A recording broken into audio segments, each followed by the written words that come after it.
up and watch this fucking video. I am so excited. On top of that, yesterday I had an individual come up to me and they wanted to talk to me about Final Fantasy XIV add-ons. They are a developer of mods and add-ons for Final Fantasy XIV, and I asked them if they would want to come on to stream and have an interview and talk about the game and just in general talk about how they feel about how the add-on situation is being handled. They said yes. So we'll be doing that in about an hour. I'm excited about that. Yes, we're doing that, and after that, we're also going to be doing a Transmog contest today as well. We've got some other shit to talk about, some drama that's been happening. I saw people getting spam reported yesterday about Final Fantasy. There's a little bit of witch hunting that's going on, and you know what? I'm not surprised. I'm going to talk about that because I think this is a pretty interesting topic to go over. And anyway, guys, we have a whole lot of things to say. We're getting a response from Vampire Survivors Dev. I'm going to have to follow up on that again. I did, but I think that they're probably just waiting to do other stuff. We'll figure out what happens. Anyway, gentlemen, sup, y'all? It's me. It's your boy Asmongold. And today... Whoo, man, I got a lot of shit to go over. Oh my god, there's a lot. I don't even know where to start today. This is nuts. Okay, all right. So listen, let's start. Let's look at some stuff on Reddit, and then we're gonna go from there. Did you see crypto drama? No. If you give me a link to that. So there's apparently a cryptocurrency that lost a lot of its value in 3 days. Yeah, the thing is that with a lot of these cryptocurrencies, it's actually impossible for them to lose value because it would imply they ever had it. There's 2 or 3 or 4 actual legitimate ones, and then all of the other ones are just bullshit. I mean, let's be honest, Luna, what the fuck is that? It's if I was going to invest in cryptocurrency, Magmore, thank you very much for the 10 gifted subs. I appreciate that. Thank you very much. If I was going to invest, I would invest in Bitcoin or Ethereum, and that's basically it. I think you draw the line at Ethereum, and if you're going underneath that, bro, you're not investing, you're playing the lottery. Let's be honest, okay? I see some people and they do really well. It's incredible. They made a bunch of money on some random shit coin. Wow, I'm happy for them. But you don't hear all the other people that lost all their fucking allowance doing the same thing. So yeah, I think it's the lottery publishes your odds of winning. Yeah, and so does this, because everybody that loses fucking complains about it on Twitter. That's about it. Ethereum farmers 6K so far. Yeah, I don't think I'd invest in Bitcoin or Ethereum. Well, I mean, you do what you want to do, right? But I think that there are more stable and less stable investments. I'll definitely say that, and I think people should realize that getting into any sort of investment. This is the way investments in general work. I mean, sometimes you make money, sometimes you lose money. Everybody loses money sometimes, and if you can't deal with that and it's going to bother you or stress you out, you know what? Maybe it's not for you. I think that's the best advice I can say. Bitcoin's supposed to be for trading and protect against inflation. Yeah, there's a lot of things that are supposed to be for certain things, but then generally they're not against those things. There's a lot of things that people buy that are supposed to protect against inflation, and then they change in value. The thing is that, I mean, you can just never be certain about anything. It doesn't even matter whether it's cryptocurrency, fine art, anything else that's supposed to be recession-proof or inflation-proof. All of these things change rapidly, and they change dynamically all the time. It's important to keep that in mind. Just buy gold. Yeah, you can have people that do that. People buy silver, too. My mom was into that. So, yeah, it definitely is a thing. Did you see the Unreal video? No, I did not, but today I'm going to look at it. There's a lot of other stuff that I want to talk about today as well. I'm going to look at somehow there's an Elon Musk interview about Twitter. I want to watch that today because honestly, I'm really fucking curious about what's going to happen. I'm going to be totally fucking honest, man. Just a bubble and it always will be. Well, I think that that's what a lot of people believe. I don't really know. I mean, for me, I don't trust a lot of that stuff, but I try to just, I try to just avoid, and, I don't really spend a lot of time trying to do that myself. I think that's basically it. He already said he'd unban Orange Man. Yeah, I know, and that's the, That's probably one of the parts that we're going to talk about. Absolutely. With so many videos to watch, is this going to be a 24-hour stream? No, it's not going to be a 24-hour stream. There's just some other stuff that I want to get into as well. Silver and gold down to the strength of the dollar. I mean, listen, as I said, everybody has like their own viewpoint on things. I think that this is one of the problems, same with like everything else in online, is that nobody ever has any definitive thing that they agree on. Everything is theoretical. There are no facts. There are only just differing opinions.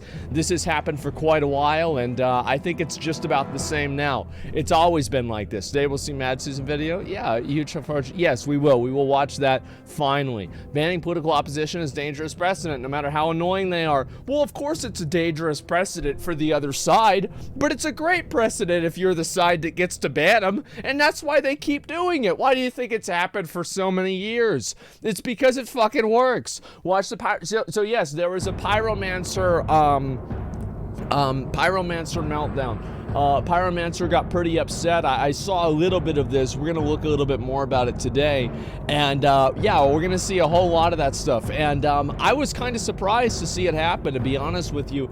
But to be honest, Pyromancer is a lot like I am. He gets pissed off easily, and he'll mauled out really quick. And so whenever I see somebody like that and they get pissed off, I'm like, yeah, I get it.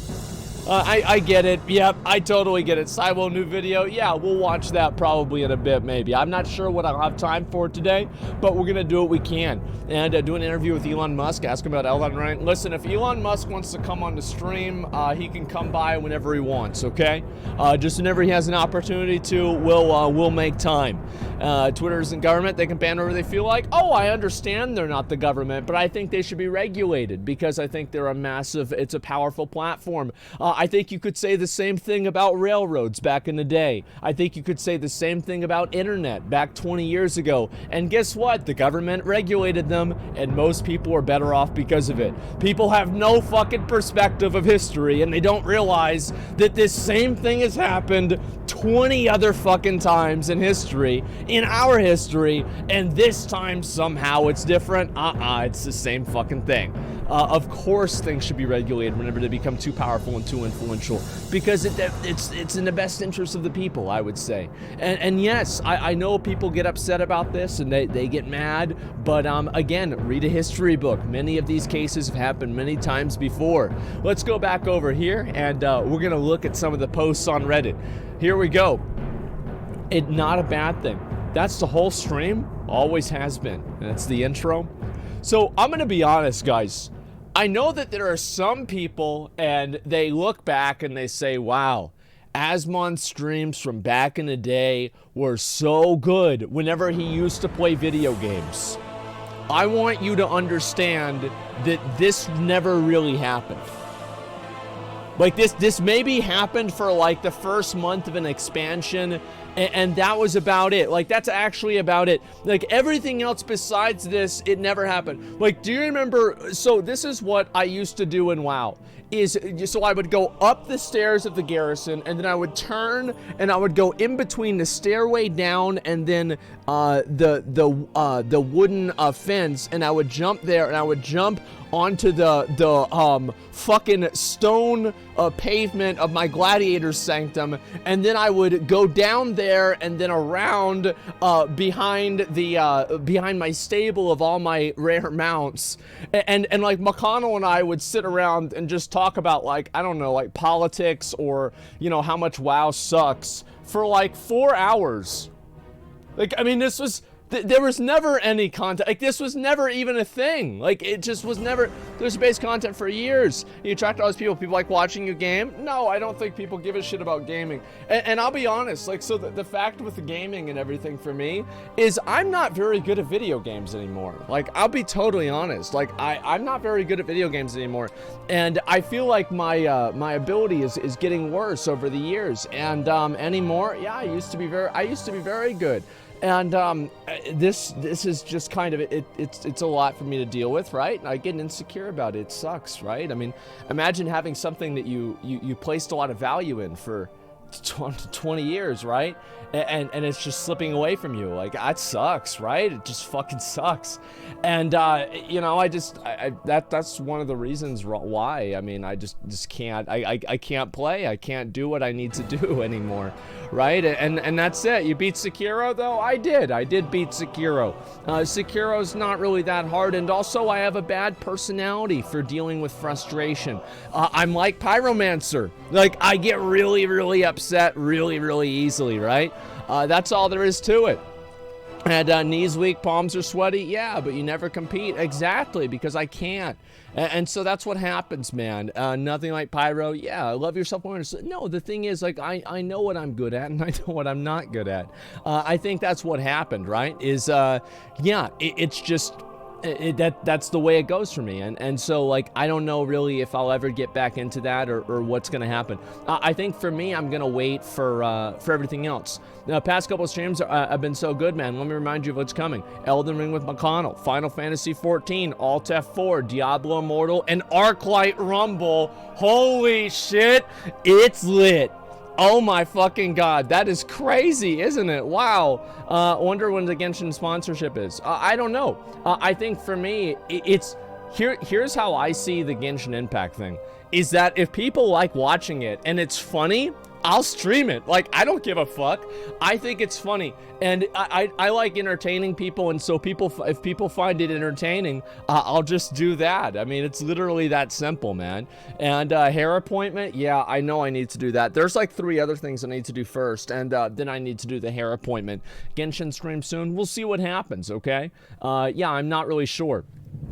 Makes me sad whenever people call the stream content intro like it's not real content or something. Yeah, I think so too. And there are a lot of, as I said, like old Twitch viewers that place gameplay content on a pedestal. I'll be honest for you, I actually think that intro, React content is more difficult for me to do than gaming content. I feel like I can sit around and just talk and play video games all fucking day. I can do that all fucking day.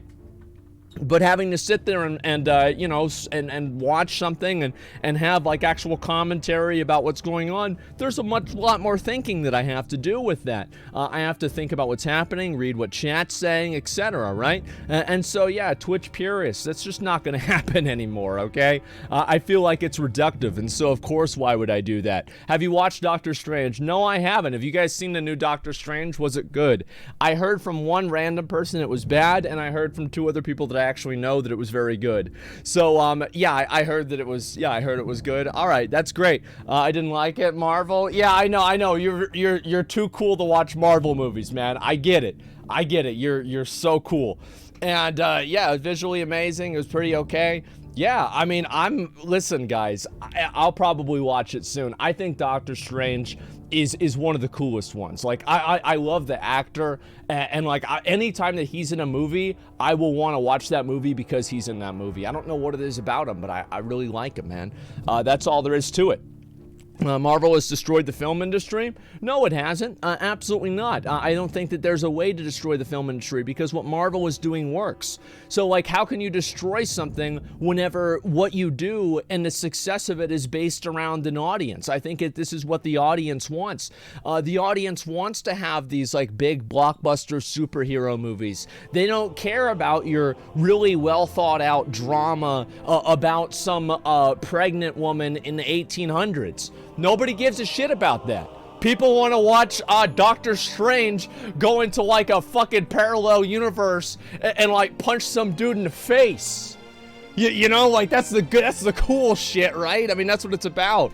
And so, yeah, of course that's what people are going to want to see. It's just more interesting to watch. So, yeah, I mean, listen, guys, I understand that some people don't like Marvel movies, but I think to say that they destroyed the film industry is giving them too much credit. And I think it's the audiences. People like watching things that are simple and not really that complex or, you know, like weird or anything. Like, they just like watching a simple, clean, good movie, right? And there's a lot of these. I think people like simple, clean, good and evil battles where there's not really a lot of nuance to it, and it's just there's the bad guy, and that's it. And you know what? That's what they used to do back in the day with morality plays, and it's come all the way back around, and it happens again. There's no nuance to it. It's just there's the good guy and the bad guy. People want to have stress relief? Yes, exactly. And that's all there is. Quite mind-numbing? Well, yeah, but there's a lot of people that don't need... So what you have to understand about movies is that movies are not what a lot of people want to be. They don't want this to be intellectually stimulated because they already spent 8 hours being intellectually stimulated at work. They spent 8 hours being intellectually stimulated maybe at school or at whatever they do for a job. And then they spent 2 more hours being intellectually stimulated by their annoying fucking kids and their obnoxious wife. They just want to sit down at the end of the day and watch a movie where the Hulk punches somebody in the face. That's it. Because they're done being intellectually stimulated. They've done that all fucking day. And yes, I'm sure obviously there's people that are film critics that might be upset about this, but these are movies made for the average man. These are movies made for the average. This is the guy that goes to work, comes home, and he watches Superman, you know? And that's totally fucking fine. That's what it is, man. It's an average, simple movie. And I think there's beauty in simplicity as well. So I always, as I've said this before, right? I always hate the Marvel complainers. I find it to be very, I don't know, sanctimonious. It's very, fuck. Like, it's annoying, man. It's pretentious. There's the word. Yes, pretentious. I knew it was something like that. It is fucking pretentious. Anyway, let's watch the other stuff here, okay? They're the new hipsters? Yes, exactly. Alt F4 equals mauled. Okay, here we go.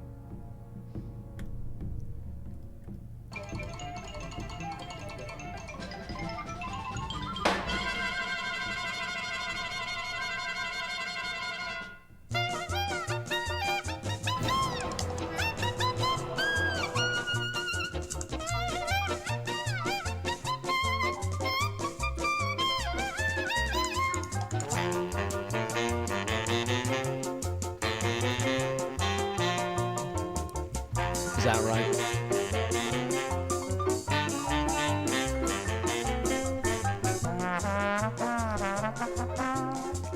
Wait, this is the whole thing?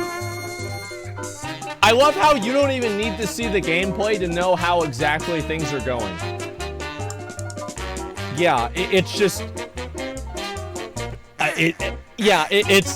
Yeah, you already know how it's happening. You already know what's going on. And I think that's fucking hilarious. What's this? Made an animation of Asmon. Hope you like. This already looks pretty fucking impressive. Oh my god. They won't even show themselves. They're so afraid. They will not even... Oh, it's the guy. Oh, come on, man. That's really good. Holy shit. He says GG. Oh my god, that's whenever the fucking, I was exploring around in the Shadowlands Alpha and the GMs killed me. Yes, I fucking remember that. Oh my god. Won't even show them. Look at the face, like that's so good. And it's me wearing the Burning Crusade t-shirt and everything. Oh my god. This is incredible, man. Holy fucking shit. Come on, man! Like, that's perfect too. Like, look at that. Yeah, you really got it there. Asmongold the movie. Yeah, exactly. Looks like Jimmy Neutron graphics. I mean, it's fucking impressive, man. I'll say that for sure. This is really, really fucking good. And, yeah, Asmongold the movies. Walls too clean. Yeah, well, you know, it's pretty good already. Oh, who's this? Let's see. What's this here? Yeah, this is... I'm really fucking impressed by this. Like, I hardly ever upvote anything, and I will upvote this because this is fucking crazy. Wow. Nice job. Streamer wants you to rate his Transmog. Okay, what's this here? Is this like some, like... Who is this? Is this like some, like, dad gamer? Like, classic WoW, like, casual dad gamer or something? Comp? They couldn't handle me. They couldn't handle me. I won't. If there's one in Europe, I will totally join them. Yep. I think, hey, come on, this Transmog has a chance. Bruh. Yep. Asmongold will make me win without even looking, man. Okay. You hit the right mount. My mount is this.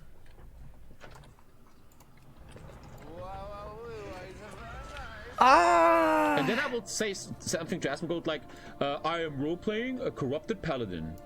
And he would be like, dude, it's amazing.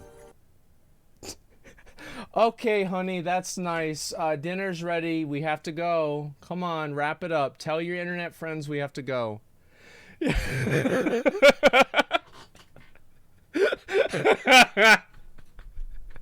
Okay. She's like, yeah, okay. He's going through this again. It's okay, alright? But it's basically all the gear from the Burning Crusade 5-man dungeons. It's the recolored paladin gear from Classic WoW with the horse right there. Is this, oh, this is the original Death Knight horse because it has the blue feet. A corrupted paladin, I don't know. It looks like a corrupted transmog. I don't know, guys. It's okay. Yes, it would be good.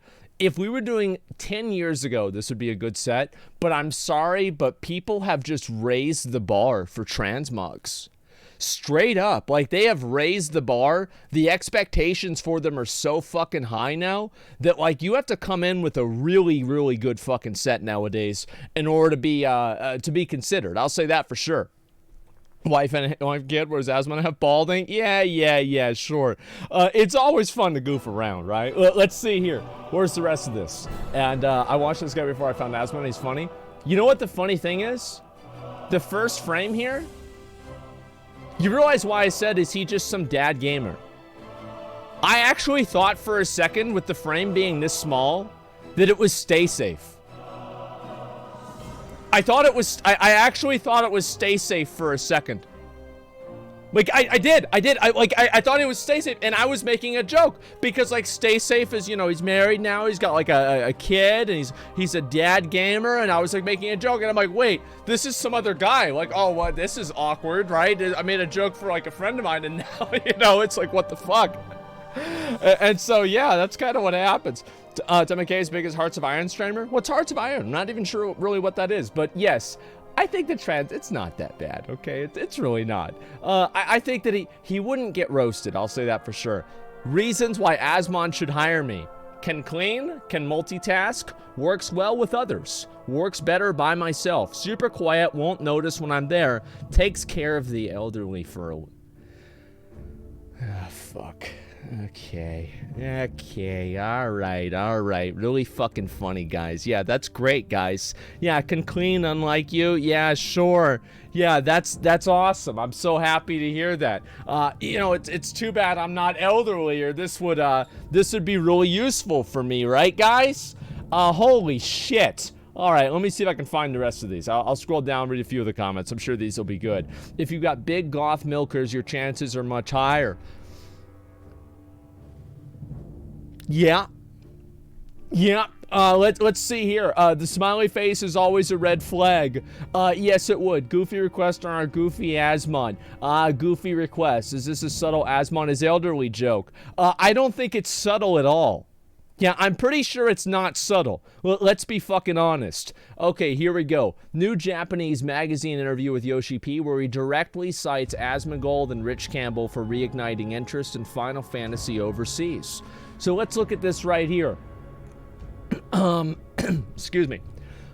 Japanese magazine, Bunshun. That's not, like, is this legit? Like, let me see. I'll see what it says, right? Let's see what it says. We're not going to look through everything here, but I just want to find out what... Oh, there it is. Holy shit. Wow. Oh my god. Final Fantasy XIV's growth is a result of combating the image that MMORPGs cost money and time. Interacting with others is a pain. I'm familiar with how fun hardcore MMOs can be. On the other hand, I know that thanks to public image, a lot of people avoid the genre. That's true. Moving from Final Fantasy's 1.1, 1.0 to ARR, we need to overthrow the image. It's important to make the game playable in a casual way. So I think this is a big factor, and I talked about this yesterday a little bit, I've mentioned it before, is that I think the reason why, like, so many MMOs before Final Fantasy crashed and burned is that they weren't trying to be the next big MMO. They were trying to be the last big MMO.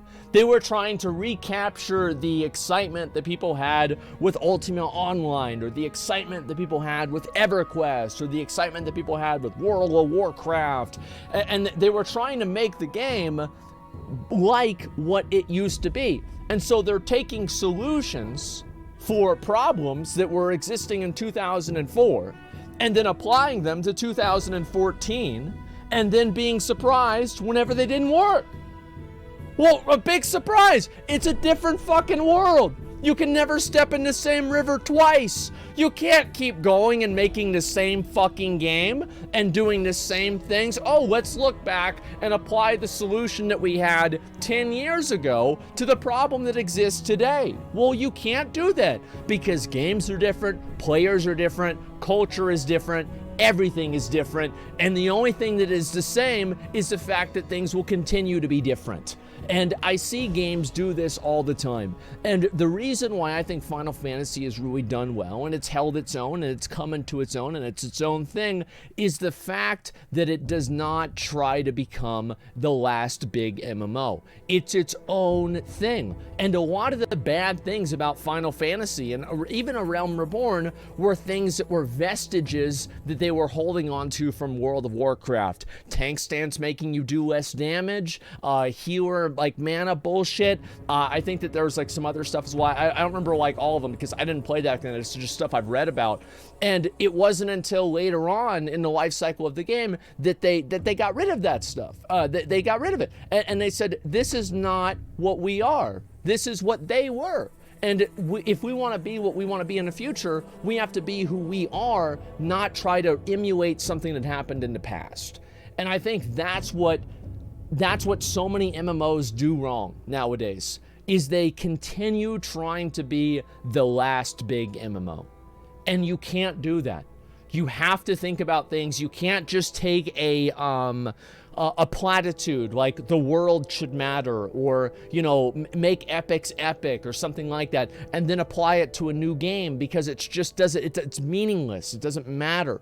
So I think the reason why Final Fantasy is good is exactly because of this. Is it went against the grain and it tried to do its own thing. And there are a lot of other MMOs that try to do its own thing and they don't do well, right? So I'm not saying this is a necessary path to success, but I do think that it does have to be, it does have to happen. But however, there is a lot to be said for whenever you just do the same thing that you've always done and it's good again, right? That's it. I think both of them are good ideas, but if you really want to be innovative, you have to stop looking towards the past and you have to innovate towards the future. That's what I think that really you need to do, and I think that's why Final Fantasy is successful, is because of that. Hey, you talk about the future of America. Essentially, streamers are their own. Wait, what the hell is this? Do you think TV ratings are affected by streamers? I don't give a fuck. Honestly, so what you have to understand is that, like, everything in the country is crazy. People are fucking nuts. They lost their minds about 5 or 6 years ago, and it's only been circling the drain faster and faster since then. So I would say take a step back, stop caring, and just enjoy the show. Stop trying to change things. Stop trying to reverse the course of history. Just stop it. Just take a step back, play your video games, jerk off to an anime girl, and play Final Fantasy or World of Warcraft or Overwatch, and just forget about it, man. Yeah, just stop. Just stop doing that. So you're just gonna make yourself upset. You can't do anything about it either. Vote whenever you can, right? Vote whenever you can. But other than that, try to do things that make you happy. Try to do things that make you happy rather than doing things and constantly thinking about stuff that pisses you off. What surprised me when I started playing is really stress-free. A lot of ways Final Fantasy is inspired by MMORPG masterpiece World of Warcraft, allows accessibility, how it sought to lower the barriers to entry, allowed to become incredibly popular around the world. And it's actually so funny that he mentions about how WoW was lowering barriers to entry, because in the WoW alpha, they actually had a lot of those like casual, unfriendly systems. Did you guys know they actually had the opposite of rested experience in classic WoW in the alpha, where if you played the game for too long, it would take you longer to get experience? And this was like, again, this was old school MMO stuff, right? And WoW never really became, like, they didn't release the game, and the reason why it was so successful was because it didn't have that. It didn't look to the past for solutions for the future.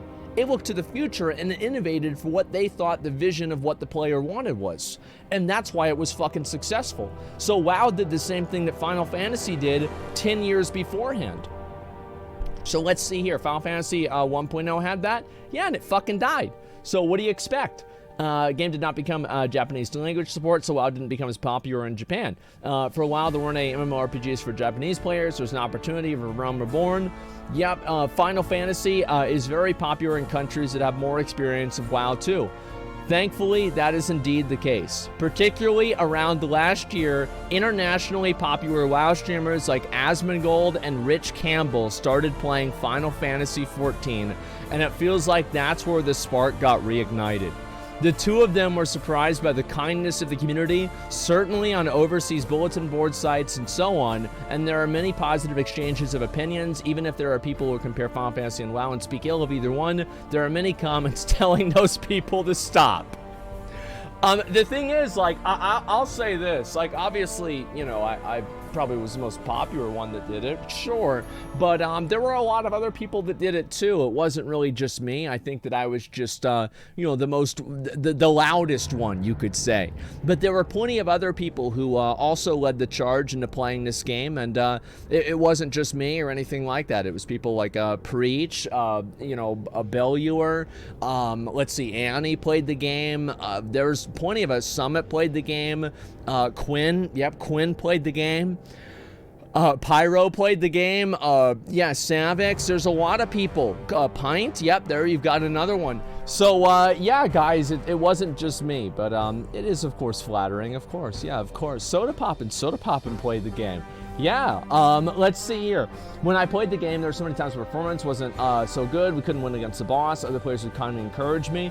Well, yeah, and I think that's definitely a pretty big difference versus other games, is that they do have a really strong TOS and they don't want people to be hostile towards each other. I think obviously you do have, like, there are people that they take that as a shield. They look at the TOS that Final Fantasy has and they say, well, that means that I can just do whatever I want and I can just play however they want. They don't pay my sub. I'm just going to do they can't tell me I'm bad. I'm going to do what I want. And that's it, right? But the truth is that most people don't do that. Most people don't do that. And also, if you're around somebody like that, people won't play with you again. And I'm assuming that, like, whenever you get into, because this is how it was in WoW, is like in WoW for like pugging, there was a community for that. So you would play with somebody, and then the next week you'd see them apply to your group again. And you'd think to yourself, Whack and Perch, thanks for 5 subs. You think to yourself again, wait a minute, the guild that changed MMO game forever, was players talking trash on devs message boards. I might watch that. I don't know if I'll have time to do that today, but I will watch that for sure. And so, yeah, this is what happens. And so, like, I remember there would be a guy that was like, oh, he AFK'd on trash every single week on ICC. Well, we're not going to invite him again. Or he did bad damage, or he got himself killed and went AFK. Or he tried to buy gear off of people after they won the roll on it. And, like, he's trying to roll on stuff he doesn't need to try to sell it to other people. Like, and then you just find out who those guys are, and you just don't fucking play with them, man. Did I watch the Unreal Train Station video? No, but I have it. It's cute. It's right here. I'm going to watch that in just a little bit, okay? And, yeah, absolutely. But as a cultured weeb, are you going to give Black Myth Wukong a release upon a play on? Am I going to play Wukong whenever it comes out? That's an obvious question. Like, literally everybody is going to play Wukong whenever it comes out. Like, everybody is going to play this game. Like, it's going to be a massive fucking game. Because it's one of the first games that's being developed completely for Unreal 5. I won't? Well, I will. Like, I absolutely will. I think it's super fucking cool, man. So, yeah, I'm 100% going to fucking play it. Absolutely. Yeah, of course. China's going to pay everyone to play it? Hey, then I'll play it twice. That sounds great. Let's see here. Your people don't play online games because they're afraid of causing trouble for people, so the community atmosphere is very important. Yeah, Final Fantasy has a very much a, like, you don't have to play with other people. I think that's really what it comes down to. And Obviously, this is a much longer interview, but as I said before, it's very flattering to get noticed and everything like that.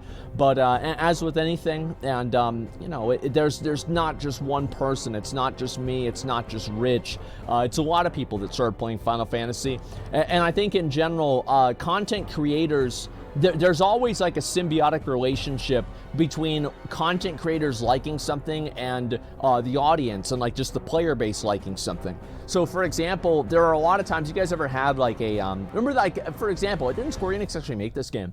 There was like that one Marvel game that people kept getting sponsored to play. And then after the sponsorship wore off, nobody ever played the game again. Yeah, nobody ever played, yeah, the Avengers game, exactly. Nobody played it again because it was a bad game. They didn't like it. So this is just what happens.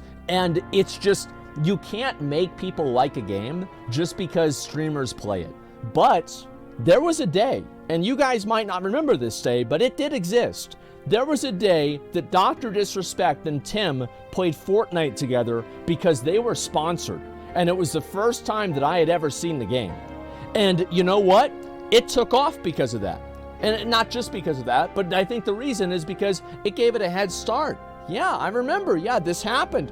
So I think that you can't really look at content creators to necessarily start a trend, but you can look at content creators to solidify a trend. So just because content creators are doing something, the content creator is just fundamentally one person. Like, I'm really just one guy in my house, and that's it. But it takes an army behind those people to really move something in a direction. And I think that's what happened with Final Fantasy, is a lot of people wanted the same thing, and that's what happened. Yeah, curators, yeah, I think you're a curator, and again, like you're I think being a conduit or like solidifying something, not necessarily making it happen in itself. And I think that's what really the difference is in my mind, is that people might look at content creators as like, well, they're gonna be able to make people think something. That's not necessarily true. They have the ability to provide that perspective, but there are many cases where people reject that perspective. They don't agree with it, and they just choose to do whatever they want besides that. That's it. Yeah, has it done MadSeason video? No, I haven't. I'll probably do it in an hour or so, and we'll do that. Final Fantasy rants about add-ons. Yes, we'll look at the Pyromancer thing. Just give me a bit.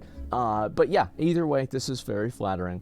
At $350,000 Bored Ape NFT was just sold for $115.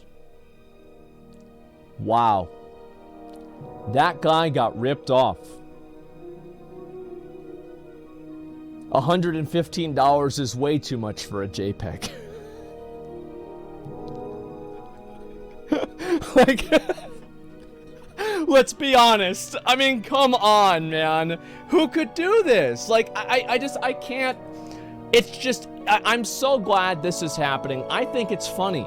I do. And it's like, oh, you feel bad for people that are, you know, like losing their savings? I'm like, yeah, I do. I think it's funny. I like watching it happen to them. And I also like watching the despair around it too. I'm a terrible person, and I love watching how sad they are whenever it happens. It's hilarious to me.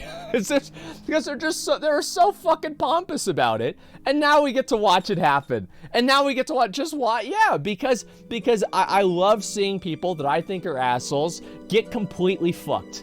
And you know what? That's exactly what's happening. Yeah, and all the apes are gone. Yeah, we'll see what happens. I mean, if this is really true, I find it hilarious, man. Sounds like you took a W. That's one hell of a loss of value to show up on tax season. Almost like this is another form of fine art sales that the rich partake in.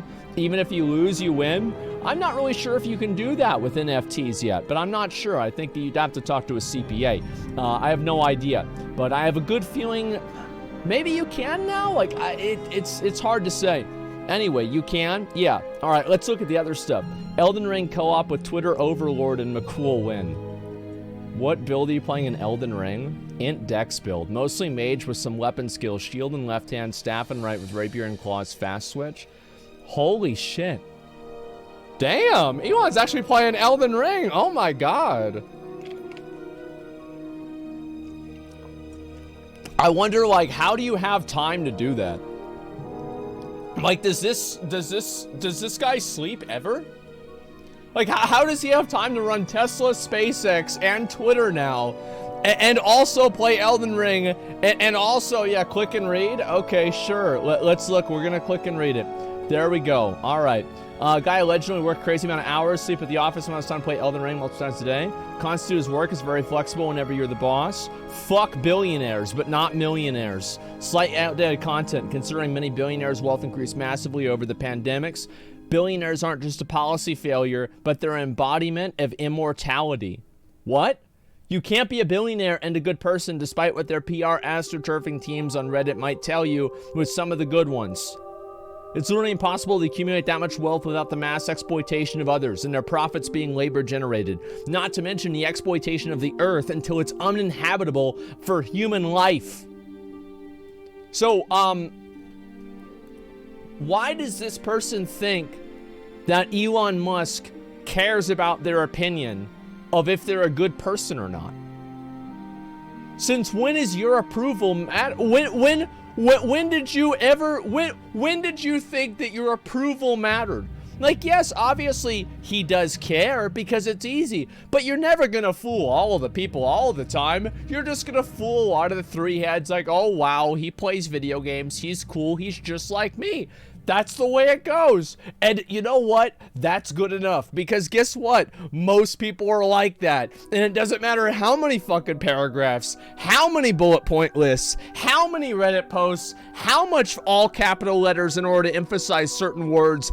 Does not matter because nobody's reading it and nobody cares. It's gonna keep happening. People conflate power with virtue. And at its apex, it is the same thing. Look at God. So the fact is here, this is not a surprise whatsoever. People think like this, and it will always be the case because this is a core human thinking. It's a core of the human mind, right? Yeah, it's a Reddit moment. I think it is. You believe in God? No. But what I'm saying is that people believe that God is all powerful, and God is also absolute virtue. He's absolute power. And so anything bad that God does is actually done for a greater reason because he sees things on a perspective that people can't realize. So I think that the more powerful some person is, the more people will ascribe virtue to that person by the nature of their power. And you see this all the time. You see this with very powerful political leaders. You see this with dictators. You see this with very rich people. You see this all the time.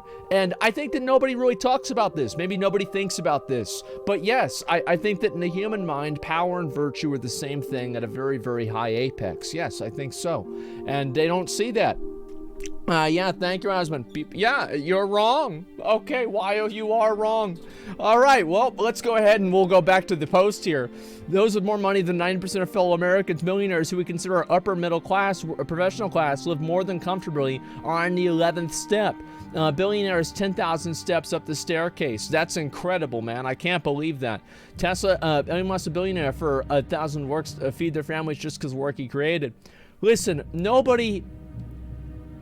Why are you arguing the morality of this? What are you doing? What are you doing with your... What are you doing? Like, what is this? Like, I don't understand. Like, you just can't accept people. These people are just so... It's like they're kicking and screaming, just like trying to fucking deny reality as hard as they possibly fucking can. And this is what happens. Yeah, they enjoy it. I think that they're mad. I just think around. What's this here? Elon Musk didn't create all that. He created his first company, Zip2, merged another company, turned to PayPal. Yeah, well, it's always, listen, it's always a snowball effect. This is always the way it goes. Yes, reality deniers. He goes in a capitalist country and complains about billionaires. There's always going to be billionaires. And you know what? Probably in our lifetime, there might be a trillionaire as well.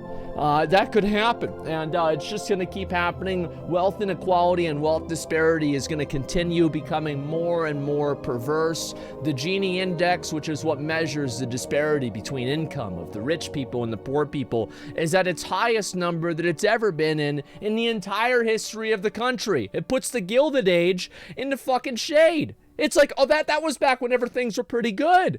Nobody knows this anymore because people are too fucking stupid to read a graph. Because they spend all day in high school reading fucking Twitter and looking at bullshit, so they have no idea how fucking the world works. They have no idea how to read graphs. They have no idea how to actually know anything.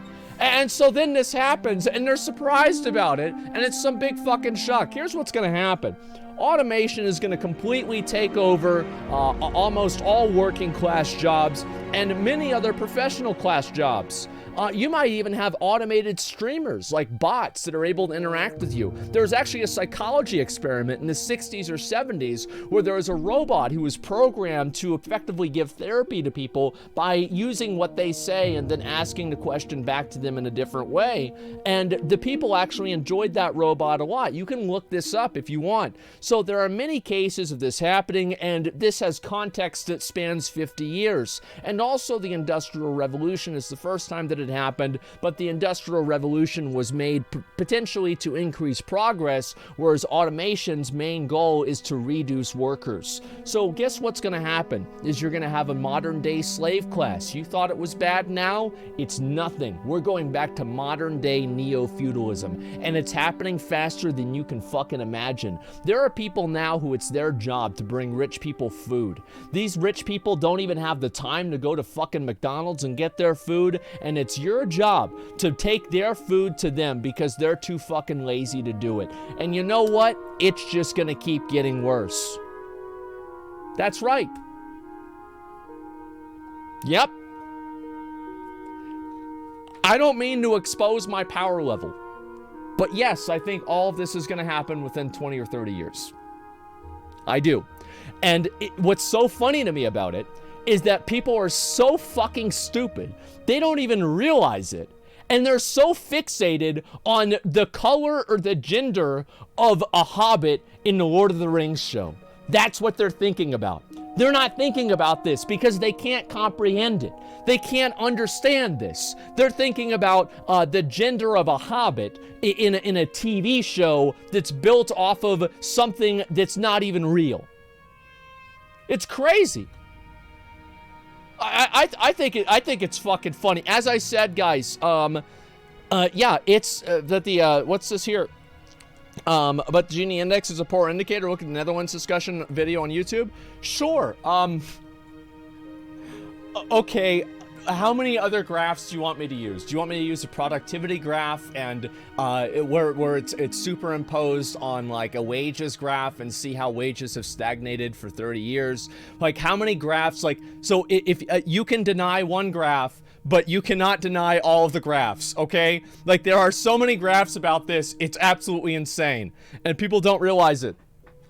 Yeah, you can argue slavery never went away. It just got redesigned. I think you can argue that slavery absolutely went away. If you think that slavery didn't go away, you don't know what real slavery is, okay? Like, I understand you think that, you know, having to work at, you know, a low-paying job is slavery.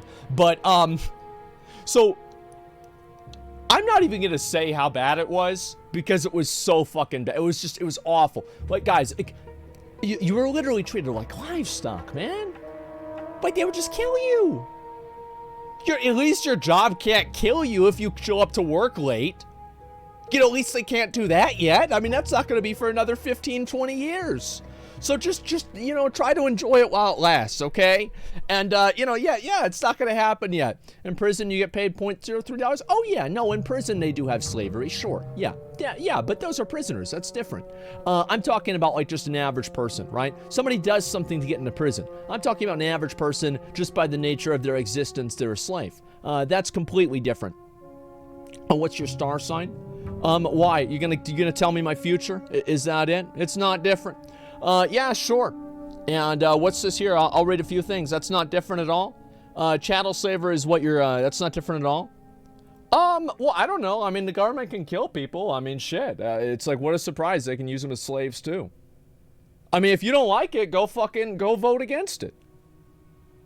Yeah, the government kills people. I mean, what's the surprise they use them as slaves? Oh, wow. I can't believe they're using people as slaves. Meanwhile, they're killing them.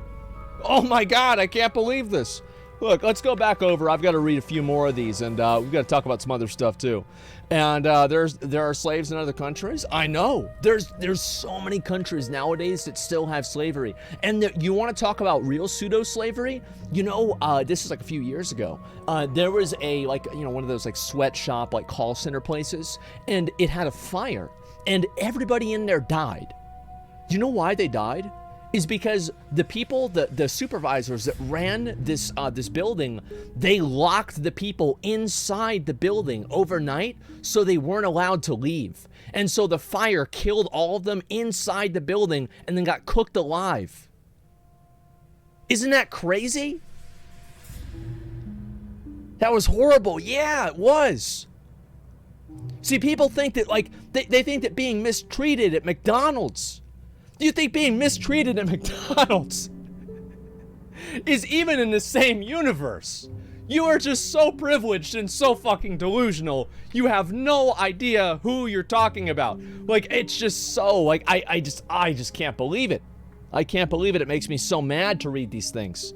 It does. No right to complain. No right to compare it to slavery. You have every right to complain. But no, it is not like slavery. And it devalues slavery whenever you say that. And you do a disservice to everybody who died getting rid of it and everybody who died because of it whenever you let that happen. So yes, check your privilege. Anyway, yeah, I don't, why are we talking about this again? I don't even remember. What's this here? What about the combine harvester thing on the job site thing in the field? We lost to automation with the combine harvester? Yeah, sure. I mean, you have less farm hands. You're definitely right. And I think, yeah, automation will take up a lot of people's jobs. This is why I've always been for universal basic income. I think it's necessary, or they're going to probably try to cull people or turn them into slaves. I think that's what's going to happen. Why do I think this is going to happen? Oh, it's because it's happened before.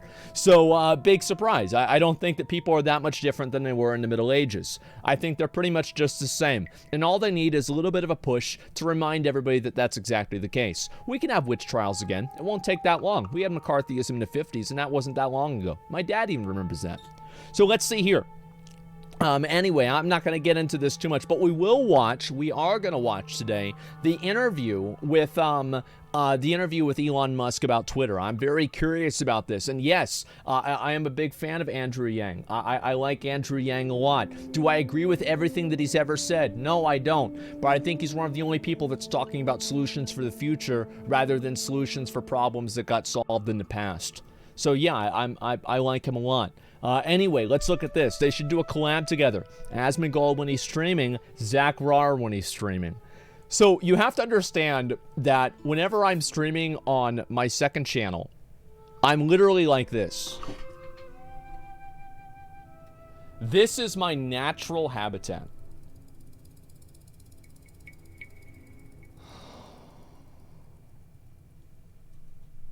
Yep, that's it. It's basically the South Park neckbeard. Yeah, it is, except for I'm not fat. That's really the only difference. Yeah, that's what it is. And absolutely love your friend Zachariah. Wait, Zachariah? Yeah, sure. Yes, this guy understands the real play here. Universal basic income means more midday Asmon viewers. That's true. That's honestly, the thing is, a lot of my viewers, I think, a lot of them watch me at work. Like, they either watch me at work or they're in EU or something like that. Like, that's what really usually happens. Like, I don't really have a lot of people that, like, you know, other people get like a big bump whenever school ends. I don't get that. Like, my viewers go down then because that's whenever they have to pick their kids up. Like, I've got a bunch of fucking boomers in my audience, and this is just what I have to deal with. Yeah, I'm just used to it at this point. Let's look at the other posts here. Normal day. What's this normal day? I was not really paying attention here. All right, here we go. Yeah, that's my goal.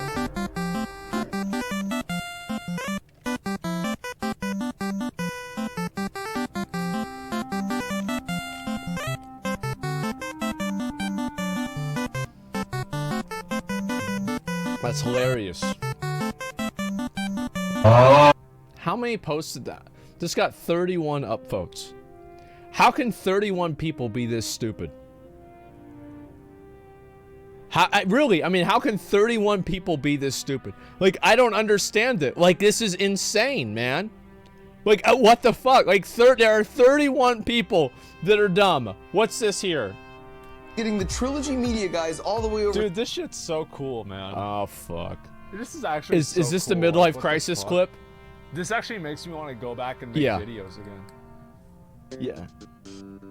The videos Asmongold used to make.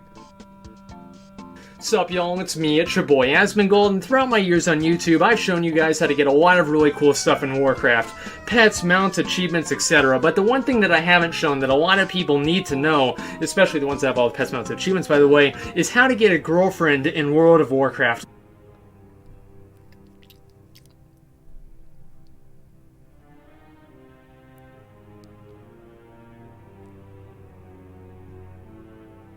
Yeah. Yeah, that's about right.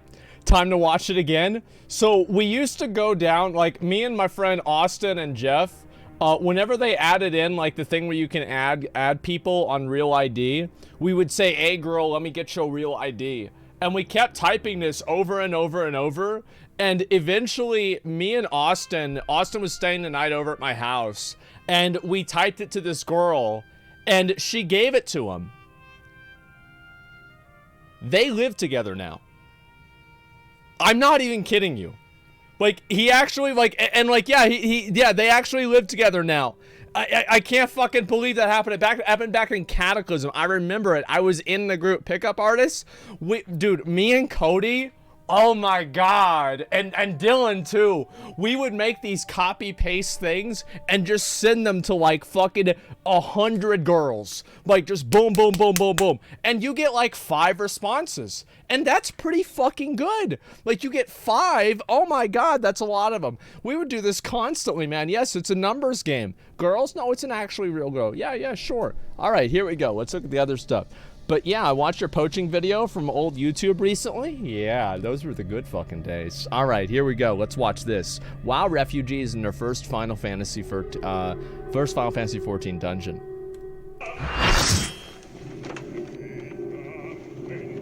Is that George Washington?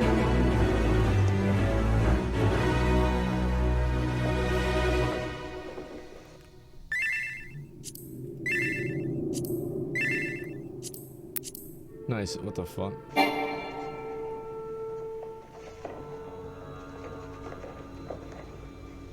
What is this? I don't understand. Is it modern? Okay, yeah, sure. It's Amadeus. Oh, I never watched this.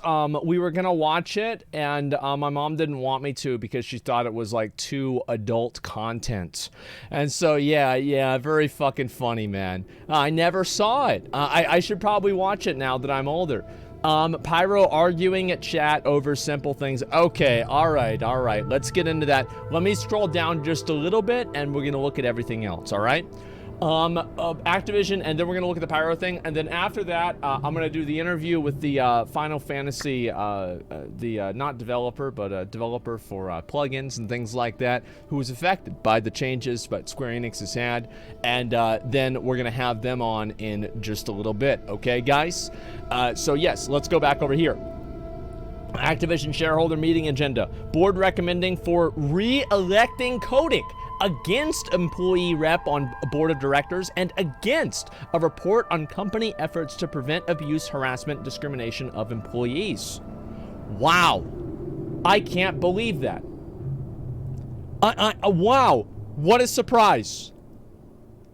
Whose world is it, boys?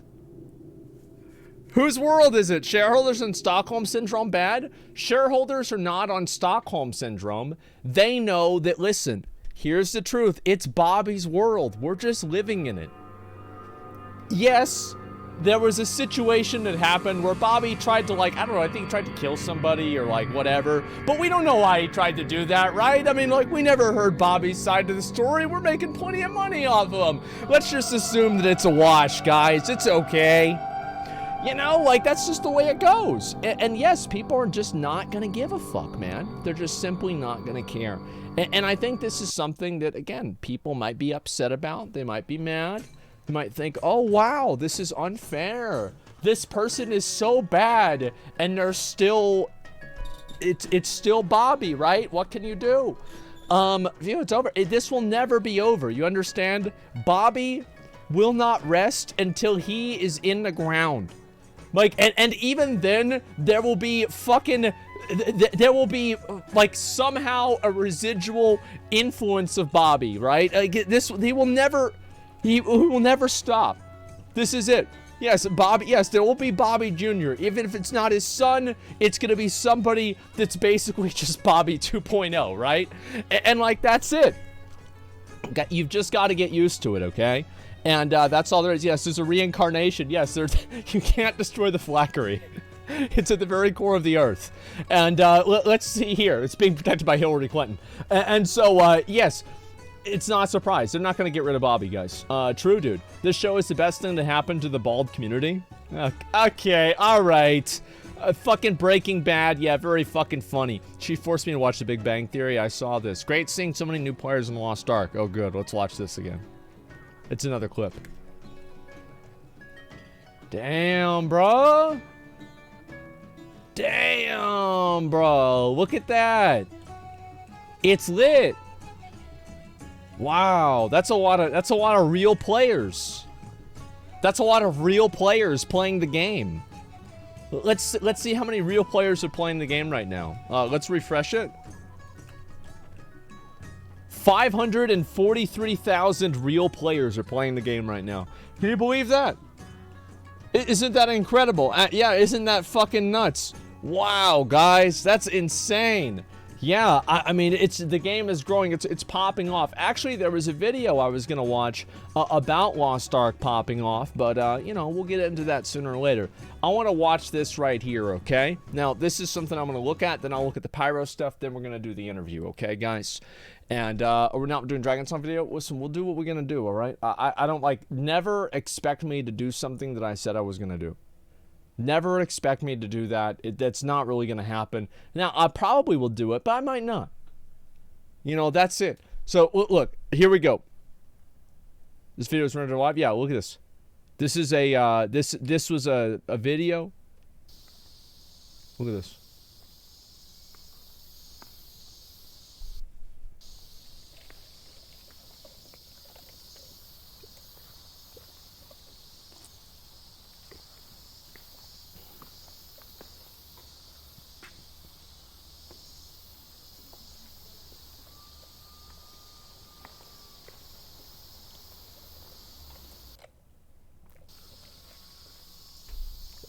I want to go here. This place is crazy.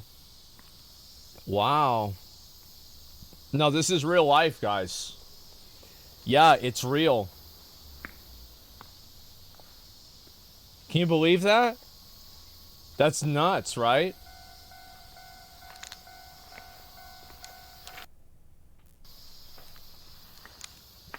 So I want you to keep this in mind. In the future, there will be an Unreal 6.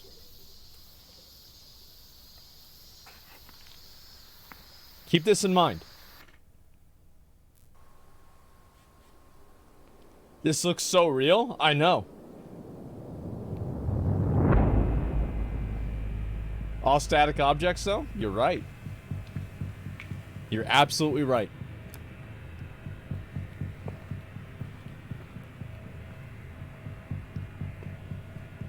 Isn't this fucking insane? Where are these graphics, dude? This is the future. Yeah. It's terrifying. I know. It's cool, right? It's so badass.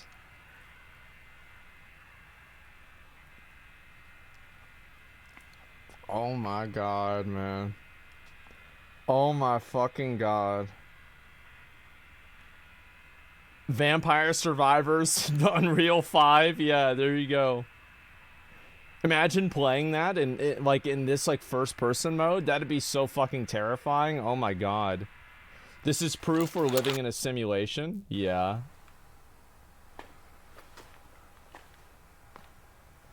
I think we've got a good maybe 3 to 5 years or so until we can expect to see something like this in a video game.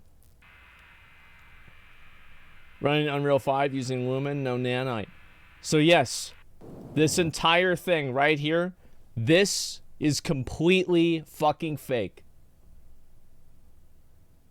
This is in 10 years? All right, we'll see what happens.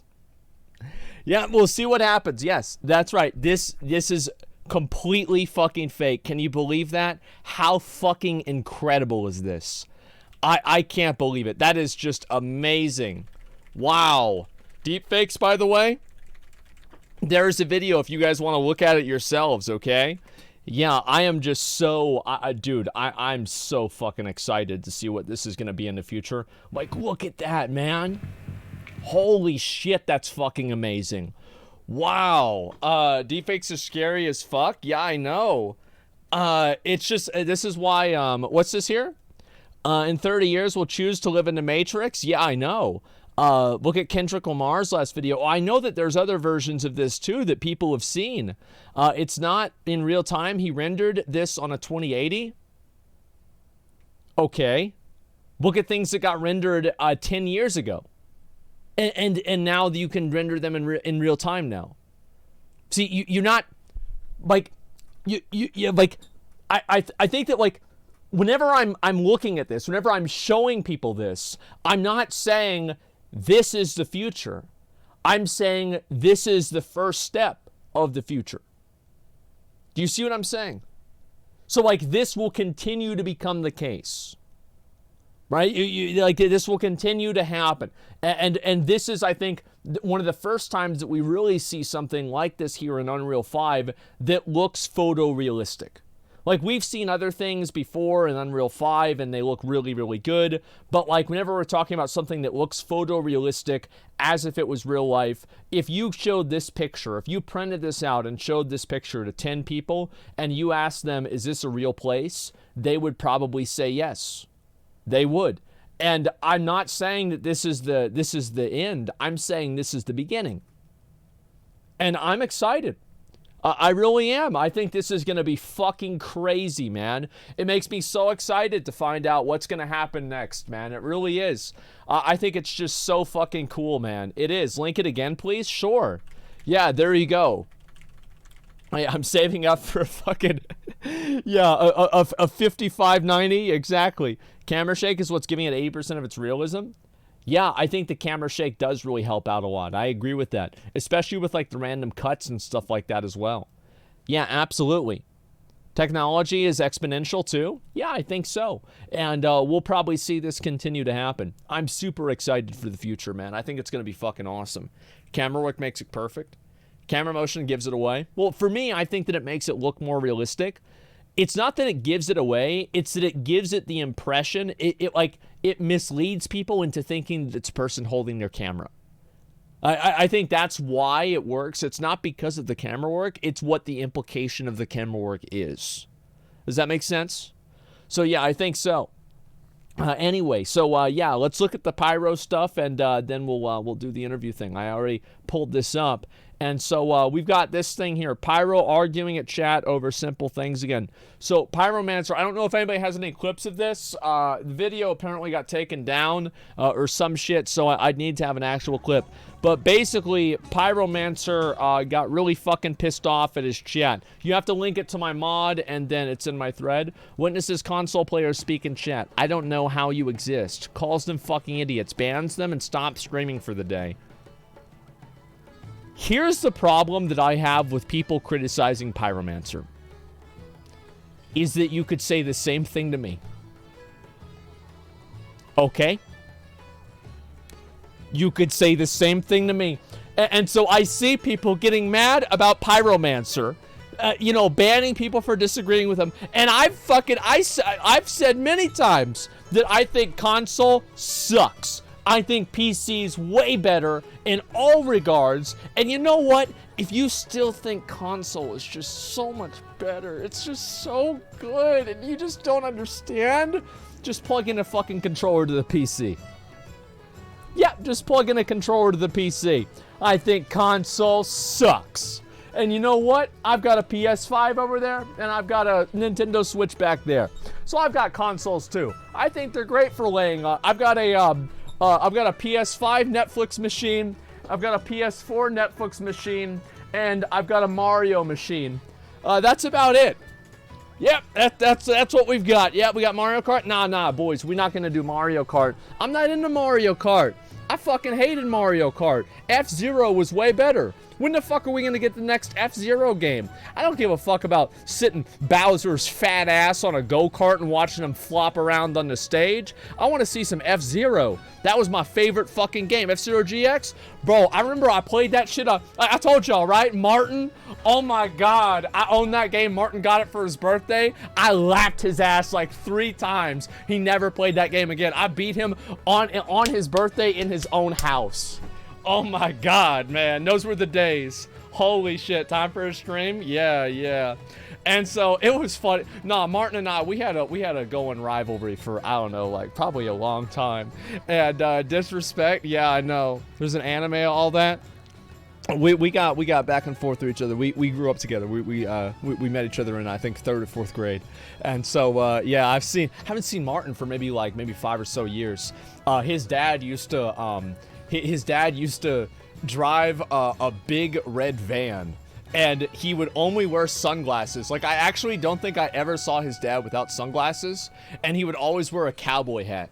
And he would be driving down the road, listening to jazz music, smiling, driving in this big-ass van. And my mom and his dad would straight up fucking pick both of us up from school and race home.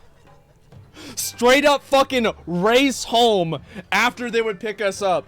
Oh my god, those were the days, man. Yeah, that was some fucking, like, this was some straight up, like, 1998, 1999 shit, man. Oh my god, sounds good as fuck? Yeah. It was so fucking good, man. It was amazing. I've got so many fucking stories. I could honestly go on forever. So, listen, anyway... Go back to fucking Pyro getting mad. You like jazz? Yeah, I mean, I remember, well, anyway, I could get into that more. I'm not a big guy into jazz, right? I'm not. But, that doing a race IRL, you like jazz? Yeah, it's alright. I mean, the thing is, I like good music. Like, I love classical music. The only music that I don't really like is I don't like mainstream country music nowadays. And I also really don't like screamo music, where like it's like I don't like angry noise. Like, I'm talking like you want to talk about like melodic death metal, right? Something like that. Like, I'm all fucking about it, man. Like, even like you know, like, I'm trying to think of like other metal bands, etc., right? But like, no fucking like no actual Falling in Reverse. It's okay, right? It's okay. But I did prefer what was it? Ronnie That's Ronnie Radke. What was the fucking the band he was in before that? Bring Me the Horizon? No, that wasn't it. But Escape the Fate. Yeah, I loved Escape the Fate. I thought Escape the Fate was fucking awesome. And so anyway, I could go back and talk about music forever, guys. I wish I could. I've got this huge fucking playlist of music here. Look at this here. These are all songs that I have. I've got 1,400 songs, and I just can't. I can't play any of them. It's such a fucking it's such a fucking shame, man. I love listening to music. I love talking about music, etc. That's it, man. And it's like 90% of the bands y'all are mentioning, I've been listening to them for a long time. I even started listening, like, for me, I really love electronic music and like EDM and shit. And like, I remember whenever fucking, like, it is so cool for me to see Tiesto still on the radio. Isn't that fucking insane? Because I remember listening to Elements of Life back in like Vanilla WoW, back in Burning Crusade, and it was an old album. Even then, it was crazy. Tiesto the GOAT. Like, oh my god. Like, I love electronic music. And, like, whenever they started coming to America in, like, 2008, 2009, 2010, like, you saw all the names, right, that you would know if you knew electronic music, like Armin van Buuren, like Tiesto, David Guetta, like Calvin Harris, like, all these guys that made music, like, they started getting really popular here, and I was like, fuck yeah. Avicii was another one. Afrojack, yep, another one there. Fuck yes, man. It was so fucking good. One of the only places I would ever want to go is like Winter Music Festival or something like that. Go to like Ibiza for like one of those massive fucking music festivals. That's like one of the only things that I would ever actually do. Martin Garrix? Yeah. I mean, absolutely, yeah. He's younger, but absolutely. I think he's fucking great. Scooter? Yeah, fuck yeah, Scooter. Hell fucking yeah. Anyway, so look, we got to talk about, let's talk about real quick, let's talk about Pyro. All right, so this is what's going on with Pyro. Pyro was back. Can somebody give me a link to the video? Let's watch the video, then we're gonna go from there, right? It's at the end of the stream. Bully people of the UI. Where is this? Let's see if I can find a clip of it or a video, something like that, right? Scroll down. I'm scrolling. It is what it is. Let's see here. What's this here? YouTube. I don't know what happened to the video. I'm confused. Followers paying his bills. One rant. What happened? I sent a link to your mods. Yeah, let me see. Followers paying his bills. Rolling over, eating your fucking dick because you pay my bills, you stupid fucks. That's the only reason. You're mad you can't come in my stream and fucking bully me into your bullshit. True. Suck my fucking dick. True. Every fucking fat inch of it, dude. True. Fuck you. Damn, true. Full video? Okay, give me a second. Let me look at this and see what's going on. All right, what's this here? All right, we'll knock this out, and then after that, I want to move on, okay? We're gonna do the interview. Let me actually let the person know.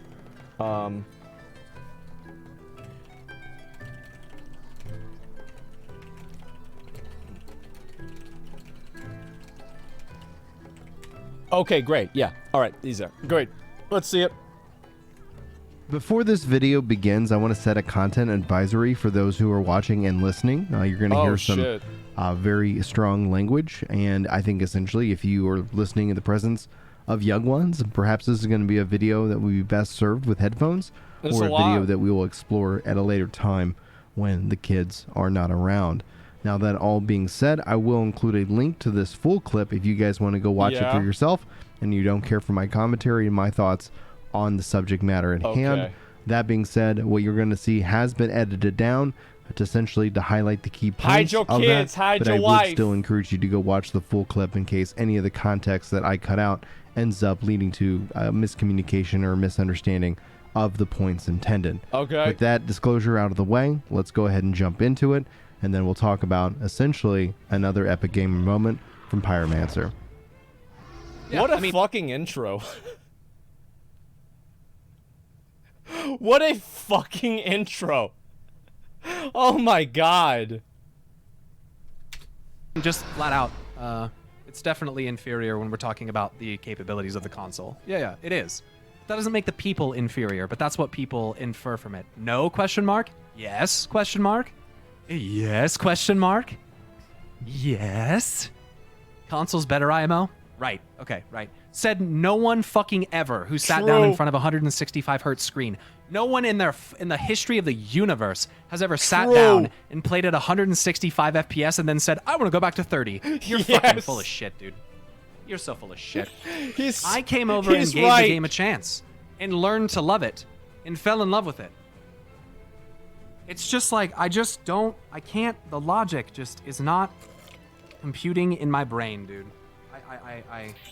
I can't connect my wires with what you're saying. I can't find the logic and reason in what you're saying. Commutes are vastly different than a console preference. It's not one-to-one. Ban this fucking idiot, dude. Fucking ban that idiot. Get him out of here. Yep. Out of here, man. There we go. Fucking ban him. I love it. But he is right. Why ban him? Oh my god, dude. I can't believe it. Ban him too. I can't believe. Ban him too. Can't believe it. People don't agree with me. Ban them all. There we go. Guys, It's not about the fact Mad that they're King. not agreeing. Let's go. You guys are such low fucking IQ, dude. Yeah, Look at true. your dumb ass remarks in the chat, bro. They don't agree with me. Oh, I gotta ban them. That's not why they're getting banned, you fucking idiot. Yep. Pyromancer's the only smart person on the internet. We're all retards compared to him. Look, dude, I'm not gonna say that word. I wish you wouldn't have said that because we don't say that word here on Twitch. Thank you, sir. Enjoy your ban. But with that being said... Oh, no, all right. That's one thing I'll stop you on. Well, if you don't like people saying the word, just blacklist it in your chat. Then nobody will be able to say it. Yeah, just blacklist the word. Like, that's... Yeah, like, just blacklist the word. Like, problem solved. If you're gonna act like a fucking idiot, maybe expect to get treated like a fucking idiot. Maybe if you're not gonna stop and think before what you say, true. Get what the fuck you get when you say it. There it is. How about that? Oh. Because that's exactly the way you guys treat me. There it is. Yep. You guys do that same shit to me. You heard it. So don't pull that fucking double standard bullshit where you try to turn it around because I have to sit here and fucking have to listen to all you and all your bullshit. That's true. And as soon as I decide I don't want this fuckface in my chat anymore, now I'm the bad guy because I've taken control of who I want in my stream and who I don't. Be a man. Such Ban them. Idiots, man. Fuck them. You're such fucking idiots. True. No, but we gotta take it a step further. All right, let's go. We gotta really piss Pyro off and then sit here and poke him in the chat and fucking type wham. Phase 2. Fucking type Here we baby go. rage in the chat because that's all we're good for. That's what our life amounts to. Here we go. Is sitting in Twitch chat and fucking sitting there and waiting for Pyro to get mad so that you can poke him with a stick. Yep. Get a fucking life, dude. I gotta say, like, this is just like the biggest mistake you can ever make. I'm gonna tell you why. Is that so whenever a chicken starts to bleed, all the other chickens go around that chicken and they peck the bleeding spot until the chicken that's bleeding is dead.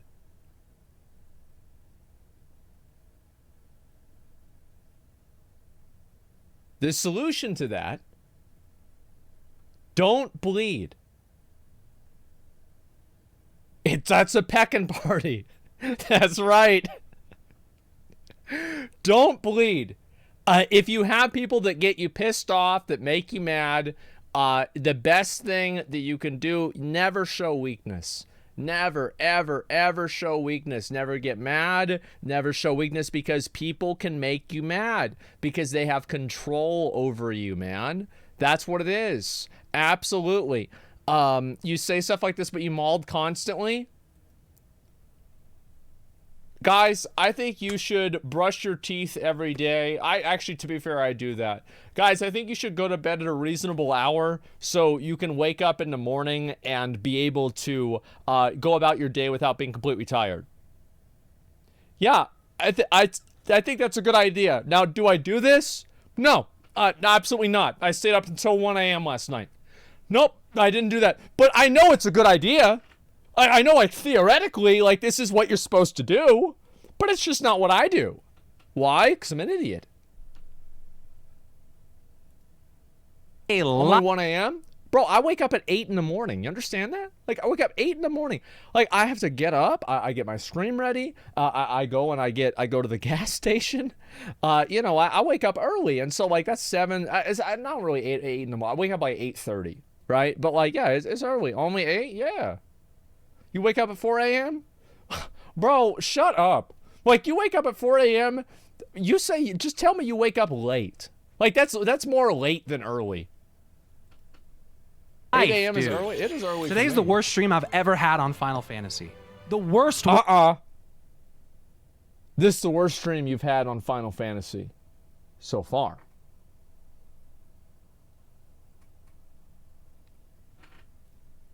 One ever, dude.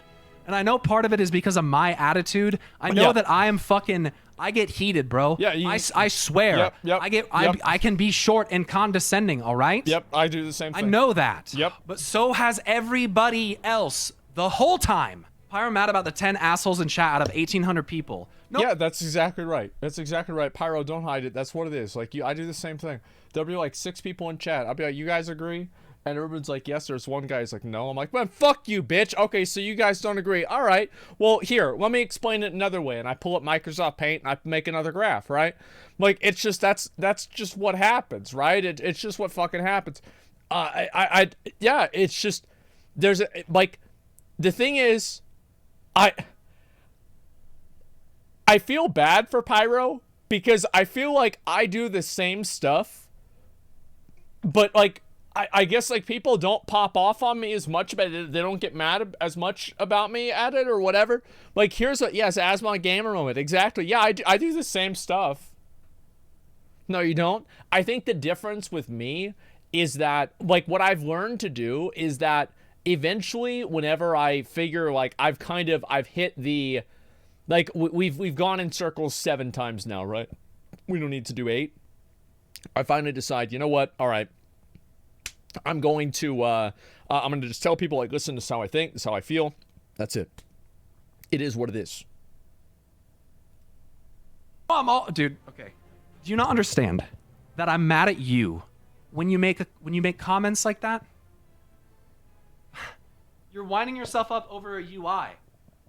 Yep. I can't handle you guys. You guys need to fucking literally go out and interact with real fucking people and have real fucking interactions and real conversations and real stuff. I don't think it's fair for me to ask you to go through my entire library to find the context to which that we're about to discuss. So the TLDR is, for the longest time, especially since Pyromancer came into Final Fantasy XIV, as there is some validity in what he's saying, right? Is that a lot of people get pressed and mad. Like you see this in ban appeals, for example. Some guy just like randomly pops off because I said something like, cat girls are hotter than bunny girls. And he's like, I can't believe you would say that. You're a fucking freak.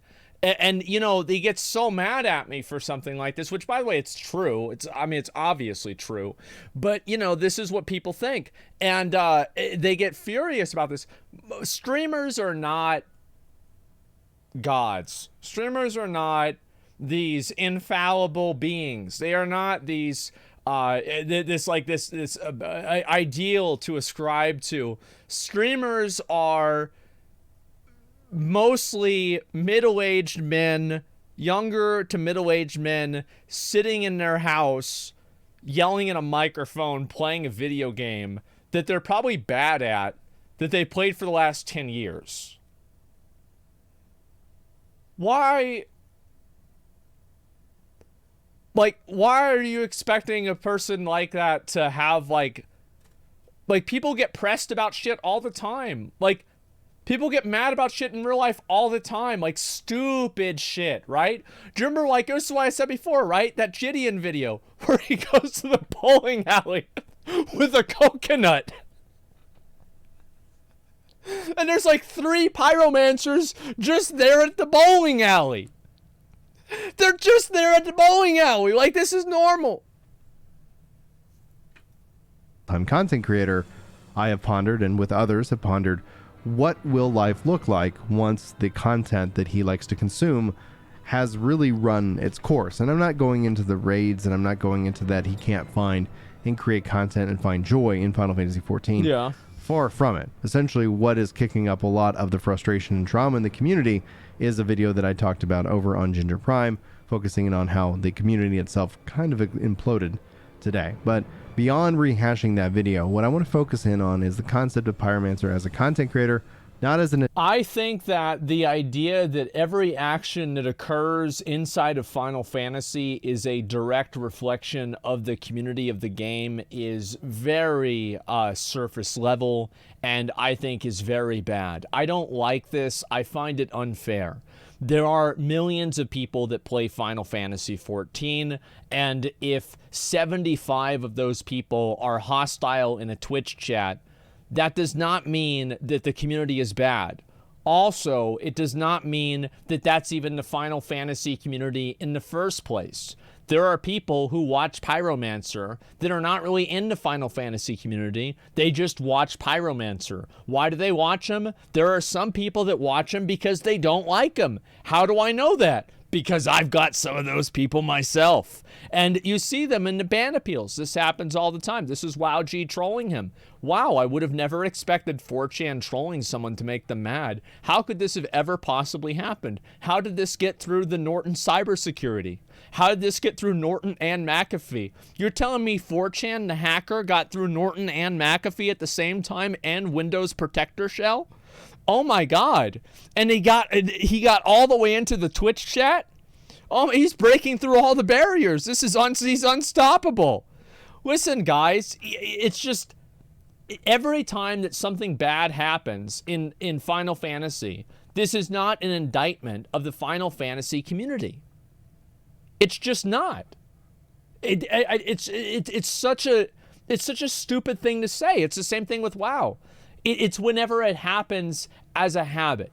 Like, this is a habitual thing that happens regularly. So I could say something like, for example, Final Fantasy, like criticizing Final Fantasy in general, or not liking the story is generally, like, the community will spurg out on you for that. Like, they absolutely will. They will react emotionally, and in my opinion, partially irrationally because of that. They'll get really, really upset. Now, why am I saying that's the community and this isn't? Because this doesn't always happen. That does. That's the difference. You can't look at one point on a graph and say, here's where the line's going. You have to have multiple points. Like Quinn, yes, sure. Here we go. Toxic streamer equals toxic chat. No, I don't agree with that. I think there are plenty of streamers who are positive, who are still have toxic viewers. Of course, and also, like, this is a symbiotic relationship. You have a toxic chat all the time, it's going to make you toxic too.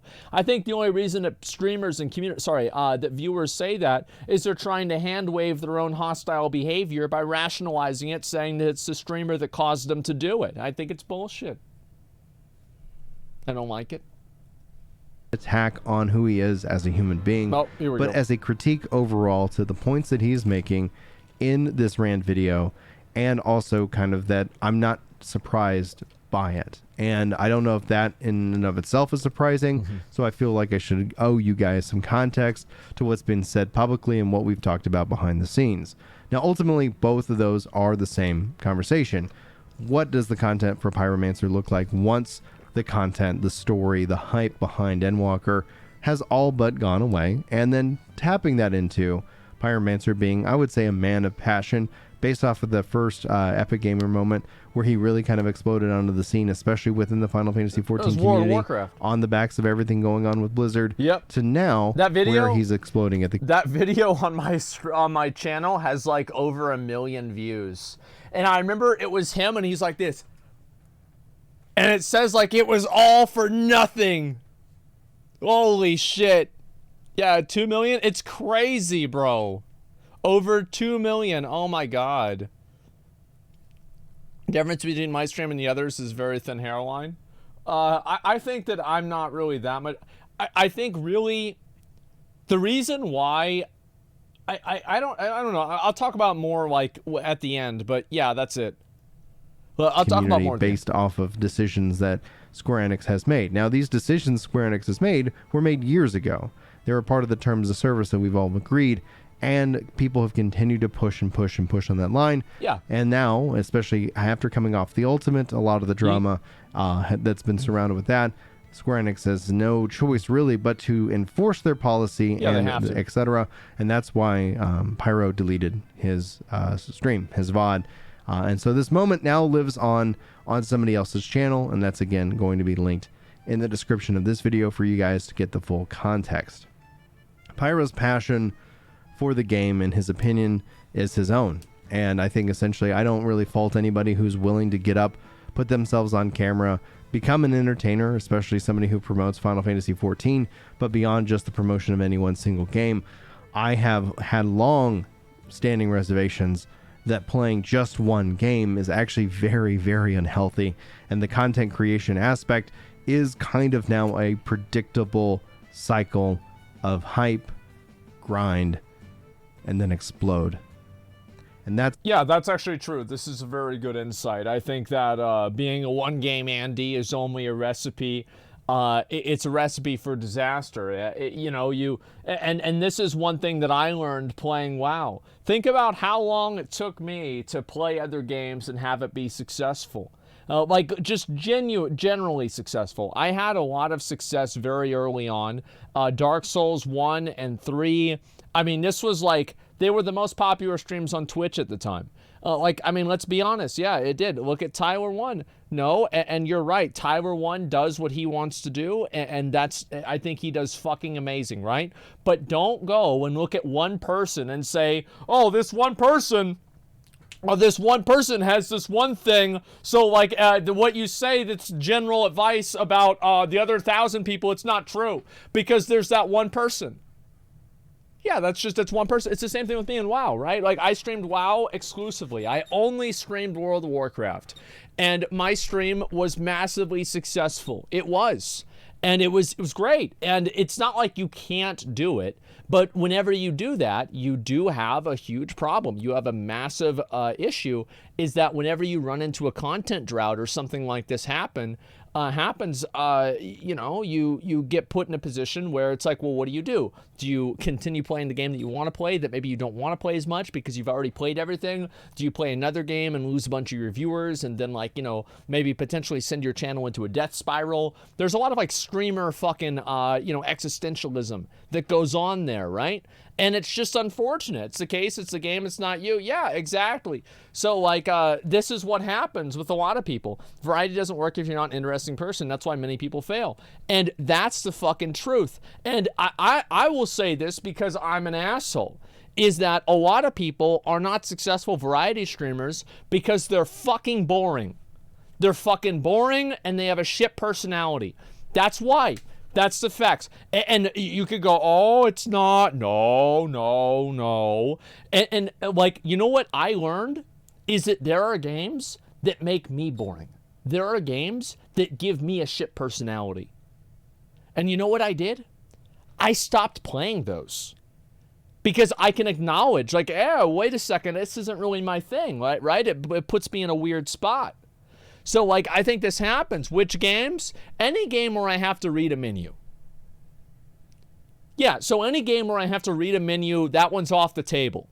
Yeah, we can't do that one. And, so Lost Ark, no, I love Lost Ark. I think Lost Ark's fucking great. So, yes, just in general, you know what I'm saying, right? And anyway, I just feel like it is, really stressful. And I think there's, an underlying stress for that with any game streamer. And you see WoW streamers go through this, Final Fantasy streamers especially go through this, because here's what happens with Final Fantasy streams, and I've seen this happen with a lot of content creators in Final Fantasy in general, is that they go through the MSQ, and then after the MSQ is over, they don't really retain those viewers because those viewers were just there to watch the MSQ, and then after that's over, they're gone. And that's the way it goes. But what you have to understand is that those people were never really your viewers. It's for example, I'll go and I'll get, 100 to 200,000 viewers, right? Whenever I watch a brand new announcement for a game or something like this. It happens pretty regularly. It's great.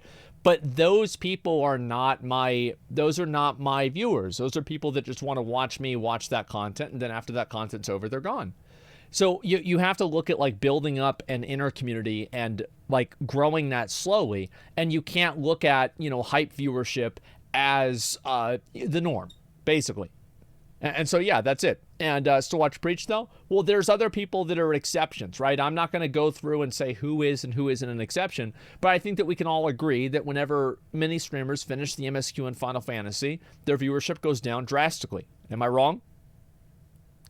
Am I fucking wrong? There it is. So, yes, I'm not looking for exceptions or anything like that, but that's generally what I'm saying. So this happens, and I think this is going to be the case for sure, but people need to understand that that's not always their fault. Sometimes that's just the way it goes. Never wrong, Papa Daddy? Well, because if I am wrong, you're fucking banned. Let's watch Pyromancer.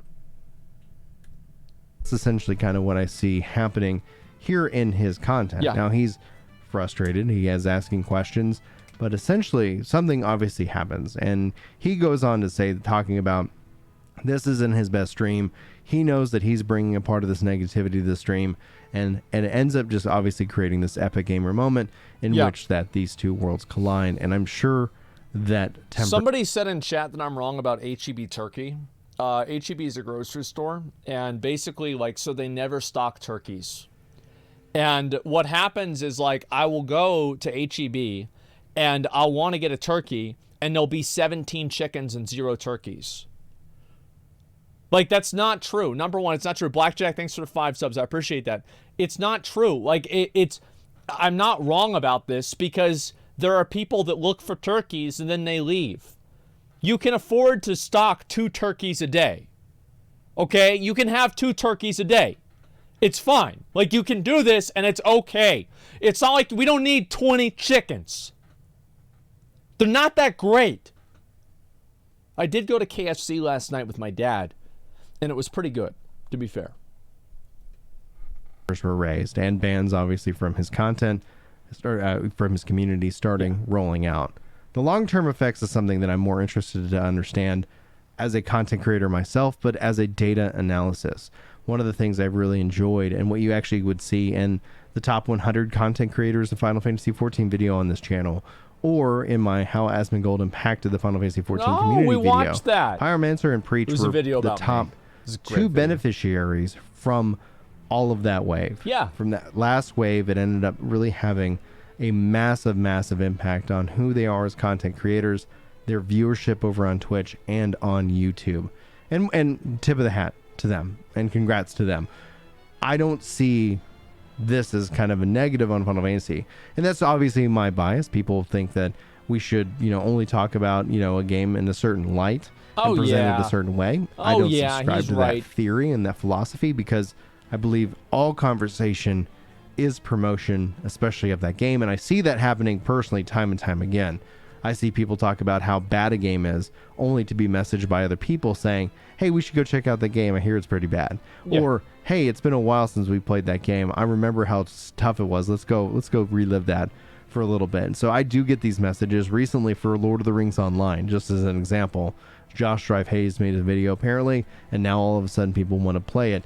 Regardless of whether he says anything positive or negative about it, it's really about having that conversation and it being a part of what people are talking about.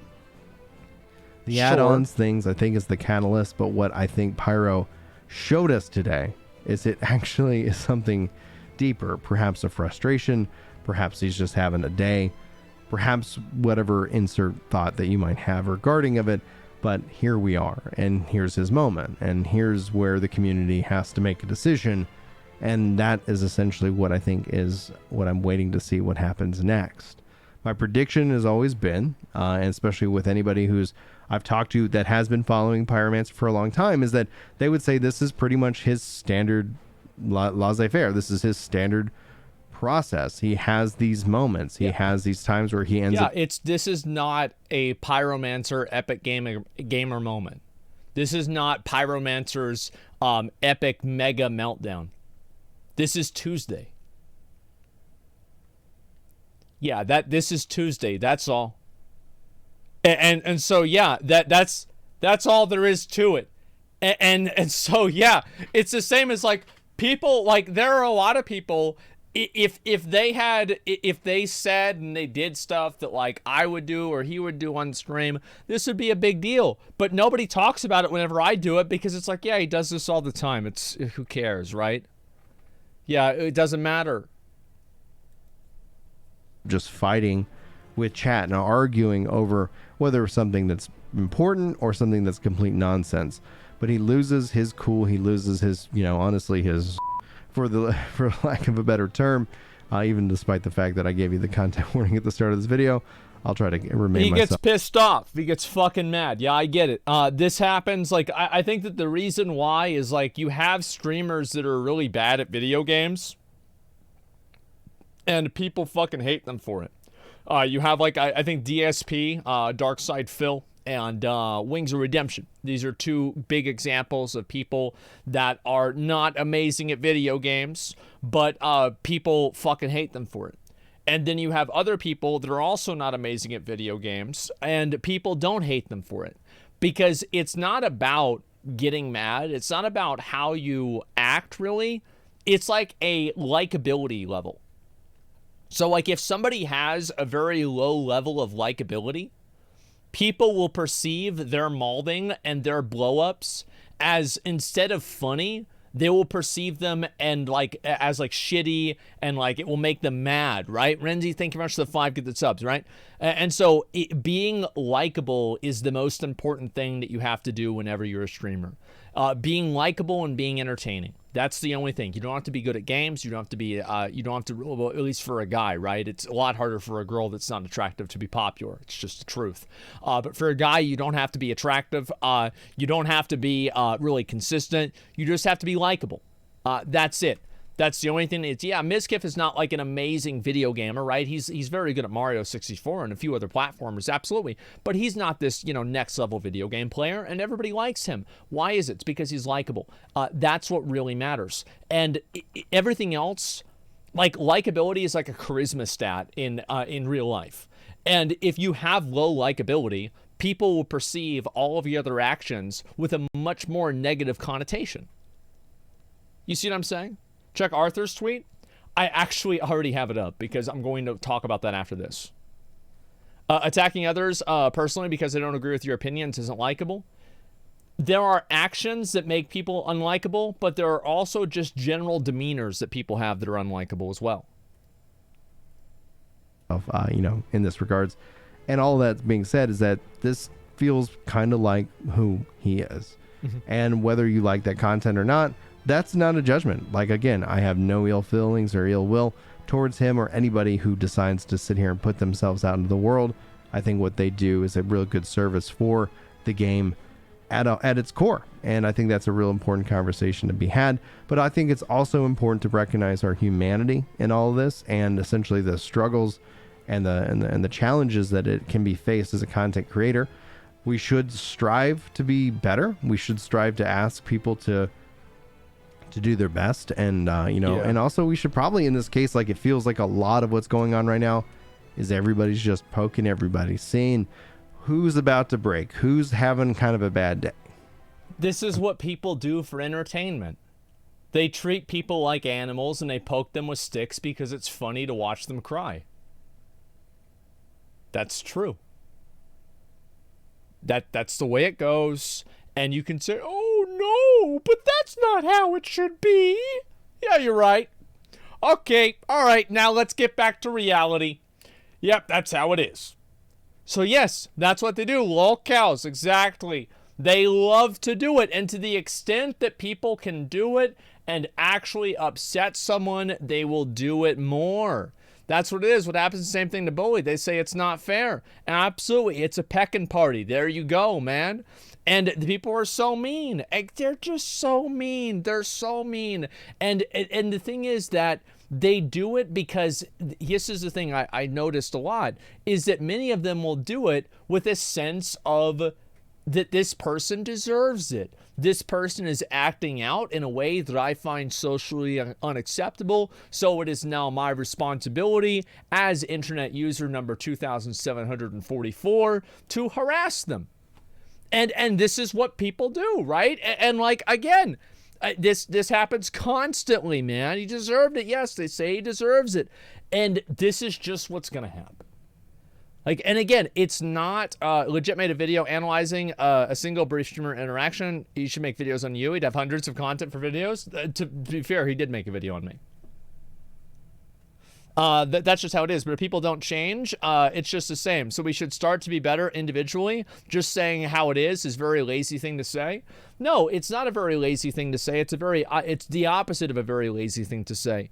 So there are a lot of people. I'm going to explain exactly why you're wrong. Okay, and if you disagree with me, I'm going to ban you in chat because Pyromancer, we're watching Pyromancer videos, so we're just going to, play along with the nature of it. So this is basically why I think it's wrong. I think it's very popular nowadays to speak in platitudes and to coddle people and to never tell people that any sort of negative thing that they have in their life is an outcome of their own behavior.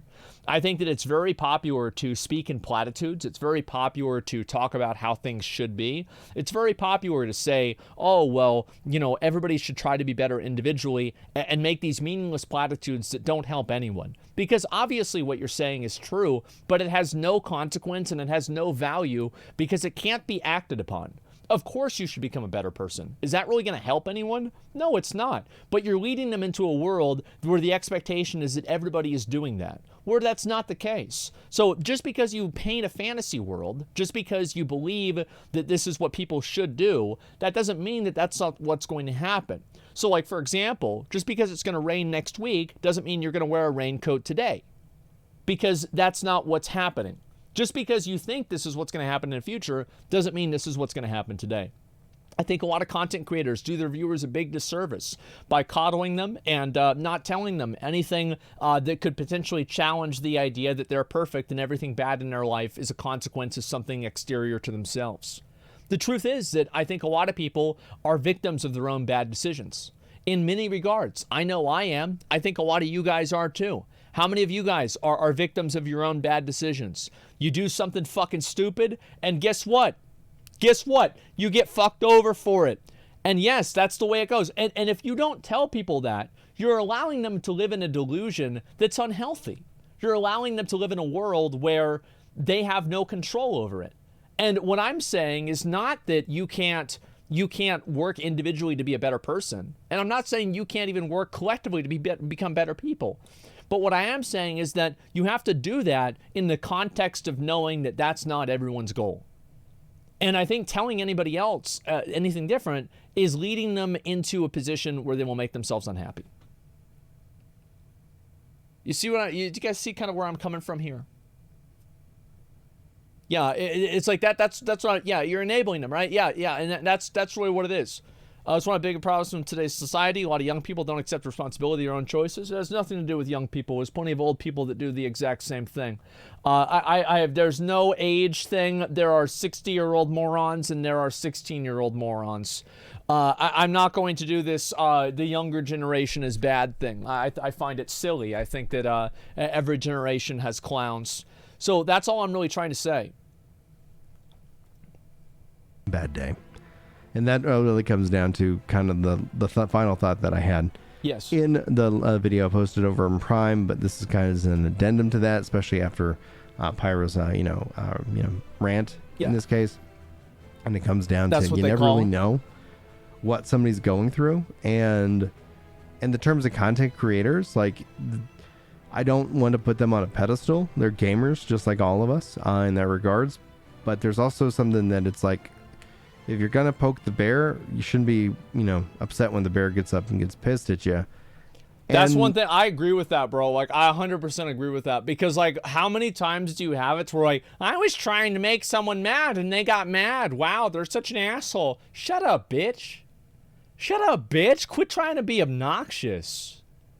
Quit trying to be rude. Like, what do you... Yeah, of course. Oh, I was trying to be annoying and people got annoyed. Oh, wow. Just shut up. Like, Also in Pyro's way, like there's no innocent party in this regard.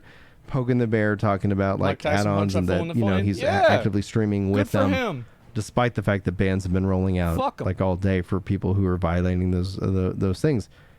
And I think they should. I think the best thing that could probably happen to Pyro in this case is that being that he is using third-party tools, that he gets banned, not because he's being bum rushed by a community that third-party things rolling out like all day for people who are violating those things.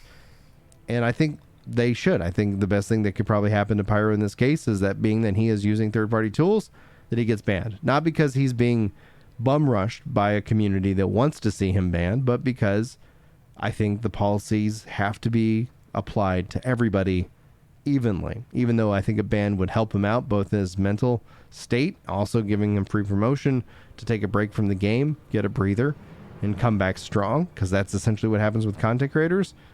But at the end of the day, like, I don't think there's a really other better option out there. At least I disagree with that. I think Square Enix should do whatever they're going to do, right? I mean, I don't think that there's really a right decision in this case. And it puts them in a weird spot, right? Because, like, you obviously have, and we're going to get into this, right, is that there is clearly a concerted effort to report Pyromancer. And, like, is this witch hunting? Yes, it is, in a way. But they're also not wrong.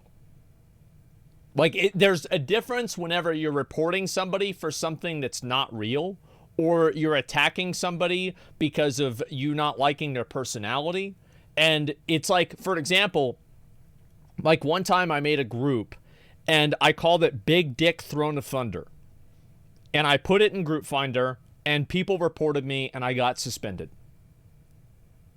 Was I getting witch hunted? Well, no, because I broke the rules.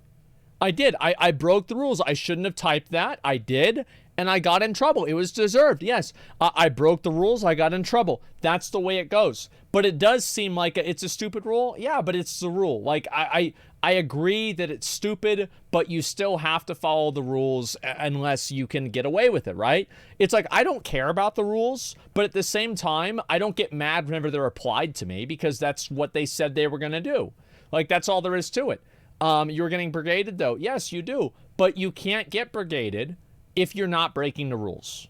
I hard agree. Square Enix is at fault since 99% of these third-party tools are making up Square Enix's deficiency for delivering a working UI. I agree with you functionally, but you understand how this puts them in a very bad spot, right?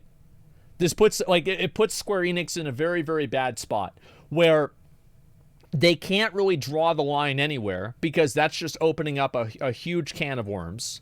And all of this other stuff, like there's no way that you can solve this problem, right? There's no way you can solve this problem and not have there be collateral damage. So what I'm saying here is that, like, whenever Pyromancer has this shit happen, I don't think him getting banned is good. I think that'd be terrible, right? Because then it empowers all the people that reported him, and then they're going to continue to harass him even more because it validates their efforts. But at the same time, Pyromancer does have things that are against the rules, and so, like, how do you approach that? How do you approach something where a person has something that's against the rules and people are doing it in a disingenuous way, but they're still technically right? How do you handle that? I don't know. If there is, I haven't heard of it yet. Anyhow, I just wanted to share these thoughts. I wanted to get you guys, my thoughts on this subject. Thanks so much for your time and listening to them. Again, check out the original video if you're interested in the full context of his post. I hope you guys all have a wonderful day, and I hope to see you in my next video. But until then, take care. All right. I think that's fair. I feel like pretty much what he said, like, I don't agree with the ban thing, but pretty much everything else, I do agree. We'll go through and we'll look at just a bit more, and then after that, I'll look at the tweet about this.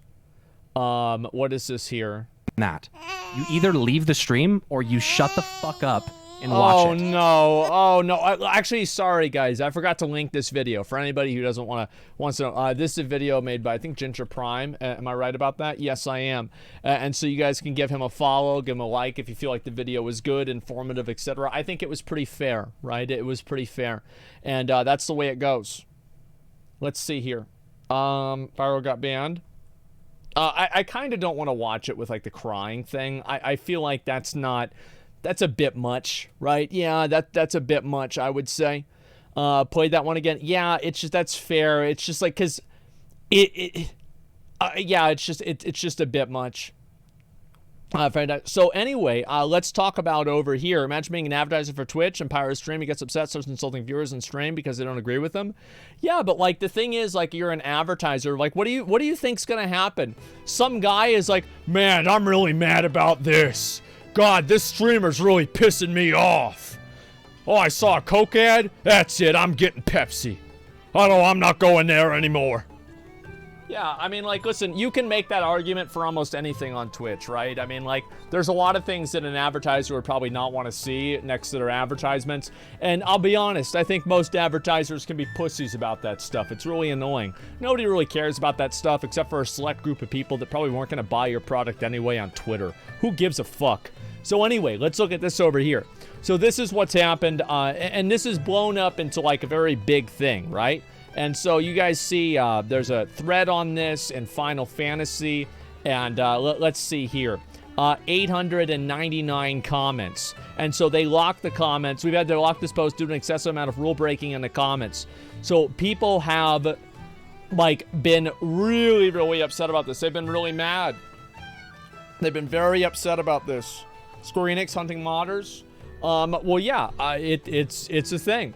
So Arthur's made a tweet about this. It's one thing for someone to break the TOS and then others to specifically brigading to get someone banned.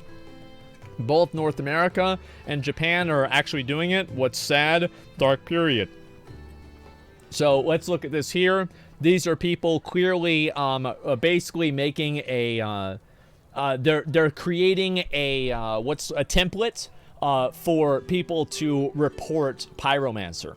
And this is clearly on, guess what website this is on? This is on the infamous hacker website 4chan. And you can see this also on, this is I guess, the Japanese website as well, linking Pyromancer's stream as well. So people are brigading and trying to get him banned. This is just what's going to happen, right? I mean, it's what's going to happen. Like, yes, obviously, these are not, and I want to say again, sometimes I wonder if it's salty WoW fans or something, like they're reporting ex-WoW streamers as a way of punishing them for leaving. Yes, the ex-WoW players definitely downloaded Final Fantasy, created an account, and tracked down a streamer just to report them. Yes, it's very plausible. Well, it's not that unplausible, but yes. Look, can we leave Pyromancer alone? Doing so much shit with his last game. I mean, it's just a video game, man. It's just a video game at the end of the day. Is absolutely not what he wants or needs. Yeah, I mean, again, like, that's why I'd say don't scream if you're in that mental state. Chilling Spree with the 5 gifted community subs. I appreciate that. Thank you very much. If you don't break the TOS, there's nothing to fear. Every TOS is written to be vague in a way that's impossible not to break it. Yeah, I think this is a disingenuous thing to say. It's very obvious, like, that there are different levels of breaking the TOS. Yeah, it's very obvious that there's different levels of it, and it's just like, oh, and this person they're technically right that every TOS does have, like, catch-all phrases that they can ban you for whatever they want. Yeah, sure, but, like, I think that this is.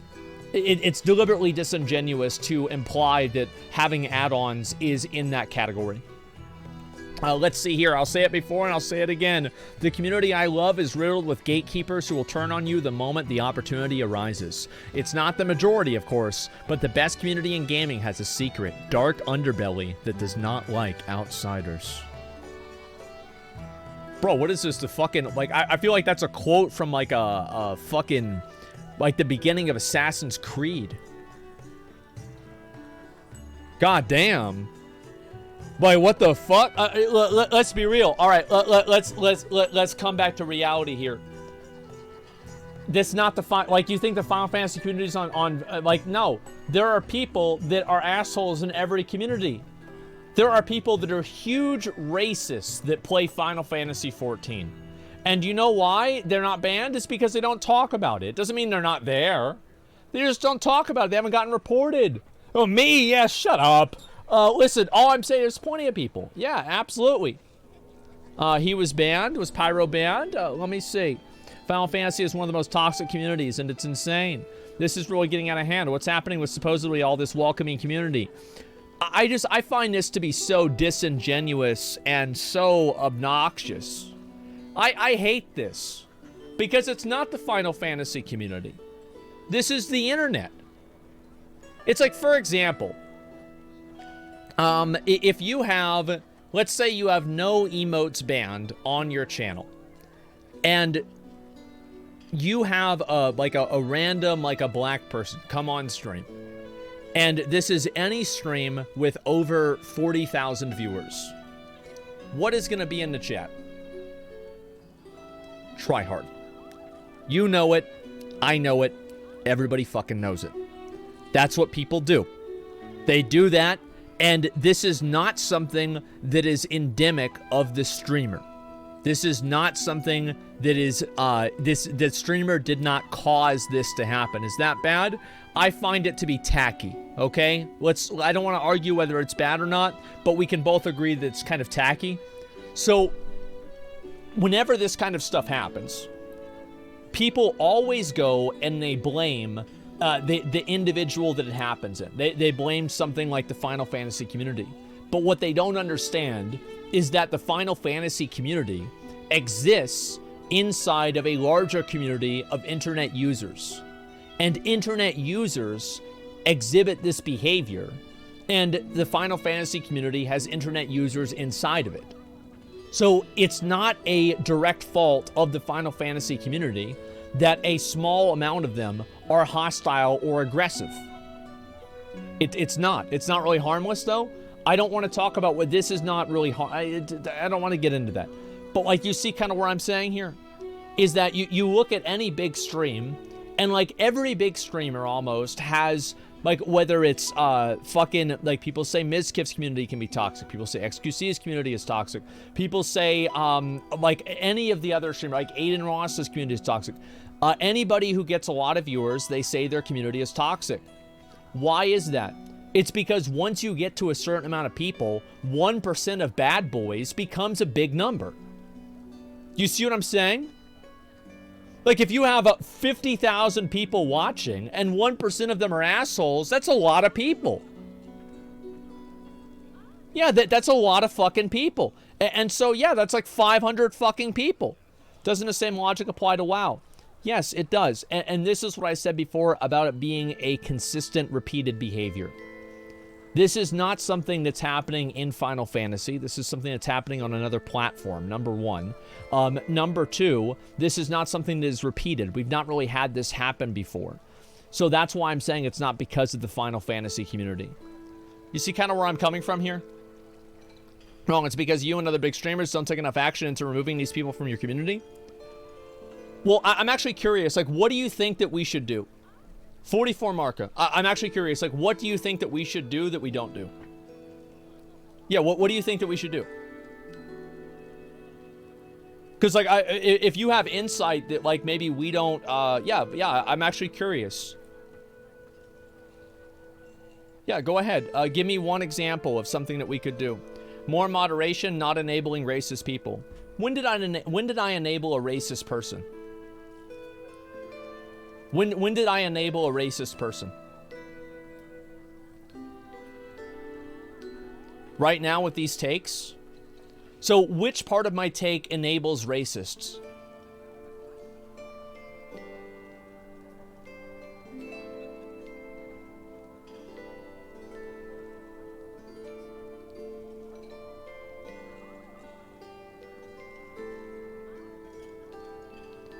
Saying there's nothing you can do to prevent this? So then what do? So wait a minute. So your logic is that saying there's nothing you can do to prevent this is enabling them. But by enabling them, you're saying there's nothing to do to prevent this. This is circular logic. Yeah, you don't even know what you're talking about. You understand? Like, you actually, and this is the thing, is like, if you actually had a solution to this, you would have immediately stated it.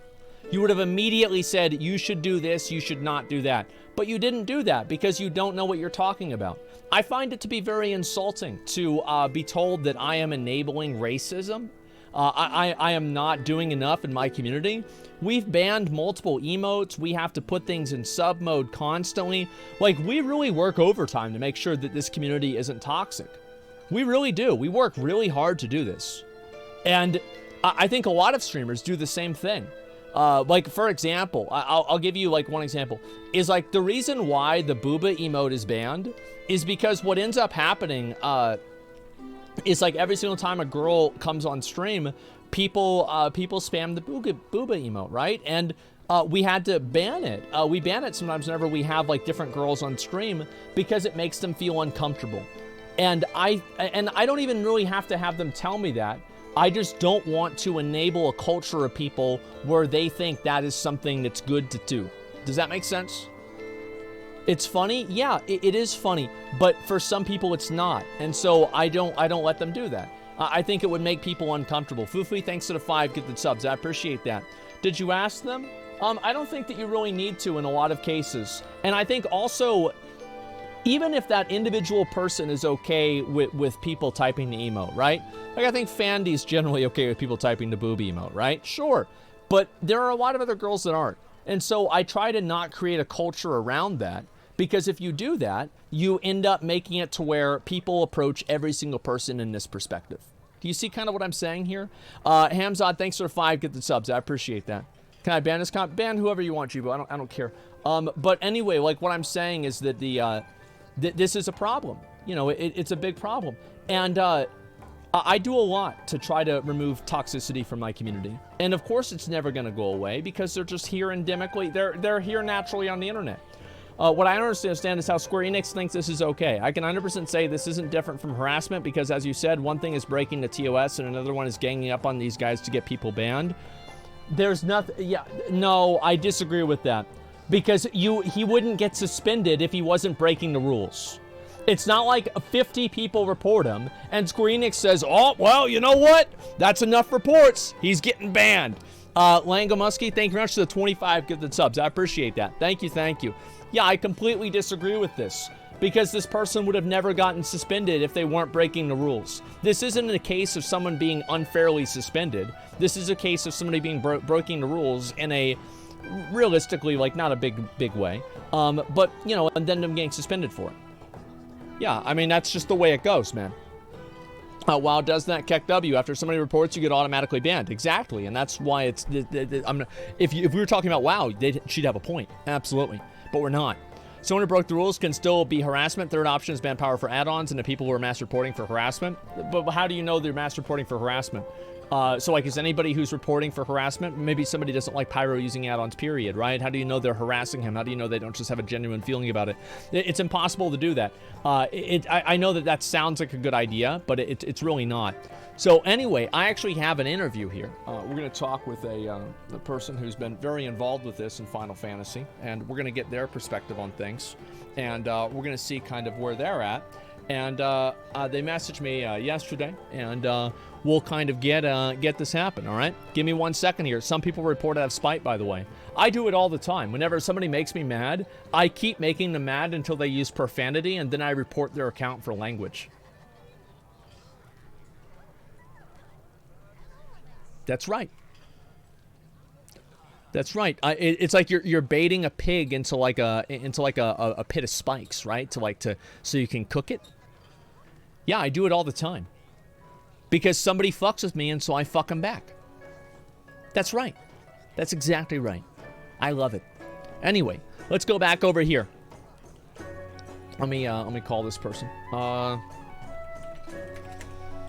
Make sure they're ready to go. And we'll get this done.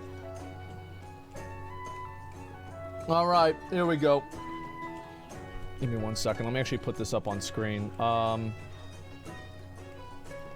Add in text. Where's my text here? Where's my most recent text? What does this say? Oh, no. That's my most recent text on screen.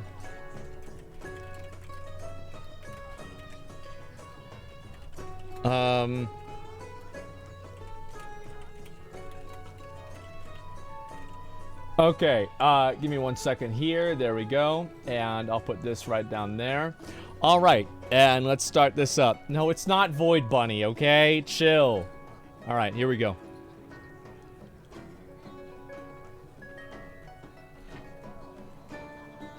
Hey, what's up, bro? How you doing? Hi, all good.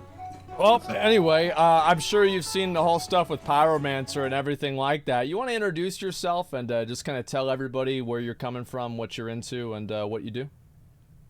Okay, so people know me as Slen. I've been developing plugins since ever I got to Final Fantasy. I'm a WoW Wendy. Okay. You want to call me that. So yeah, I've been working on plugins. I prefer not to mention which plugins they are, just because there's a bigger team, and I'm coming here from my own opinion and volition, so I don't want to ruin anyone's life. I get that. I totally do. I mean, it's definitely a thing. How long have you been doing it? Being honest with you, probably like almost a year now, but in terms of actual active development, like 4 months. Okay. It's around the time it took us. And so whenever you first started doing it, did you ever expect to hear a crackdown or see a crackdown like this, like what we're seeing now? I mean, honestly, yeah, because by the time I already started developing, like, people were already gatekeeping plugins and shit, but ever since the WoW people got around, just grew, obviously. Oh yeah, I mean absolutely, it's gotten a lot more attention to it. I feel like now recently with the Dragon Song War Ultimate Raid, you just see so many people now watching Final Fantasy for that, is that they just had to comment on it, they had to do something about it. So what do you think about like them finally cracking down on it? Like do you consider this a positive thing? Like how do you feel about it? It's kind of mixed because obviously the best alternative is to not have an illegal market, right? So yeah. The best really option is for Square Enix to take inspiration, like they already said, and we thank them a lot for that.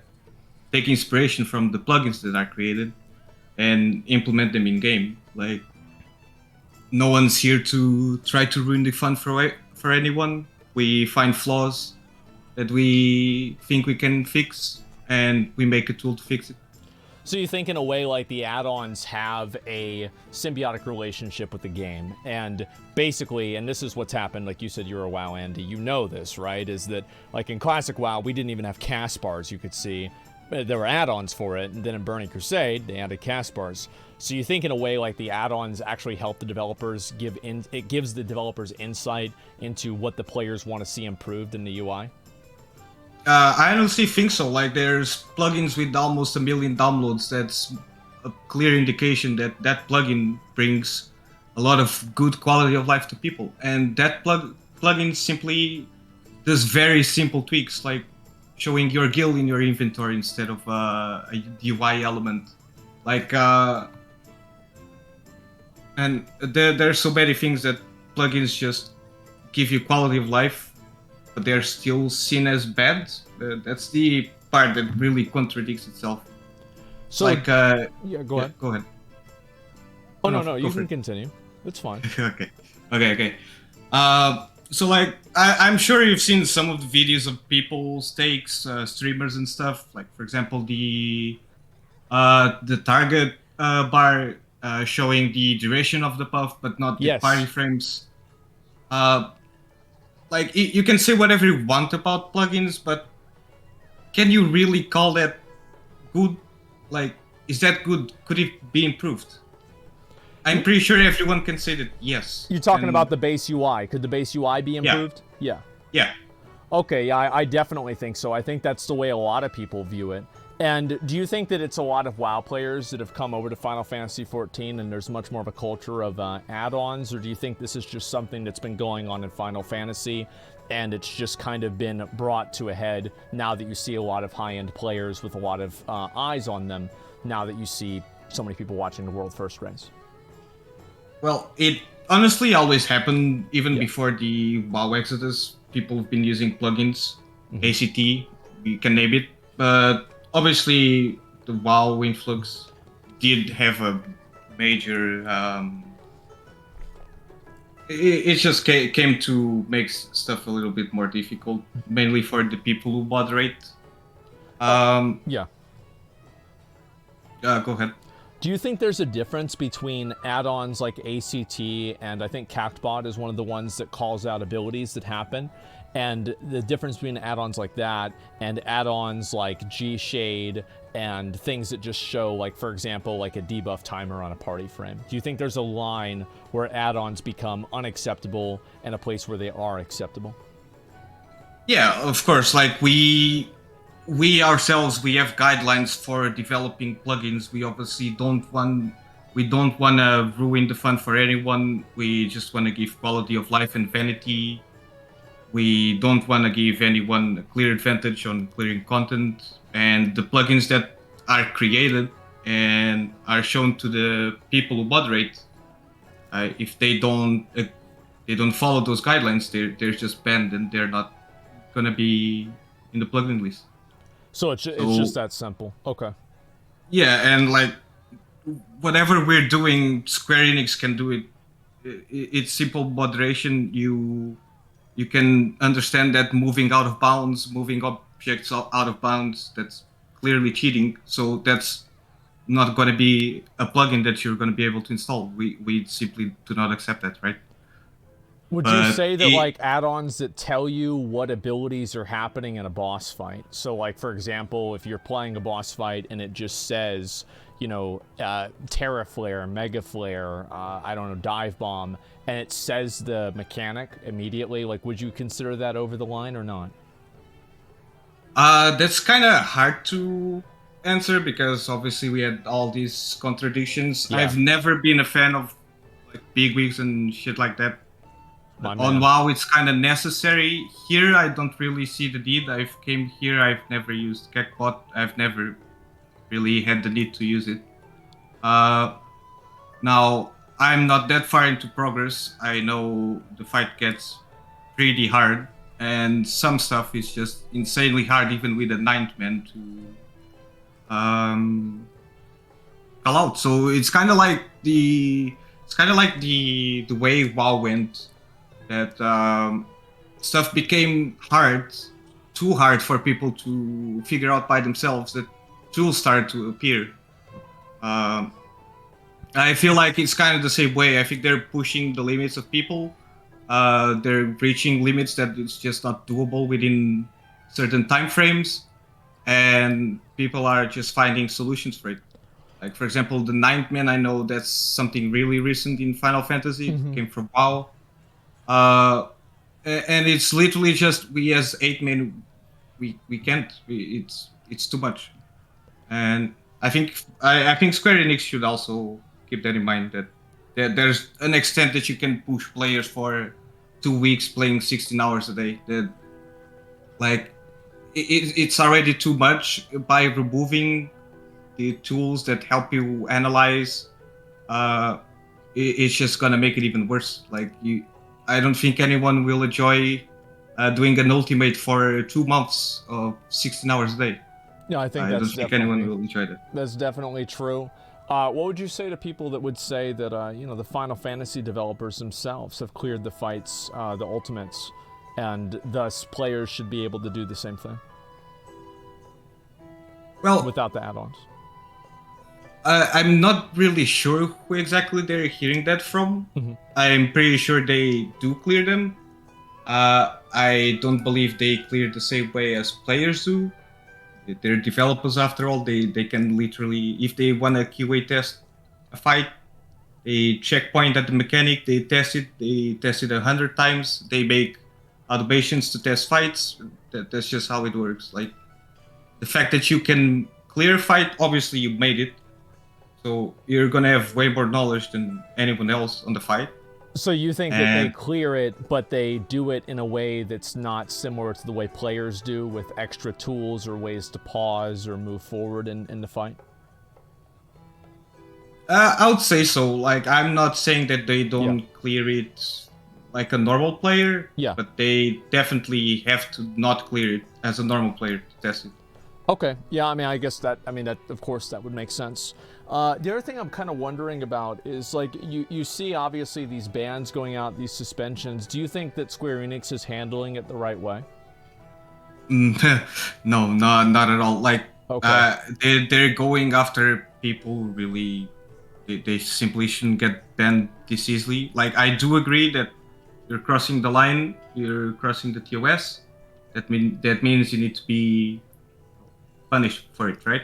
Yeah. But them making an announcement and hours later they just banned Bagel from the game. They ban him from Twitch, and now, like, without like a warning or anything like that, just ban him and that's it. Yeah. Do you think it's because of the? I mean, obviously, we saw the stuff that's happening now with Pyro. People reporting him like crazy. Do you think this is like witch hunting or what? Yeah, I do think it's witch hunting, and I mean, you can just go to Twitter. You look at who's typing what, like, oh, that guy was using ACT, you should die and get banned. Yeah. And it's like, bro, what the fuck? You go see his profile. Oh, it's a modded cat boy that is addicted to housing, and he uses a plugin that we do not allow. Like, it moves objects out of bounds. We do not want to have anything to do with those kinds of stuff. Yeah. They use it to make pretty houses, and they use G-Shade. So, which side exactly are you on? Like, you're using tools that not even us allow, because they're simply just against our even TOS.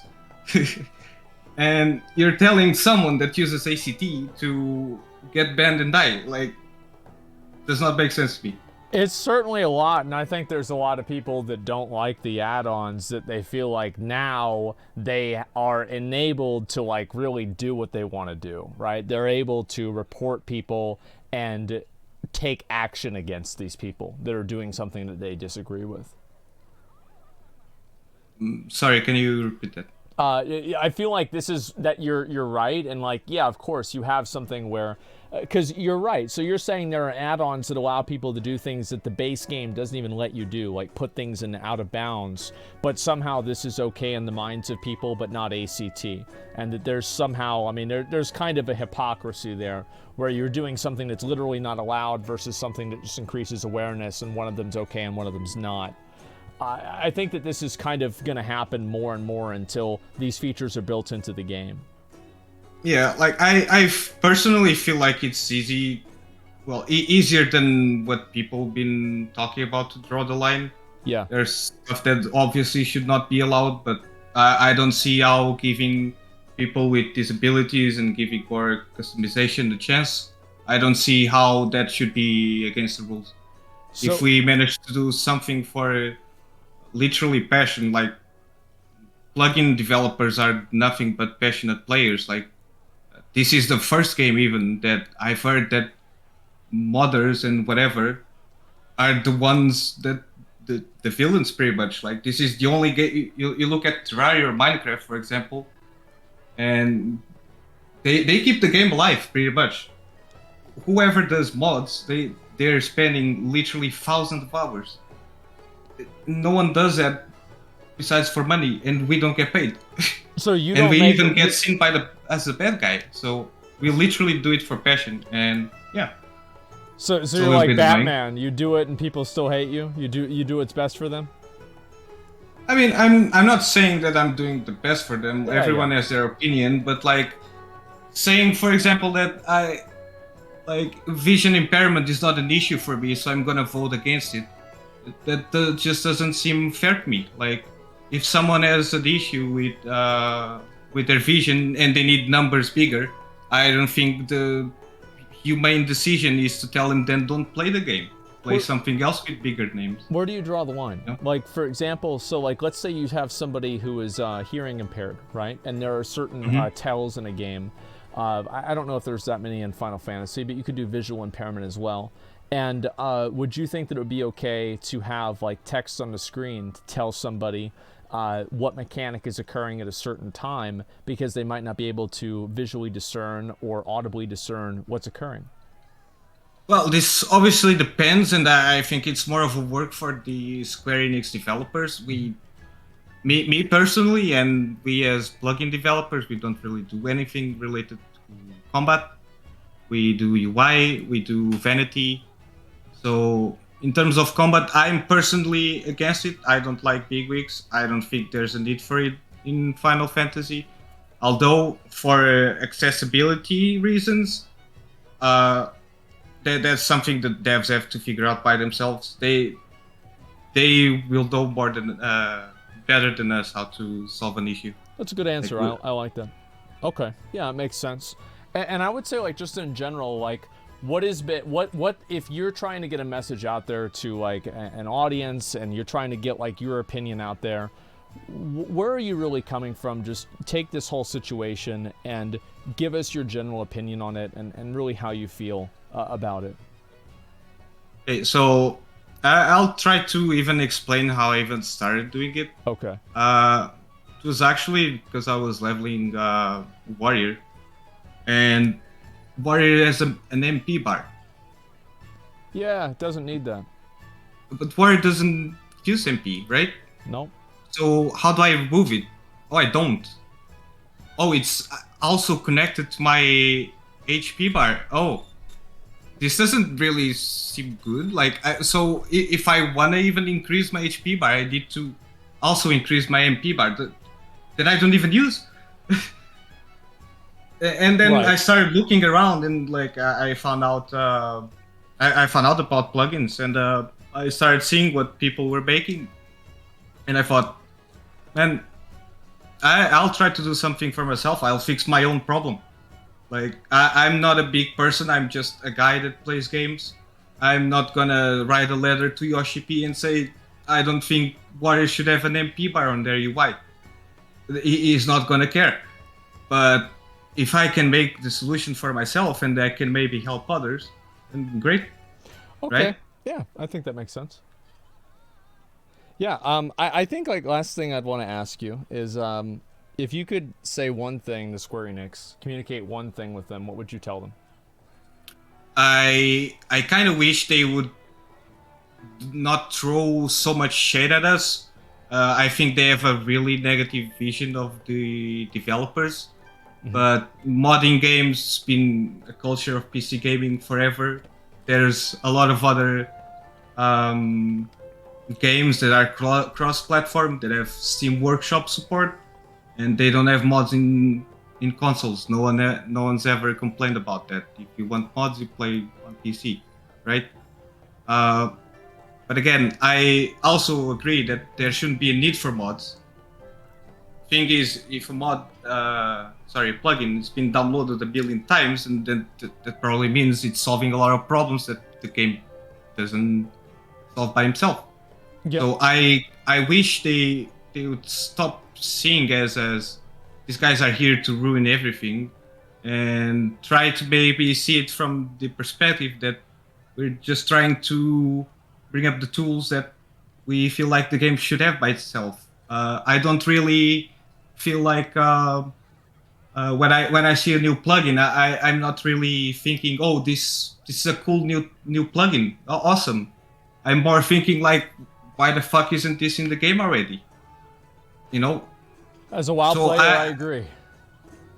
Yeah, like, and you can kind of get by how they went about the pretty much copying LVY into base WoW, right? It's pretty much mandatory right now to install LVY, otherwise the game's just shit. You have a bad experience. You need to install add-ons. Yeah. So I think they went in a good direction, and I think that Square Enix and Yoshi P, even in his latest statement, he does mention that he wants to improve. He knows that the tools that people are using, they're using it because they seem necessary. So he wants to add them in game, and I really thank him for that. Like chat bubbles, for example. Yeah, like chat bubbles. Yeah. Like, can you name me an MMO that doesn't use chat bubbles? Even RuneScape has chat bubbles. Like, for me, these kinds of decisions don't really make sense. It's just a sought-out after feature to have in the game, yet they refuse to provide it. So people seem to be forced to go to other providers that are not official. It's just what people are gonna do. I think so. But you would say you agree that there is a line where add-ons do become too strong or too outside the bounds of what a player would be able to do. Intrusive. Naturally. Yeah, intrusive, basically. Okay, yeah, well, that's good. I do agree with that, and it's exactly the same thoughts with WoW too. There's plugins that I simply don't really agree with existing, but it is what it is. And I kind of only feel like Square Enix should look at two solutions. One is to either endorse plugins and make them official, moderate what the same thing as Blizzard, give us an API, give us stuff to work on. If you don't want to include anything that's combat related, then don't include that in the API. Let us have something official that we can call our plugins. Or at least come ask us or try to understand why a million people downloaded a plugin. I think what I'm hearing a lot from you is that you don't necessarily disagree with Square Enix not liking add-ons, but you just feel like you wish that they would take a more cooperative approach with the developers and with the players on it, rather than just punishing them for doing something that they then themselves admit is bad by the nature of them trying to fix it and acknowledging that. Yeah, pretty much. Like, no one's gonna use ACT just to piss people off, right? Yeah. If someone uses ACTs because they need it, you can talk shit about parsers all you want. I also talk shit about parsers. I don't like them. But for example, FFLogs, it's a very valuable tool for World First Raiders, because the game doesn't provide you absolutely no information to how stuff ended up. Like, it doesn't matter if I know that I died to an ability. I don't know how I died. I don't know how much mitigation I had. I don't know if I was full HP. I don't know how much mitigation I'm gonna need. I don't know how much damage it dealt. There's no death recap somehow on an MMO. There's another one. If they simply add a death recap, then FFLog stops being a necessary tool for a high-end rating. I've been asking about that for Path of Exile for about 10 years. I understand that. Yeah. Well, I mean, that's good to hear your perspective. It definitely is, because I do think there's a lot of people definitely who have innocuous add-ons. Like, I would argue something like chat bubbles is completely innocuous. This is not something that increases your ability to play the game. It just simply makes the game more playable. And those people are getting lumped up in people that are using things that literally call out the boss abilities in voice. I think those are two very different things. So even though Square Enix might not be able to approach these two things differently based off of just the fact that they don't have that much resources, or they're not able to for some legal reason, I think that we can both agree that those are two different things. Yeah, and about the resources, I'm not exactly so sure about that. Obviously, it's always going to be about the big guy behind everything that decides the budget for the game. But man, we're 20 guys. We did this in our room in our spare time because we also have full-time jobs. Yeah. We did it because we love the game. It took us 4 months to do it for free. We didn't ask for anything. We're not doing this for the cloud. What cloud are we even getting? We're the bad guys somehow. I don't really see an excuse to not enough resources or something, besides the big boss doesn't want it. I think it could always be, people told me that there's like a law in Japan that maybe makes it harder for them to handle it. It's hard for me to know. I have no idea what the laws in Japan are, but that's just what people have said. I mean, I can believe that. Like you, I'm not from Japan. I'm not gonna say whatever culture or rules they have up there. But one thing is clear is that whenever we had a thank you message channel, probably 50% of them were Japanese. So I also don't really like this, like, oh, it's the Japanese people and their culture and shit. Like that's just not false. I mean that's just false. From the developer's perspective that gets the thank yous for developing the plugins, no, it's not the case. So I would also like for people to stop throwing shade at the Japanese people. Yeah, I think there's a lot of people that just feel that way everywhere. It's nothing special, unique to any one group. I agree with that for sure. Well, I really appreciate you coming on and talking about this. I'm glad to have your perspective. So, yeah, thanks a lot for coming on, man. Is there anything else you want to say? No, not really. I don't. Okay, well, yeah, thanks a lot, man. I really appreciate it, and good luck trying to get this worked out with Square Enix. It seems like you all are certainly going to need it. Yeah. We'll see. All right, man. Thanks a lot. I'll see you later. All right. See you, man. Thank you. I think that went pretty well. What do you think? What do you think? Yeah, it's exactly. That went okay. And absolutely, come to Portugal. Yeah, I've heard that a lot. Great, yeah. I mean, I think he brings up some good points. I mean, absolutely. There are players that just, I think that I think that there is a huge culture in America, and I think really in a lot of places, not just America, and he does bring up a good point, right? A lot of other games have mods, and they just want to be able to do the same thing with the other games, and of course Square Enix has every right to moderate the game the way that they want, but of course there's going to be a lot of friction, you could say, whenever you have people that are so frustrated about so frustrated about something that they always feel like they had before, you know? I think that's definitely going to happen. Japanese company don't like anything tampering with the product. Yes, we've learned that with Super Smash Brothers tournaments, haven't we?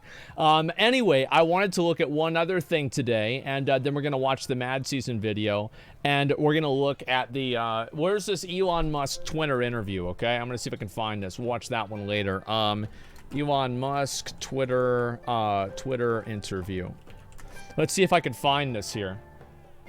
I don't know if this is it. Shit, I'm not sure which one it is.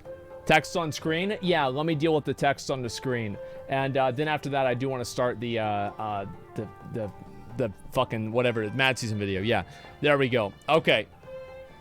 I'm not really sure what this is exactly. Orange Man coming back.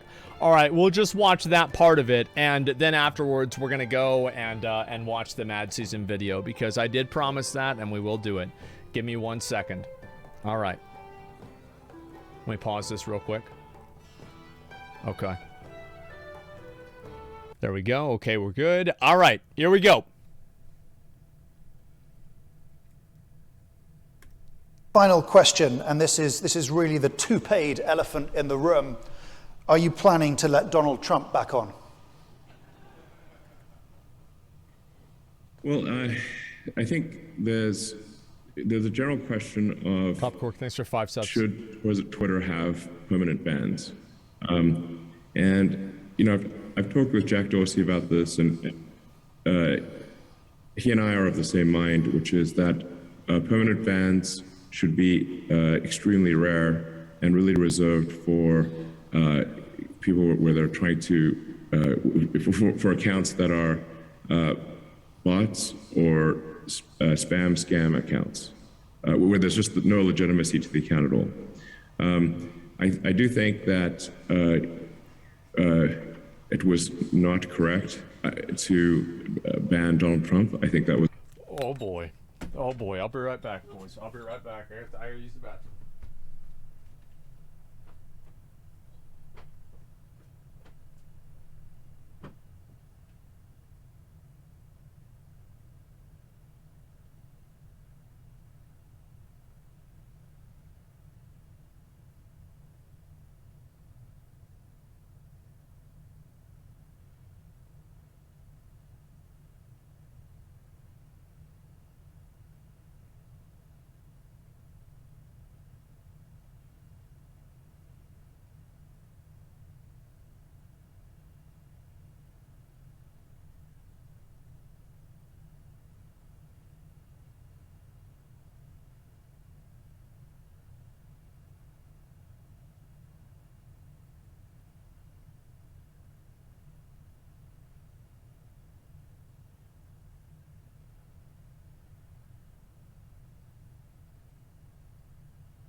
Okay. Alrighty, boys. Man, as I said, the day he gets unbanned will be a day, like, I feel like it. I feel like the day he gets unbanned, if he ever became president again after that, he would make it a national holiday. Like, I think that this would happen. It would be beyond anything else anybody could expect, right? I don't even know. It'd be on Truth Social. Yeah, I wonder what happens whenever they actually do unban him. I know he says he's not going to come back. He'll come back. Guaranteed. Did you wash your hands? Why'd I wash my hands, dude? I got a clean dick. Why the hell would I wash my hands? That was a mistake because it alienated a large part of the country and did not ultimately result in Donald Trump not having a voice. He is now going to be on Truth Social, as will a large part of the sort of the right in the United States, and so I think this could end up being frankly worse than having a single forum where everyone can debate. I guess the answer is that I would reverse the perma ban. Obviously, I don't own Twitter yet, so this is not like a thing that will. Oh boy. Oh boy. Holy shit. Doesn't own Twitter yet. Yep, that's right. Guys. I mean, do you remember, like, does anybody remember 2016? Like, literally every fucking meme was this fucking guy. It was just this fucking guy. And you know what? You want to know what else? You know who else is going to come back? Alex Jones. You understand what's going to happen? Like, Trump is like one guy. Yeah, literally. Like, it's just, this is... Oh my God. He'll be in prison? I have a feeling he won't be. Shareholders already agreed on the sale. It's basically his. Just the legal transfer has to happen. Oh my God. This is just going crazy. I can't wait. So what, Asmongold, do you have a problem with free speech? Listen. I can see why they banned him. I can see why people want to unban him. I don't really give a fuck what happens. I just want to see it happen. I want to see I want whatever is the most entertaining thing to happen, right? Like, that's about it. Yeah, that's about, I could see why they banned him. I could see why they want to unban him. Yeah, it makes sense to me. Yeah, we'll just see what happens. Definitely happen, because what if I don't own Twitter? But my opinion, and Jack Dorsey, I want to be clear, shares this opinion, is that we should not have perma bans. Now, that doesn't mean that somebody gets to say whatever they want to say. If they say something that is illegal or otherwise, just destructive to the world, then that there should be perhaps a timeout, a temporary suspension, or that particular tweet should be made invisible or have very limited traction. But I think perma bans just fundamentally undermine trust in Twitter as a town square. I think he's definitely right that Twitter has eroded a lot of trust, and I think this is something that's happened not just with Twitter but with the government in general. And I think this is what's happened a lot with COVID, for better or for worse, is that COVID and the government's response to COVID and the way that they've handled it just throughout the time it has made a lot of people completely distrust the government. And this has been going on realistically. It happened in September 11th, where people thought that it was an inside job or they knew it was going to happen, etc. That trust was continually eroded through the Iraq War or the Afghanistan War, the weapons of mass destruction, the killing Gaddafi, and just like, more and more happens. Like you had, like, who was that football player who got killed and then they covered it up? I forgot the guy's name, but Patriot Act, Pat Tillman, there you go. And so this has been an eroding trust that's been going on really now for 20 years, but it's just kind of come to a fever pitch, weird way to say it, with COVID. And I think also that's been reflected on Twitter and other things as well. The public lost trust in Twitter the day that McConnell got banned. Yeah, I was in Iraq. You don't really know the real story unless you were there. Well, it doesn't really matter what the real story is, does it? It matters what the people believe. Yeah, and so it doesn't, that's what I mean. Like, I'm not talking about what really happened. I'm talking about what people believe. A real story, but WMDs were not there. Left US 6 years ago. They've been exposed. Yeah, and does this mean Destiny will get unbanned too? Categorically, yes. This means Destiny and McConnell would get unbanned from Twitter. That's right. We are entering a new age, an age of a new age. Let's just say that we are entering a true new age. Everyone can voice their opinion. It was I think it was a morally bad decision, to be clear, and foolish in the extreme. Even after he egged on the crowd who went to the US Capitol, some of them carrying nooses, you still think it was a mistake to remove him? I think if there are tweets that are wrong, they should, and bad, those should be either deleted or made invisible. And a suspension, a temporary suspension is appropriate, but not a permanent ban. So if the deal completes, he might potentially... So, yeah, I think that makes sense, right? It's fake news, subjective leading. Well, the thing is that what you have to understand, and this is what I said before with Chats Boozle. Well, here's what I mean. Loaded question. Well, of course, it's obviously a question with a direct...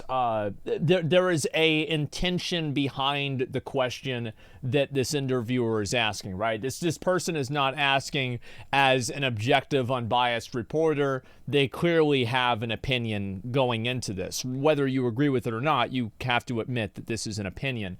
And so anyway, I think this is the same thing that happened with the Amber Heard situation as well. I think that you're seeing many times where mainstream media, because there are a lot of times where mainstream media presents something and the people reject it, and whenever people don't have an option to speak up against that, well, then they still maintain the hegemony. They still maintain the control.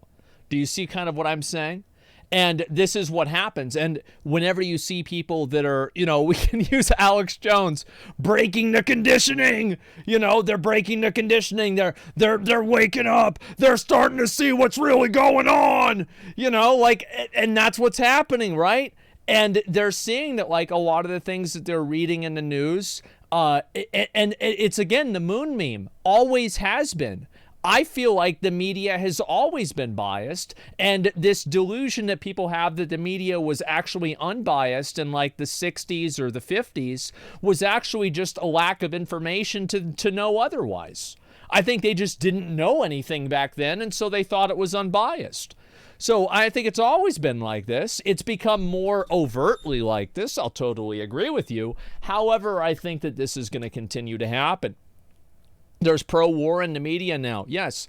And I think this is what's going to happen, is you're going to see more and more people speaking up against this. And I think that there are a lot of people out there, and these are people who, they don't even necessarily like Donald Trump.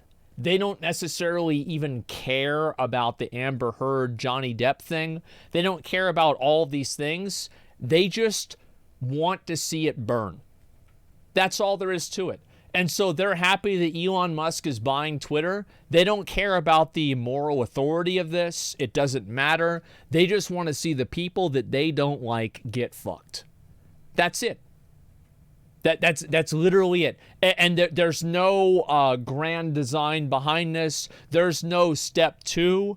There's just a step 1, and that's all they want. They come back on, but with the understanding that if he does something similar again, he'll be back in the sin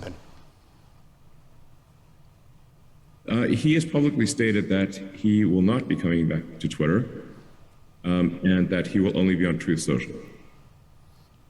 And this is the point that I'm trying to make, which is perhaps not getting across, is that banning Trump from Twitter didn't end Trump's voice.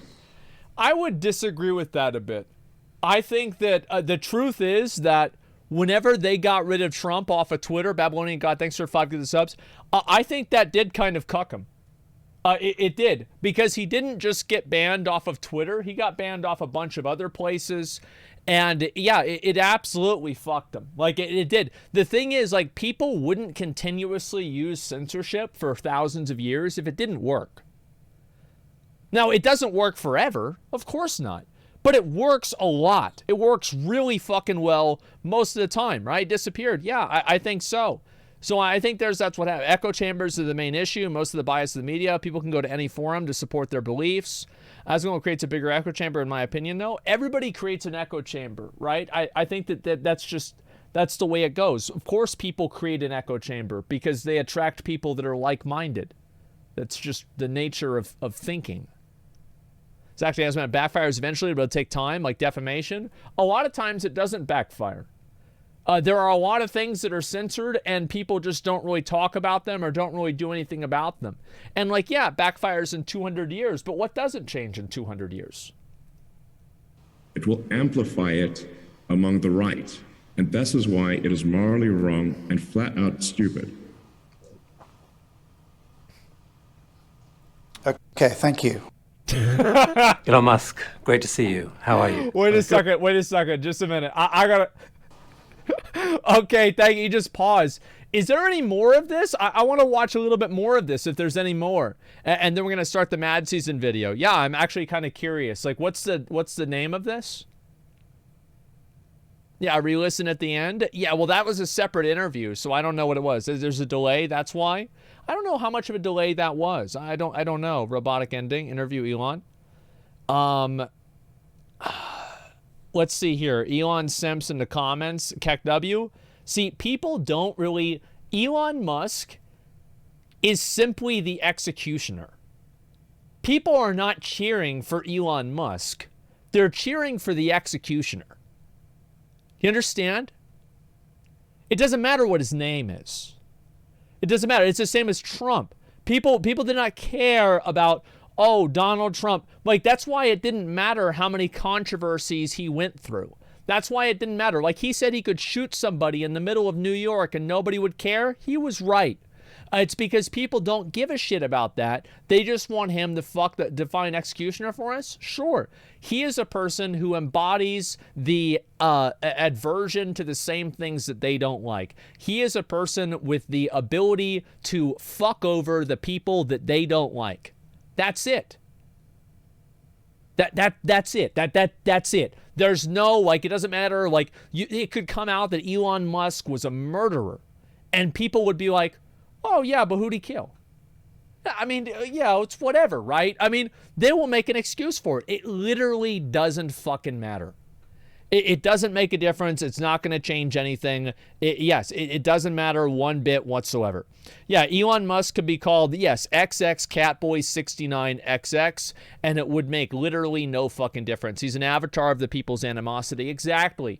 And so it doesn't matter what it is specifically. It just matters in general. So can I see a little bit more of this this interview here? Yeah, can I see a little bit more of this interview? What is the, I don't know where it is. Yeah, it's nowhere else. Yeah, I can't see it anywhere, so I guess we're just going to probably, yeah, it's probably paywalled. Ah, get the fuck out of here. Get the fuck out. No, please, Mad Season time. I did say I would watch Mad Season today, didn't I? Is it time for us to actually get into it? Financial Times, check their channel. How about this? How about we'll follow up on this tomorrow and we'll get into Mad Season now. I said I was going to do it. It's time to do it. Let's fucking do Mad Season, guys. This is very interesting, and let's be honest. You guys know that this topic will be a 2-hour topic. So we'll save that for tomorrow, and we'll watch the rest of it then. We'll watch the whole interview then, because I think that it's very important to see what's been happening, right? And yeah, just make sure you guys get me a link to that on my Reddit, and I'll take a look at it then. But yeah, let me go ahead and pull it up. Mad Season Show. Okay. All right. 4 months ago, this video was released. Ever since then, every single day, people have asked me to watch it. And I figured, you know what? Let's cozy up. Let's get comfy. And let's take a look inside Pandora's box of World of Warcraft. And after we finish this, I've got a pretty good feeling that it's about time to do a Transmog comp. Let's fucking do it.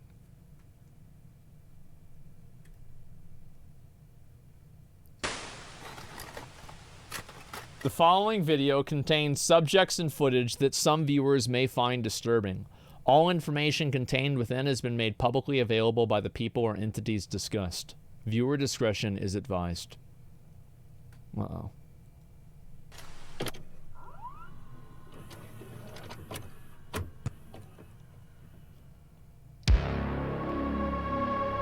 Those are the good days, boys. 14-inch televisions.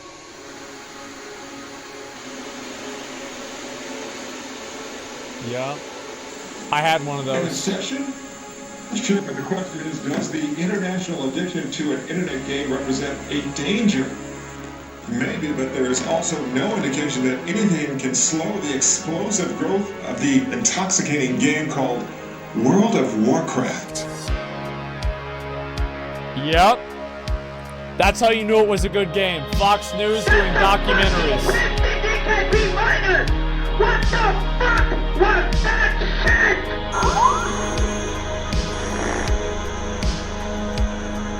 And by the way, you don't want to do that either.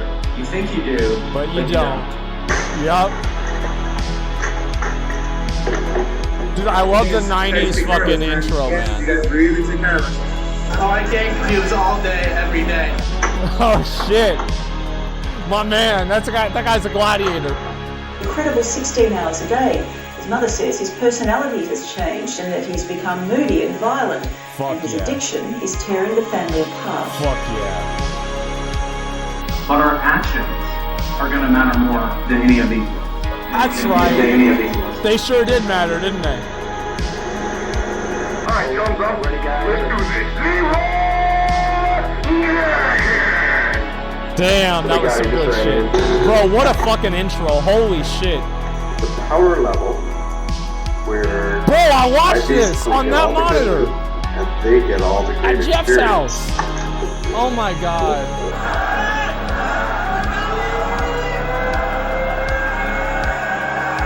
Fuck yeah,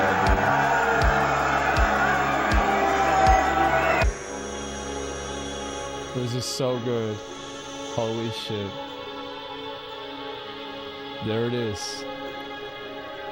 The good times, the best times.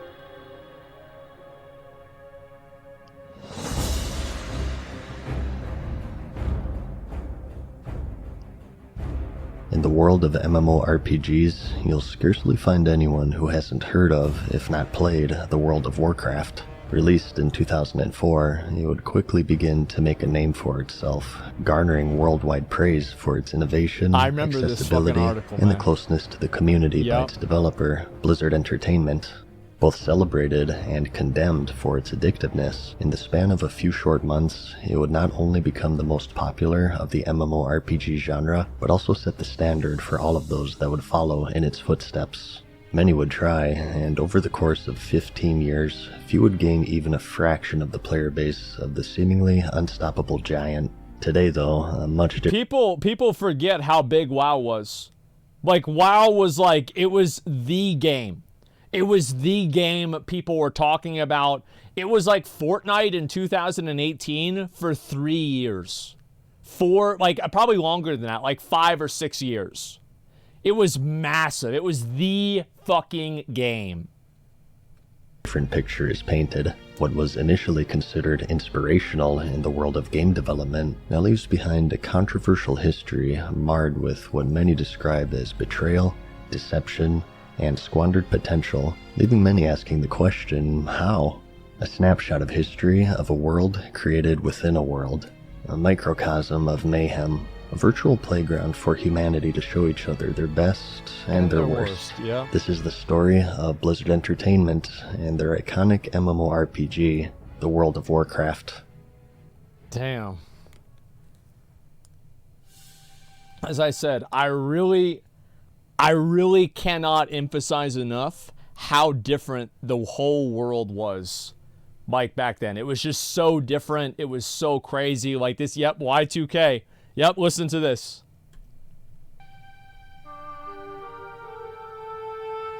At the dawn of the new millennium, the online world was growing rapidly. The intellect of man and the advancements of technology combined had bestowed upon the world the creation of the internet by Al Gore. News of a new Star Wars movie was spreading. Yeah. The storyboard for The Lord of the Rings, The Fellowship of the Ring had been completed. Fuck yeah. Nerd culture was about to reach critical mass. And Bill Clinton did not have sexual relations with that woman. Imagine and that. So entered the massively multiplayer online role-playing game, or MMORPG for short. The creation of the first MMO can be traced all the way back to the 70s, depending on your definition and standards, as they would be text-based, though they had existed for decades. Bro, straight up, my mom played those text-based games in the 70s. Like, real shit, she actually played those all the way back then. It was only near the new millennia that they would attract a sizable player base. I actually found her notebook of all of her notes and maps that she had made. Maybe like a couple of years ago, I showed it to her. And she's like, yep, that's right. I'll have to show you guys sometime. Although varying in implementation, they all shared the central idea of an online, persistent world to be shared with players from all over the globe. A genre unique in the sense that there is no planned end, no credits rolled, nor thanks for playing. Game content would be added as long as there are players playing, and the journey would only end when the player decided that it was over. It never a concept stops. That was remarkably foreign to many at the time. In these early years, many would try their hand in breaking through the genre, and overall, it would contain a niche audience. Some were beginning to make a name for themselves though, such as Origin Systems' leap into the online persistent world with Ultima Online, an isometric fantasy good back game then. It was really good for back its then. PvP combat in particular. Mythic Entertainment, who would later develop Warhammer Online, took their shot with the Dark Age of Camelot, a third-person take on Arthurian lore mixed with Norse mythology and high fantasy.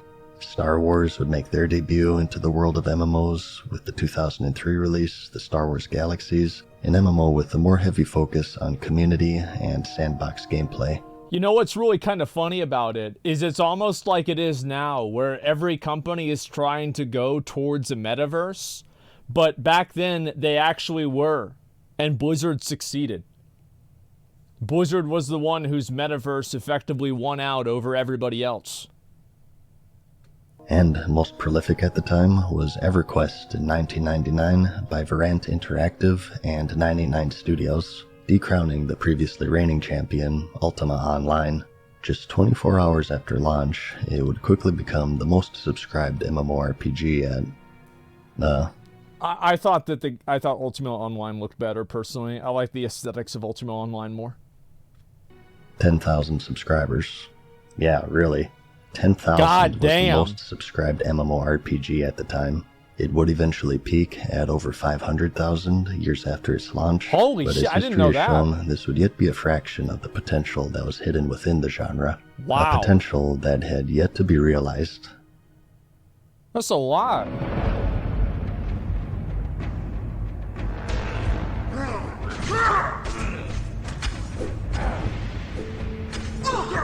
The MMO was on the rise, and the time to strike was nigh, and in the background, a beast was stirring, silently observing the strengths, the weaknesses, the success. You have to understand, like, back then, Blizzard only made the best games. Like, you might not understand that now, right? But it's so different. Like, Blizzard was the From Software of the 90s and the 2000s. Like, they brought out a game, and it's like World of Warcraft was as far ahead of its, like, other competitors as, like, Elden Ring is farther ahead of any other game. Like, it was just so far ahead, it just wasn't even... It just put every other game in the fucking dirt. Successes and the failures of the then relatively unexplored genre. Blizzard at this point already had established themselves as innovators with their Diablo, StarCraft, and Warcraft series, the latter being a real-time strategy game set in a fantasy world of orcs, I played this shit all the elves, time. magic, and adventure, and having seen the success of other fantasy-based games such as EverQuest, the table was set. After halting development on an abandoned project, a small team of developers were left in... That's MadSeason right there. That right there is fucking MadSeason. limbo and were searching for inspiration on their next game. They had the IP, they had the funding, and most importantly, the timing. The boys, yeah, all the September boys. 2nd, 2001. Long before Blizzard was big enough to hold their own convention, they held a panel at London's European Computer Trade Show, and it was then that the public for the first time saw the world of Warcraft. Yep. It just looks so much better than all the other old games. Like, it was just so far above, like, holy shit. Look at that. They made it clear this was not the sequel to the popular RTS series at the time, but rather something completely different. Players would transition from controlling pre-made heroes and progressing through a campaign to creating their own heroes and making their own stories. The game would be multiplayer on a... Well, they kind of had this actually in Warcraft 3. Do you guys remember that in the Frozen Throne? You had like that campaign for Rexxar, and like Rexxar was just by himself, and you would just like send him around on different missions and shit. And I remember whenever World of Warcraft came out, and I was like, well, what kind of game is this? And like Zach told me, he's like, yo, it's like, remember back like the Rexxar campaign in Warcraft 3? I'm like, oh, really? He's like, yeah, but that's like the whole game. I'm like, oh, it's so badass. Like, that's what it was, yeah. Founding of Durotar. I don't remember what it was called, but yeah, that was the that was the first foray into it that they made. Massive scale, bringing together fans of not only the Warcraft series, but of MMOs as a whole. The reaction, however, was mixed. Some waited with eager anticipation, trying to imagine their beloved series making its leap into the massively multiplayer setting, Yep. And many were upset at the abrupt change of focus, preferring Blizzard to concentrate on what was... I just want you guys to see this just so you can know that there's nothing that has ever changed. Okay? It doesn't matter. Like, he knew he was 20 years ahead of his time. That, yeah, it's always the way that's been. On what was proven to work, instead of taking a gamble into unfettered territory. Yep. The idea of paying a monthly fee to continue playing was a hard pill to swallow at the time. It was, bro. Like, I'm telling you, $15 a month, man. Like, $15 a month is like $25 or $30 a month nowadays. Like, $15, like, I would get allowance of like maybe 20 or 25. I don't remember exactly what it was. And like, it still is, but bro, like back then it was even more. Like, that's all I'm saying. Like, it was even more. Yeah, it's like $49. It's a lot of fucking money to play the game back then. It really was. Like, that's why I didn't. How do I report a GM? Especially by Blizzard fans who had grown accustomed to the one-time purchase models set standard by the company. Work would continue on the project, however, and the very first interview would be claimed by the Computer Gaming World magazine. By this time, EverQuest was the clear reigning champion, but the genre as a whole had one fatal flaw, and that's the learning curve. XP loss, gear loss, and even permanent character death were commonplace in nearly every game of the genre. That's right, because fuck that. I don't want to be this guy, all right? Like, I want to be able to play the game and relax, you know? Yeah, you get your shit fucked up. And, like, this is what I said before, right? Remember I was bringing up how every game was trying to be the last big game? World of Warcraft tried to be the next big game. And that's why it was so successful. Is they did away with the shackles that the previous games gave the players. Combined with the large time investment in playing, it cultivated a very niche and hardcore community, and the everyday casual player would quickly succumb to the intense difficulty and seek entertainment from other, more forgiving games. It was a genre with a focus on character progression, with death penalties centering around character regression and a steep learning curve to go along with it. However, this transitionary period would prove to be a key moment where players for the first time would leave single-player games that looked like this into this online sprawling world. They were incomparable to each other, and although it's funny to think now, it was an intimidating thing. The time investment was, and still is, incredibly high. You had to have... Oh yeah, there were so many, because there were also all these news stories. Like, I remember I started playing the game in like 2006, and like my relatives were like, they're like, do you know, like, so you let him play World of Warcraft? Well, I have a friend at work, and her son started playing World of Warcraft, and next thing she knows, he's smoking the reefer. And my dad would be like, yeah, that's fine with me. Yeah, that's my son, you know. He'd have been totally fine with that, right? But just in general, he didn't give a fuck. He was like, whatever. The Going rank computer, 15? Yeah. you had to have a good enough graphics card to run it, you had to have internet, and you had to pay a subscription. The amount of hurdles standing between the average person and the game were already high, and combined with the unforgiving gameplay of the landmark titles representing the genre, it was just too much for the average person. But it was this person, this untapped market of new and casual players that Blizzard would set their sights on. World of Warcraft took a like the same thing Final Fantasy did 10 years later. Completely different style of approach. During a time when XP loss was the bare minimum penalty for dying, World of Warcraft made you simply run back to your corpse. One of the great things here is that when you die, and death is an inevitability in all these games, it's really not that big of a deal. All other online RPGs make death a really bad thing because dying should be bad, right? Well, in World of Warcraft, pretty much all that happens is you sit out for a bit. You respawn back at a graveyard, and you run and get your corpse, and you respawn. You don't lose experience points. You don't lose your items or any of that stuff. Forge your own the next path. level took years in other games. World of Warcraft, it took months for most players. And when systems were complicated and confusing, requiring external literature to understand, World of Warcraft systems were relatively straightforward. And when character stat and template choices were often permanent, World of Warcraft featured costly but reversible methods of character progression and... Yeah, you have to remember, 50 gold respecs back in the culture of 2004 was an easy respec. That's like, oh, you can just go and do whatever you want. Yeah, that was an easy fucking respec because you have to remember, like, all of the games, like, basically, like, culture around, like, Dungeons and Dragons, right, was influenced primarily by Tolkien, obviously. But, like, every bit of, like, fantasy gaming for, like, a very, very long time, and, like, you could argue still now, was derivative of the original Dungeons and Dragons. That's why you have dice rolls for critical hits, and you see that DNA in, like, every fucking fantasy game.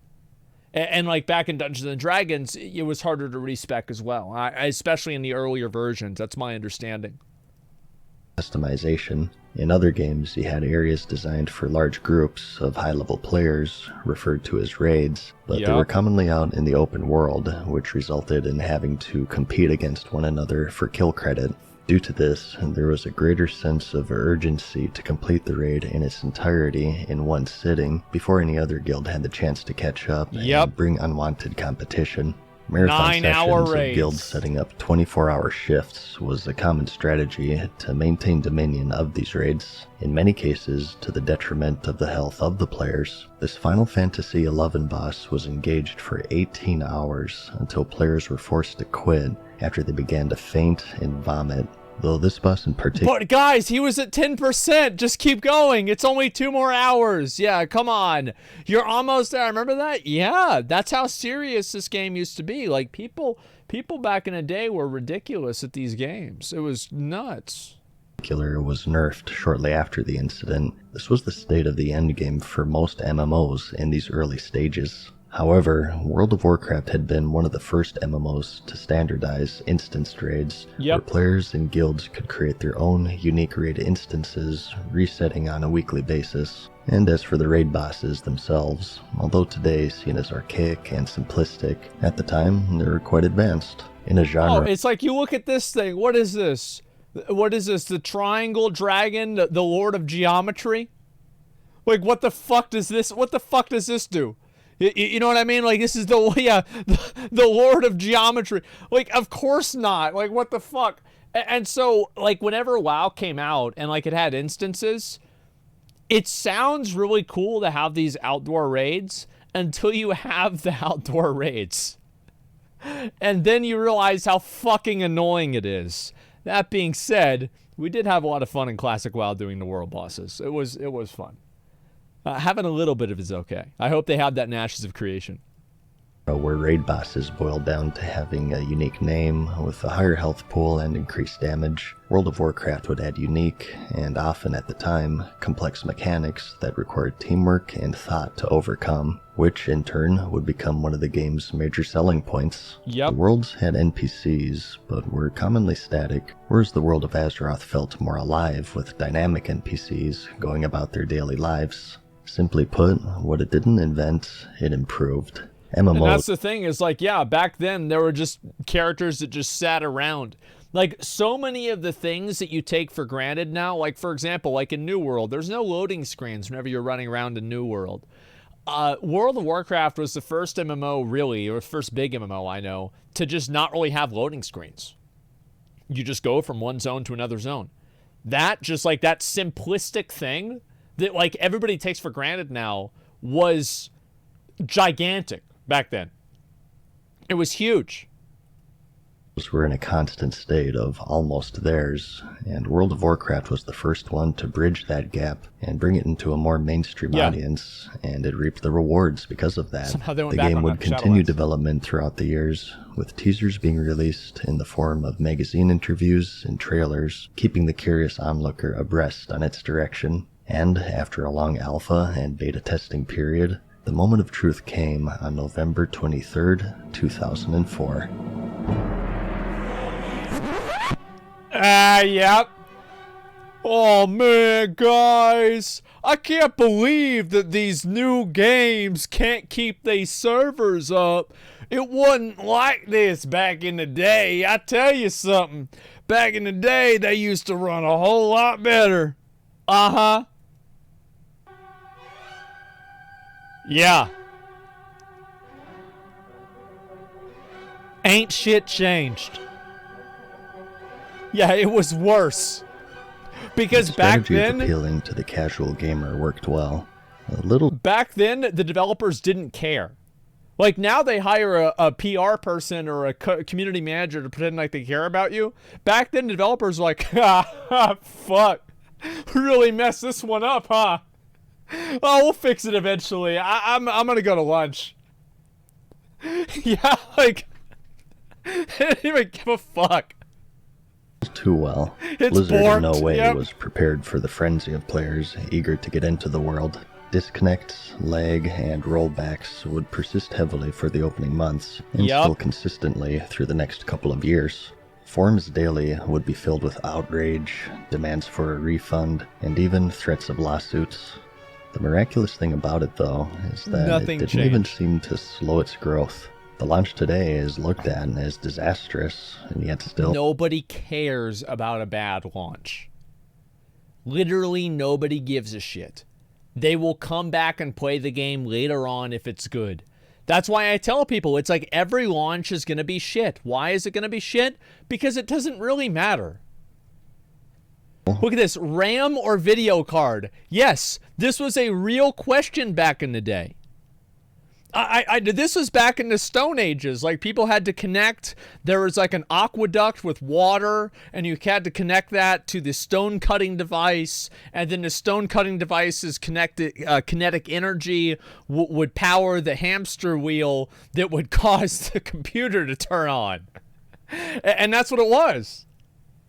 People came back again and again. How can a game that's playable maybe 50% of the time hold such a demand? Well, it's because it was that good. It was good. Years of development had paid off as World of Warcraft quickly became a hit, almost immediately dwarfing all competition at the time and robbing them of their player bases. It was the vampire of the MMO industry at its release, and it would suck the life force out of every single previously mentioned staple of the genre. But there was one unfortunate thing. The unfortunate thing was it launched right when WoW launched.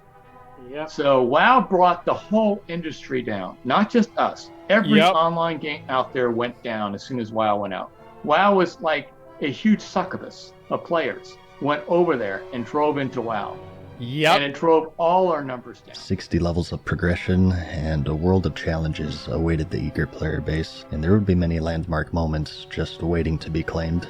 Players rushed to the max level, and the title of the world first level 60 went to a player named Zenith, a troll rogue on the Stormreaver server on December 3rd, 2004, a little less than 2 weeks after release. By today's standards, incredibly slow, but back then, a no-life nerd, as onlookers weren't shy of expressing. On January 30th, 2005, the game would see its first raid cleared with the death of Anixia, taken down by the Guild Ruined on the Proudmoore server, and many players for the first time got to see the famed epic quality items that she hoarded. Dead. Oh my god!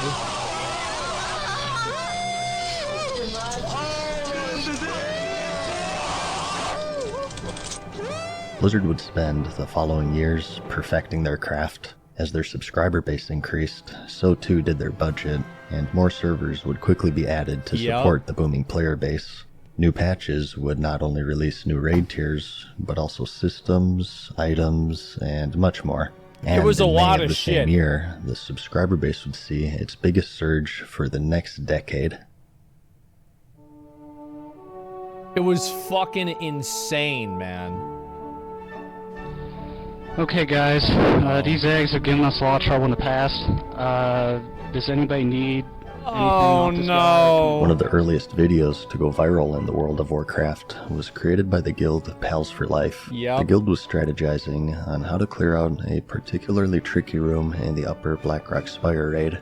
I think it's a pretty good plan. We should be able to pull it off this time. What do you think, Abdul? Can you give me a number crunch real quick? Yeah, give me a sec. I'm coming up with 32.33, repeating, of course. People still use that. Survival. They still use that meme. That's a lot better than we usually do. Alright, chums up. Ready, guys? Let's do this. Leroy Jenkins! Oh my god, he just ran in. Yep. Save him. Oh, geez, stick to the plane. Oh, Jesus. Let's go. Stick to the plane. Dude, I remember having this video on my Conversation, computer. A group member, Leroy, charges in prematurely with reckless abandon, causing the death of the entire Stick group. to the plan. I can't move. Am I lagging, guys? I can't move. What the hell?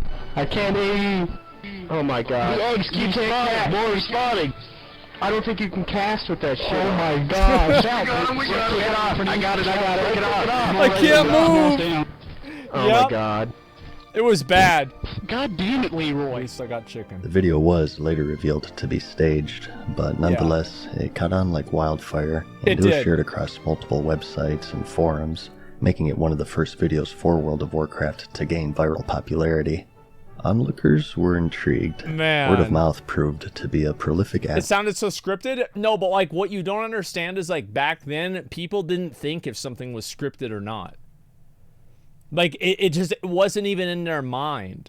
It was just like, this is a funny video. Wow, this is funny. This guy's so dumb. You know what I mean? Like, it just wasn't even, it wasn't even on their radar.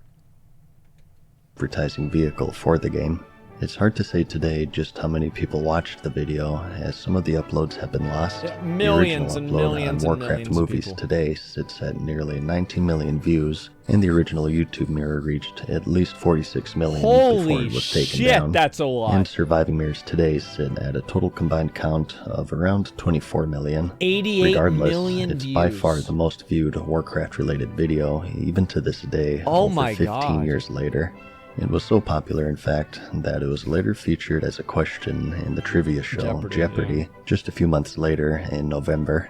This role-playing game, out in 2004, returns to the world of Azeroth, where heroes like Leroy Jenkins do battle. And that would be the world of Warcraft. Pathetic. Yeah. The Leroy craze wasn't the only phenomenon to spawn from the game, though. September of 2000. It's like, I'm trying to think of like what would be the equivalent of Leroy Jenkins now. Like, what's a meme that was on the same level as Leroy Jenkins? Gangnam Style? Let me solo her? No, that's kind of like, I don't know. Harambe? Yeah. Yeah, it was, yes. I think that's a great example. Harambe, it was as prevalent as Harambe. Exactly, and isn't that scary? It was as prevalent as Harambe.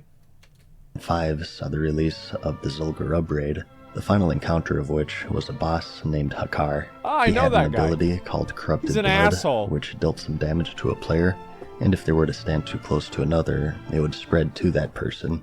In a contained environment, it's just another raid mechanic. That is, until one player, intentionally or otherwise, managed to create a virtual pandemic that spread across every single server. The mechanic had one fatal flaw. By getting a pet companion afflicted with the disease and then dismissing it, it would persist when the pet is summoned once more.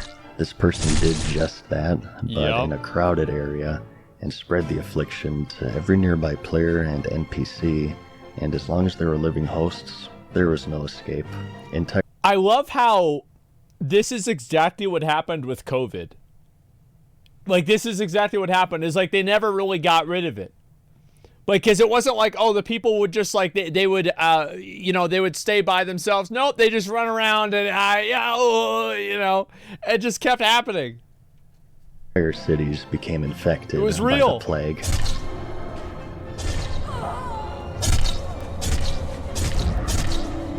Word quickly spread, and other players intentionally started spreading the disease. Yep, just like the people Ironforge, licking things in Stormwind, Walmart. Orgrimmar. Every major capital city was a death hub and was uninhabitable by lower-level players. Yep. The spread would continue to go on for days until Blizzard eventually hotfixed the disease, but the resulting chaos remains to this day to be one of the most memorable moments in the game's history, and has even been used in real-world research of the spread and reaction of contagious diseases. Yeah, it's real easy to be an asshole behind the keyboard and get away with it. Shows just how well shit clings to the asshole. Example, Achira and his band of dingleberries. You are added to the to-be camped list. Congratulations, you have stooped lower than any other guild in MMO history. That silly fool has no idea what is to come. Though there are many memorable landmark moments in the game's history, some are more controversial than others. There sure were. In 2006, on the Illidan server, a player by the name of Phajin passed away suddenly from a stroke. Yep. And in memoriam of one of her favorite activities, fishing, her guild had decided to host an in-game funeral service to pay one final tribute to her. There were two problems, though. It was publicly advertised on the Realm forums, and it was on a and PvP Illidan server. was a PvP server, Yep. where players of the opposite faction could freely attack one another. A guild, Serenity Now, saw the thread, and they felt that they would join in to pay tribute, but in a very different way. Having snuck through a nearby tunnel leading into the zone, Yep. the entire raid team prepared to crash the funeral. As players lined up to pay tribute to their friend, the raid quickly closed in on the location, nice and to day make for a matters funeral. worse, Yep. in an effort to roleplay, many of the attendees had unequipped their armor and weapons, Of leaving them course. defenseless against the surprise onslaught. Do you remember the fucking video where, like, as soon as that happened, they started playing the Scatman? Like, the second this, like, whenever they opened, I heard it in my mind, you know? Yeah, exactly. The funeral was quickly and easily dispatched. Yeah, Serenity I bet Now it would become was. infamous on their server, and the crash still stands today as one of the most controversial in-game events in its entire history. It sure All was. of these moments serve a crucial role in the telling of the history of the game, and they would serve as a reminder of the reasons why it became such a success. It's due not only to its own merits, but perhaps even more drastically by the community that the world of Azeroth was comprised of. Yeah, absolutely. This world, however, was about to change. How many of you have played World of Warcraft? There he is, Mike Morhaime. Due to the success of World of Warcraft, Blizzard for the first time held their own event, a convention centered solely around Blizzard games Holy shit. named BlizzCon. This was, and remains to be, a unique aspect of the developer to hold a personalized Maybe not convention remains. tailored to their products. A form of celebration of not only the games that they're creating, but also the already massive community that they've built. The strong focus on the community would be something that Blizzard would become known for, and it created a loyalty of sorts from the players. It was like there were people that, like, for example, whenever Diablo 3 came out, everybody that played WoW, a lot of my friends, we all just went over and played Diablo 3. It's a Blizzard game, right? Whenever Overwatch came out, we all just went over and we played Overwatch. Why? I mean, it's a Blizzard game. Of course we're going to play it. StarCraft 2 comes out. Yeah, we're going to play a Blizzard game. Yeah, absolutely. And, like, you have to think about how fucking ridiculous it was that this company was so popular and so well liked that they could have set up, and this is like also, by the way, like nowadays we have other companies that do things like this. We have, like, you know, FanFest for Final Fantasy. We have the Witcher convention that they did recently too. But back then, like, this was unheard of. This company was so popular, this was so big that people would travel all around the world and all around the country to come together and celebrate how much they love the games. It was nuts, man. QuakeCon, yeah. Yeah, ExileCon, yeah, there's a lot of them. BlizzCon was one of the originals. It felt like it was more than a game. It was a community of people sharing their combined love and passion for the worlds that they created. You guys take care of us, man. You guys really take care of us. Diablo, StarCraft, Warcraft. Fans from around the world would plan vacations around it. Yep. Longtime friends and guildmates would meet each other in person for the first time. And BlizzCon as a whole would become a very crucial part of Blizzard's identity from this point forward. Oh, it sure was. The very first convention, held in October of 2005, a bombshell announcement was unveiled. Crusade, the world of Warcraft is about to get bigger with the release of its first expansion, the Burning Crusade. You are not prepared. That shit was crazy. It's like, you have to imagine, like, how fucking, like, how much you must have felt like you were just, like, you were there, you were in it, right? Because, like, this game is, like, the biggest pop culture phenomenon of, like, all time. Like, this is so huge. And then, like, you go to fucking the convention, and then, like, fucking Burning Crusade gets announced. And it's just, like, it won't stop. We just can't stop winning, you know? It was nuts, man.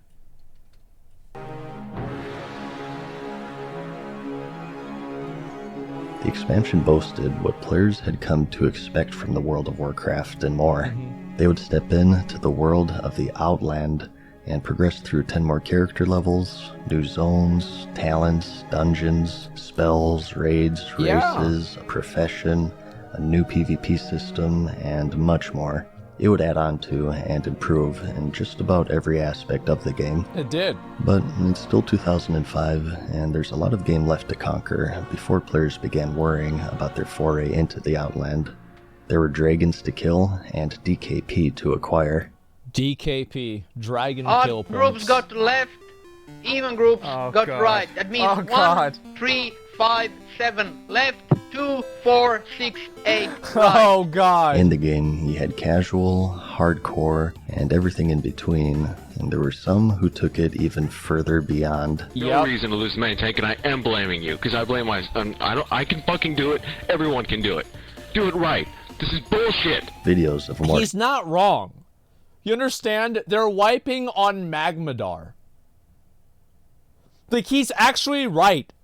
Like, yeah, what do you mean, like, you can't do it? It's Magmadar. Get up and fucking figure it out. Serious or angry nature Get out of the would fire, start to spring idiot. up at this point. Those of raid leaders chewing out members for failing and properly performing the mechanics of a boss fight. Yep. Well, Crush him was fair than turret. who the fuck was that? Crush him! What the fuck? Whelps! Left side! Even side! Many whelps! Now handle it! Fuck! The most prolific of which being Just like the pause. Fuck. Oh my god, man. It was just so good. And like, these people, by the way, these people weren't like, this wasn't like a put on. Like, they did this for free. Like, this was actually how they acted. This is actually how they talk and everything. dives, the raid leader of the guild, Wipe Club. Onyxia, at this point, had been slain by numerous guilds. Yep. And after Still some happens. unsuccessful Oh, yeah. attempts, one of the members decided to record what would later become one of the biggest meltdowns in history, the Onyxia wipe animation. You have to think that, like, that meme is still used. Like, people still use 50 DKP minus, and, like, that has become a gaming meme in general. An internet meme, period. It is a timeless meme. What the fuck was that shit? Much like Leroy, the animation would quickly become popular. Yep. And it highlighted the frustrating side of There coordinating are people that 40 use that, people don't even know and what it clearing means. the challenging raids. Don't play like you're just fucking going through the motions. You'll get your goddamn loot eventually. God damn it! Yep. Fucking bullshit! True, Yeah, and, I know, and right? you know what that was, right? That's like the fucking, you know, the little fucking gray mics on a stand with like the little circular platform that you buy at Circuit City for $19.99. He just knocked that shit over right there. Yep, I have one. Yep, I had the headset, so I was good. Well, we're all gonna get attacked because we have no warlock here. Nice job, you fucking idiot! True. Hey, shut the fuck up! You stupid fuck! Is that Ragnaros? These videos would paint players in a much less flattering light, Fuck as yeah, many dude. people would become so obsessed that they would shirk real-life responsibilities Yep. and fall out of contact with friends, quit work or school, Hell yeah. and in the most extreme cases cause harm to themselves Damn. or others. In Korea of June of 2005, the 4-month-old child of a couple would suffocate when left unsupervised for several hours as the parents were playing World of Warcraft in an internet. See, like, I hate whenever these articles like this comes out, like it's actually the game's fault. Like, this is the game's fault that this happened. Not exactly. Unsupervised It's for so several hours disingenuous. as the parents were playing World of Warcraft in an internet cafe. The phrase World of Warcraft was coined, Yep. shedding light on the dark side of video game addiction, Fuck yeah, particularly that of MMOs and the consequences of obsession. Something that the media was not shy of reporting, Oh, as yeah. World of Warcraft, due to its popularity, would find itself at the center of this war against video game addiction. Hell games. yeah. He's playing them an incredible 16 hours a day. His mother says his personality has changed and that he's become moody and violent. Bro, like, imagine playing 16 hours a day. You don't even have T1. Bro, like, I mean, for real, like, how do you not have T1 at 16 hours a day? Like, Jesus, man. Like, you gotta up your numbers up, man. Like, what are you doing? His addiction is tearing the family apart. To many, it was more than a game. Oh, we watched It was a this one. virtual life with the graphical interface. It attracted people from all walks of life and Yep. blended them together in the chaos of this online world. News of the Burning Crusade remained to be scarce, as it was still under NDA in the Friends and Family Alpha. A blog post teasing new features would be shared scarcely, but otherwise, it was still largely a mystery outside of what was shared at the 2005 BlizzCon. The excitement was palpable. This was the and original players Dark from Portal. all over the world That's what it couldn't used wait to to look get like into the Outland. before the beta uh, test for the expansion Burning Crusade. started not too long after, as players got to discover and explore its features, and shortly after, World of Warcraft would become the focus of the cartoon series South Park, with their Make Love Not Warcraft episode. I remember I watched this episode with my dad at his house whenever it came out. We watched it on television. Because we would watch South Park every time it would come out, right? And so we just watched this one. Yeah, I remember this so well. It was so fucking good. I remember I put a link to this on my MySpace page back whenever it came out. The episode detailed the boys' fight against a hacker antagonist. It's a good and time. their struggle with video game addiction. Oh, that's a big boy, isn't he? Though on release, it was an instant success. Many years later, series co-creator Yep. Trey Parker detailed his worries with the episode, revealing that he even tried to get it pulled as he feared that it simply wasn't funny. But And it was it was the best one of all time. It got voted best one of all time. And also, I remember what I loved about it the most is that all of the everything that they were using in the game were actually like real items. It wasn't just like some bullshit. They actually used real items, besides Sword of a Thousand Truths, which was Hungry and Cold.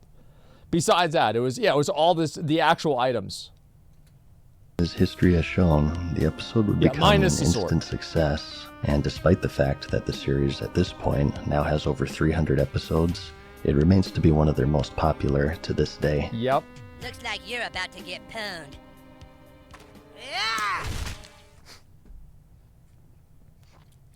Remember Pwned? Perfectly Owned? Holy shit, man. That's some fucking 2004 energy. Oh my god.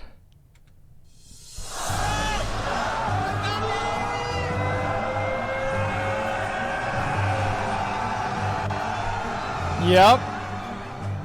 January 16th finally came, and it marked the Midnight beginning releases, of a new boys. era, the official end of vanilla World of Warcraft. People lined up outside of stores and tents in the freezing cold, launch parties were held, and the community was stronger than ever and pulled together with their one shared trait, their fear of women. Their Both. Yes, exactly. No, it was that was what was. Like, I remember my mom and I, we went there at the midnight release from Burning Crusade because we pre-ordered the game. So back then, pre-ordering a game, the reason why you would pre-order was so the like GameStop or EB Games or Best Buy or wherever you were getting it from knew how many copies to stock. Because, you know, they'd have, it was basically like you could go there whenever the game was out and you could be, like, guaranteed that you would get your game if you had a pre-order. So my mom and I, we pre-ordered the game, and I remember we waited, it was at fucking Steak and Shake, and we waited there, and, like, we drove by the fucking, what was it? The GameStop. And then we were just talking about, we were talking about going to the Dark Portal because we were both 60 by then, right? And then we look over and it's like 11:45 and there's like a fucking million people there. And so we rush over and I got my copy of Burning Crusade with my mom the night of BC release, man. And it was the same day that I don't have it up right now because I think it's in a wash. It's the night that I got her to buy me that shirt, the Burning Crusade shirt, man. Yeah. I was like, you know what? Can you buy me this shirt too? She's like, yep. I go home, I play that shit all night. I wake up the next day, I swear to God, was a snow day.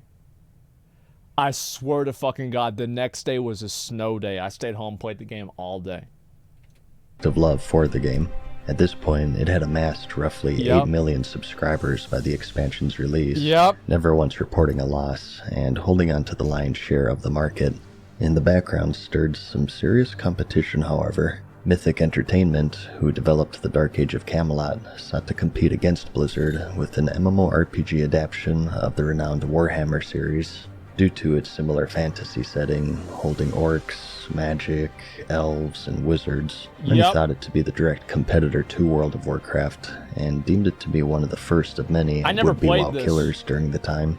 Another such game was The Age of Conan, the Hyborian Adventures, developed by Funcom, who is mostly known in the MMO community for Anarchy Online in 2001. Its selling points would be impeccable graphics at the time, and a new and fresh combat system really good in a dark back then. and visceral world, featuring the fatality mechanic, where players could execute each other in brutal fashion, often described as the Mortal Kombat of MMORPGs.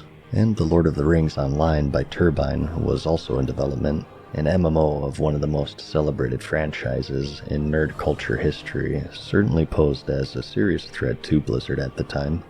Though these contenders would be far off from release, the competition was beginning to get fierce. Well, it really wasn't, because all of these games weren't very good. Like, WoW just played so much better than these other games. Like, it just really wasn't even a competition. It was so far ahead. To stave them off, the Burning Crusade had to be as exceptional as its predecessor. Months and months of doomsaying was put to the test. Did the Burning Crusade kill the World of Warcraft? Of course, the answer is no. The expansion was a major success, and the subscription base rose even more rapidly as players explored the dangerous reaches of the Outland. The classes evolved, and the gap between them was lessened, while still retaining the features that made them special. The raids were more challenging, the bosses more complex, and offering more to conquer to the ever-growing subscriber base. Burning Crusade was basically just a better version of the game. Like, there were some things that vanilla was better with. Like, I think world building in vanilla was better, and there were some other advantages of vanilla WoW. But Burning Crusade, for pretty much all end-game activities, was just an improvement on the game. And the raiding scene itself proved to be even more difficult for players than what they had encountered in the base game, with many lists today naming a plethora of Burning Crusade bosses one of the best bosses as the of all hardest in time. the game's history, even over 14 years later, with some of them going unkilled by 99% of the player base until Blizzard intervened themselves to make them easier. And the even then, it was still today hard. is remembered for having an extensive process for gaining entry to the raids The called attunements, attunement. A large series of story-based quests served as an alternate form of character progression, and players would rarely find themselves with nothing to do. The PvP system had evolved to be more competitive with the new arena mode, where players create custom teams and battle in small-scale matches to the death, setting the stage for future competitive events in Blizzard's attempt to gain a foothold into the growing esports scene. The Alliance, for the first time, got to experience a new class to them, the Shaman, and for the Horde, the Paladin, both with 2 new races added to the game, the Draenei and the Blood Elf. 5-man dungeons rose back to the forefront with the advent of the more challenging heroic difficulty. The expansion was packed with features and upgrades in its design. It was stands as one of insane. Blizzard's most critically acclaimed releases even to this day. The Lord of the Rings also saw its release in 2007 to serve as competition for World of Warcraft, and although receiving favorable... This was such dog shit. Like, I mean, really, it was just such absolute fucking dog shit compared to WoW. Like, I'm sorry, but like, WoW was just so far above it in terms of like combat and playability. It was just not even remotely close. Like, it was just, yeah, I don't care. Like, it looked just, the thing is, like, every other game looked like it came from 1999. That was the way I feel. Like, yeah, it looked like it came from 1999. And like, WoW was the first game that like really looked like next gen at the time. Reviews at the time, it couldn't compare to the size and scope of WoW, selling under 200,000 copies in the first months of release, and dwindling shortly thereafter. The game does still run today, supported by a niche community, and is hovering around 40,000 active players at the time of this video. Better than New World. The Burning Crusade pressed on, undaunted, and in the following BlizzCon in August, the next expansion, The Wrath of the Lich King, was announced. So he missed something here. Wrath of the Lich King was not announced, it was leaked. And the guy, whenever he announced Wrath of the Lich King, said, for anybody who already knows what this is, your account is getting banned. Like, they straight up made a joke about it, and then they announced Wrath of the Lich King.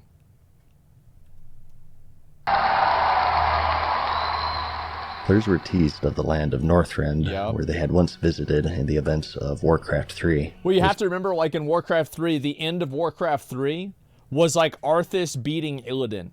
So, like, in the context of WoW, we just beat Illidan. Well, the next guy is the Lich King, right? Like, that's the next thing. It's gotta be the next thing, right? And so, like, the Lich King was seen as, like, the last boss of WoW.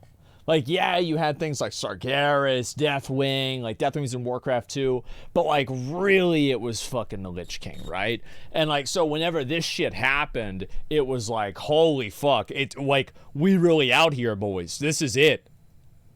Here, where they would face off against Arthas Menethil as the Lich King. 10 more levels, a new class, the Death Knight, new zones, and siege vehicle combat were just a few of the many new features teased at the convention, and due to the success of the Burning Crusade, there was little question if it would be just as good. 2008 came, and on the 1-year anniversary of the release of the Burning Crusade, World of Warcraft hit a landmark 10 million subscribers. Whenever, every single time one of these things would get announced, because Blizzard would announce these at their earnings reports, like, everybody in general chat would be like, bro, there's 10 million people playing the game now. There's 9 million people playing the game now. Like, it was crazy. Like, the excitement for it and everything about that was just huge. Like, you really felt like you were, like, part of it. Like, you were really moving something. It was happening right then and right there. And also, like, another thing that, like, MadSeason's not really talking about is the fact that, like, at the same time in, like, Vanilla WoW, BC, like, Wrath, like, in the middle of those right there, that's whenever, like, internet personalities first started coming into play, right? You had people like Athene. You had people like Swifty. And these are, like, the original dawns of making YouTube, like, online content. Like, yeah, you had, well, yeah, it was like a Hobbs, like, and you had a few other people too. Like, and these guys were just, like, absolute fucking legends, man. Like, everybody was talking about them. Everybody was thinking about them. Yeah, Kungen. Like, yeah, you've got a few more, too. It was massive. And, like, what's so crazy is, like, literally Swifty is still streaming to this day. And he's still successful, too. It's fucking incredible, man. Absolutely dwarfing any and all competition. Yeah. The up-and-coming contender, The Age of Redfall, I think, Conan, was saw its Wrath. release in May of 2008 and received generally positive reviews by the media, and had sold over 1 million copies by the end of its release month, though ultimately, the game had failed to retain this impressive surge of subscribers. Although reviewers worldwide had praised the game, the player base condemned it as being unfinished and rushed, as subscriptions quickly declined, and just 1 year later, Funcom would perform a fatality on 31 out of its 42 servers. Much like The Lord of the Rings Online, the game still holds a dedicated yet niche following, by and large falling short of being the WoW killer that many predicted that it would be. It didn't play the way WoW did. Oh, here we go. Here, In July, in a bombshell announcement at the height of the game's popularity, the power of the dark side could be resisted no longer, as Blizzard's parent company, Vivendi, announced a merger with Activision. Already having gained a reputation for excessive monetization and driving franchises and developers to an early grave, many were dismayed at the news, fearing that the same would become true for their beloved franchises, including the World of Warcraft. Along with EA, they would gain the reputation of exploiting the player base to the fullest extent, and some things never change. Spearheads today one of the largest focus on cash shops and pay-to-win game design. And just 1 year later, in September of 2009, Activision Blizzard would release the paid faction change service, and 1 month after that, the paid race change service, along with in-game collectible pets. I'm so glad that, like, MadSeason actually puts this into perspective, because this shit happened right after this fucking merger, man. And nobody seemed to realize this. Yeah, it happened right then.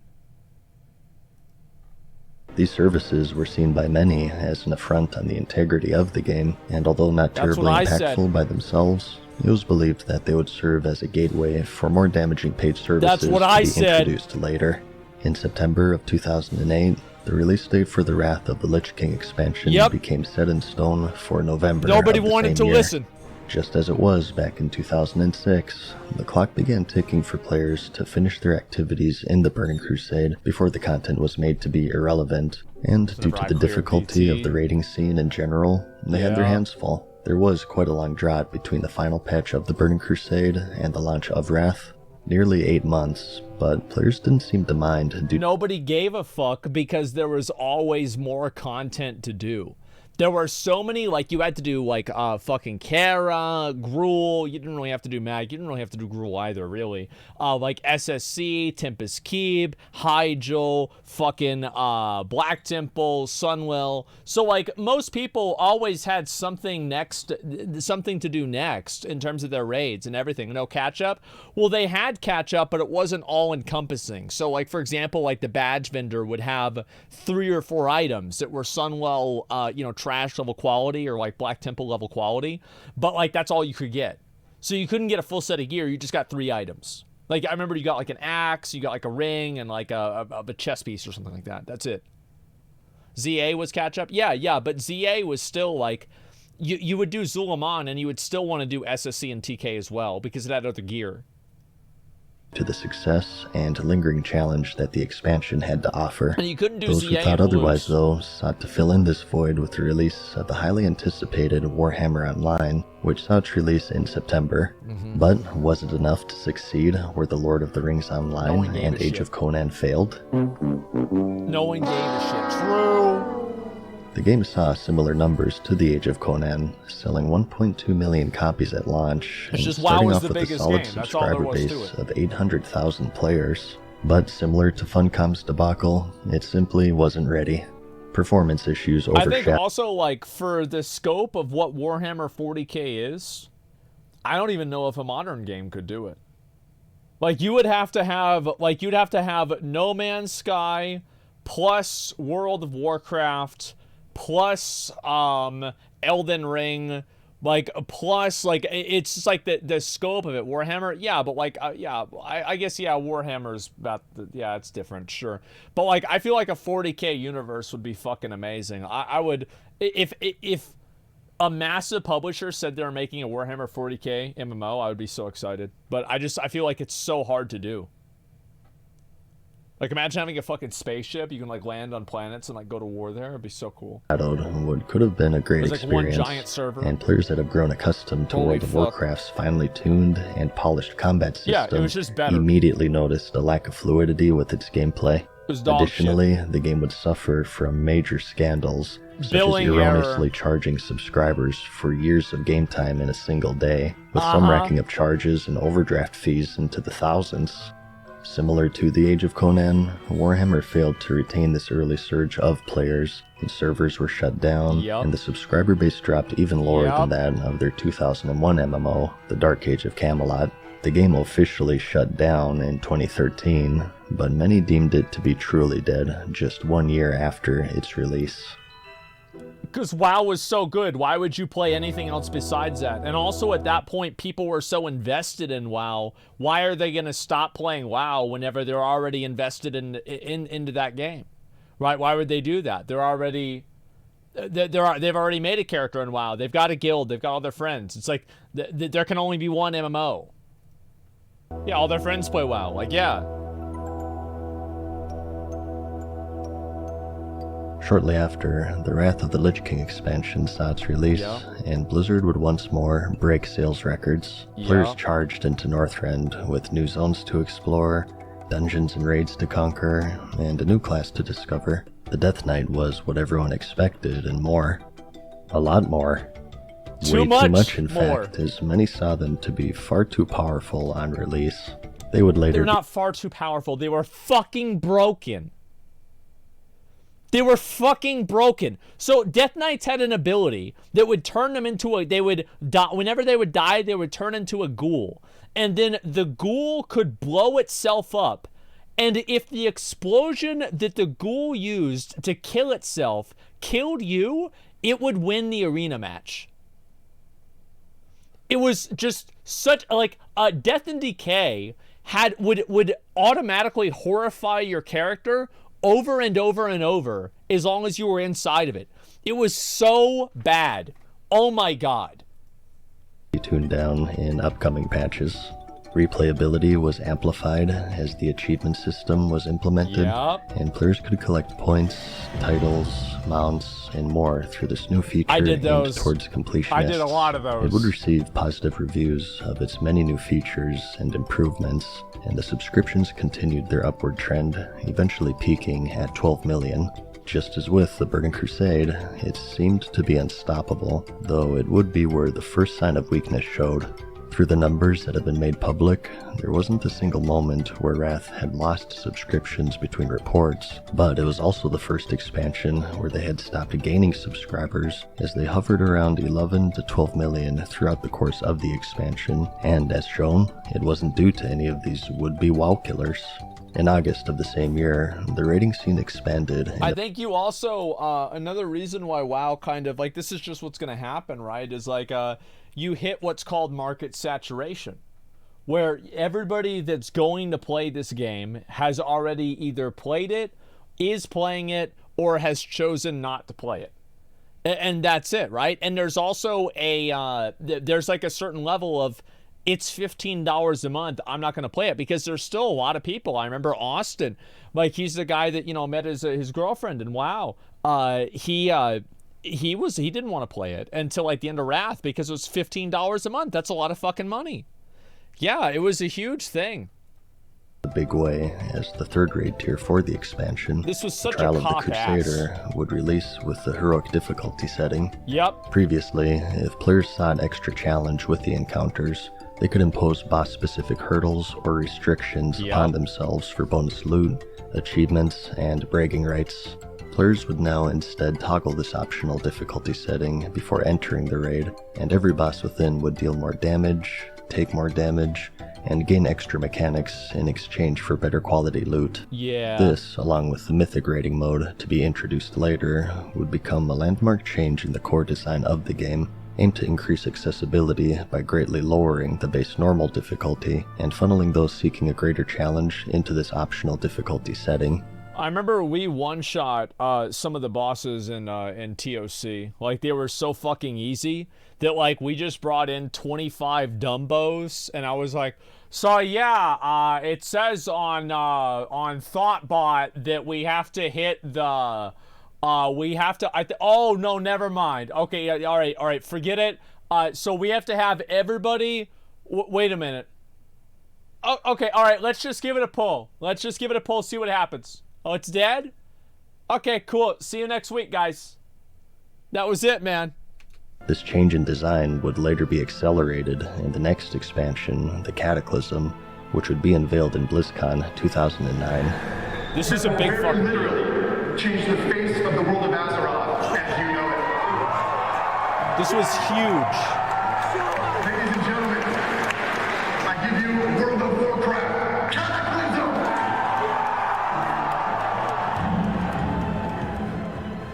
The world of Azeroth was about to change for good, as the entire old world was deemed to be outdated by 2009 standards. This expansion's villain, Deathwing, would ravage the Eastern Kingdoms in Kalimdor, reshaping them visually and mechanically by reworking each quest. Players would be able to... And to be honest, this was an improvement. Like, the new quests that they had added into the game were massively better than the old quests. Like, as somebody who did all of the new quests and somebody who did all of the old quests, the new ones were way better. They were way more, like, fucking concerted in one area. They were way more connected. They were way better designed. They weren't as annoying. It was just simply an improvement. I know there's people that think back and are like, oh, but I like this quest. Yeah, sure, you can still like the quest, but you have to admit the new ones just played a lot better. Explore all of these changes from the comfort of their flying mounts, which were now enabled in the old world. The new zones Two were new races, like this the looked Worgen so for the good back Alliance then. and the Goblin for the Horde would also make their debut, as well as a reworked talent system.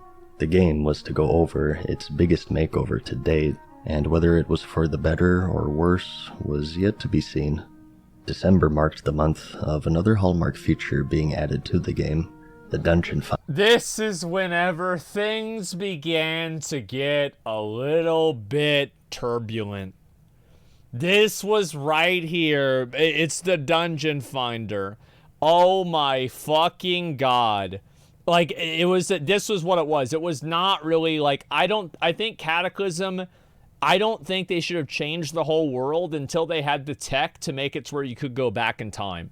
The same as you can with, like, the different, like, Keepers of Time and everything. They shouldn't have just done it until they were ready to do that. But I actually thought Cataclysm was really cool. I liked Cataclysm a lot. No longer did players have to travel the world to run to their favorite dungeons, as this tool matchmaked them together and teleported the party directly to the entrance. Yep. At the time, this feature was received with overwhelmingly positive feedback and a welcome quality of life improvement. Though restricted to players only on their server at the time of its launch, it would later be opened up to other servers, which had the unintended side effect of alienating the community from each other. Yeah. Previously, having to manually form groups had served as a critical other. Wait. Bro. That's Jimmy and DJ Penguin. Holy fuck. DJ Penguin is in my he's in my Lost Ark guild. Like, he was in my Classic WoW guild. Actually, I think was he in Crusade? I don't remember. And Jimmy, bro, like Jimmy and I played. He's like a big YouTuber now. Like, dude, we played we played PUBG together like all the time back in the day. Like, he still comes into my chat regularly. It's Wednesday, my dudes. Come on. Groups had served as a critical and natural way for players to meet one another and make friends, and they would soon learn the downsides of automating the process. By handling the formation of the group automatically, social interaction was replaced with convenience, and the social aspect critical to MMO gameplay suffered as a result. By itself, this negative impact of the system would remain relatively minor, but in the coming years, players would notice a trend of eliminating these critical social structures in the name of convenience. And I thought Raid Finder was, back in the day, I said that they only added Raid Finder because there were people, like, and y'all remember this back in like Wrath, right? Or like early Kata or mid Kata.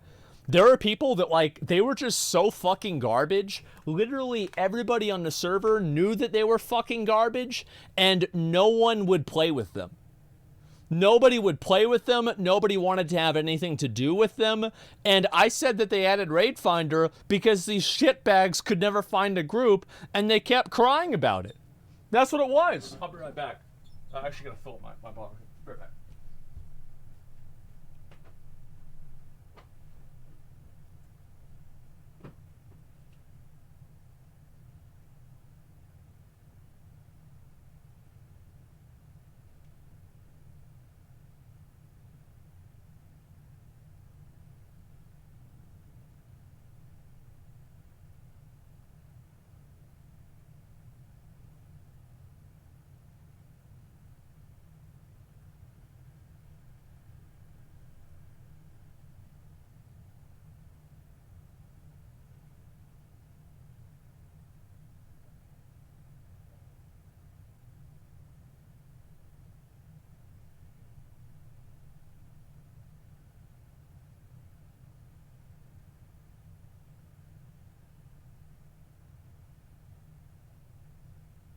What?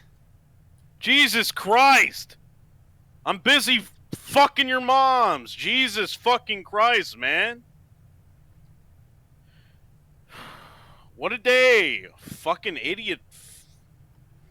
Retards, man. Fuck off. Fucking dumb weebs. Dumb weeb cunts. Fuck you. Give me 1 second, guys. I gotta water the plants here.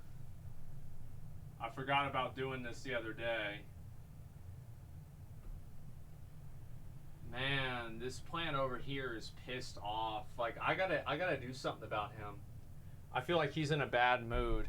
Give it a second. Okay, he's on the windowsill, but like half of him's not. Yeah, it's okay. All right, there we go. What's this here? Shows plants. I'll show them maybe later on. I want to get back to this. There we go. McConnell was mean to you? Good. You probably deserved it. All right, here we go.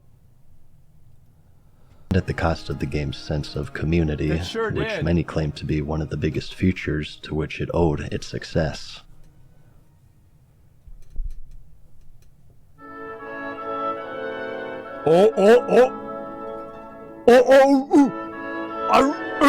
The community would also see changes outside of the game. In July this was during fucking ICC. Blizzard unveiled their new Real ID system, where they're supporting forums hey girl, for all let me of their get your games, Real ID. not just World of Warcraft, would no longer display character names when posting, but rather real names tied to the account.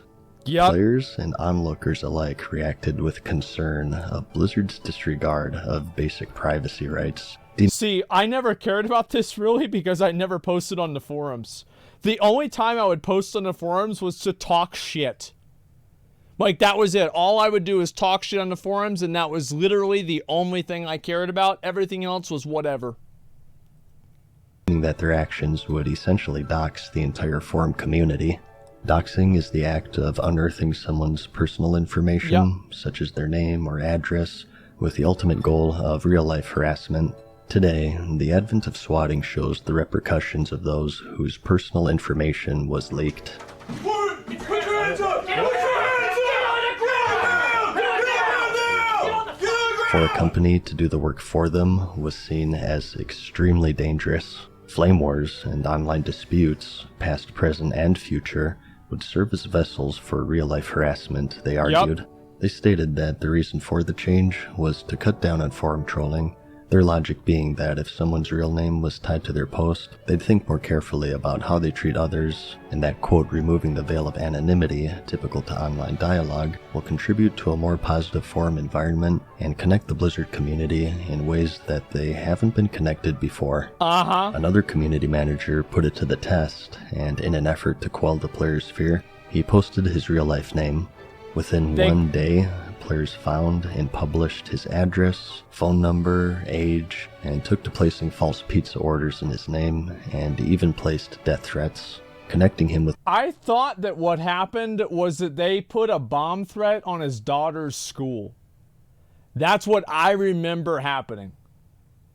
Is it, yeah, they put a bomb threat on his daughter's school, and then Blizzard was like, wait a minute, nope, never mind, we're not going to do this. Yep.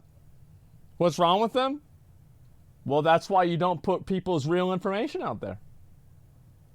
That's why you don't do it. Is because somebody out there will do that.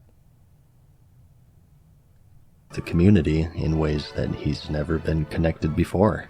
Shortly after, the co-founder of Blizzard, Mike Morhaime, stepped in I remember and announced that they had rescinded their plans of publishing the players' real names. In October, Blizzard pinned down a release date for the Cataclysm expansion, December 7th of the same year. Pearl Harbor. Despite the controversy, the game in October would reach its peak subscriber count of 12 million. The holidays came, and the Day of Reckoning was at hand. Yeah. And the World of Warcraft. My mom and Cody and Jeff sat in the car while I had to wait in the cold and get Cataclysm. I had to sit out in the cold while they were sitting in the warm car talking about all the places they were going to fly around in Azeroth. I'm sitting there fucking freezing my dick off listening to some moron tell me about how there are no frost worms in WoW. And I'm like, wait a minute, didn't you just play Wrath of the Lich King? And I finally come back with everybody's copy of the game. They're like, oh great, that took you long enough. And I came back home, we played all fucking night. I remember Cataclysm came out, and it was my last day of finals, and I stayed up all night, and I just went to the final, and I took the class. It was like an entry-level like college algebra class. I passed it, and some girl there that I thought was really attractive failed the exam, and I was going to comfort her and talk to her because I thought she was cute. And then I saw her closer up, and I realized that she wasn't as attractive as I thought she was. And I couldn't have been happier because it meant that I could go home to Cataclysm and never think about her again. Straight up. Straight fucking up, man. Like, yep, and that's exactly what I did. Would suffer Cataclysm in more ways than one. In addition to the retuned Old World, the talent system would also see an overhaul, altering the traditional freeform 3-tree talent system into specializations. Yep. Players would be forced to pick just one, and to lose access to many spells iconic to the other two. The trees as a whole was so would also dumb. be I hated that. simplified, and the amount of points to invest reduced. Yep. Class and item balance in general would also be at the forefront of changes in the expansion, mostly through the form of removal. Spell ranks were removed, and all abilities now just had one rank that scaled with your level. I thought spell ranks were stupid. I think it was a good decision for them to remove them. And were trained automatically, and much more. The Cataclysm expansion is seen by many to mark the point when the RPG beginning of the and end. MMORPG was made to be lowercase, as it transformed into a much simpler version of an already straightforward game. As World of Warcraft strayed further and further away from its social and RPG roots, a community of private server players would grow larger and larger with each expansion. Yep. Independent groups took to hosting past versions of the game, the most prolific of which being of its original state, referred to as vanilla. Though its beginnings were humble, this private server community would eventually grow large enough to become a problem for Blizzard, and they would find themselves embroiled in legal battles to protect. This really happened, like private servers really started to pop off in GIS, WOD. Like as soon as WOD came out, that's whenever Austin started playing on Nostalrius. That's whenever I started streaming. I was like, I don't have anything else to do. And like, yes, no, I understand that there were servers before WOD, but I remember like whenever a lot of people, like their popularity was like this. Like it went up so fast.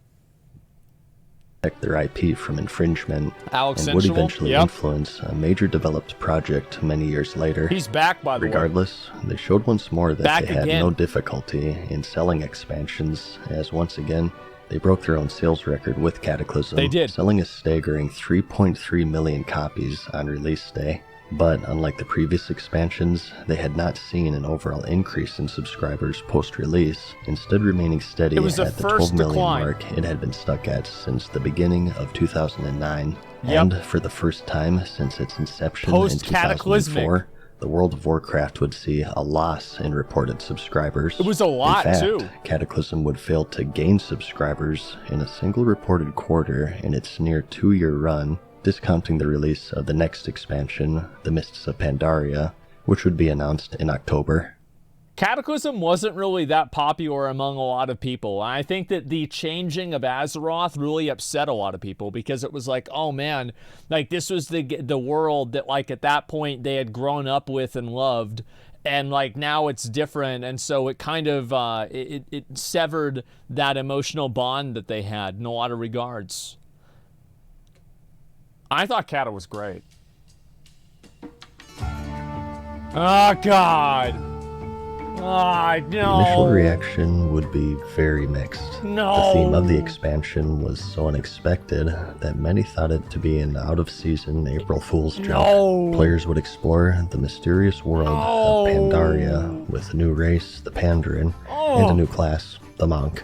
Dungeons were getting a special challenge mode That was to good. bring relevancy once more That to was good. 5-man content, That was really and good. scenarios would be queuable micro-dungeons Not designed that for 3 good. players. And the pet battle system was also implemented, Okay. a minigame reminiscent of the popular Pokemon franchise. Yeah, I like pet As for battles. the talent system, it would be simplified even further. What you guys have to remember about the talent system here is that Pokemon franchise.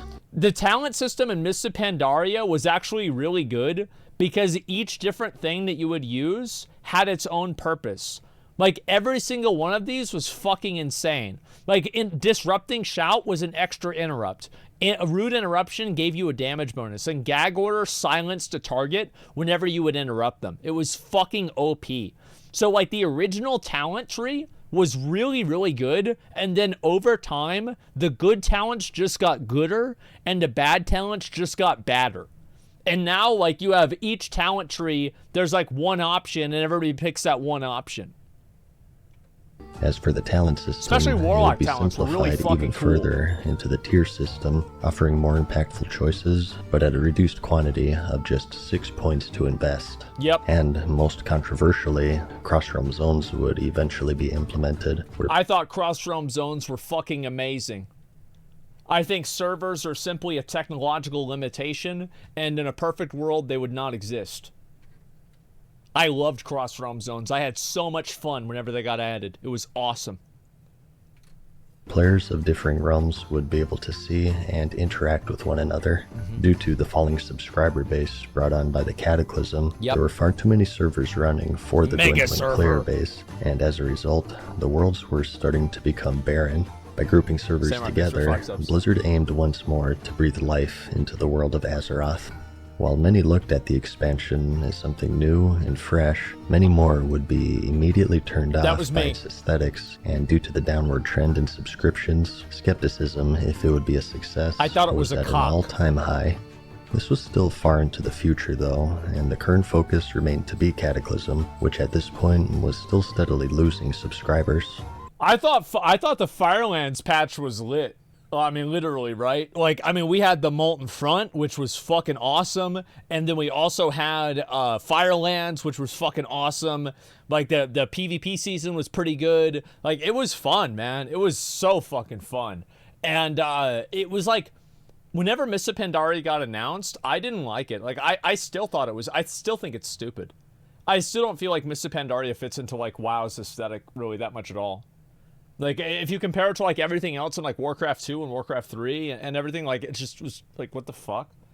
Like, if Warlords of Draenor had the content that Mists of Pandaria did, Warlords of Draenor would be considered the greatest expansion of all time. That's my opinion. In November, along with the final raid, Dragon Soul, the LFR system would see its release. Similar to the Dungeon Finder, released in the Wrath of the Lich King expansion, this would allow players to matchmake with others in a queue-based raiding mode, doubling down on their design of trading away critical social and RPG functions for the sake of convenience and accessibility. There's also Transmog got added on that same patch, by the way. So, like, you see, obviously, that guy's in full tier 2. That guy was using the sword. That's the red, not red belt of battle. It's the sword from King Yemron, the last boss in Heroic Utgard Pinnacle. And so, obviously, this is not Cataclysm gear. And anyway, so this happened, and people didn't like Transmog because they felt like it took something away from the game. I was, like, very negative about it, and it did. It did absolutely take something away from the game. But obviously, Transmog 4.2 is Transmog? Oh, really? Okay, well, yeah, I don't remember exactly. I thought it was 4.3. Well, anyway, so this happened a lot, and, like, people, like, 4.3 and, like, Cataclysm was, like, a really big turning point in terms of, like, the type of systems the game had. It was fucking tremendous. To accommodate for the increased disorganization that came with queue-based matchmaking, the difficulty would be lowered even further than that of the base normal difficulty. Well, it was a fucking joke. Like, I remember one time we had, like, this rule. And I had this joke with my friends. It's like everybody, the person who contributes the least in Raid Finder gets the most loot. So what I did is one time I was doing Madness of Deathwing on my Death Knight, and I literally took my Death Knight and I swung at the first tentacle once to make sure I got credit for the fight, and I jumped off and I killed myself. I got rezzed up whenever the fight was over, looted the sword. Looted Girth Talak LFR. Yep, 390. I remember 390 item level sword. No big deal. Hey, it is what it is. We stay winning. From this point forward, that players no longer needed to even join a guild to experience the endgame Exactly. content. It was a really big deal. deal. They didn't need to read strategies, and they didn't even need to speak a single word, in fact, as Blizzard deemed it an issue that 100% of the player base were not completing these raids in their entirety. This actually kind of happened at the beginning of Wrath, too. Is because, like, you didn't need to have a guild in Wrath. Like, if you were in a big server, there were so many pug groups that it was so fun. Like, Wrath pug culture was one of the best things about the game. Like, I had so much fun back then. And, like, Cataclysm came out, and Cataclysm raids, like, MadSeason didn't talk about this, Cataclysm raids were way harder than Wrath raids. Like, way more mechanically challenging. Like, you look at the mechanics for Omnitron defense system, compare that to something from ICC besides Putricide. Holy fuck. And so, yeah, it was way, way, way fucking harder. So, like, all the pug culture died out because you just had such a higher level of expectation to play. And I think that was bad for the game. I do. I think that hurt the game. Accomplishment of clearing a raid would be more accessible than ever before, but as a result, the accomplishment would mean nothing from this point forward. Yep. During this time, another would-be WoW killer was beginning to generate interest. Star Wars Galaxies at this point had been shut down in order to bolster the subscriber base of Star Wars: The Old Republic, developed by BioWare and published by FIFA! It would be attempt number 2 for Star Wars on the massively multiplayer scale. This installment promised a unique and fully voice-acted campaign for each of their classes, a space shooter component with a customizable ship, a thriving endgame for PvE and PvP, and perhaps most importantly, it was during the first time where the reigning champion showed weakness. While ultimately the previous contenders failed on their own merits, It can be argued that the tremendous success of the World of Warcraft during their debut certainly made them look worse in comparison. Oh, absolutely. Now that this weakness was showing, though, the timing was ideal. Would the Old Republic succeed where its predecessors failed? Ex-subscribers, disillusioned with the direction that the game had taken throughout the Cataclysm, looked at the Old Republic as the true successor this time. Players had been doomsaying the imminent demise of World of Warcraft ever since its launch in 2004. Only this time, the game's downward trend would support their claims. It was bad, man. It really was. Like, it was kind of depressing to be a WoW player then, because like nobody really knew what was wrong, and I think everybody had a different idea of what was wrong. And now it seems a little bit more clear. But I think also another thing that Blizzard had literally no control over is that from the years of 2008 to 2000 and I guess 11, really, whenever Cataclysm came out, 2012, social media really took off. So like, for example, like in 2007, nobody was really using social media besides MySpace. In 2011, everybody was using Facebook. People were using Twitter at that point too, especially 2012. So like, social media played a massive role in, I think, hedging out some of the novelty of MMOs. Because MMOs, one of the most special things they had originally was that you could interact with people online with really no friction. But social media comes out, same thing happens. So, the moment of truth came, the launch arrived, and like many other MMOs before it, the Old Republic launched too early. In an attempt to release it during the holiday season, it was rushed out and would suffer from technical issues, game-breaking bugs, and questionable design decisions, most notable of which is their use of the hero engine, which proved to be poor in an MMO environment. There would be a short delay between a player casting a spell and that spell actually landing. Ugh, lag.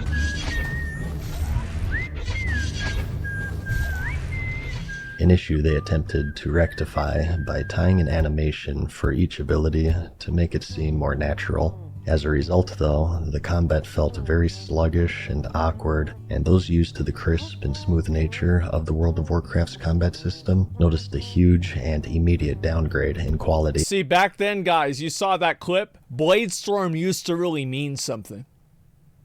Like, whenever you had Bladestorm on, that means that you were winning. Like, yeah, Bladestorm was a big deal. This, combined with other disappointing features, such as their spaceship component being entirely on rails, hindered its success in its crucial launch period. Yeah, of the course. game had sold over 2 million copies and held 1.7 million subscribers, which was around a sixth of the World of Warcraft subscriptions at the time. That's the really good. That any recent MMO came to rivaling WoW's popularity since its launch in 2004. But much like the Lord of the Rings Online, the Age of Conan, and Warhammer Online, the Star Wars The Old Republic suffered a similar fate, and the subscriptions quickly plummeted. Not even 8 months later, it would convert to the free-to-play model, often seen as the death sentence of MMOs.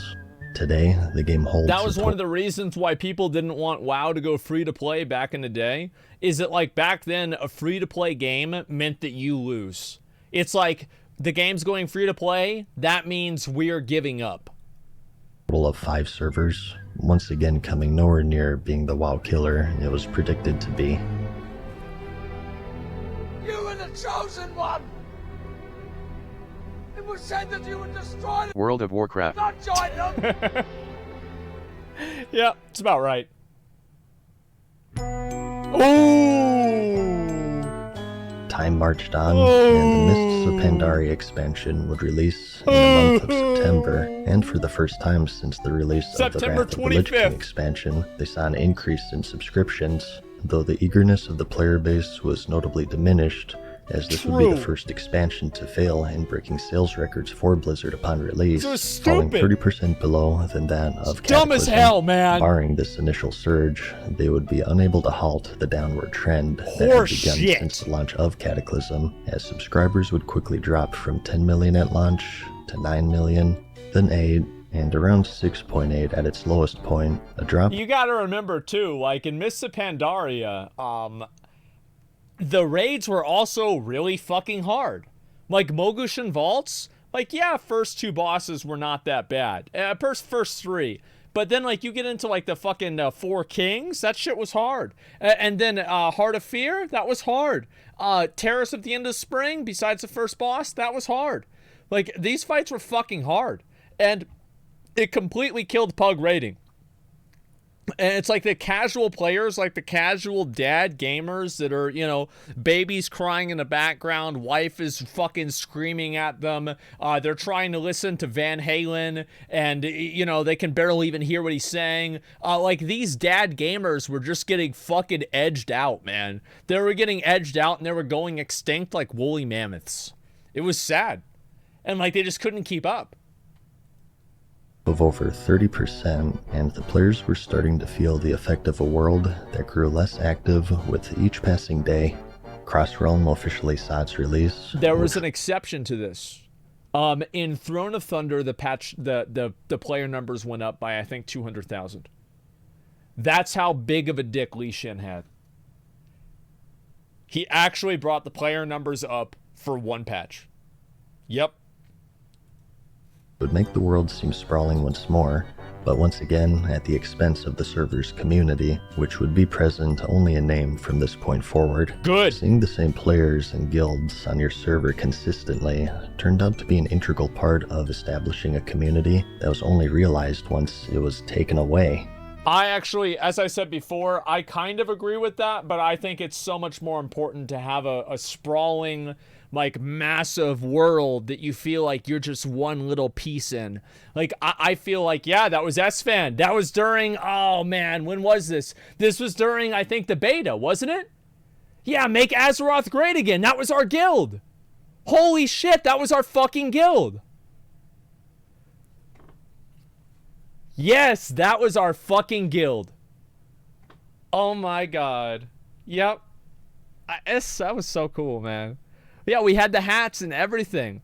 And feels like last week, yeah, it's so weird to see that. And anyway, what I mean is, like I never really liked servers. I feel like servers were just simply a technological limitation. Like, I want to play with everybody on the same server all together. I want to be part of a massive, big, huge world. I think that's what's so fucking cool, man. Part of establishing a community that was only realized once it was taken away.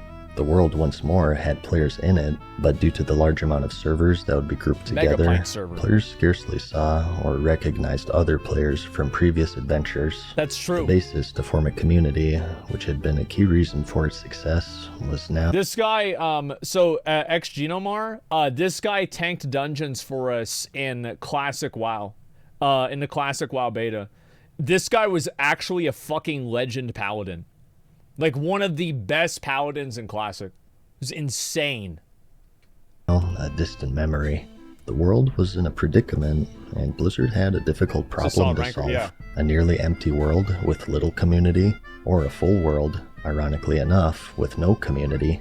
Though innocent enough on launch, Crossrealm is seen today as a necessary evil for a problem, which true solution lies in recapturing subscribers now lost. An issue that Blizzard would struggle with for years to come, as the once iconic MMORPG now barely resembled an MMO due to its destroyed social structures, and barely an RPG due to its abandoned RPG elements, which would be taken a step further in March of 2013, as the game saw another major change with its Thunder Forging!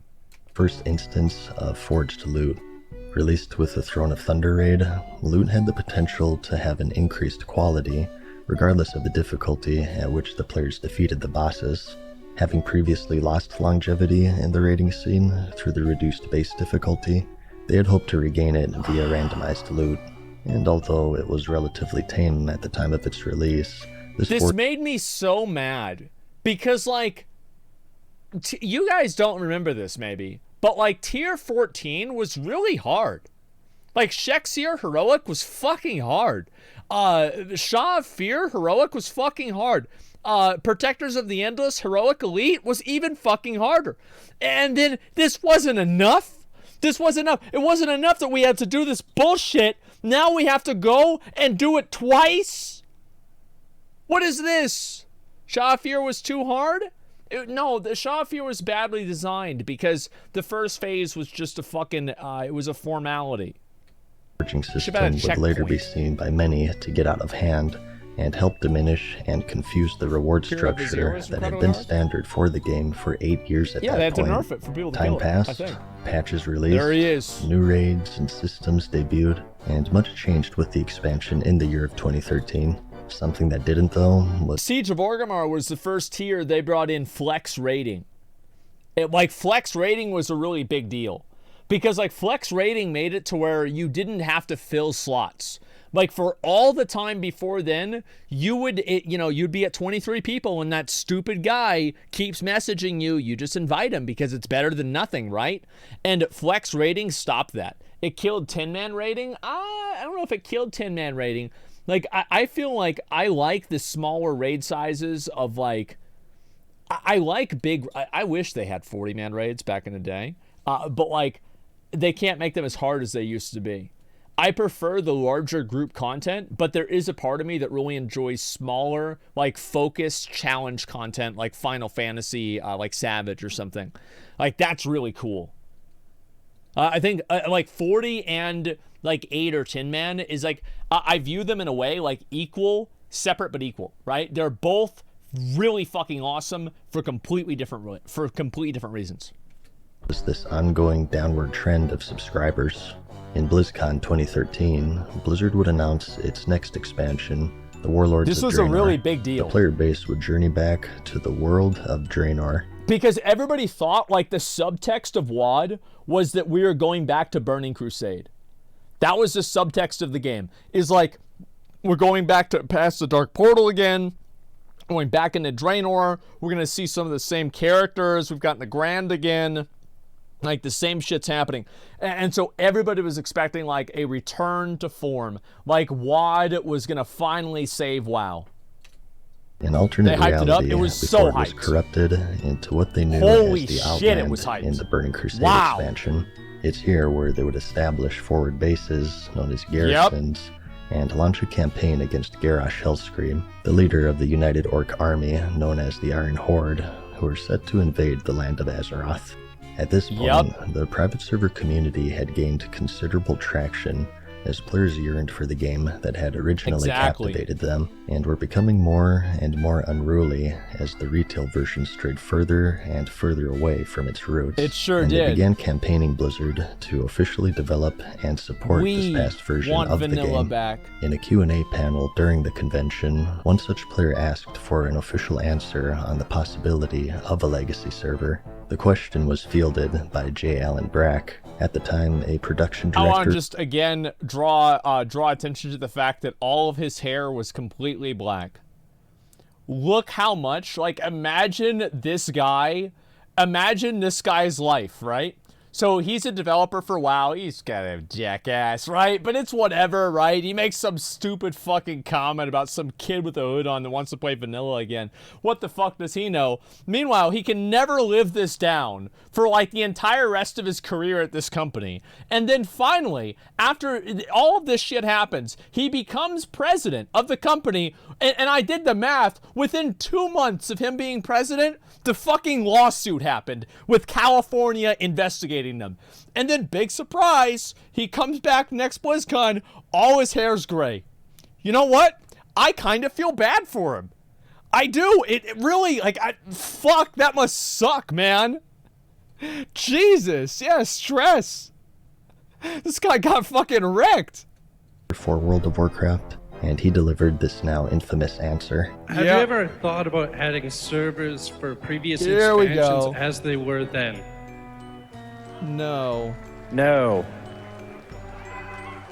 And by the way, you don't want to do that either. You think you do, but you don't. Remember when you had to spam cities and say need a tank, need a tank, need a tank during the Burning Crusade days? You don't remember that because now you just push a button that says go to the dungeon. That's right. You don't want to do that. Though the quote would draw immediate ire of the legacy community. He was right, by the way. With most people, he was right. I think the problem was that the game wasn't good because you had to spam trade looking for a tank. The game was good because it felt rewarding and fulfilling. People are looking, like, I never said, like, when I said people, Classic was never a solution to the game. Like, you can't go back and try to solve the problem with an old game. It would prove to be an integral moment in its development, serving as a rallying cry The biggest of sorts, wrong and of bringing all more time. and more attention on the possibilities of developing such a version of the game. The answer was seen as dismissive and out of touch, especially considering the fact that private servers at this point had grown to new levels of popularity. They were really and popular. With this dismissive answer, the Were questions huge. started turning into demands and discussion of its viability or not. Oh, bro, I remember this, the wall of no. There were these people that were so fucking invested in not having vanilla WoW. It's like, I can understand, like, you know what, Classic, I don't really care about Classic, but like, these people thought vanilla WoW was gonna kill retail. And so they felt like they had to protect retail from vanilla WoW and continuously spam about how bad vanilla WoW did. It didn't though. Like, Classic came out and it was good, and then a lot of people moved over, they played retail, they're playing Classic. I think a lot of people play both. Yep, Classic versus retail. Of a community becoming increasingly disillusioned of the World of Warcraft and Blizzard in their current state. It killed both of them, yeah. Ooh, ooh, ooh, ooh, ooh! Oh, free money! As the players were leaving, Blizzard had sought to recover financially through an increased focus and impact of their cash shop. And against all assurances previously made shortly after their merger with Activision, they would finally turn the corner in December of 2013 and officially implemented the cash shop in-game, and along with it came the most impactful service to date, the level boost. I would disagree with that. I think the faction boost was much more, the faction change was much more impactful on the game, but in a way that people don't realize because they don't really see it. I think the faction transfer was way bigger. The thing is, like, the level boost, most people see, like, you might not remember this, right? But like back in Mists of Pandaria, I never leveled any of my characters. There was like this one like Thunderdome area in Kunlai Summit that you would just pay somebody to kill the elites there, and you would tag them and they would kill them, you get full experience, and you'd level to 90 in like 3 hours. See, people actually don't remember what really happened. I do. And that's what we did. So this wasn't some kind of crazy fucking thing. This was just that they added it and they made it legitimate. Yeah, that's what it was. Rackful did it? Yeah, of course. I mean, we all fucking did it, man. Absolutely. Transfers are really paying to fix a problem that's in the game? Absolutely. Yep. Leveling was now skippable, as players could pay $60 to immediately be fast-tracked to the maximum level and jump right into the endgame. By and large, the most impactful paid service at that point, what was at one point seen as a cornerstone of MMO design, was now skippable through an officially endorsed service. The consequence and investment of picking a class, investing time into it, leveling it, and learning it were thrown away, sacrificed like many other features for convenience, accessibility, and short-term financial gain. I thought this was bad for the game for a reason that's completely separate from that. Every character that I boosted, I have enjoyed that character less than characters that I didn't boost because I didn't get a chance to understand how the game played. I never really understood like how the class played. So like you get a 90 boost and like you're playing this character, you have no idea what your buttons do, you're constantly overwhelmed, you're in a consistent state of sensory overload. Holy shit. Damaging its already crippled RPG design. The backlash was immediate, but little did players know, it was just the beginning, and the standards of paid advantage in the game would sink lower and lower in the coming years. It only gets better, boys. And two things remained constant: a decrease in subscriber count and stagnation. The final major patch of the expansion had released in September of the previous year, 2013, and other than the addition of the level boost, the game saw no updates until the Warlords of Draenor pre-patch. It was such a cock of a raid tier that they had to turn it into 2 fucking seasons for PvP. They had Grievous Gladiator season And then after that, they had fucking Prideful Gladiator season because it took so fucking long. And then in WoD, it happened again. We had Wild Gladiator and then Warmongering Gladiator. They were both inside of the same tier set. In October of 2014, just like 9.2? an astounding gap of 13 months in the game's development.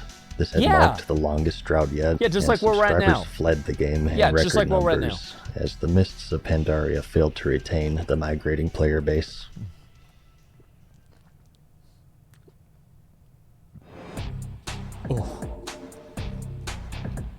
November came, and with it, the launch of the Warlords of Draenor expansion. So if you want to understand how the release of Warlords of Draenor was, take a paper ball, like put lighter fluid all over it, and then set it on fire. That's what it was. That was it.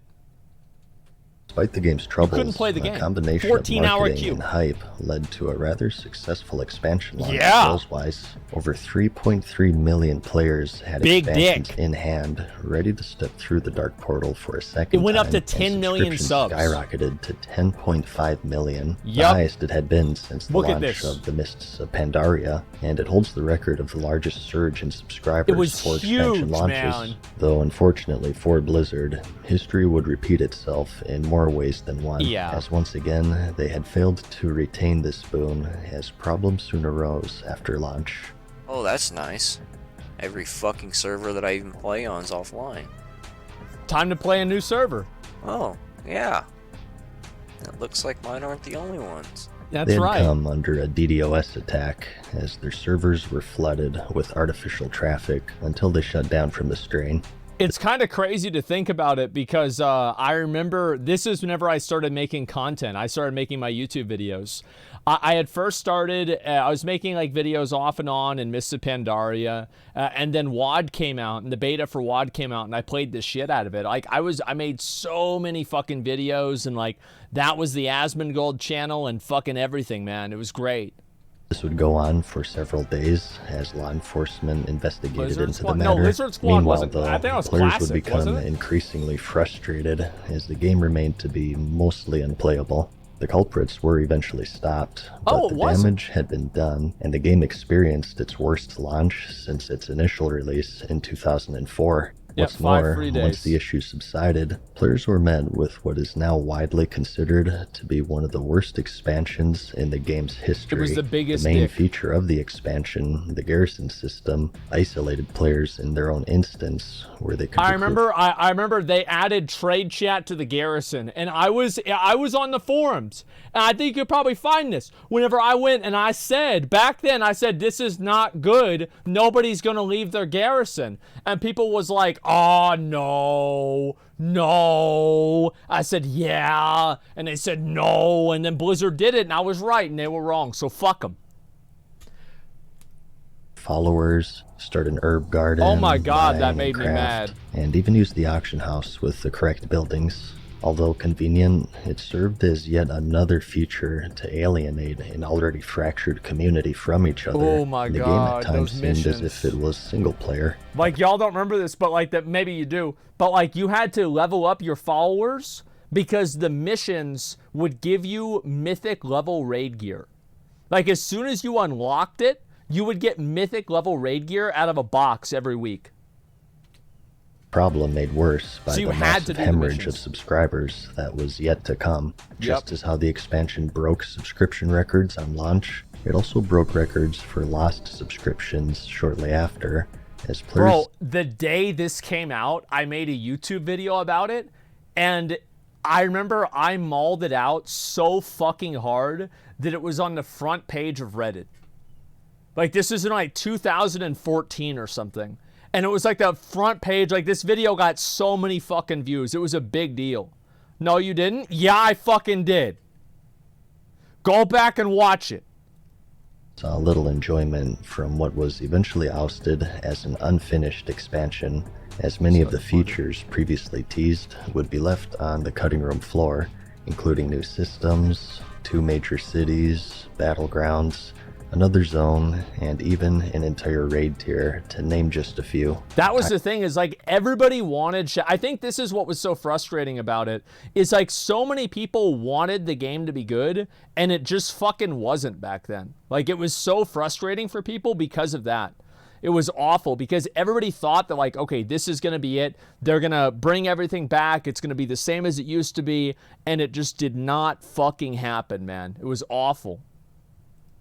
And between patches would grow even larger, and the patches themselves delivered less content. The expansion held a total of just 3 major raids throughout its entirety, with every expansion preceding having at least 4. The combined effect of instant it's like the raid content, like people don't realize how bad WoD really was. Like WoD was absolutely legitimately fucking garbage. It was one of the worst raid tiers. Like it was it was the worst expansion ever. I'm trying to find this video. I'm not really sure exactly where it is. It's one of these here. But like, yeah, these are all my videos 7 years ago, looking at gold farming spots realistically. It's one of these here. And it's like me just, oh, there it is. Yep, here we go. Let's watch 3 seconds of this. What's up, y'all? It's me, it's your boy Asmongold. And today we're going to talk about the fact that in the first quarter of 2015, World of Warcraft has lost 2.9 million subscribers. And so just to put that into perspective for everyone here, that means that in a 3-month period, they've lost over 1/4 of their entire subscriber population. And you know the only real question I have to ask here is anyone really surprised? Is anyone really surprised whenever people decide that they're not going to pay money to play Farmville anymore? Is anyone really surprised when people get tired of running the same treadmill on 4 different difficulties? Is anyone really surprised that people get burnt out of an MMO that you don't even need to interact with another player in order to kill the last boss of the game? It is a huge disappointment to me. It's a huge disappointment to a lot of other people. Like, if you go to Twitch TV, look guys, if you want a comparison here, RuneScape has more viewers than World of Warcraft, okay? So yeah, I wasn't happy about it. I wasn't fucking happy about it. Yep, that's right. I was a viewer count Andy. There you go. Persons and players flocking away made the new world seem dead, and so more and more servers that went on would for be 17 connected to minutes, each other in an attempt to bring life back into the dying world. As subscriptions plummeted to an all-time low since its initial rise in vanilla at 5.5 million, it was announced shortly after that they would no longer report subscription numbers, stating that they are better indicators of business performance.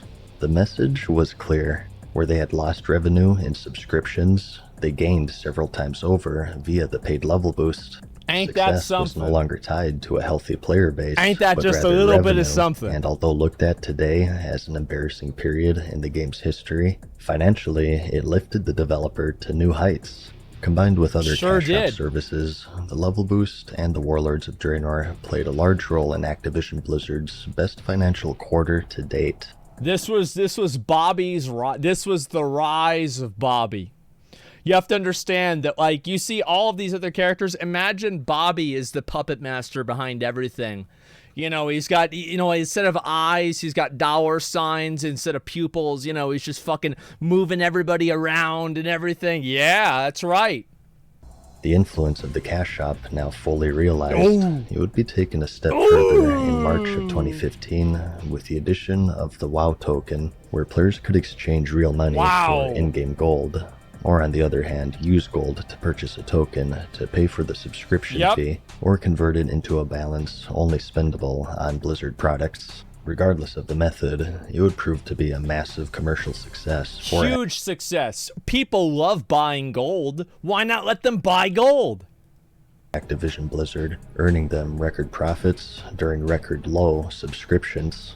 A long time had passed since the cash shop's initial rise in 2008. Those who warned of the dangerous path that World of Warcraft was set on saw their predictions unfold slowly over the course of several years. At this point in the game's history, it was possible to buy levels, it was possible to buy currency, and with this currency, you could buy items and even services from other players, such as raid or arena carries, and the list of things that you couldn't buy was now far shorter than the list of things that you could buy.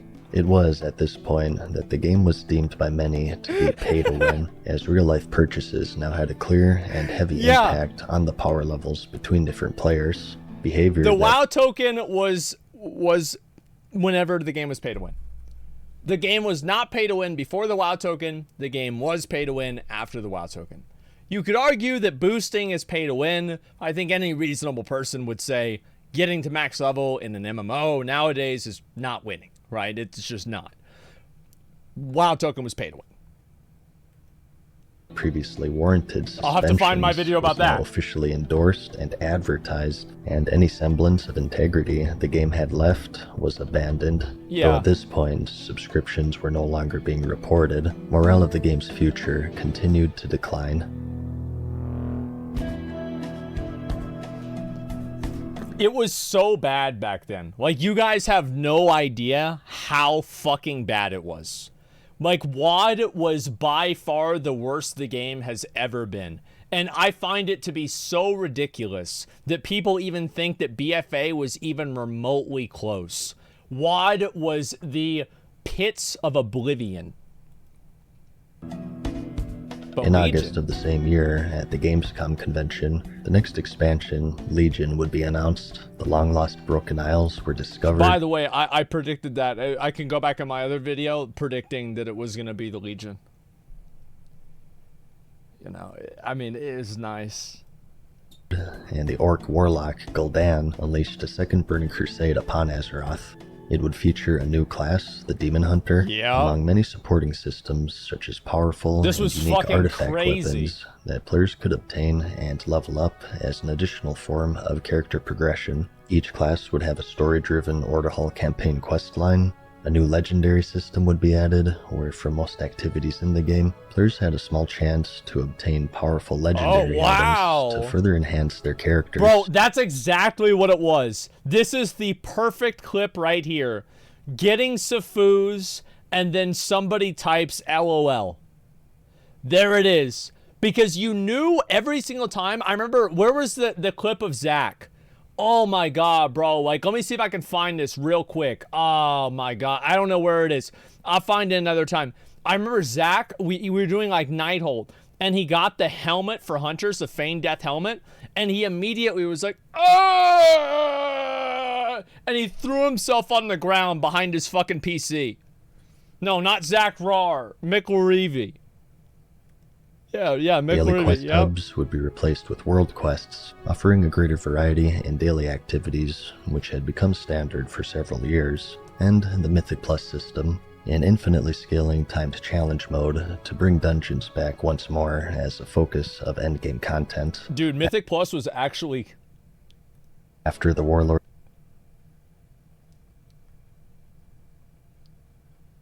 This shit was so funny.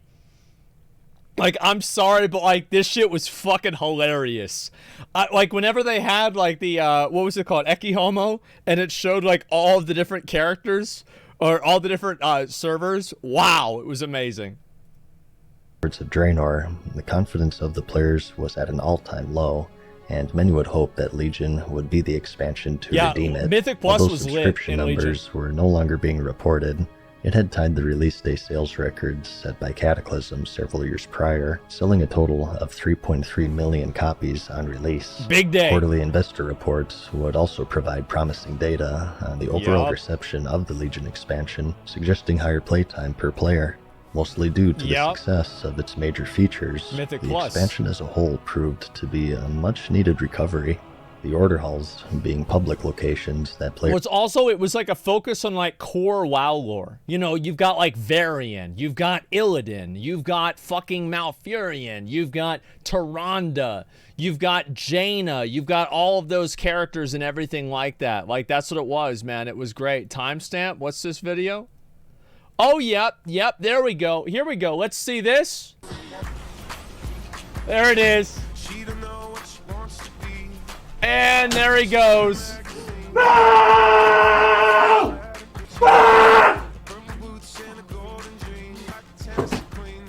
We were gonna like... Yep. There it is. That was the, those were the good days, right? That was it. Here we go. shared served as a base of operations. Yeah, the silver hand again? Unlike the Fuck previous yeah. garrison system, it didn't harm its That's own exactly social what aspect. Paladins wanted. World quests, compared to the old daily hubs, offered much needed variety Was he mad in though? 'Cause players' it daily sucked. activities, and Mythic Plus saw high activity as players enjoyed the timed, ever-increasing challenge that they provided. Yep. Most of its features were received well, and with a solid rating scene to support it, it's generally looked back at favorably by even the most embittered fans, with its criticisms primarily being drawn from its Got my reward fourth structure. garbage The legendary. legendaries, due to their low drop chance and high impact on gameplay, would be a source of frustration, so much so that they would receive a rehaul late. I'll keep in mind that on the announcement of Legion, Blizzard said you were able to target the legendaries. They said you would be able to target them, and they fucking lied. Into the expansion, where players could purchase specific pieces with a new currency. And similarly, the forging system also contributed to this atmosphere of luck by holding early. Look at that, bro. Like 880. Like, that's fucking insane. Look at that eye level. Oh my god. Like, this was nuts. Like, I remember my mom, she got a ring in the first tier that was like an 895 or an 890. It was like basically item level cap out of a world quest. It was like a plus 65 Titan Forge. And I was like, what the fuck? How'd you get that? And she's like, I don't know. I just did the quest and it gave me this ring. Is it good? It's got a lot of stats. Look at the number on it. That's a lot. And I'm like, yeah, it's fucking good. Use it. I was so pissed. The forging system also contributed to this atmosphere of luck by holding too much power in character progression. At this point, it was called Titan Forging, which had a much larger eye-level range compared to the more tame Thunder Forging first introduced in Pandaria.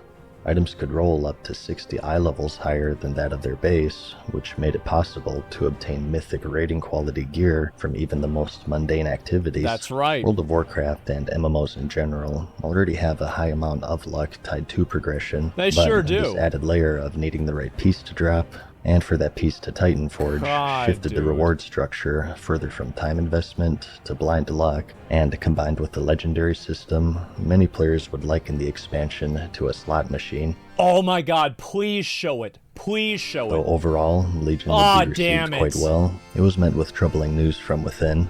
Senior Vice President of Story and Franchise Development, Chris Metzen, who had been with the company for 23 years at that point, had announced his retirement, citing burnout, panic attacks, and the desire to spend more time with his family as the primary reasons for the decision. What a casual. Having been one of the most... I didn't blame him. That's a smart guy. Like, he saw where things were going, and he was like, nope, I'm done with this shit. This is too much, man. Too fucking much. It was weird whenever Chris Metzen retired, right? Because, like, I remember I went back and I looked at, like, all my Warcraft 2 books and everything, and, like, he did a lot of the drawings for those. I was like, man, this guy was here the whole time, man. Public-facing figures and a primary visionary for the World of Warcraft and the characters who inhabited it. He was it the seen guy. as a tremendous loss, with fans and co-workers alike commenting on his influence on the franchise. It's a great presenter, yeah. Along with this newfound growth of Legion, the private server community had also been thriving, and in 2016, it was larger than it had ever been at that point, with most congregating to a server named Nostalrius. Good lord. So many goddamn people. Yep. This is literally, the server's been up for about People 10. were streaming Nostalrius on Twitch even. Like, nobody gave a fuck. You know who else was streaming Nostalrius? Payo. Payo was streaming private servers on Twitch. And I followed Payo in like 2013, 2014. Like, straight up. And I was like, this guy is an idiot, but at least I get to watch Vanilla WoW. Soda and S-Fan was doing it on YouTube. Soda did it as well. Yep, that's right. Minutes and people are just entering and Alex. The server Don't had been forget about hosting Alex. over 130,000 active players worldwide, an impressive Oh feat my for God. a game that users had to seek out on their own. Their success proved to be their downfall, however, as in April of 2016, Blizzard had sent cease and desist letters for those responsible for running the server, threatening legal action if they refused to shut it down. I personally had a private investigator hired to track me down by a legal firm that We watched represents this whenever it Blizzard. came out. He called numerous people in my life, including my employer, my owner of my company, to confirm information about me so he could serve me papers at 10 p.m. on a Wednesday night, slamming and knocking on the door, freaking the crap out of my wife, and waking up my baby daughter in the next room. They would comply shortly after, as tens of thousands of players logged in one last time to say farewell to the community that they had built. What the fuck? Yeah, see, they don't do that shit in Texas. I gotta tell you that. Shutdown, although completely within Blizzard's rights legally, naturally sparked outrage among the private server community. A petition was created for an officially developed Blizzard Legacy server, and it would reach nearly 300,000 signatures in the span of 2 weeks. Bro, I remember I got a tooth pulled the day that this happened, and it was the day before this happened, and I was like, fuck, I'm gonna make a video about this and talk about this right now, and I just took like a painkiller, and I fucking recorded the video. Although it didn't provide immediate results, much like the infamous "you think you do, but you don't" quote, it would prove to be a critical moment in Classic's history. This was massive, man. Then Soda made the video, and then I made the video, and then fucking like, dude, everybody started making videos. Like, Alex made the video. It was crazy. The next expansion would be revealed at BlizzCon 2017, and players learned of the battle for Azeroth. Having thwarted the Second Burning Crusade, the Horde and Alliance now turned their attention on each other and would stage an all-out war over a new resource called Azerite. Bro, I remember, so like basically we got invited to BlizzCon by Blizzard. Like Blizzard actually, like they paid for us to go out there and like everything. They put us in a hotel, like a whole fucking thing, because we actually did Allcraft. It was like me, Hodded, Rich, and we had Jari on the show too. And the four of us went out to fucking California, and they told us, bro, I remember like the guy from Blizzard sat us down and he told us what was going to happen. And I remember the day that he said that Classic WoW was going to come out, like he was right there. I just fucking ran around the hotel. I was so fucking happy, man. I was like, holy shit, it's actually going to happen. Because to be honest, I thought it just was over. I thought it was over, yeah. Yep, yeah, that was the year that Annie and I wore matching Murloc outfits. That's right. That's, that's exactly right. This resource would serve as a way to empower a new amulet, the level of which would unlock traits in accompanying armor pieces. And I never signed the NDA either. I never signed the NDA because it went to my email and I never checked my email. And like they were like, ah, fuck it, it'll be fine. Whatever. And to be fair, I didn't tell anybody.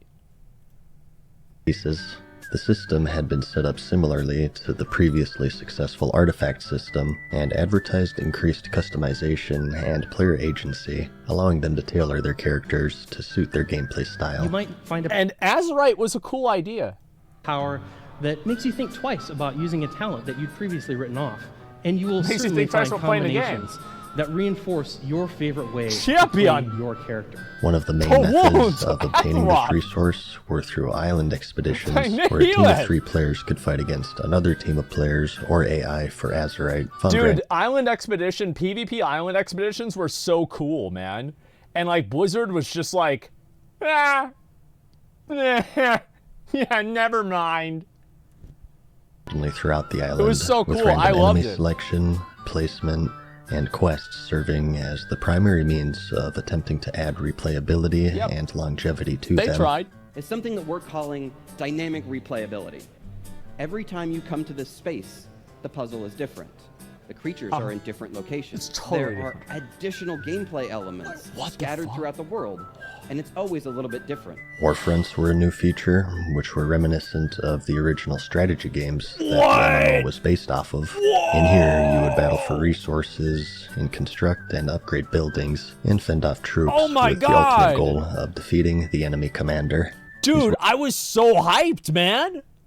I was unironically bat-chesting. I was like, what? They're adding in Warcraft 2. Oh my god, those are the fucking things. This is so cool. I was so excited for Warfronts, man. Jesus. Wouldn't be the only announcements the World of Warcraft team had, though. Yes. And I want to talk about ice cream. I recorded this. Ice cream is great. because I knew it was coming. Ice cream is one of my favorite desserts. Personally, I love chocolate, and I love cookies and cream. Cookies and cream is actually my all-time favorite dessert. But I understand that for some of you,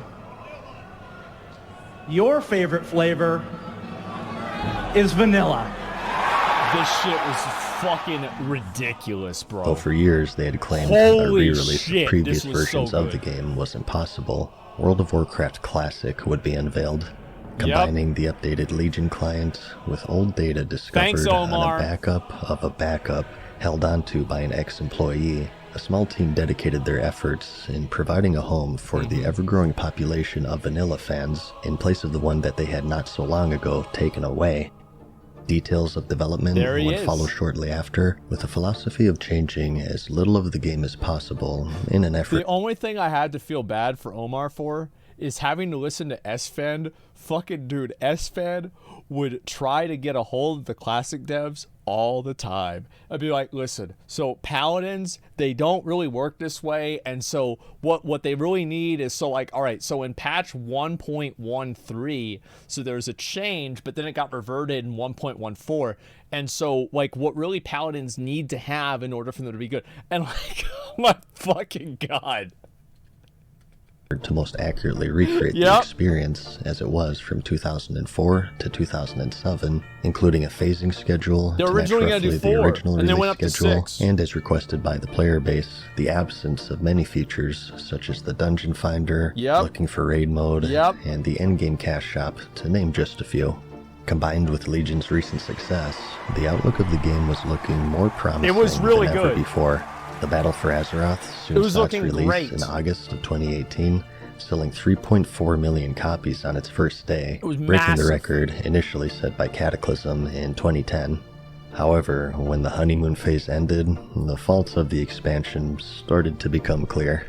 The Azerite armor system, which was said to hold major traits that altered how classes played, instead were a series of incidental procs that rarely did anything other than increase damage done, healing throughput, and damage mitigation, with some being just base stat increases.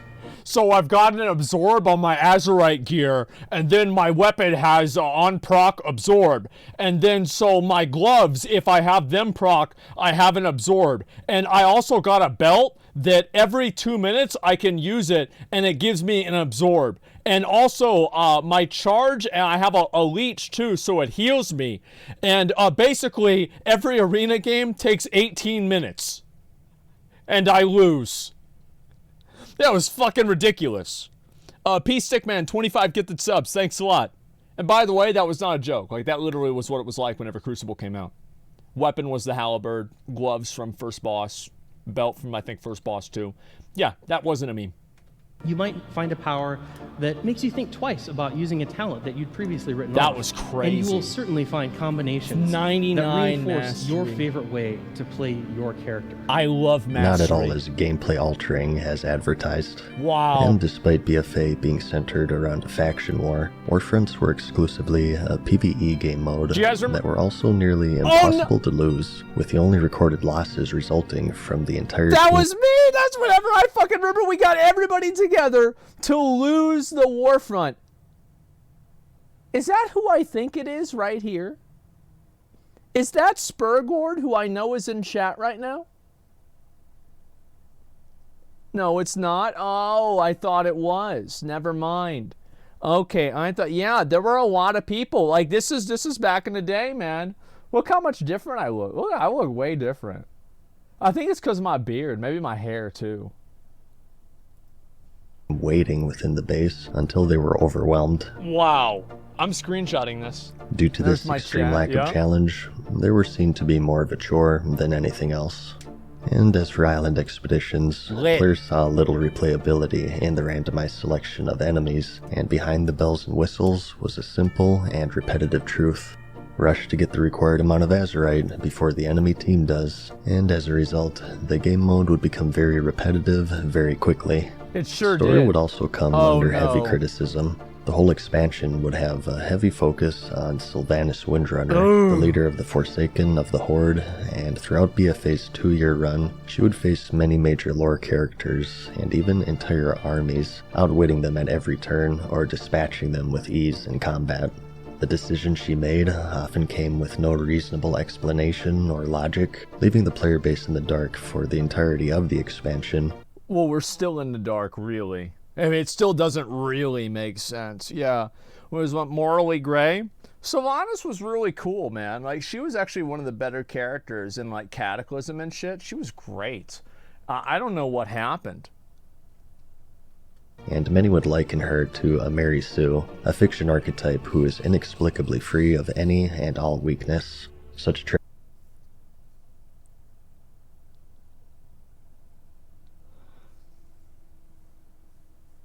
Oh no. Any Christorians? Oh my god. traits are also common through self-inserts, which there was also evidence of, as a writer for Blizzard would roleplay as a major character, Nathanos Blightcaller, on Twitter. The narrative structure remained ambiguous throughout the entirety of the expansion, with most criticism being made towards the ending, as was custom with the final boss of an expansion since the Wrath of the Lich King. Players were treated with the finale cutscene. That was It would typically crazy. run a few minutes and were fully voice-acted animation presentations. Is it over? No. At long last. Next week they're gonna kill you for invincible. No king rules forever, my son. Though for the Battle for Azeroth, the old god N'Zoth would be the finale, with years of anticipation building up as his existence was referenced several times up to the final patch of the expansion. Yeah. And where players expected a similar voice-acted dialogue between the major lore characters and their thoughts on defeating a god, they were instead met with the same footage I just droned over in a monotone manner. The feedback was immediate and clear, and shortly after its premiere, the video would be unlisted as Blizzard tried to hide the blundered finish to a blunder of an expansion. God! No! Come on, guys, let's go play video games. Hooray! The initial wave of excitement quickly soured as all three major systems of the expansion fell short of their goals. They would later be addressed in major patches, though players would have to wait nearly a year Heroic following their Warfronts. initial release. In response, monthly active users would start taking a dive, and in an attempt to bolster engagement metrics, the expansion would aim to rely on what many described to be an excessive amount of activities Plus designed around 100 daily depression. and weekly timers. By the end of the expansion's lifespan, Bro, I actually have, I know y'all, let me see if I can show y'all this. This is from, I started this back in the day. Let's see, can I get this to work? Yeah, one sec. So that right there, I have a list. Mirrors, Famu, Tear Guard Sound. Like, I actually have a whole list of everything that I had to do. And I started that back in fucking in BFA. I wrote everything down. Where's Gmod? Oh, that I don't need to write that down. I don't forget it. Diligent farming. That's right. I remember this one came from his video. this would be the full list. Many would comment Very that exciting. the entire game at this point had devolved into a list of chores I that watched she this had video. a limited amount of time to complete, was a good one. aimed to keep players in a gerbil-like routine of going down a checklist for their daily session. Instead of feeling rewarded for their playtime and dedication, many would feel punished for missing sessions and question their reasons for playing to begin with. And just 2 months after release, Mike Blizzard would Morhaime leaves the suffer company. another Yep. devastating departure, as co-founder Mike Morhaime announced that he was stepping down as company president, promoting then executive producer J. Allen Brack. All black hair, by the way. Just a little bit of gray from Classic WoW. Everything's pretty much fine, you know. Yeah, I got some rude comments, but it is what it is, right? And it just went downhill from there. To take his place. More troubling still, these people weren't quitting game development, they were quitting Blizzard. Yep. Later in 2020, Morhaime would announce a new company, Dreamhaven, I messaged and him under about its this. umbrella were two studios, I got a response Moonshot back, too. Games and Secret Door, of which many former members of Mike Blizzard himself. would be employed. In its announcement, they would stress that the goal of the company would be to prioritize product quality and player experience over short-term financial pressures, a development mindset that many fans say Activision Blizzard had abandoned long ago. Chris Metzen would later found Warchief Gaming, which is dedicated to developing worlds and tabletop experiences. And outside of World of Warcraft, the former Hearthstone director, Ben Brode, would launch the game studio. Bro, this guy was like the entire soul of Hearthstone. Like, I never played Hearthstone, but every single time that I saw him do something about Hearthstone, it totally made me want to play. He was fucking great, man. Second dinner.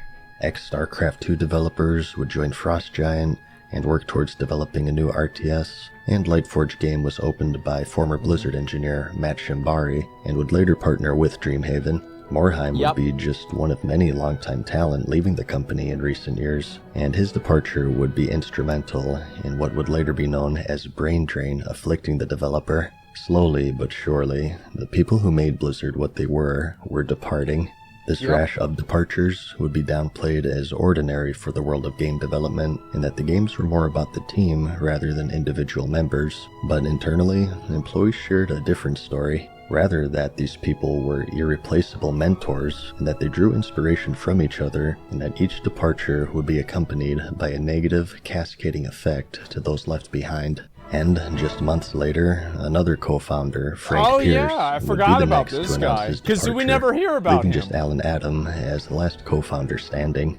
Development with Classic was progressing steadily, and a release date for the summer of 2019 was announced. A new game within the Warcraft franchise was also revealed. Warcraft 3 Reforged would advertise fully remodeled characters and animations, as well as retuned maps and campaigns in this modern-day remaster. As I said, does it strike anybody else as not a coincidence that the moment that Warcraft 3 Reforged came out and it was really bad, the entire WoW community stopped asking for reforging?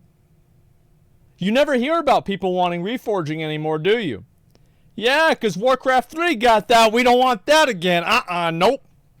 With the set release year of 2019, this would later be delayed to January 2020 in an official post, citing delays in development and the desire to retain a high-quality standard that the player base held them to. Though not pertaining to the World of Warcraft directly, what would transpire with the development of Warcraft 3 and other titles revealed the priorities and development practices of Blizzard as a whole, and set the standard of how they would treat their community across all franchises, World of Warcraft included. This was also the BlizzCon where they announced a mobile Diablo game, which was met with a less than desirable reception. I feel so bad for was that Wyatt Chang? Like, I feel so bad for that dude, man, because it's just like he knows, you know what I mean? Like, he knows, like, it's just like, fuck. I mean, because they couldn't announce Diablo 4 yet, and he's just stuck there, you know? Like, fuck. He's the fall guy, yeah. Do you guys not have phones? Yeah, you guys all have phones, right? Well, that's a story for another time. To make matters worse, the following years, although financially successful, would prove to be the most damaging to their reputation. So reaching historic revenue earnings, treatment of their employees would become the focus of negative press. In February of 2019, that's when they fired employees would be fired, many without warning, and were left crying in the parking lot. Bro, I remember, like, I remember what it was. But, like, I think they didn't even know it was going to happen until they just came in that day. And they were just like, hey, so by the way, you're done. It was awful, man. I felt so bad. Like, it's like, I know a company can do that, right? I mean, I get that, right? But it still sucks. This is a trend that would continue through the following years of record-breaking profits, with massive layoffs and multi-million-dollar CEO bonuses following shortly after. In one instance, Bobby's $200 million bonus that they just got fired from working on their way out. Hey, here's some Overwatch skins. You're fired, by the way.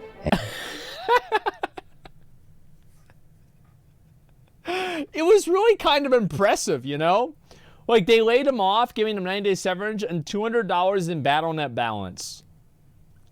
That is just incredible. Wow. $200 in BattleNet balance. And in other cases, the amount of people fired would be underreported. Combined with the poor reception of the Battle for Azeroth, the reputation had quickly started to sour $200 million from that of a bonus. community-first industry Thanks, innovator Bobby. to one operated on greed, predatory business practices, and the cold treatment of their employees and even their player base. Jesus. Little did everyone know, though, the worst was yet to come.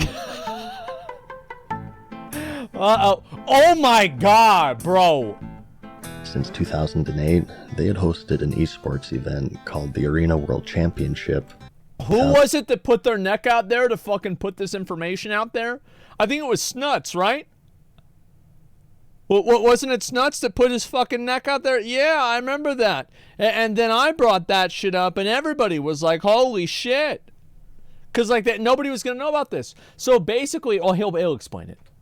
2008, they had hosted an esports event called the Arena World Championship, or AWC, where high-end competitive players would face off in a tournament-style competition of the game's arena mode for cash prizes, ranging from $120,000 since its inception in 2008 to $280,000 in 2018. Amazing. For 2019, however, they had announced a special campaign where players would be able to contribute to the ever-growing prize pool. 2 new toys, I think I bought one the of these. Transmog Beacon and some faction-themed support it, fireworks you know? were made to be available in the in-game cash shop, and to encourage sales, 25% of the proceeds would contribute towards the prize pool of both the Arena World Championship and also the Mythic Dungeon International, stating that the support of the players would help take the WoW esports scene to the next level. The next level. And the thing is, you know what was so sad about that? Was the fact that, like, so Sea-Doo, me, like all of the PvP streamers pushed this. They said, you know, listen,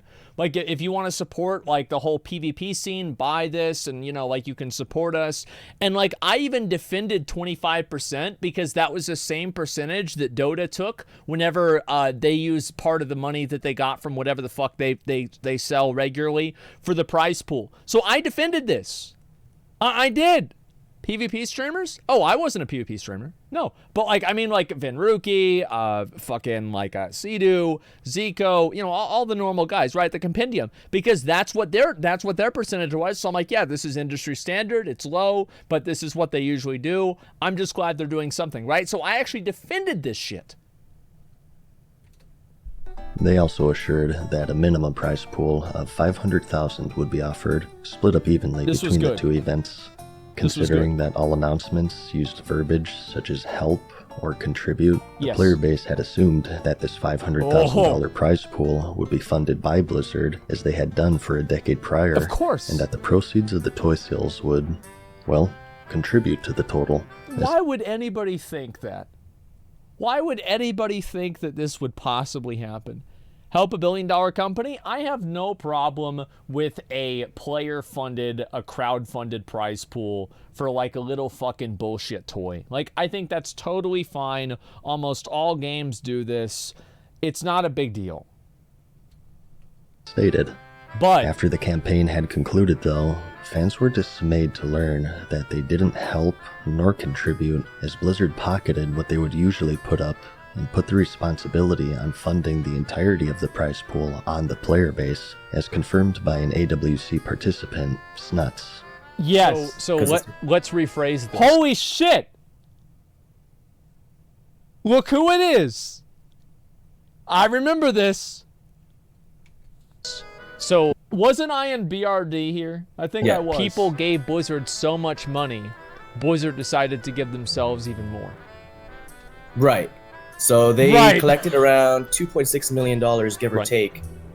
And instead of adding prize money for themselves, they just pocketed $2 million and decided to just use the money that the community gave us and pay for their tournament. Both competitors and viewers expressed their anger, stating that they had felt deceived and that the good nature of those wishing to support the esports community of Blizzard were taken advantage of. Blizzard would never acknowledge the controversy. They're so stupid for this. They're so stupid because they could have done this every year and made a free $2 million. All it would have costed them is $500,000 to make a free $2 million every year. But now they can't do it again because nobody trusts them. They're just stupid. Like, that's all there is to it. They're just straight fucking stupid. I don't understand why this happened. This was the most unnecessary, like, breaking of trust that Blizzard has ever done. And the prize pools were funded solely by the crowdfunding campaign, and despite the self-proclaimed success in raising the funds, crowdfunding such as this would not be repeated for future tournaments, presumably due to the intense backlash that they received. It hurt the players, it hurt the community, it hurt Blizzard, it hurt literally everyone. No, it was a literal 0-person win scenario. Received. It didn't help Bobby. No, it didn't help Bobby. Like, I bet if I explained this to Bobby, he would say, yeah, we probably fucked up there. I can guarantee you.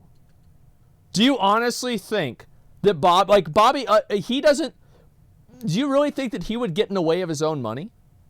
No, of course not. Yeah, but you know, I genuinely believe that. I genuinely believe that if I explained it to Bobby and I said, this is what happened, and like people feel this way, Bobby'd be like, yeah, I think that's fucked up. Yeah, I actually think he would. He probably had no idea about it.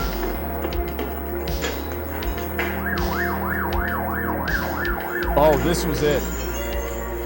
World of Warcraft wasn't their only franchise that would be at the center of controversy. No, it just kept getting better. The Hearthstone division would attract the attention of national media. Here's a story which just won't go away. Activision Blizzard.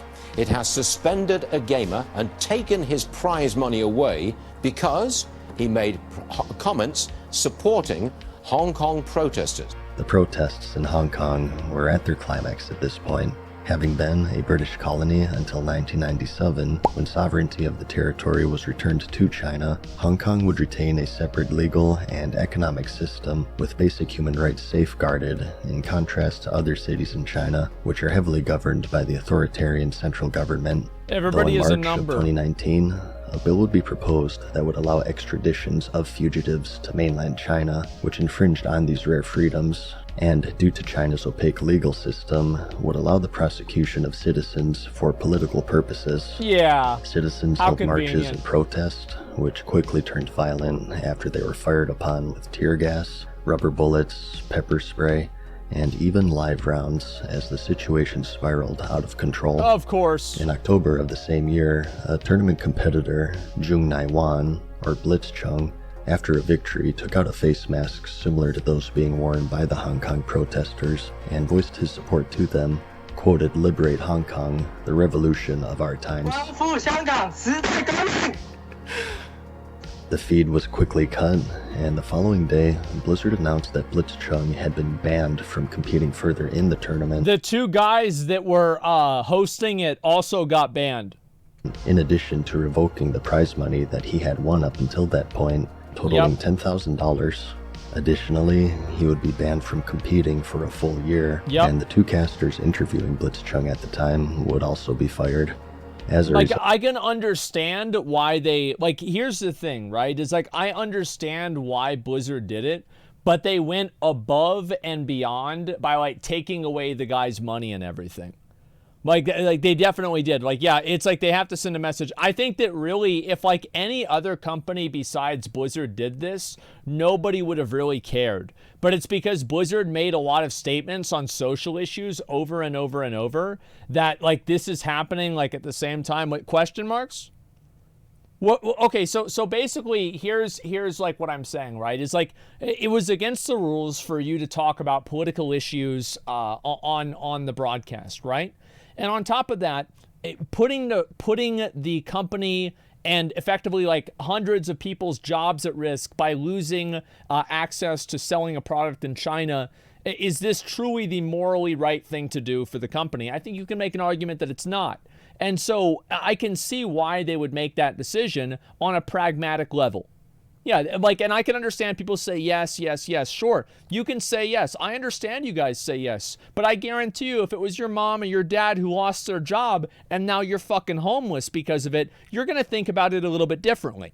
So yes, it's always people are always able to ask somebody else to take a moral stand and make a massive sacrifice because they're completely separated from the problem. But I don't think that this is what I think it's so presumptuous to think that's going to happen. Yeah, it's easy to talk like, oh, this is what they should have done. No, it was not a completely morally black and white situation. It was absolutely not. No, yeah, it's virtue signaling. It's 100% virtue signaling. Exactly. I'd follow the money every day. Yeah, who asked? You're here.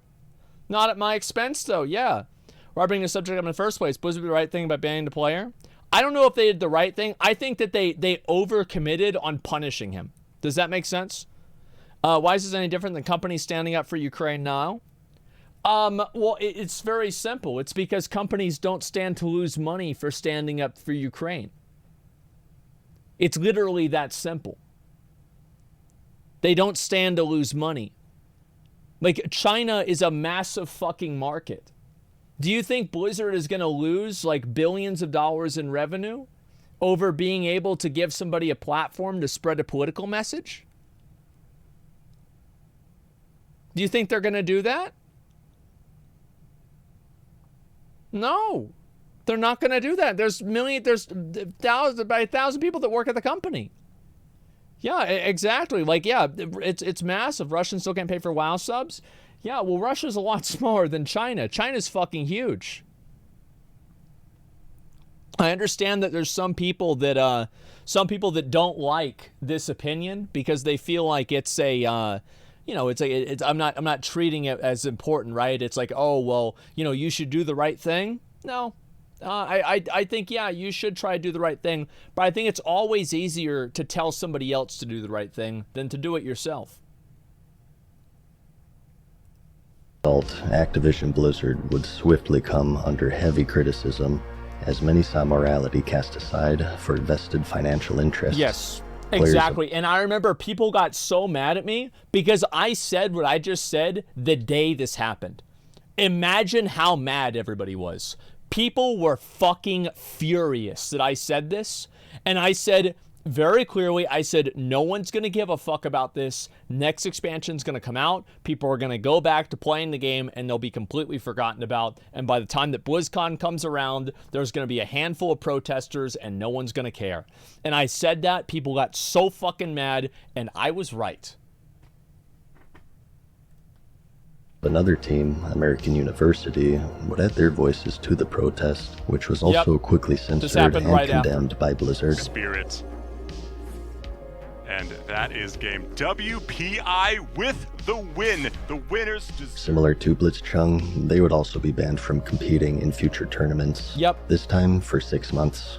Shortly after, then President J. Allen Brack released a statement saying that the penalties were not appropriate and that Blitzchung's winnings would be reinstated to him and that his ban would be reduced to 6 months down from 12, and also state that their business dealings with China had no influence on the initial penalties. Brack. Why even say that? Like, I don't understand. Like, why even say that? Like, why? Because, like, it's such obvious bullshit. Like, I mean, this is clearly not true. Why go a step farther to assert a lie? Why not just say, yeah, we're going to undo this. It is what it is, right? That's it. Would open up the following BlizzCon with an apology to the mishandling of the situation, stating we don't know that. He never said what situation. Maybe he was talking about another situation, MadSeason. He never said what situation. He just said we messed up. What did they mess up on? I don't know. Their actions would speak louder than words. Yeah, he just said they messed up. Are going to matter more than any of these words. A phrase that the Blizzard community would quickly become very familiar with. That's right. In the same BlizzCon, the new expansion for World of Warcraft would also be revealed. Players would enter the Shadowlands and join factions called Covenants. Similar to the Order Halls in Legion, these would serve as a base of operations for players to conduct their campaign and also gain unique abilities and perks. Oh yeah, I got killed by that yesterday. The Tower of Torghast, A randomized 1 to 3 player dungeon crawl with powerful affixes to power up their characters, and upon completion, gain the ability to craft legendary armor pieces, similar in function to those of the Legion expansion. Oh, yeah! Though following the poor reception of the Battle for Azeroth, many more would look at the reveal through a more critical lens. Well, I think everybody was really positive about Shadowlands whenever it first got announced, besides the Covenants. People thought the idea behind it was cool. Like, I remember, like, that's what a lot of the sentiment was from, like, at least my community. Like, yeah, there were people that didn't like it, but I felt like the overwhelming majority of people were like, yeah, this is cool. All right, fine.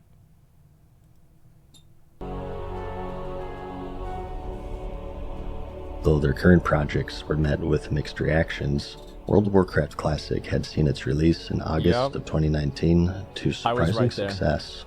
Initially holding only a handful of servers, it was quickly overwhelmed, and new servers were created to hold the surprising amount of people that had longed for the Azeroth of years long past.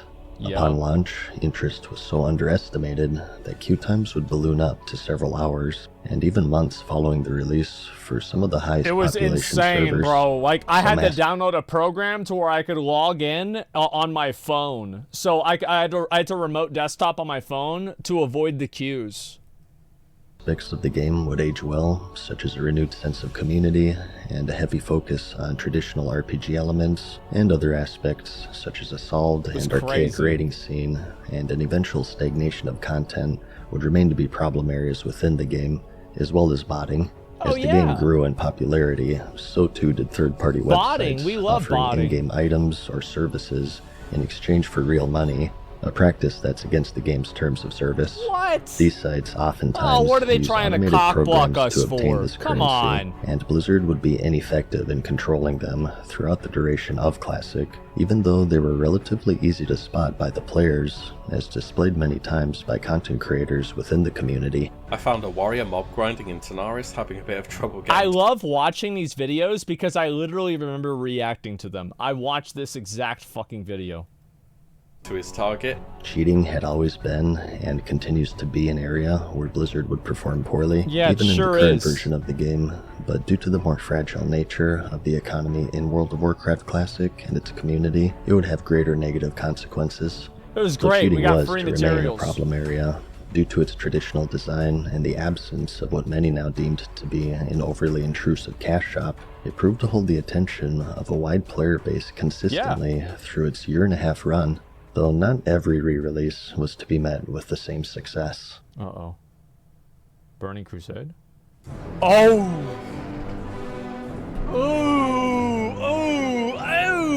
Warcraft 3 Reforged saw its release in the following January. Though delayed as they ensured to maintain a high-quality standard, it was universally met with negative reviews, as players saw little polish with the remaster, citing a poor UI, copious bugs, low frame rate, missing features from the original, and consistent crashes.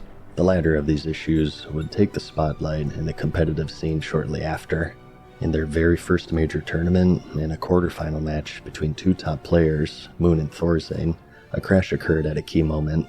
The score was 1-1, and Thorzane seemed to be on track to take the win, but suffered a disconnect mid-match. Thorzane smells blood in the water. He's going in for the kill here. We have Banish ready. Mountain King was a little hurt. This is all buying time for the towers. We have no Breath of Fire, by the way. It is Drunken Haze, so big mischance. Wait, why'd they stop attacking? And wait, what? Disconnect. That fight was the most important one in this game yet. The match would then be restarted, despite Thorzane's advantage, and he would once again retake control of the rematch, and once again suffered a disconnect. No way! I don't need a Blood Mage. I don't need. I didn't know it happened twice. Once this, it looks like another drop. Man, that is crazy. I didn't know it happened twice. Holy shit, the 2-time. Just happens. Oh wow. As Thorzane, I think I kind of like his position here in this game. Again, yeah.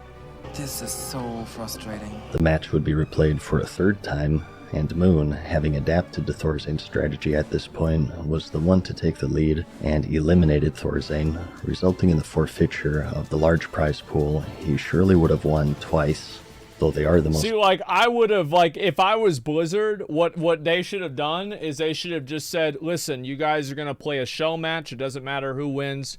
You're both getting the maximum prize money. We're dumb. Like, that's it. Yeah, you're going to do a rematch, but the outcome doesn't really matter. Like, that was it. That would have been, that was the solution that should have occurred.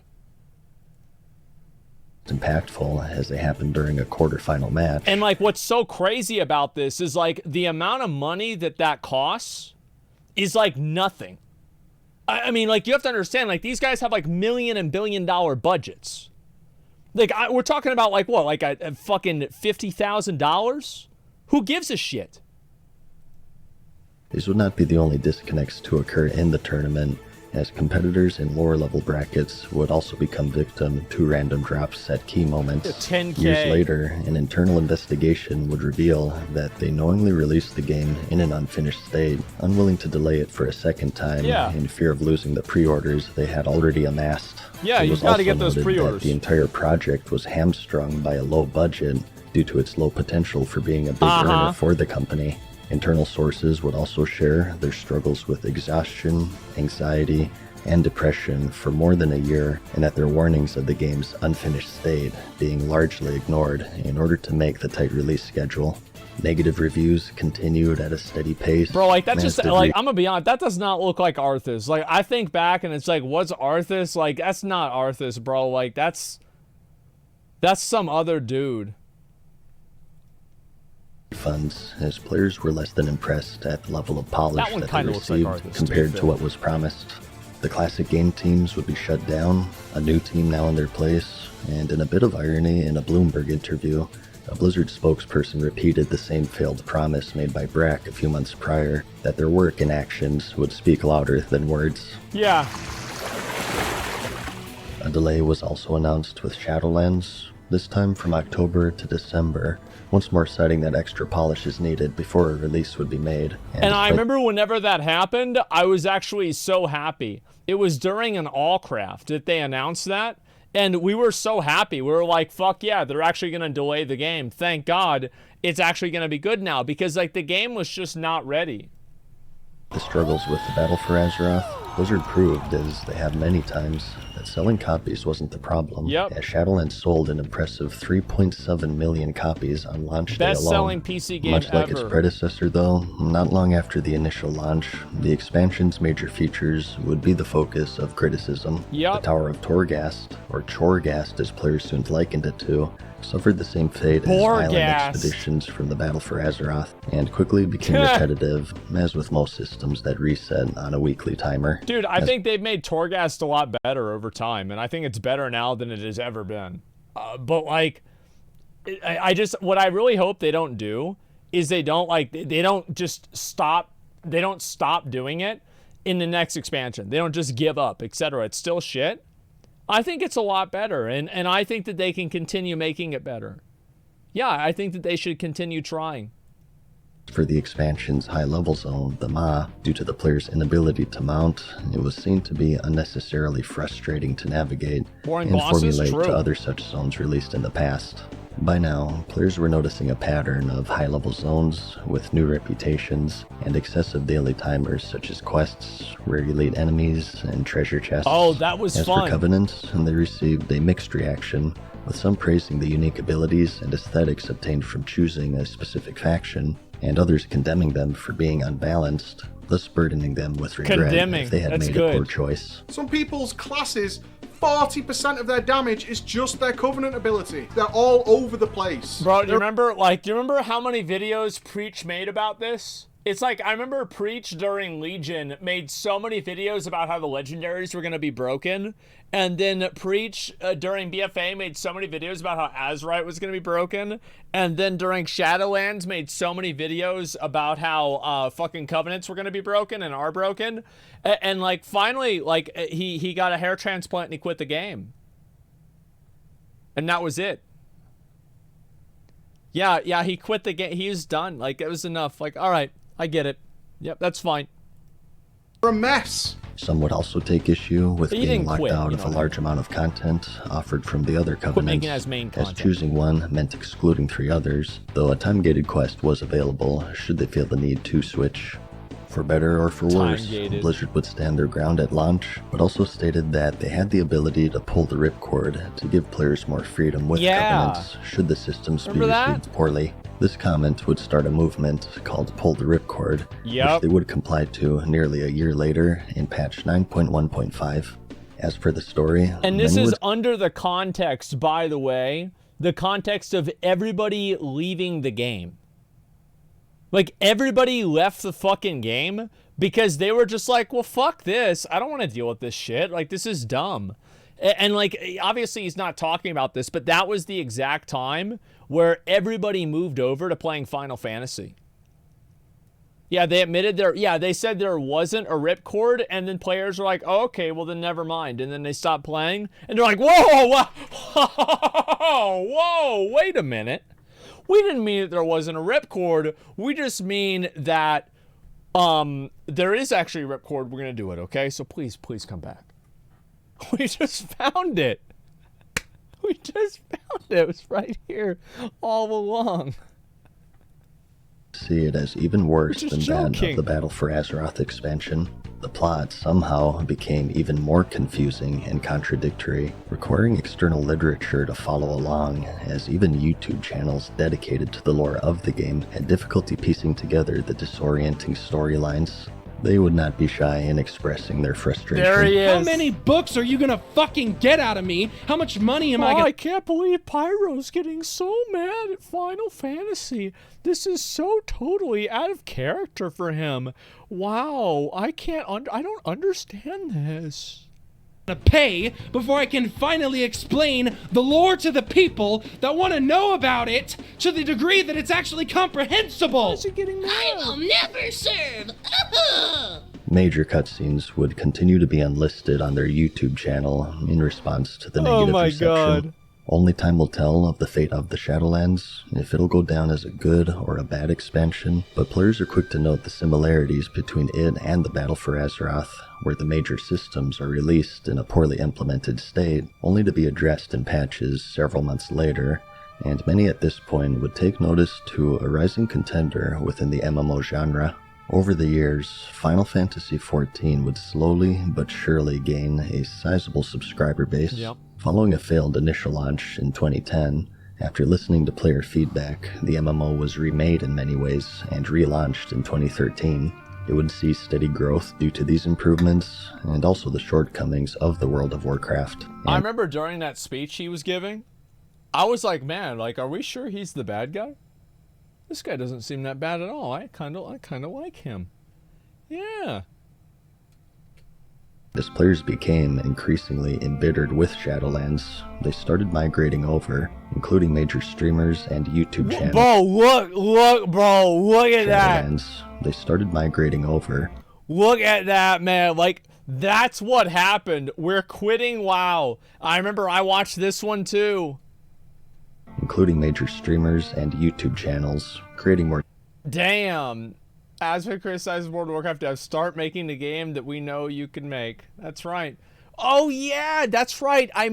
Remember whenever I would write twitlongers?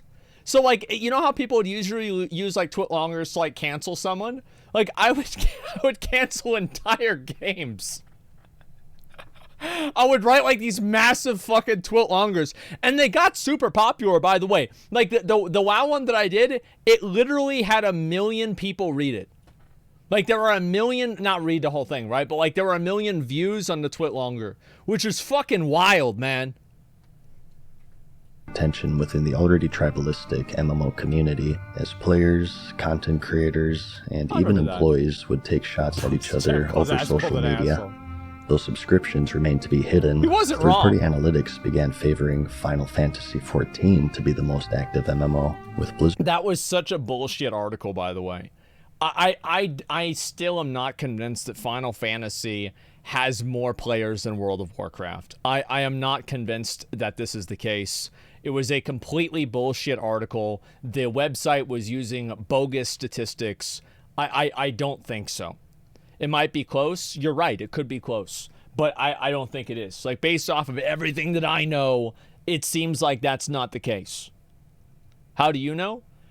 No one knows, but I felt like the tools that they used in order to come to the conclusion were incomplete. Blizzard even sending out surveys attempting to gauge interest in it. For the first time in many years, it was becoming clear to many that the World of Warcraft was losing its hold on the genre. Yeah, that was definitely true. Like, regardless on regardless on how many subs each game has, I think that what he said is true. Like, yeah, it was definitely losing its hold on a genre. Bro, do you remember? I remember whenever I made my video. And, like, I didn't really talk a lot about the Dark Portal Pass whenever it first came out, right? I made a video about it, but I didn't really go over it over and over and over. And, like, everybody was like, oh, it's just Asmongold. Oh, I hate him. He's that, oh, no, it's him again. He's gonna spit on me. And they were so upset about this, right? And then MadSeason drops a 1-hour mixtape. Both sides fucking just demolishing the Dark Portal Pass, deleting the deluxe edition, and we watched the entire thing. It was so good. It's treason, then.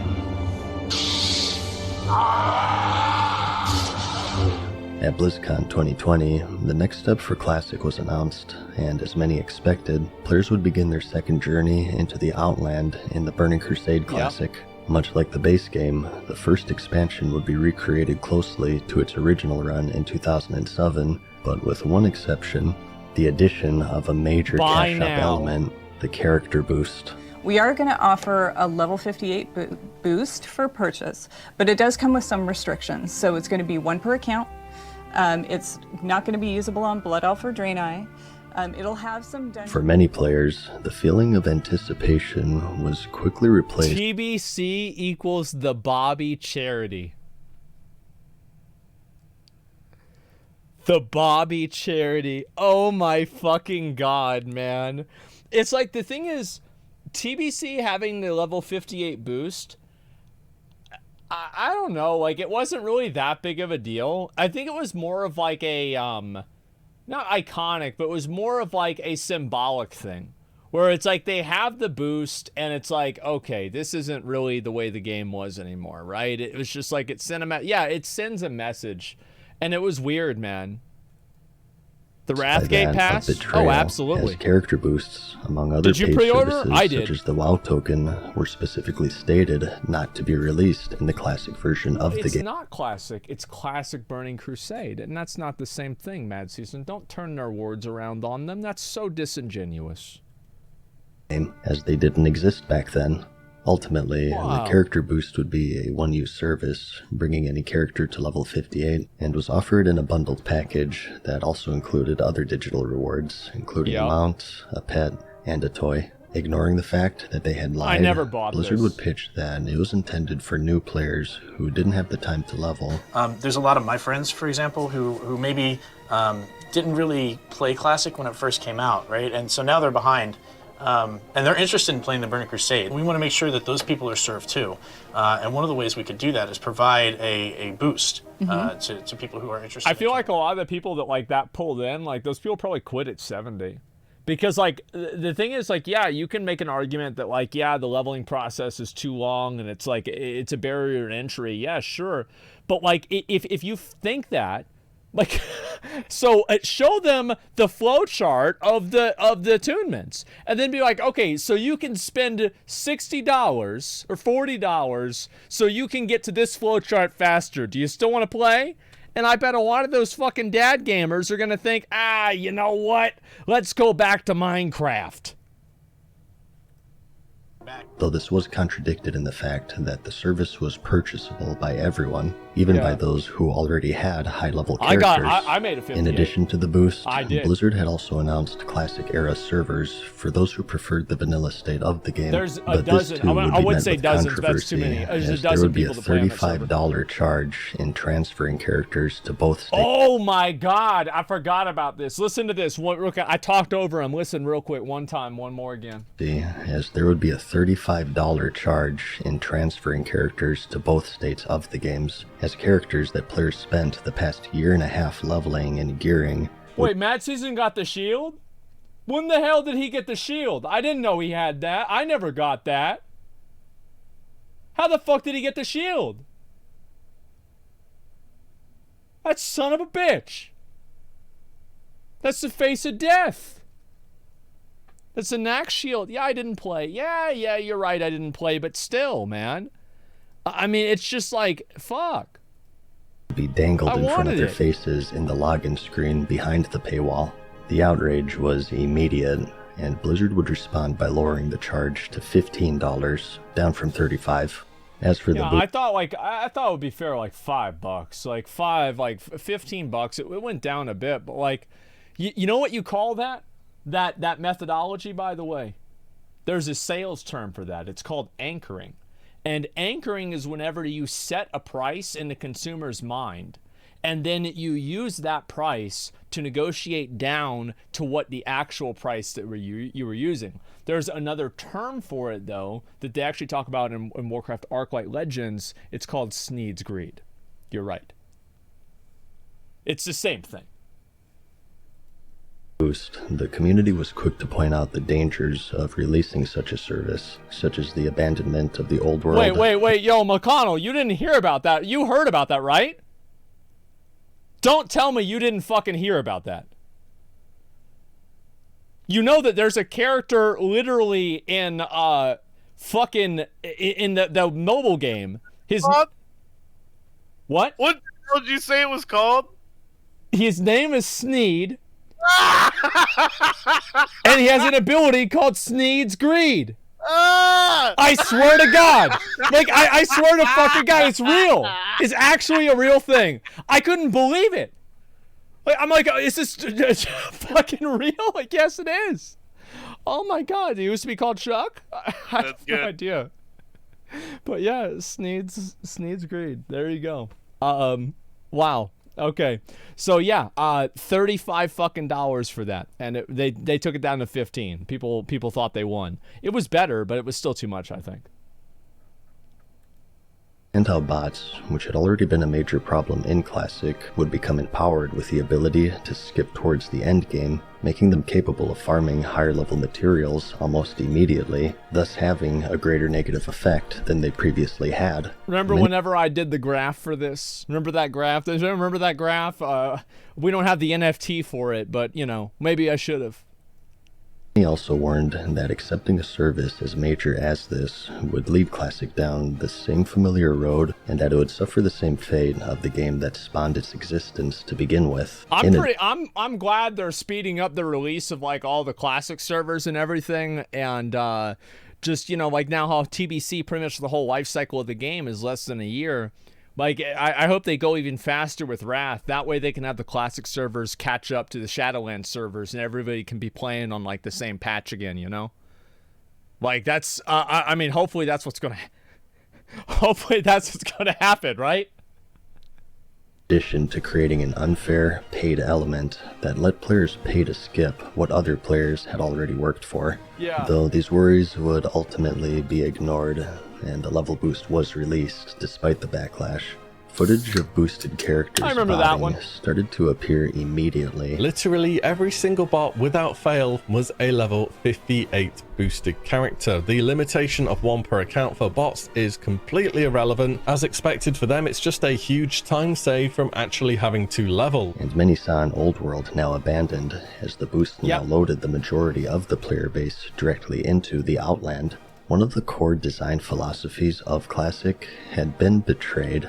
Yeah, I think so, and that's what the problem was, right? Is like, I don't really have a problem with them doing that for like new games and shit like that. I think, you know, I'm much more liberal with the microtransactions and newer games, because they're newer games. It's for a newer audience, for newer problems, and for a newer world. But the difference is that this is an old game, and Classic Burning Crusade is supposed to be Classic Burning Crusade. It's not supposed to be Final Fantasy XIV. It's not supposed to be Wrath of the Lich King. supposed to be Burning Crusade. And that's what it should have been. Especially in terms of that systems, you know? Don't make a leveling thing then? Yeah, that's exactly what I meant. TBC would have been dead day one without the boost. Boost saved the game. I don't really think so. I think TBC was the WoW enthusiast game. Like, if you are a TBC player, you are a WoW enthusiast. You are already 60, man. I feel like TBC, so like classic WoW, this is my opinion, right? Is like classic WoW appealed to like fucking everybody. That's why it was like this massive cultural event. It was huge in 2019, and it still continued to be huge for quite a while. Burning Crusade was only really appealing to people that were already 60 at that time. They were already 70 at the time of Burning Crusade. So you don't have the people that played classic WoW and they got to level 34. Well, no, because they don't get to there's no new extra nostalgia for that person because they never got there. So false appealed to me. I didn't play classic. I don't know. I think that there was an opposite. I think that you're right. There were some people that were raiders and they were like, well, TBC is going to have more interesting raids. But I think that's what it was. I think that TBC didn't appeal to even nearly as many people as classic did. A large portion of the player base at this point were refugees from current World of Warcraft, due to in large part of the overzealous cash shop, which was promised to be absent in the recreation. Shortly after, a WoW token with a green Burning Crusade background was data mined, and players took to the forums, creating numerous threads asking for confirmation. I don't know why people were so mad about the WoW token in classic WoW. I mean, you can just buy gold and nobody got banned for it anyway. Like, who cares? But, I mean, functionally, it's the same thing. I mean, really, like, it was the same thing. Like, yeah, obviously it would kill the game and it would be bad. But, like, Blizzard was already killing it. Like, I mean, I don't know. Like, it's... Classic Oaken wouldn't have mattered? Yeah, it just doesn't matter. This was we deserve this. Classic, yeah, there you go. And once more, were simply ignored. Still to this day, several months later, there's no confirmation, yes or no, of their plans to implement it into the game. This betrayal proved to be the final straw for many of the player base, including the highly intelligent, not monotone, and physically attractive YouTube user MadSeasonShow, whom after 16 years playing and 7 years on YouTube, had announced his retirement. The heart and soul now ripped away once more, Classic's population began to wane drastically, and the remaining players would comment on the second foray into the Outland becoming more and more empty with each passing day. Some of those who remained chose to rebel by targeting other players who had purchased the level boost. Fight the good fight! Go out fighting! You can't... Don't stop! You can do it! Bundle. Sorry if it's unofficial. Oh, you're definitely right. It legitimizes it. You are absolutely, definitely 100% fucking right. By performing an in-game emote /spit on anyone seen riding the deluxe edition mount. In response, Blizzard disabled the emote when targeting another player. Right. I will have it be known that Blizzard disabled /spit before they made it to where you couldn't type the N-word with the hard R. Yo. You know what gets me? What? I don't know if it was me. I remember exactly when it happened. I think it was you. Maybe it was me. I'm not sure, actually. But they released the mount. Yeah. Everybody thinks you came up with the idea of spitting on people. With the storm mounts, but who really came up with it?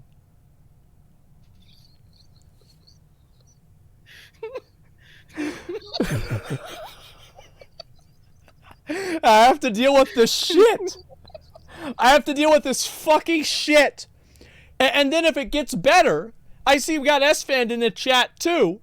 I've got to deal with all this shit. So I'm getting this from the retail Andes that are mad at me. And then the classic Andes, I'm getting gold. And so then they're hating on me. And then S-Fan and McConnell are messaging me off stream. They're like, hey man, do you have like 1,000? Like, okay, so I need 4,000 gold for my epic flying mount, and somebody's gonna have to pay for this. And I saw you got a lot of gold, so can you give this to me? I don't want to ask my chat. They're gonna get fucking pissed off about it. Like McConnell tried to get me to go back into Classic. Yeah. He tried to get me to come Yeah. back to streaming because we were running out of gold to raid BWL.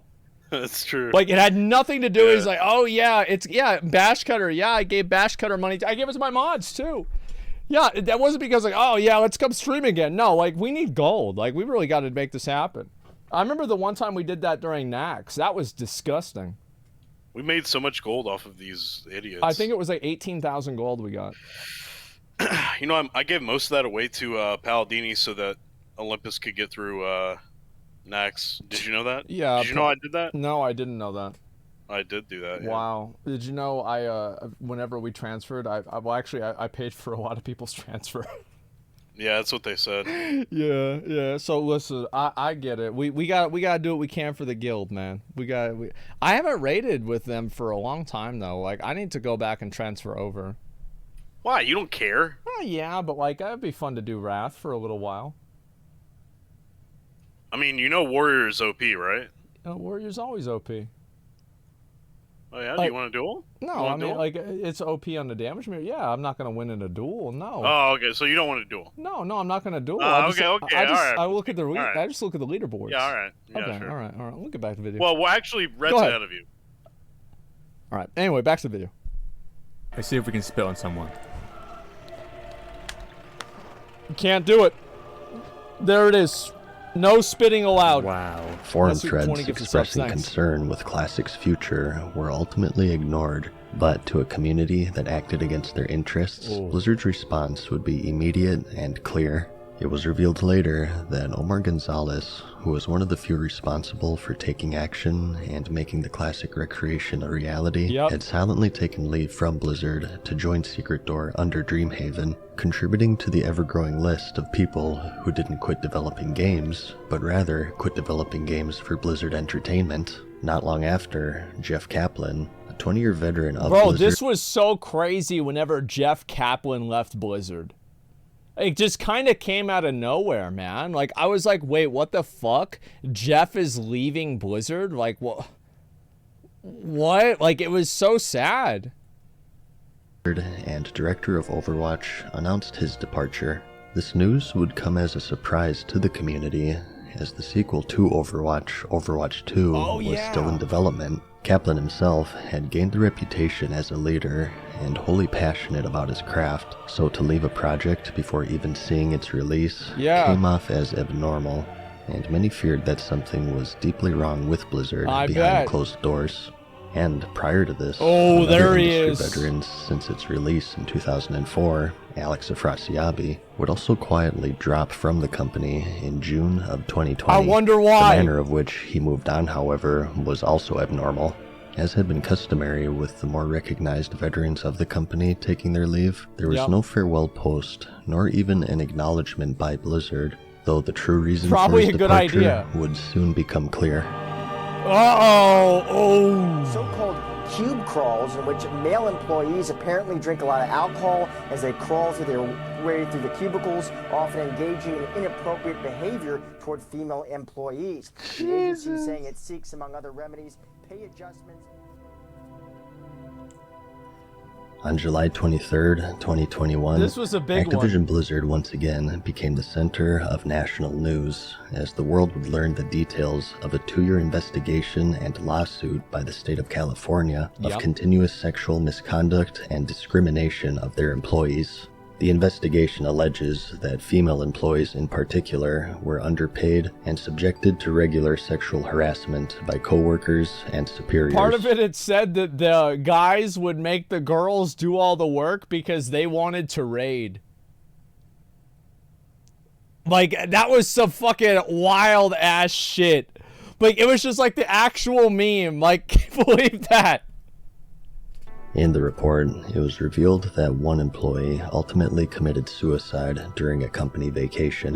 This would occur after pictures of her vagina had allegedly been passed around a company party. The investigation also described cube crawls, where employees would become intoxicated and prowl to the workplace, subjecting coworkers to unwanted sexual advances, lewd behavior, and make inappropriate comments about rape and other intrusive or demeaning behavior. The news shocked the Blizzard community, and served as the final straw for many, as players and content creators began to migrate away, favoring other MMOs such as Final Fantasy XIV.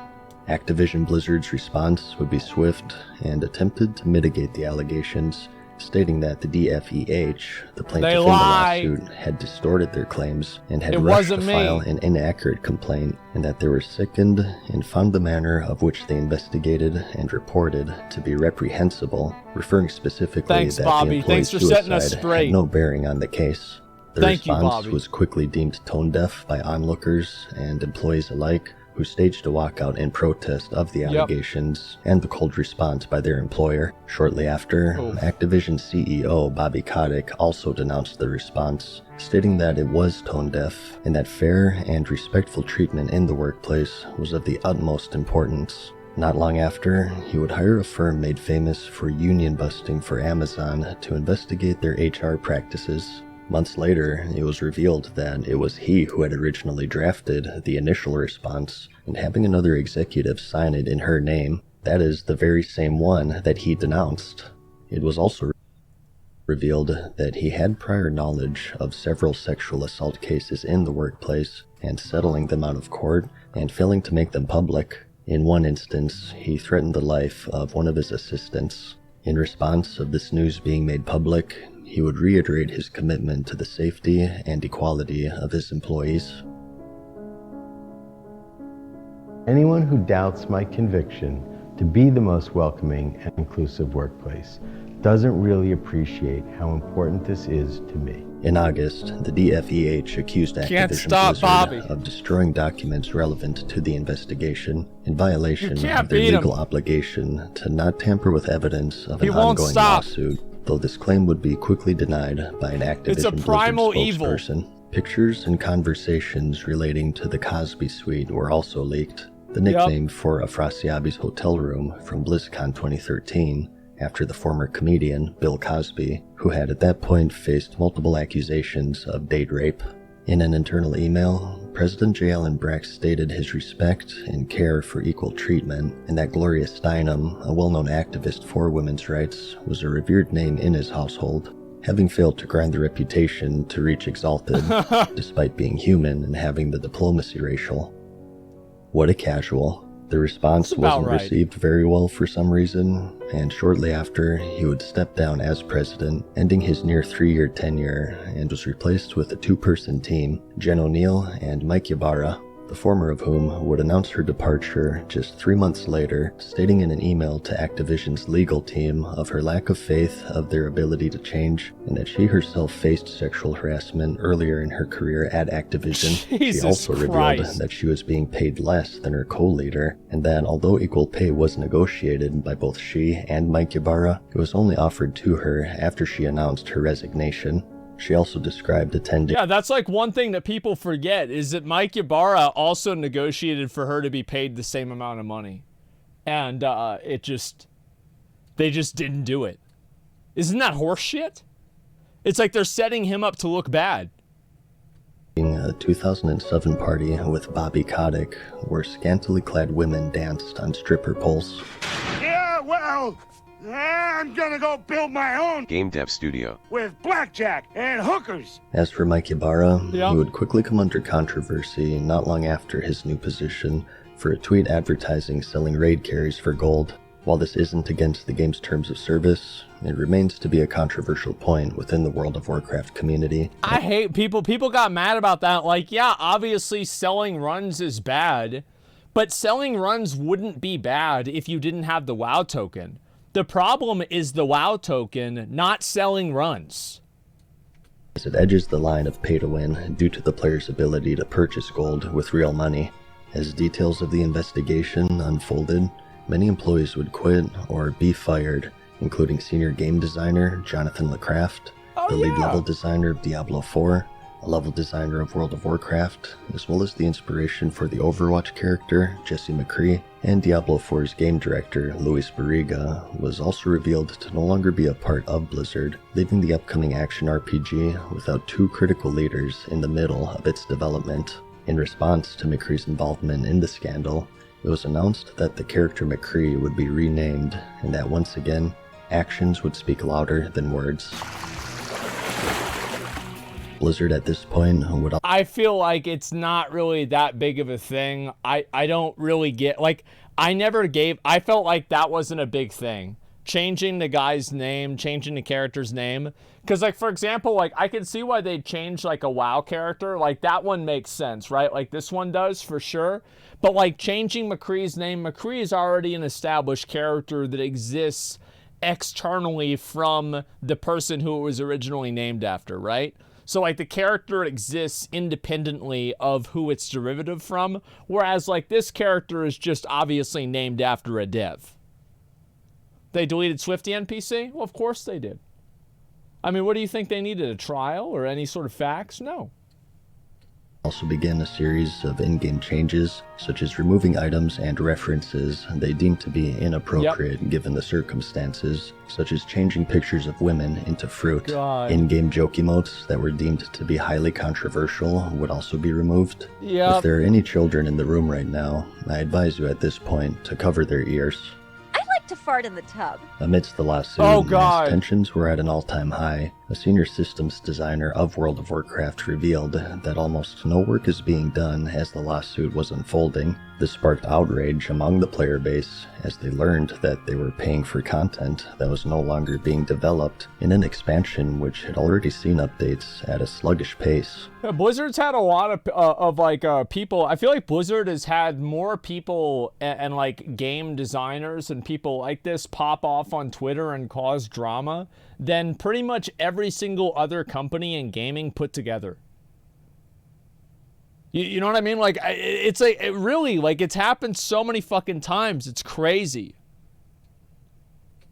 In response to the backlash, a senior game producer labeled those complaining as part of the problem as employees continued lashing out and placing blame on their players and community figures. Blizzard would see a major restructuring of their teams during this time, as these employees either quit or were fired, many of which holding important positions in games that were in mid-development, causing major delays in production. In November of 2021, it was revealed by Blizzard Chief Financial Officer Armin Zerza that the company isn't planning to include both Overwatch 2 and Diablo 4 in their 2022 financial outlook report, indicating that neither release will see their debut in all of 2022 due to delays in development. As a result, financially, they would suffer their worst loss in 13 years, as stock prices fell by more than 14% in a single day, bringing its year-to-date losses to 25%. That's a lot. In December, employees revealed suspicions that their breast milk was being stolen. Oh my Nursing God. mothers would label and store packages of breast milk in the break room refrigerator, and when retrieving it later, would find that some or all of the milk would be missing, while other items in the refrigerator would remain undisturbed. Though as of this video, no evidence exists of the alleged protein-rich caper. When reached out for comment, an Activision Blizzard spokesperson replied, stating that there's no use crying over spilt milk. Speaking of milking, Blizzard would also increase focus on microtransaction offers, including mounts, pets, and cosmetic outfits, about the Transmog often set. seen to be vastly superior to those acquirable in-game. Their Absolutely. prices would also be criticized, as their highest package would demand a price tag of $55, nearly matching that of a full AAA release, as onlookers reacted with awe at the lack of awareness or care that Blizzard showed to its community and image. As of this video, the results of the lawsuit crazy are to pending, me about but this is like, so there's two universes, right? So there's a universe where it takes a lot of effort and time for Blizzard to make a new mount. So like what you're saying is that they took a lot of effort and time away from developing content for paying players and, you know, people that are subscribed to the game in order to make a microtransaction. So like that's situation number one. Situation number two is that it actually doesn't really take that much effort or time at all. And in that case, if it takes not that much effort or time at all, why do we keep getting 6 recolors? Why does this keep happening? If it's so easy to do that the store mounts aren't taking away development from the game, then why do we keep getting recolors? What is this? It's bad either way. Regardless of the outcome, it'll surely stand out as one of the darkest moments in the company's history. one that's becoming increasingly difficult to break out of, as scrutiny remains to be at an all-time high due to the destroyed trust between they and their community. As a result, a situation has been created where any flinch, positive or negative, is met with dominating pessimism. Employees daily suffer abuse, not only from the outside, but as recently discovered, also from the inside. Today, they stare down the seemingly insurmountable task of repairing the damage caused to their relationship with their community. It sucks. I bet, like, if you're just a dev at Blizzard, like, let's say you're just an artist or you work at Blizzard as just a random, like, you know, a mid-level role, and you just get harassed because it's something you didn't even do.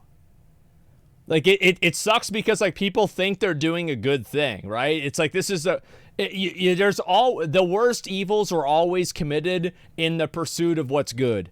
And it's just people harass developers and harass people at Blizzard and try to hold them accountable for it. It's awful, man. It's absolutely awful.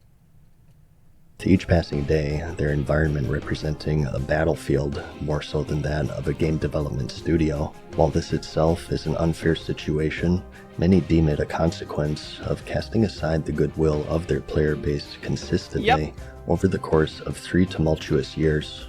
In the midst of the scandal, it was announced that BlizzCon was cancelled for the year of 2022, and that it would see a major restructuring if and when it returns.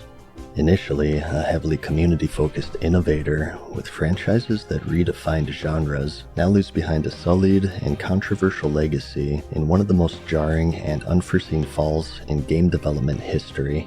Quarterly reports show a consistent downward trend of active users, but at the same time, record-breaking revenue as patience and goodwill are continuously traded away for short-term financial profit. Just as how it breathed life into the genre with its birth in 2004, so too does it with its decline in the modern year. Its fall giving rise to a new generation of MMOs, eager to claim the crown it once wore with pride and ambition. Jesus, as players, this is brutal. Community figures, and employees depart in record numbers, a particularly iconic phrase of theirs is seen to be more and more prophetic with each passing day. No king rules forever. God damn. Holy fucking shit. We are going to offer a level 58 boost for purchase, but it does come with some restrictions. So it's going to be 1 per account.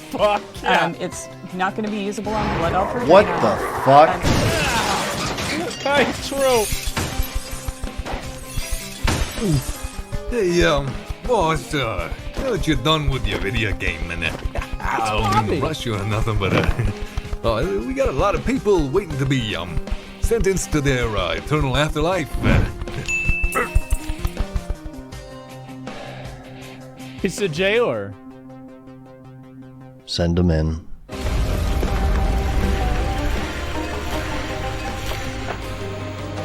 The state of California is suing video game company Activision Blizzard for sexual harassment and discrimination. They basically suspended shit and took away $10,000 and his prize money. Anyone who doubts my conviction to be the most welcoming and inclusive workplace doesn't really appreciate how important this is to me. I don't want to look like a senior. We failed in our purpose, and for that, I am sorry. I accept accountability. And the community is full of a bunch of broken-hearted people who feel alone. And I love how Pyro is like one of the main ones. A weird spot of supporting the company that makes the game and not wanting to support these weird fucking axe grabbers. Interestingly, the board of directors of Activision rallying to Mr. Kodak's side almost immediately. That's right. It's Bobby's world. Rules forever, my son. I see only darkness before me. Damn. Oh my god. Oh my motherfucking god. Wow.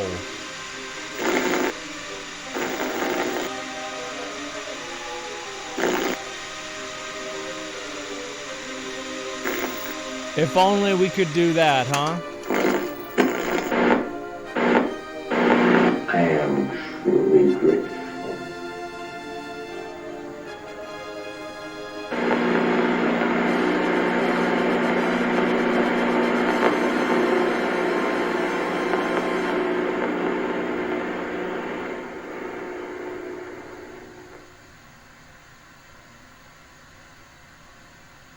What a masterpiece. Oh my god, wow, what a fucking masterpiece. Holy shit, that was so good. Like, god damn, man. Like, that was crazy. It's like that, yeah, link the video. Yeah, give it a like, give MadSeason a sub. The video's got 2 million views, but it's got 82,000 likes. We could get it up even higher than that. Give it a like. This video is absolutely fucking amazing, man. Is it bad that I want to play WoW now? No, I think that's about, I mean, listen, that's just what WoW players are conditioned into, man. That's totally it. Spies, you hadn't seen it? I saved it because I wanted to watch it with you guys, okay? Because I knew that everybody was going to want to see this. I knew that y'all were going to want to watch it together. So it's like, yeah, absolutely I did. 100%. Holy fucking shit, what a video, man. Oh my god, I gotta read a few of these comments. This should be on Netflix as a documentary. He's not wrong. This game will always be in my heart, and it's just so sad how they destroyed it. Yeah, it's gonna take, as I said, it'll take 2 or 3 expansions to make the game truly good again. I will always remember the ambitious GMs helping players with their tickets who have been replaced by the automated look it up in the wiki bitch. The third-party wiki, by the way. I was a patron to use a few months back till I couldn't afford it anymore, but I'd say I'm proud that my money went towards such a fantastic documentary. I'm going to forever miss Wrath of the Lich King, one of the most memorable gaming days of my life. True. This is the definitive history of WoW, and it deserves a standing ovation. This is fucking amazing. You guys really take care of us. That hit me right in the feels. Yeah, I know, man. That was fucking brutal.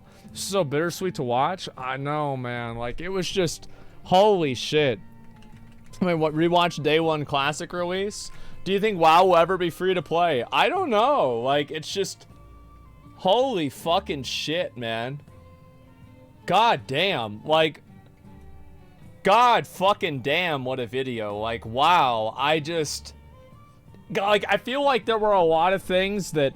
Like, I thought of, I'm like, oh man, like, what about this, what about that? But, like, I think that he covered pretty much everything that was really important. I would say so. Yeah, I would say that in general, he did.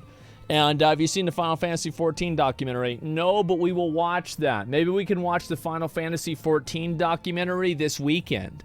How would you guys feel about that? Because I promised I would watch. I mean, I promised I'd watch this one. And so, yeah, I feel like we've got to keep it even. We'll watch that this weekend. I think that'd be fucking amazing. You guys like that? Okay, good. Oh, I did promise you guys I'd do a Transmog comp today, didn't I? Didn't I promise I'd say I'd do that? I did say I would do that. So let's go ahead and get on, and we're gonna do what we need to fucking do. And it just went on a little bit later, but I gotta do it, man. I put it off too many days. We're gonna fucking do it today. Let's get it done. And you know what? Last one we did was Alliance. This one we're doing as Horde. And the next time that we do it, we're gonna do EU as well. All right. So let me go back over here. What about Vaulton? The thing is, like, Vaulton doesn't come out until. Wait a second. Let me get on the other character. Vaulton doesn't come out until I think the 19th or something. So I'll be fine by then. I'll be totally fucking fine. I'm not even worried about it at all. So yep, we're gonna log right on over here and we're gonna get this shit done. All right. Wait, the last one was Horde? Wait a minute. Was the last Transmog competition that I did Horde? It was. Well, then it was Alliance? Which one was it? Yeah, the last one was Horde. I feel like the last one was Horde too. Yes, it was. Okay, you know what? That's what we're going to do. We're going to go and we'll do an Alliance one. Because I do like going back and forth. We will do Alliance after all. Because I promised that, and I think that's what's fair. Let me go back over. I've got to get back on my warrior.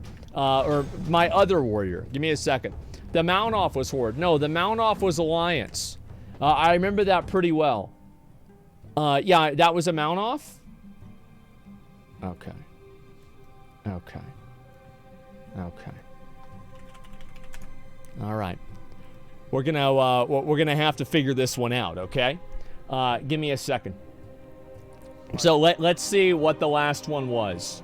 Okay, let's see here. Scrolling down, where was the last Transmog competition? I'm not seeing it anywhere here. Get destroyed in his first Horde mount off. Okay, give me a minute. All right. So when was the last Transmog competition? I'm looking to see if I can find it. April 18th? That doesn't really help me a lot. Okay. I don't see it anywhere here. Asmongold Transmog competition. Okay, Asmongold Transmog competition. Base. All right, there we go. That's good. Control F. 3 weeks ago. Okay, this is the most recent one, and it was Alliance.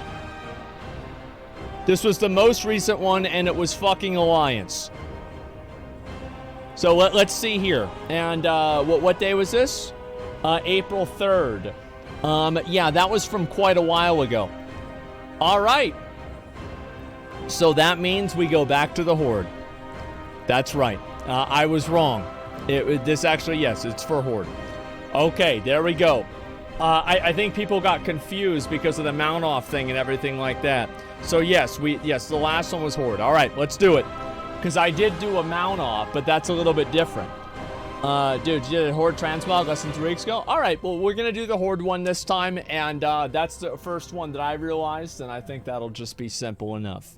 Yep, we're going to do U.S. Horde, and I'm going to be honest, guys, the last U.S. Horde Transmog competition we had was a little bit, let's be honest, it was a little bit of not something. Let's say that. So let's go back over here, and we will invite everybody and get this started. Make sure you guys join my garrison as well. Actually, I need somebody to invite me. The first person to invite me is going to be obviously included in the Transmog competition. There we go. All right, Santi. Nope, you have to be, yeah, you have to be level 50. That's fine. All right, go ahead and put us in Group Finder for just put us in Asmongold Transmog competition. Make it a raid, give me assist, and let me invite everybody, okay? Yep, let me go ahead and do this. Do you feel relieved that you're finally able to watch that video? Yes, I do. I'm very glad that I finished it. Can you do that for us, Santi? Or I can join, I can have somebody else do it too. Okay, I think that should be it. All right, and let's see here. Good. And just give me assist. Make it a raid, and then give me assist so I can invite everybody, okay? The editing was so good. Yeah, like the intro and the outro was absolutely fucking S tier, man. It was amazing. Okay, let's see here. Yeah, so you have to give me, like, right-click on my name and then promote to assistant. That should work. Let's see if he can do it. Please invite me. Yeah, listen, we'll randomly invite some people. We'll invite some of the first people, and then we'll randomly invite the other people. Okay, we got it. Great. All right, let's go ahead and invite the first 10 people already. There we go. Alrighty, and we'll invite the first 20. I think the first 20 people that queue up as fast as possible, they should be rewarded. And we'll go ahead and also invite a few other randoms, okay, guys? We'll invite this guy, we'll invite that guy, we'll invite this guy. And I'm just randomly clicking. I don't know who I'm looking at, I don't know what I'm doing. I'm just randomly clicking different names. Totally fucking normal. All right, there we go. Item level 51, it doesn't matter. As long as he's got a transmog, that's the only thing that makes a difference. Okay, and we'll invite everybody else that just joined up, and then we'll get this started. Alrighty, gentlemen. Let's go ahead and do it. Give me 1 second and turn this off. All right, there we go. EU Alliance was 69 years ago. Okay, you know what? We're going to do EU Alliance pretty soon. How about this one? The next one that I do is going to be EU Alliance. Does that sound good? Yeah, does that sound good? How do you feel?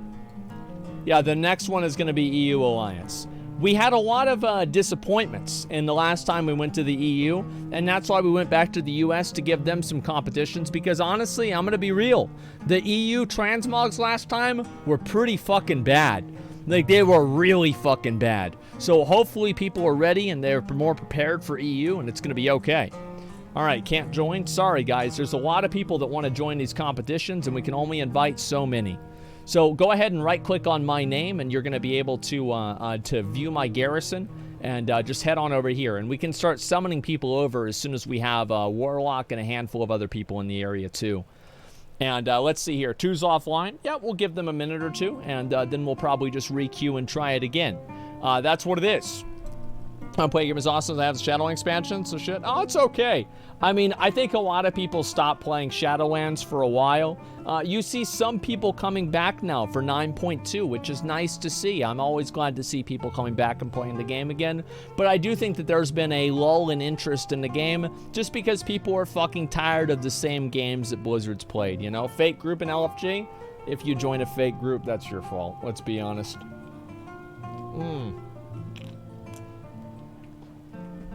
Alrighty, boys. I feel like we're going to have some really good competitors today.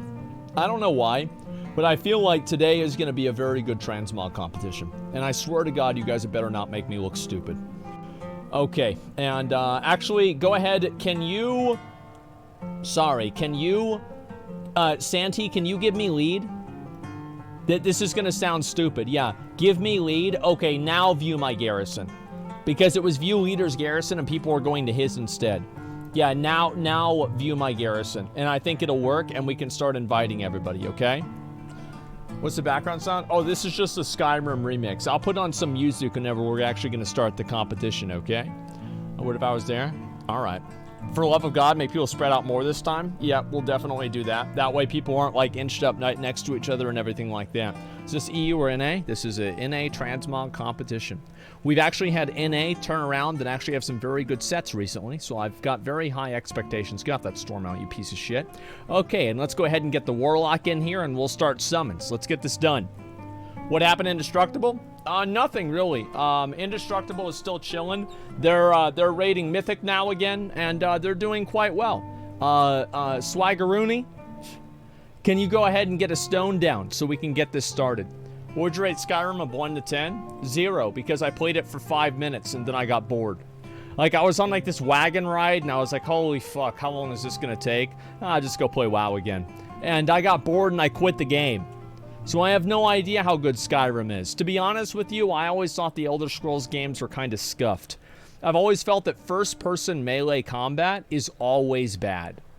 I have never played a first-person melee combat game that I thought was good. Straight up. Never.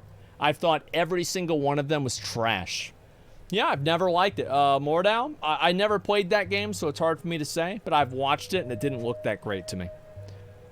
Yeah, that's it. You don't have to play first person? No. Yeah, but like it's built for being first person. So you play in third person and the game doesn't really play very well, right?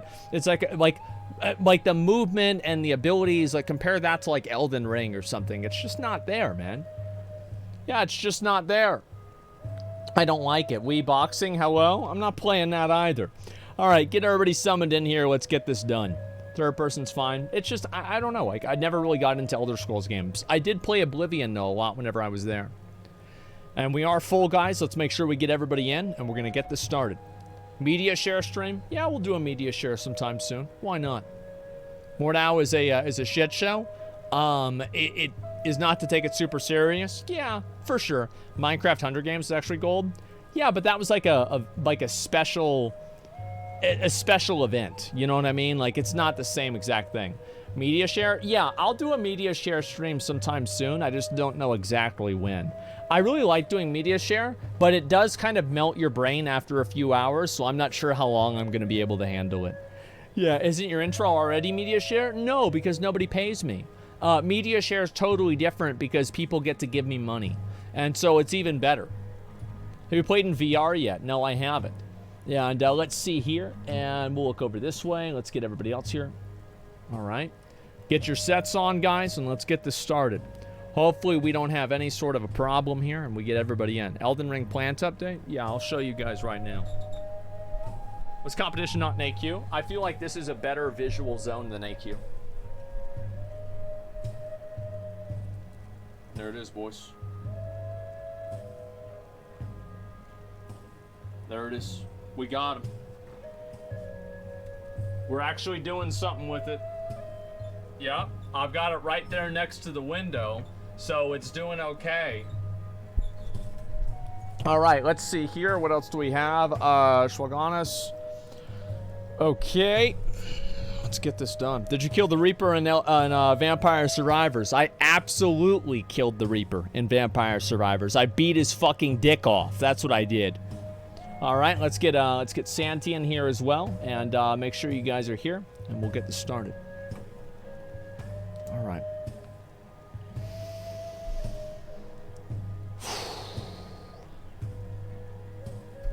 get the music on. Let's start this.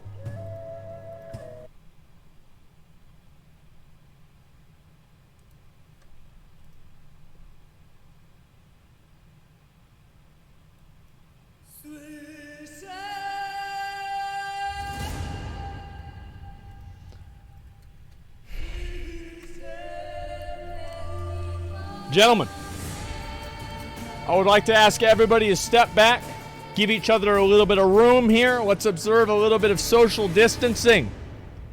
Give people the opportunity to really be seen and not cluttered up.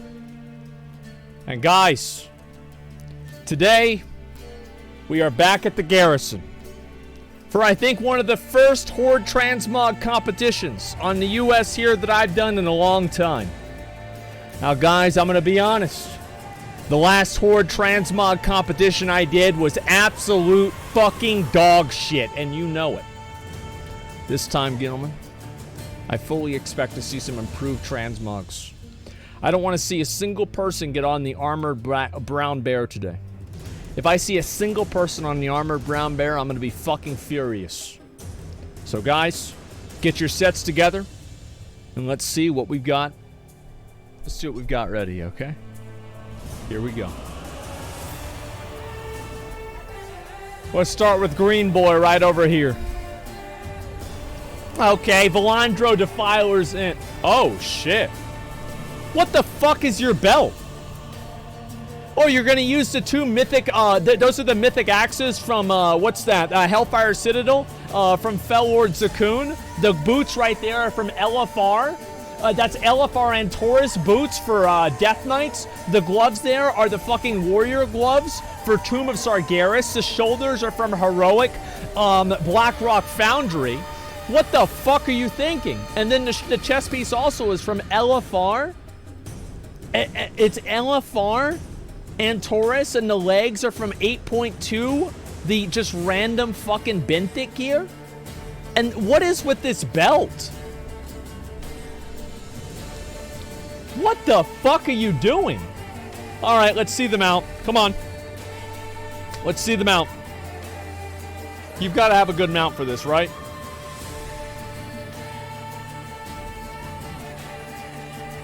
All right, get off. Get off the mount. Get off. Get off. Get off. Get off. If you had to rate your transmog 1 out of 10, what would you rate it? If you had to rate it.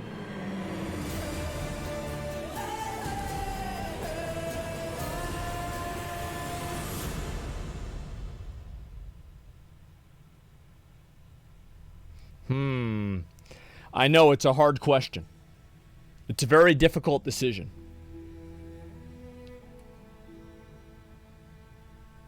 I would go with like a solid 7. That's about twice as much as I would rate it. The belt alone takes you down 2 points. I want you to understand this. Like, the belt alone, you know what the belt looks like? It looks like in an old, very low-budget animated cartoon where you obviously knew what was going to change in the scene because it was animated and colored completely differently from the entire rest of the set. That's what your belt looks like. It's garbage. Next. Cythandria the Elite Demon Hunter. I stream on Twitch, by the way. Okay. So this is probably the most demonic Christmas tree I've ever seen. We've got the shoulders right there, and I believe also the legs. Both of these items are from, I think that could be the Nighthold Mythic set. The weapons, obviously, one of them, they're both from the challenge modes from Legion, the Order Hall. That tabard right there is actually a Legion. I believe that is the Cruel... it might be Cruel Gladiator's tabard, and it's red, which means it's for Horde only. Very rare. Very few people have this. All of the rest of the pieces, obviously the belt right there, I think it's from the Class Order Hall set. Those gloves there, I think, are also from... This is all Demon Hunter set from Legion, basically. Like, that's all it comes down to. This is pretty good. I think the boots are a little bit odd, but everything else is good. And this cloak right here is also, I think, one of the Gladiator's cloaks from Legion as well. It looks quite good. All right, Cythandria. Go ahead. So this guy is waiting on Legion Classic. Aren't we all? What do you guys think? I think this is okay, but this is what my honest opinion is. I think that you're flexing. I think that you're flexing that tabard, and you're holding your Transmog set back because you want to brag that you got a tabard back in Legion for PvP. I don't think the tabard matches the rest of your set. I think it's completely out of place. And to be honest with you, if you want to go with a multicolored Transmog, I think it would make a lot more sense if both of your weapons were green in order to offset the fully red mount, wouldn't it? Because both of your armor, all of your armor is both colors as well. I see what you're trying to do, but this is kind of a scuffed Christmas tree, isn't it, right? His pet is green. Yeah, that's why I didn't really like the mount. Yeah, it's okay. This is a decent try, Sithandria, okay? This guy's been watching my stream for probably like 5 years. I wanted to do the weapons like this. I think it's badass. I think the weapons are badass. It's just the mount doesn't really fit that well. Nice try. This is a good try. Absolutely a good try. Let's go to the next one. Decent enough. Yeah, the pet did save it, but it's like the old Inferno. Like this Infernal came from Warcraft 3, okay? Like, let's be honest. Oh, wow. Scarab Lord? Holy shit! Holy fucking shit, he's got Tyrael and Scarab Lord? What the fuck? I don't even care about your Transmog. The Transmog looks really good, though, let's be honest. This is a little bit of the Nightborn heritage armor, the shoulders and the belt there. I like that. The weapons look pretty cool, too. I think those weapons are from, not just weapons from fucking Burning Crusade or something. I don't remember it exactly. But this set, I think, does look pretty decent. What do you guys think? Yeah, this looks really nice. Yeah, is this Merciless Gladiator? I think it could be. Let me go ahead and double check. Yes, it is. You're right. It's got that purple enchant directly on it. This looks good. All right, let's see your mount.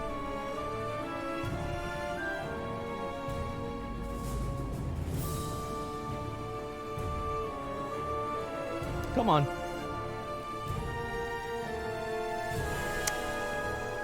Yeah.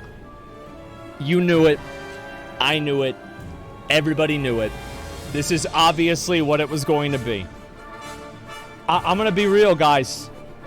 Seeing a Scarab Lord, a real Scarab Lord, right? Like an actual fucking real from back in the day Scarab Lord. This guy got Realm First 85 Mage. He's got Obsidian Slayer. Look at this. Oh, he's got the new mount, too. Holy shit. I'm scuffed. It's okay. Wait, how are you scuffed? How exactly are you scuffed? Let me see what he says. Scarab Lord? You got it on an old... You stole it on a new server, didn't you? How did you get it? Wrath of the Lich King Scarab Lord, but I still got it legit? Oh my god, bro. He got it legit in Wrath of the Lich King. Yep. I knew a lot of people that did this. Did you get it on Grizzly Hills? That was the server I was going to go to try to get it myself. Holy shit. Also, am a girl. Honestly, guys, I think this is the best set we've seen today. Yeah, I really do. I think this is a really good-looking set, guys. It's Borean Tundra, the last server. Yeah, it's a pretty great set, guys. It's, you know, really well put together, and I think it's just got a lot of quality to it, okay? Yeah, it's great. I'm going to be honest, though, okay? I think that your set itself is great. The mount's a little bit off, but obviously it's very much a flex, so it's hard to say anything else besides that. Yep, there you go. Let's go back to the next one. And this mount, by the way, is worth like $5,000 or $10,000, just so anybody doesn't know. There's no way this is actually your set, is it? This isn't your set. This is a... Death Lord kids from the guild Dark Lords. Okay. So... Alright. So this guy is very, very edgy. He is one of the edgiest people we've ever seen. Look at this set right here. He's got the mythic Nighthold set for DKs. Those are the shoulders, gloves, and boots right there. Tomb of Sargeras set, the belt and the legs there. The tabard there, by the way, this tabard, if I remember right, is either the Grievous or the Prideful Gladiator's tabard. This guy's a PvPer, and the skull that comes through the front means he's also using the Tomb of Sargeras DK set as well, with, of course, Shadowmourne and the Laughing Skull helmet. We like that. That looks pretty decent. Yeah, it looks nice. He's a PvPer. He's an old school PvPer. He's had it for quite a while. This guy is a huge edgelord. I cannot wait to see what mount you have. Let's go. Let's see it. Go on ahead. I think the chest piece is cool. The original Arcarus fucking Death Charger, whatever it is. I'm gonna be honest. I think it sucks. I think it's too low res for the rest of your gear. And this is a cool mount, but it's so low res compared to everything else that you have that it really stands out as not being as good as I remember it. Like, this is actually killing my nostalgia for DKs just by looking at how bad that mount looks like.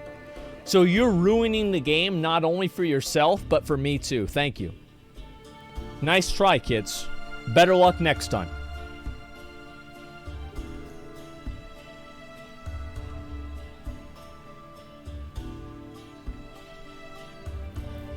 I kind of like this. I'm going to be honest, I really kind of like this. So shoulders right there are some of the Azurite shoulders from BFA. The chest piece there comes from Old Deer. Both of these axes here, this guy had restraint. He did not use Shadowmourne, he used Shadow's Edge, which was the epic version of it. The leggings are also from Old Deer. I like that a lot. The chest piece, I don't even know what tabard this is. I'm going to be totally honest with you. I don't know what tabard this is. Tabard of the Wild Hunt. You know why I don't know what it is? Because nobody's ever fucking used it before. I'm going to be honest. I think this is an incredibly clean and well put together set. Now, is this a set that's a winner? Is this a winner's transmog? It's very hard for me to say yes to that. But I could say that this is a quality set, very well put together, if you have a mount that works well enough. Danson, let's go. Don't fail me. Don't fail yourself. Go ahead. I'm broke, mount is shit. Okay, get off. Get off that piece of shit. So what mount would you use if you weren't broke?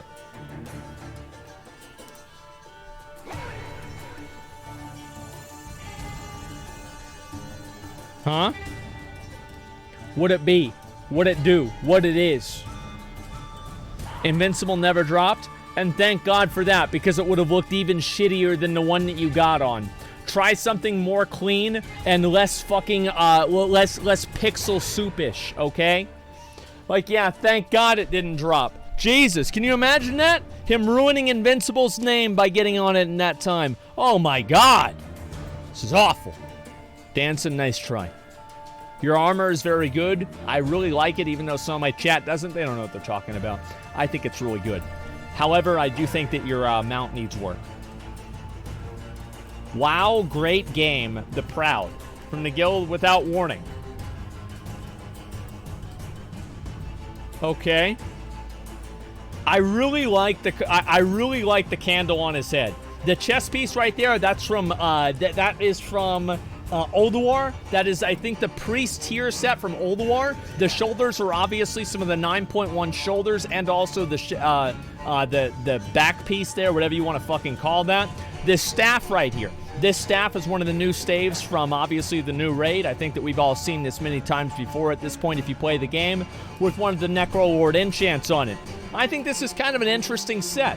It's different, it's unique, it's something that we don't see a lot, but I don't really know if it's worth giving a placement to.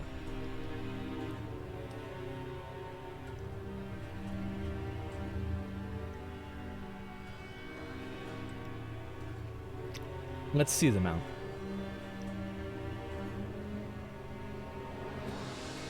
Come on. Wow. It's a thing. This is one of the new things that has been added in 9.2.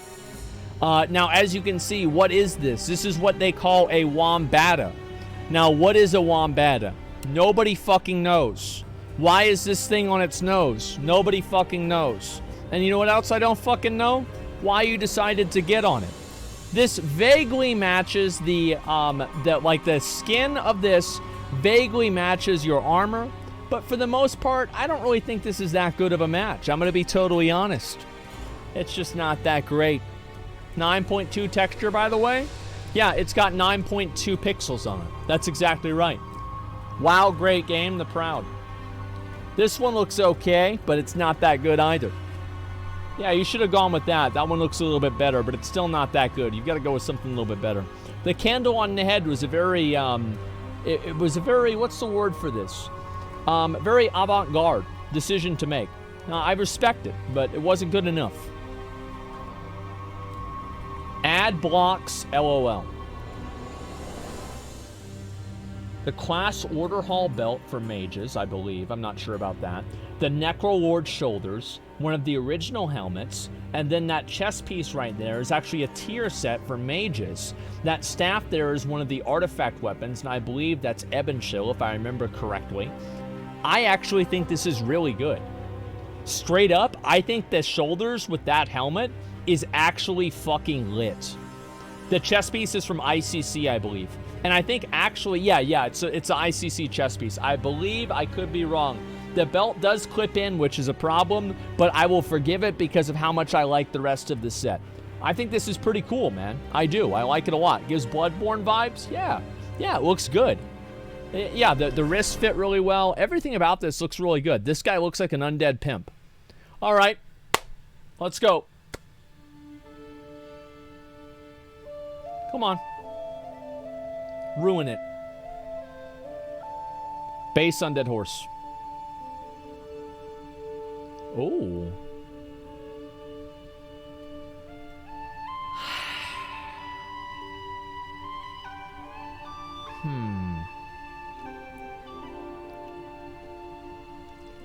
I feel like it's good, but I think that this mount, right, the Corrupted Firehawk, is such an extravagant, large mount. And I think what I liked about this set a lot is the fact that it was very subdued. It's like this guy was a pimp, but he's not a high-class pimp. He's a pimp who makes do with what he has. You know what I mean? Like, he's a little bit tattered, he's a little bit frayed, but he does what he needs to do. He's a dirty pimp, exactly. And I feel like this mount is just too... It's too grandiose. It's like this guy, it's like he's wearing clothes from Goodwill and he's like driving around in a Lamborghini. Like, that's just, it's a weird thing. He's a low tier pimp. Exactly. It's just, it's not really that thing. Swift Lovebird would be great. Yeah, something like that. Violent Hawk, I hate this fucking mount. This mount's so stupid. Listen, Adblock, you've got a great transmog. Your mount decision was not ideal. I'm going to be honest. I think that looks really good. What do you guys think? Like, straight up Rivendare's Death Charger. I think the purple one would look better. Stop, man.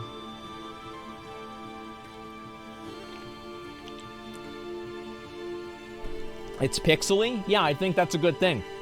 Because some of its other sets are pixely too. Yeah, I think that's good. Let's go to the next one. Apple Sauced the Seeker. Hey, Zach. Could you shout out my buddy Josh? He's a big fan. Shout out to Josh. So why did you decide to go with those fist weapons instead of the fist weapons that dropped into Trash Mobs and Hyjal? Why did you decide to go with the Fists of Alar instead of the obviously better matching fist weapons that dropped in Hyjal?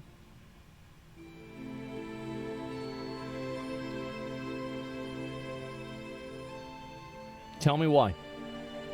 No, not sad face. I want to know why.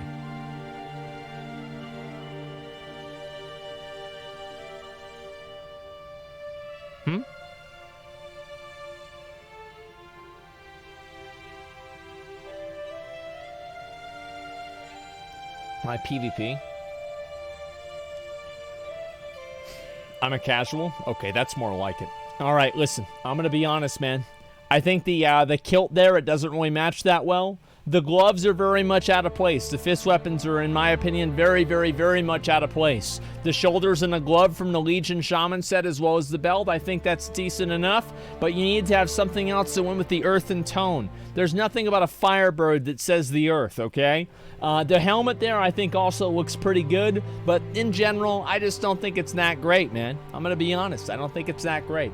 It's decent, but that's it. All right, let's see your mount.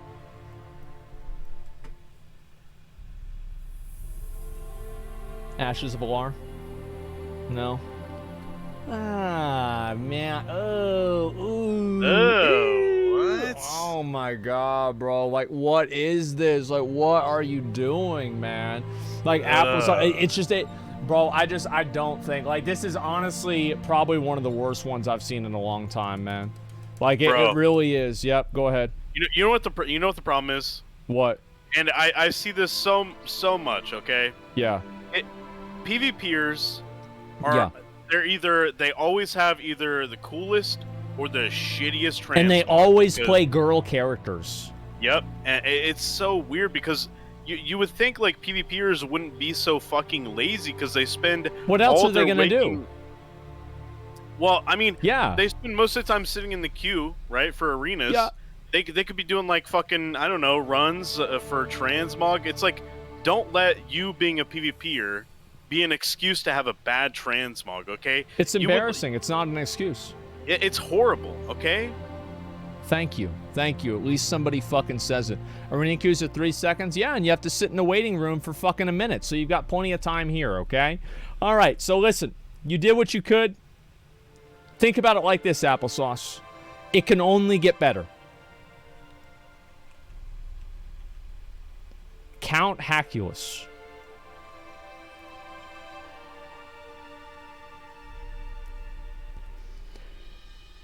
Let me tell you what you're doing wrong. So, the shoulders are too high res, in my opinion. Those are the Ulduar shoulders for warriors, and they are way too fucking high res for these pixel soup fucking sticks.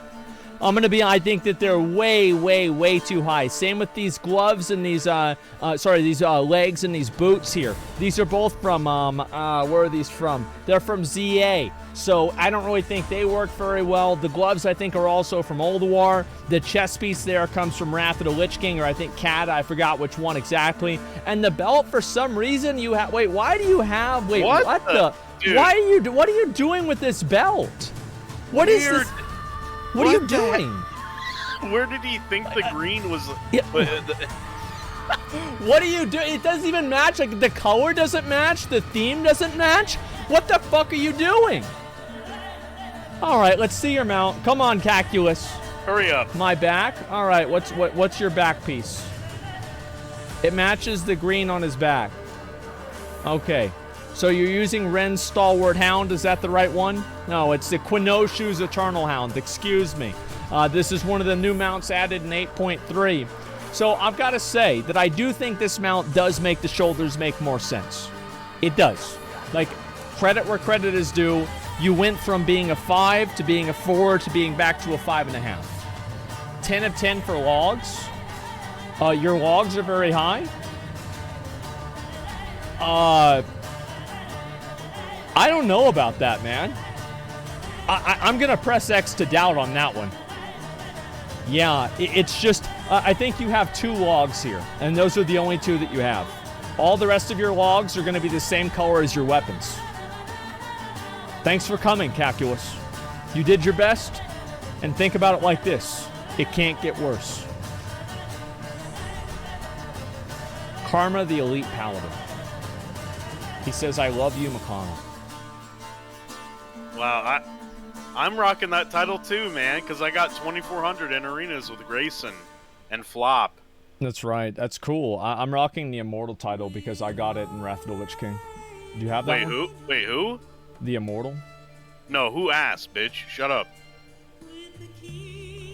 All right, so Karma's got right here. So this weapon, a lot of people don't really use this weapon, but this weapon is actually quite rare. This is for prestige levels in honor for the artifact appearance for Prop Paladin. This is a very rare shield. I like it a lot. I do. I actually think it's great. And the truth is, the boots and the chest piece here, I don't really know about that. Those are the Mythic Blackrock Foundry set for Warriors. We always see those. The leggings there, that's the patch 8.3 Warrior or Plate Wearer set from Nilotha. And the belt there comes from the same place. I think actually it's from the PvP set because it's the Elite PvP set. I could be wrong, however. I don't think I am. Karma, this is a pretty good set. I'm going to be honest. You're a PvPer. Give me a second before I think. I want to think about what mount you're going to get on.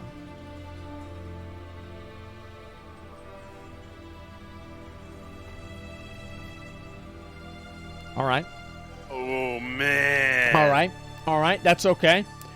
This is the... all right, so this is the new Gladiator mount. This is a brand new Gladiator mount. This is a flex.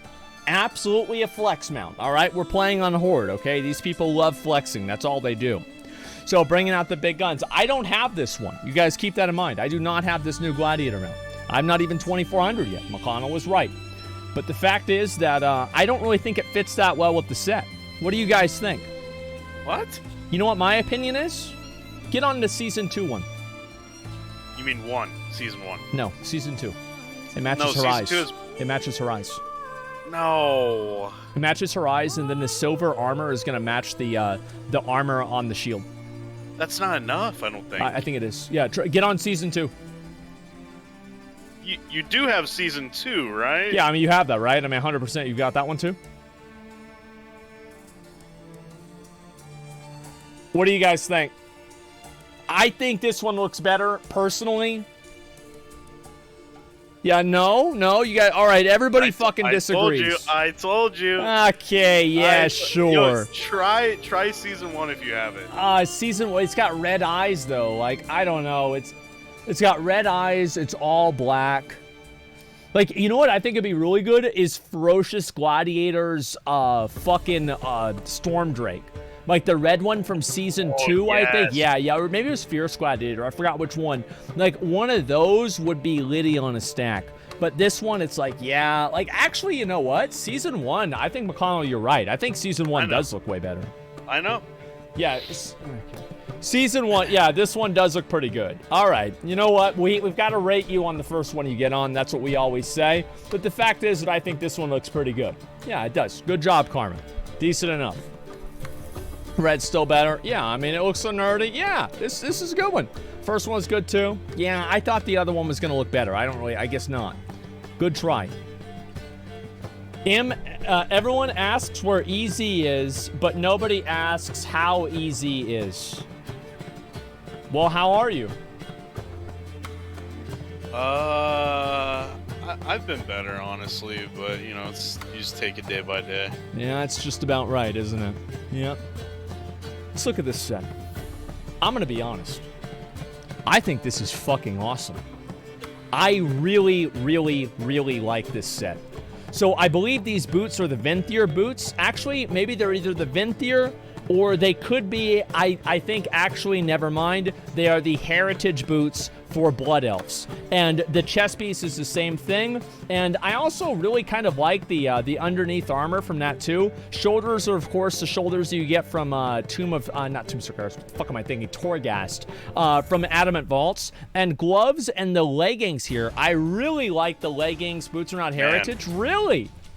What are they? Let me go back and double check here. I know where those are from. I was right. I was right the first time. You know, I was right. It was a fucking Venthyr boots. Like I was fucking right. Like I second guessed myself. I never second guessed yourself. Never. All right. So the legs and the gloves there are obviously from the BFA plate dungeon gear. I really like that, and this weapon is such a good choice. I think this is an incredibly well put together set. Yes. And I like it a lot. Like the cloak is good. Everything about this is good. I love those like that kilt that they have, and I never see anybody fucking use it. So I'm glad to see that. Please get on a good mount. Please, please, please get on a good mount. The more I look at this, the more I like it. Yeah, it's so good. It's so good. The shoulders really tie it The Bronze Courser. You know what? It matches the shoulders. I think it works. My mount collection is bad. Yeah. I think this is okay. To be honest, this could very well be, I'm going to be honest with you guys, this could very well be a lighting difference. Like if I was in AQ or I was in Ironforge or something like that, or Orgrimmar, this set with that mount might look completely different and way better. Because the fact is that the lighting, the colors are the exact same. And the colors work incredibly well. However, they're a little bit off, and I think if the lighting was different, it would look really good. So you know what? This is actually good. I like it. It's good. Yeah, no enchant on the mace. Yeah, nobody uses that fucking mace. And I can appreciate somebody who likes to try things different, and I'm impressed by it. I'll say that for sure. What color is the gem in the chest? It's green. Is it? Yeah. Ah, damn. I was gonna say it kind of looks like it matched the eyes. No, that would be fucking badass. Yeah, it does not. Yeah, I do think this is a really good set, though. Good job. Postmaster Penetrated. Well, I think this is fucking awesome. I'm gonna be honest. What? Like I really like this a lot. No. I fucking love this. Like, you like this the ball stack taggers, dude? Yeah, I do. I think they're fucking hilarious. They're amazing. Like, you've got the ball sack daggers going on. You've got the fucking Necro Lord armor. You've got, I think, this gear that comes from, what the fuck is this? Either 8.2 or Nazjatar, not Nazjatar, fucking Asharad's Eternal Palace. These shoulders here that I think come from, like, Cataclysm or some shit. The helmet that comes from Visions. Oh, holy fuck. And then the boots that come from Legion. I see what the issue is. What? I know what the problem is here. What? Purple equals win. No, because a lot of his gear is in purple. Look, his arms are green. His weapon is orange. He's not even mostly purple. He's half purple. That's it. Yeah, it looks like a kid with toy weapons. I like this, man. You guys don't like this. You guys really being serious. You don't like this. I think it's fucking amazing. I do. I think it's really well put together. But you know what? I think we can both agree. And look at the chest piece here matches his leggings here, which matches his weapons. That's incredible. You can't see it because he's hunched over. Look at that. That's really cool. All right. Penetrated. You've got some very tough critics here in the audience. You've got to get on a mount right here that puts all of their criticism to bed. That shuts it the fuck down. That makes them realize that you deserve to win this. Please don't make me look stupid and get on a bad mount. Let's go, come on. I have no idea what you're gonna get on.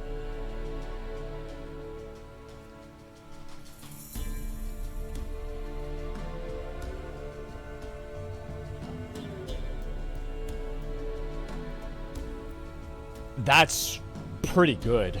I mean, like, you've got obviously the, that's, I mean, with the mount, listen, with the mount, yes, okay? Yes. Okay, all right. This is fucking great, man. Because for a second, I was like, wait, what the fuck for a second? And then I looked more into it. And like all of these like undertones that match his other pieces on the set, this is fucking amazing, man. I love this.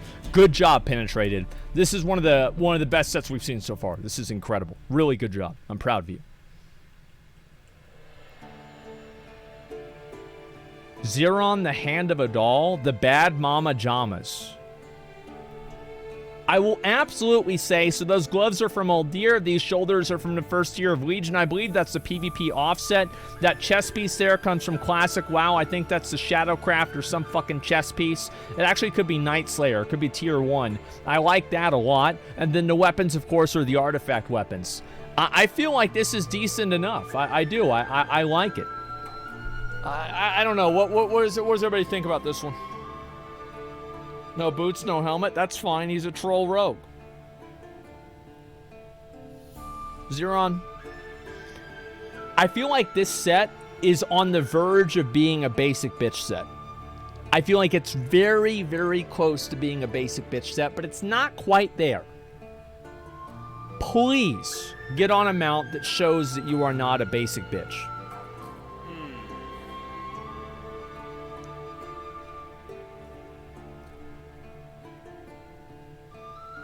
To be honest, Oh man, that's really fucking good. That's the Mythic Sylvanas Vengeance mount. That is really, really fucking good. Like I want that mount so yeah, bad. I know. We're gonna start running it. Like I'm gonna start running it, and I'm gonna give people like 2 more weeks to get gear, and then I'm gonna start running it. It shouldn't be that hard. Actually saved. Yeah, he actually saved this. Like it's really good. People want to see the mount special. A lot of people haven't seen it. Yeah, can you do mount special?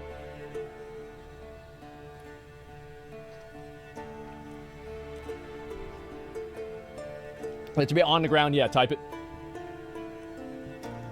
Look at that, dude.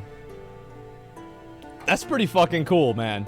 That is pretty fucking cool. There it goes. Yeah, exactly. All right, Zenron, I think this looks really, really, really fucking good, man. Nice job. Congrats on the mount. That's a big dick mount. Good work. All right, let's go to the next one. Akuma, Hand of the Archon from the guild Ghost Town. He's using, I think, some of... Is that the... Oh, wow. Oh, wow. Man, that's... Okay, this is an interesting idea. We haven't seen something like this before. I'm impressed by this. You know, look at that. So he's using, obviously, those shoulder pads. For anybody who doesn't know, those shoulder pads right there, they come from Pandoras. And that's the, I think the shoulders on this one is the, yeah, a big fan, long love melee. Fuck yeah, that's right. And both of these are just different difficulties. And then, of course, the gloves there come from, I believe, Warlords of Draenor. I really like this a lot. This is fucking cool, man. That is creative as shit. Yeah, this is really creative. All right. Come on. Let's see it. Ice and fire. Boots ruin it, though? I don't think the boots are that bad. Why? I feel like this is a terrible choice of a mount. I'm going to be honest. I think this mount is completely awful. Like, there's no reason you should be on this mount at all. I don't see the purpose in it. This is the Red Thundering Cloud Serpent. This is a super easy one to get. Look around the back. Okay.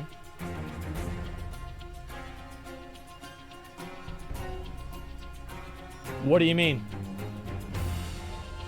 I don't get it. I don't get it. The orbs? Those are just the orbs that are on his character. I don't know, guys. Like, I just... is so good. Yeah, I know. It's just, it's so creative and everything. I feel like the color scheme is a little bit off. Even though the base colors are the same, just like the intensity of them and the fidelity and everything, it's just really very different. Like, the shoulders with the weapons are so fucking good. You've got to come back and try this again with a better set, okay? You really do. This is great. Let's go to the next one. You're colorblind? No, I'm not. Mask, Chuckler, Triceps Sus. So we've got right there, that's the mythic set from that helmet. There is the mythic set from Hellfire Citadel for Paladins. The chest piece and also the legs there are the DK set from Pandoras. I believe that's the heroic version. The gloves are from the gloves and the boots there are from the warrior set from Pandoras. And then the belt is also from mythic Hellfire Citadel. And the shoulders are from heroic or mythic at the time, Siege of Orgrimmar for Paladins. And then the weapon is, of course, Taishalak that drops from Agrimar. I think this is decent. We've seen many Chaos Space Marine transmogs, right? You're trying to go with that, and I think the helmet and the shoulders are absolutely what you want to go with. What do you guys think? You guys just feel like it's boring? I just feel listen, obviously it's creative because none of them are from the same set. It is. Right? They're all different pieces. It's so bland. I like, even listen, dude. Yeah. Go ahead. No, I agree. Like, it's nothing, like, this is nothing. I will not think about this set as soon as I get done looking at it. It's a little bit boring. It's just, it's not that great, you know? It's just The helmet and the shoulders, I think, are fucking amazing, and so is the weapon. Everything else besides that, and maybe the belt too, everything else besides that, I think is just kind of like a little bit like lame. It's just, it's boring. It's drab. It's just, you know, weak. Let's see your mount. Come on, let's go.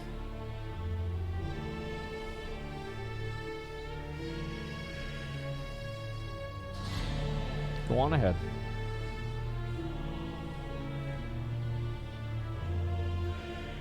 You can do it. I believe in you. I know you're going to get on a bad mount. We're going to roast you for it. Let's go. Come on. Let's get this out of the way. You know what? Like, the Kulkaron Annihilator from Mythic Garrosh is actually not that bad of a choice. That's not bad. Yeah, this is actually pretty good. Yeah. I do. I think so. Didn't want to be too flashy. Yeah, I think this looks great. To be honest, man, this is a set that I think is unironically saved by its mount. Like, the set itself was, like, really kind of boring, but the fact that you had the audacity to get on this mount with this colors, I respect that. I think that's very well decided. Good job, man. Very good job. I'm proud of you. Nice try. You look good on the mount? Yeah, he looks very good on the mount. I totally fucking agree. Good job, Triceps. Oh, no, not again. I already saw. Wow. Wow. No shot. This isn't just a full set, right?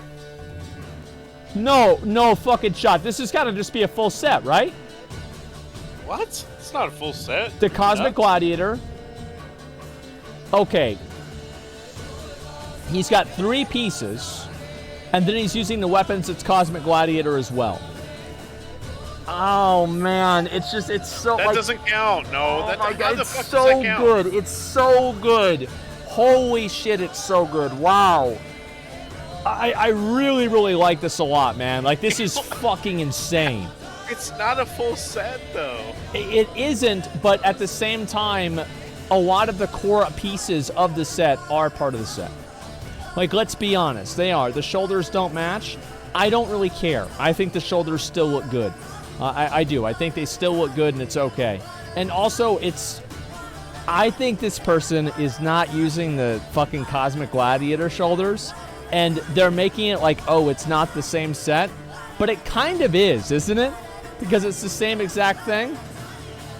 I mean, I don't know. I feel like it's kind of the exact same thing in a way. But you know what? Belt looks off. Yeah, I think the belt's a little bit different. All right, let's see the mount. Herculon? Oh. To be honest, like, looking at this, the 9.2 gear looks really cool in this aesthetic.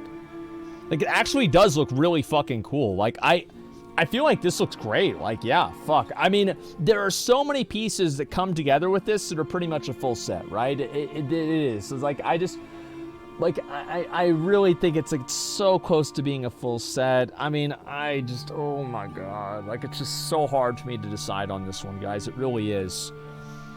Oh my God. Like, I will say this. Let's say it's not a full set. This is an absolute W set. Like, this is an incredibly fucking badass set. I love it.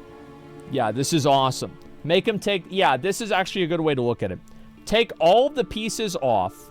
Take your... This is how we can tell if it's a full set or not. That's actually a really good way to say it. Take your bracers, your gloves, your belt, and the boots off.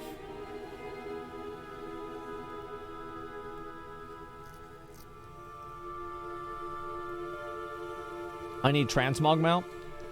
Just unequip them from your inventory. Okay. All right, we're going to do that. Yes, just unequip them from your character's inventory. Yes, you can do that.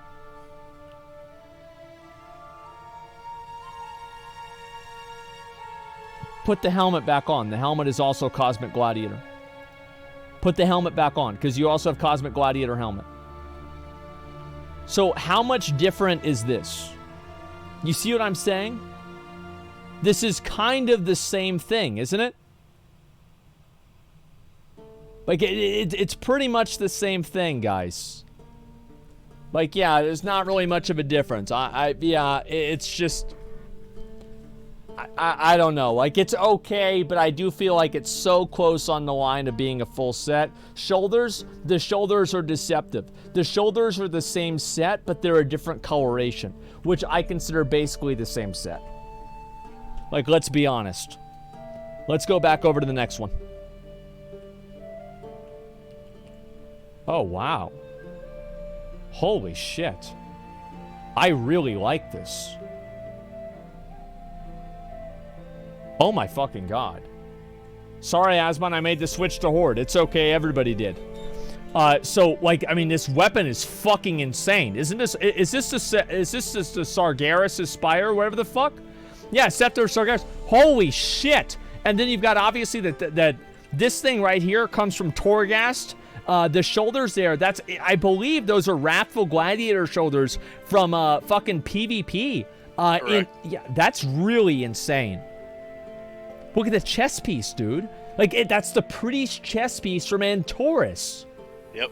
With the helmet for Warlocks from Antorus. This is fucking insane. Yeah, that's the Warlock's helmet from Antorus. I think that's the LFR normal version, one or the other. Yeah, Grim Inquisitor Death Mask. I mean, that's certainly not a preset item. Oh, yeah. This is fucking insane, man. I really like this. Please get on a good mount. Please, please. Here we go. Please. Wow. Okay. Can you do us one favor? Can you take off your back piece and then get on the mount again? Because I want to see what the mount looks like with your staff. You see what I'm saying? Yeah, so we can see it. Yeah, that looks even better. Wow. Yeah, exactly, because it hides the back piece, or it hides the weapon if you have that type of a back piece. That is fucking insane, dude. That's obviously the Fallen Charger that you get from the Maw. We've seen this many times before.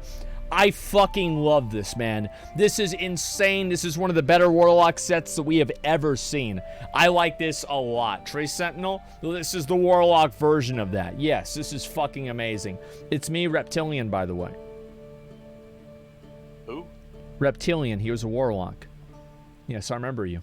It's okay. I don't blame you for leaving. Yes, it's happened for many people. I do? Fuck you. Listen, Fuck you. Alliance You is... couldn't stick it out? Yeah, he couldn't. A lot of people couldn't. It's sad, man.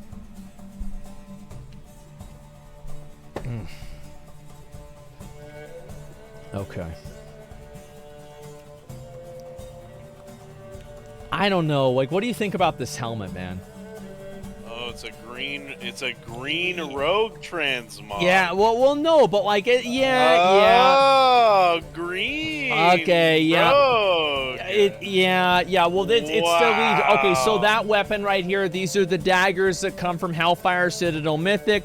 These gloves right here in the shoulders. This is from Tomb of Sargeras for rogues. This belt right here, I think, is from the Demon Hunter set from Legion. This helmet is from fucking Azul Aman. I just feel like the helmet is too low res. Like, I just feel like it's way too low res, man. Hard to go after the next one? Yeah, the last one? Yeah, that's definitely fucking true. Yeah, but it goes. It only goes if you're... I don't know. I feel like it doesn't really fit. Mountain Dew Rogue.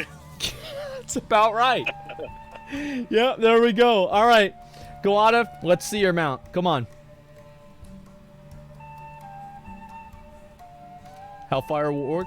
Yep. Yep, that's right. It's exactly what I thought he was going to get on. Yeah, this is the mount that comes from all right, whatever. Yeah, exactly. So I thought this is what it was going to be. So this mount right here comes from the Glory of the Hellfire Raider. I think it's a decent looking mount, sure, but it's not that amazing, man. Ask him if his name is Kyle. Yeah, sure, if he plays Call of Duty too. Yeah, listen, can I show one more Mog? Yeah, sure, why not? Go ahead. This is a decent enough set that the helmet's a little bit off. I think the mount's just too oversaturated. I think for any other set, it would be okay. This one is just, I don't know, man. This looks like a knockoff Street Fighter character, man. Like, look at the that, shoulder. Raiden? Yeah, look at the shoulders. Like, I don't know, man. Like, the That's weapons Raiden. are interesting. I mean, I'll say that. It's Raiden. Yeah, I get it. Oh, is it Mortal Kombat? I forgot. I forget which character's in which game, right? I do. I didn't play a lot of fighting games growing up. I only had like Smash and like a handful of other ones, and that was just about fucking it. So yeah, let's go back over here. Yeah, this looks decent enough. Not amazing, but it looks decent enough. Good job. Wojak from the Guild Idiots. What the fuck? Whoa, Jack. Yeah. Honestly, like, it's like, okay, so he's using, let's be honest here, right? So is that the Sanctum boots and gloves right there? With the belt and the chest, sorry, the shoulders from Legion. I think that's the first tier. And then the weapons are obviously the artifact weapons. I think this looks pretty good, man. Yeah, this actually looks pretty good. What do you guys think? Yeah, honestly, I like it. Like, this looks pretty good. It's not 2 sets. It's actually 3 if you include the chest piece and the legs, okay? It's a little bit different. All right, let's see your mount. I like this. I'll be honest. I actually think this is a badass Demon Hunter Transmog. Go ahead. Let's see your mount. Keystone? Ooh. Honestly, that's pretty cool, man. Yeah, I really like this. I think that, honestly, this smaller mount with, like, this armor and everything, he's got, like, the Maw armor and on it. This is really cool. Like, dude, this is badass. Panzer from Mob. Yeah, that's what I'm saying. I knew that they're not part of the set. I knew that. I didn't know exactly where they're from, but yes, I know they're not part of the set. Look at his eyebrows. Yeah, the eyebrows are... Yeah, I think it looks pretty fucking good, man. I really do. I like it a lot. Good job, Wojak. I think this is really well put together. It fits really well. I think it's great. I actually like this set a lot, and I think you put a lot of work into it, and it looks decent enough, man. It actually looks good. Hopefully he continues to, you know, make some good sets, but I feel like this one's great. Like, you guys see what I'm saying? Like, you guys like this set? I think it's fucking great. Thank you. You're welcome. I think it's good. Yeah, I want to show off my transmog? Well, you're going to have to join the next time. Let's see the next one. This looks great, Wojak. I'm proud of you. Space Hero of the Horde. Using the shield right there, I think that's one of the warmongering gladiator shields, or it could be the shield that comes from Tyrant Valhari in Hellfire Citadel. Shoulders there again, we saw these before. These are the mythic Siege of Orgrimmar shoulders for paladins. That belt there is just one of the random plate belts that you were able to get in BFA. And the sword comes from Tazavesh with the Glorious Tyranny enchant from what I believe is either Mop or WAD for PvP. With, of course, the helmet there from BRD. And I think you can get it from a couple of other places as well. I'm going to be honest. This seems kind of generic. It seems a little bit boring. I've seen many sets like this before. I'm not that impressed by it. I'm going to be honest. It's not that great. We've seen things like this already. Space, the swords from Zereth Mortis. Oh, I guess like the base model was from Tazavesh. I don't know the individual colors. All right, Space, let's go. Let's see the mount.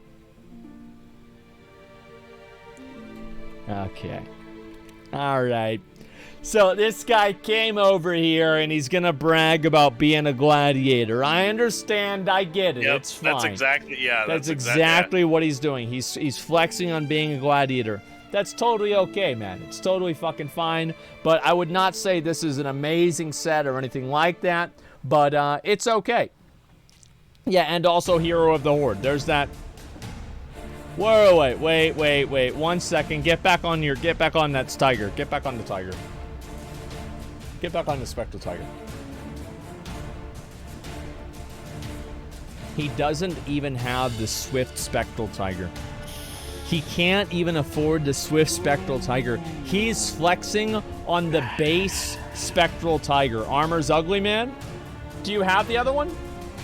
Yeah, okay, yeah, sure. All right.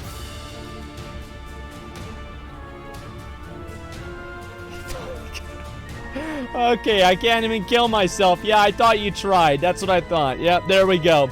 All right, Space. Nice try, but it's a little bit basic. Let's be honest. Let's look at the next one. Sindara. Vinthier, one of the Vinthier fucking Warglaives, okay. Heritage armor, shoulders, and chest piece. The Kirin-Tor, or Kultiris, excuse me. Kultiris leggings, as well as the helmet there. This is certainly an interesting set. And I don't necessarily know if I mean that in a good or a bad way, but it's certainly an interesting set. I don't know how to believe about this. I don't know what to think about it. I don't know. The gold in the chest and the shoulders are way too... Those pieces of armor are way too vibrant compared to the gloves and the weapons and the boots, okay?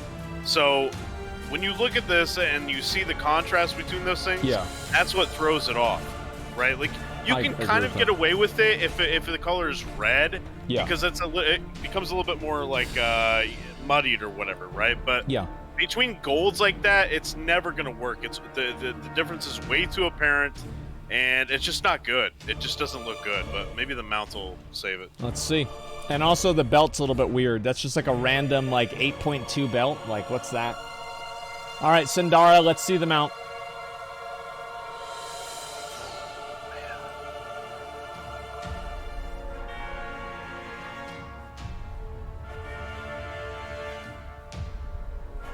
Oh, man. Sindara. Jesus. Man, I've got to say, one of your shoulder pads has more pixels in it than that entire mount. This is just not good. I understand that you tried to do something special, and you failed twice. That's incredible. Like, this is really something special, Sundara.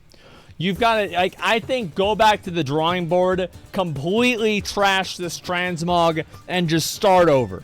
Like, this is just, it's fucked, and I don't, it's just, the set's just, it's not there, man. It's just simply not there. Let's go to the next one. Oh. Gamashara, been trying to get into comp forever, thanks for having me. Of the Iron Vanguard from the Guild Undying Loyalty. Okay. So those are the maces right there. I think those come from Hellfire Citadel. I could be wrong, though. I know the shoulders do. And then the cloak there looks pretty good, too. I like the cloak. I think that cloak comes from Legion 5-man dungeons. I kind of like this. This is like a fucking Death Speaker Shaman. This is badass. Yeah, what do you guys think? Yeah, Dark Shaman? Exactly. I think so. It's Evergreen Shaman set? Yeah, but like I think the face armor and everything looks really good, too, with it. I think that's what makes it better. I will say, though, I think that you have to get on a really good mount. Yeah. Damo, you have to get on a really good mount for something like this. Because people are not wrong that we've seen more like. Honestly, that's pretty fucking good. That's the battle boar from, what's that, Saber Stalkers. If you turn in like 5,000 of those little tickets. No. Wait, no, it's not. That's from something else. Where the fuck is this one from? What the hell are you talking about? Yeah, no, it's not. You're right. Death Tusk Fellbore. Where the fuck is that one from? I forgot. You don't know? Death Tusk Fellbore. Oh my god. Where the fuck is it from? Come on, buddy. Come on. Oh my god. You were in the right... It's in the right ballpark. Oh my god. I know. I forgot where it's from, bro. I actually forgot where this one's from. Holy shit. Is it Vol'jin? There's no way it was Volt. Ah, fuck. I forgot where this... Sorry, guys. I forgot where this boar came from, okay? Yeah, my bad. Hand to the Prophet. Holy shit, I didn't even know that. All right, well, listen. I really like this. I think that this mount is a perfect combination with your set, and I think it looks pretty good. Yeah, I do, all right? Well, remember, it's been a long time since I've seen this one, that is really good, though. That combo this looks great. Sick. Gammo, good job. How could you forget that one? Sorry, guys. Where is it? Sorry, there's so many of these that I forgot the individual one. Yeah, okay. There, I didn't know you got 2 mounts. I thought that you only got the bird, but apparently you do get 2. Never mind. Okay, guys? I was wrong. Let's go with the next one. Wait, oh, shit. Okay, give me a minute, guys. I've got to go back up there. I fell down. All right, there we go. We're good. Yeah, I thought I could jump over, but I had RP walk on and it didn't work.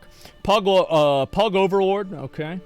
So we've got ourselves a very, very basic set. We've got obviously one shoulder that comes from Wrath of the Lich King and the other shoulder that comes from the Wetlands. You've got the the chest piece right there, which is the Orgrimmar harness. That helmet there comes from Mogushan Vaults. The belt there comes from Warlords of Draenor, PvP. I think actually that specific version of the belt comes from Hellfire Citadel LFR.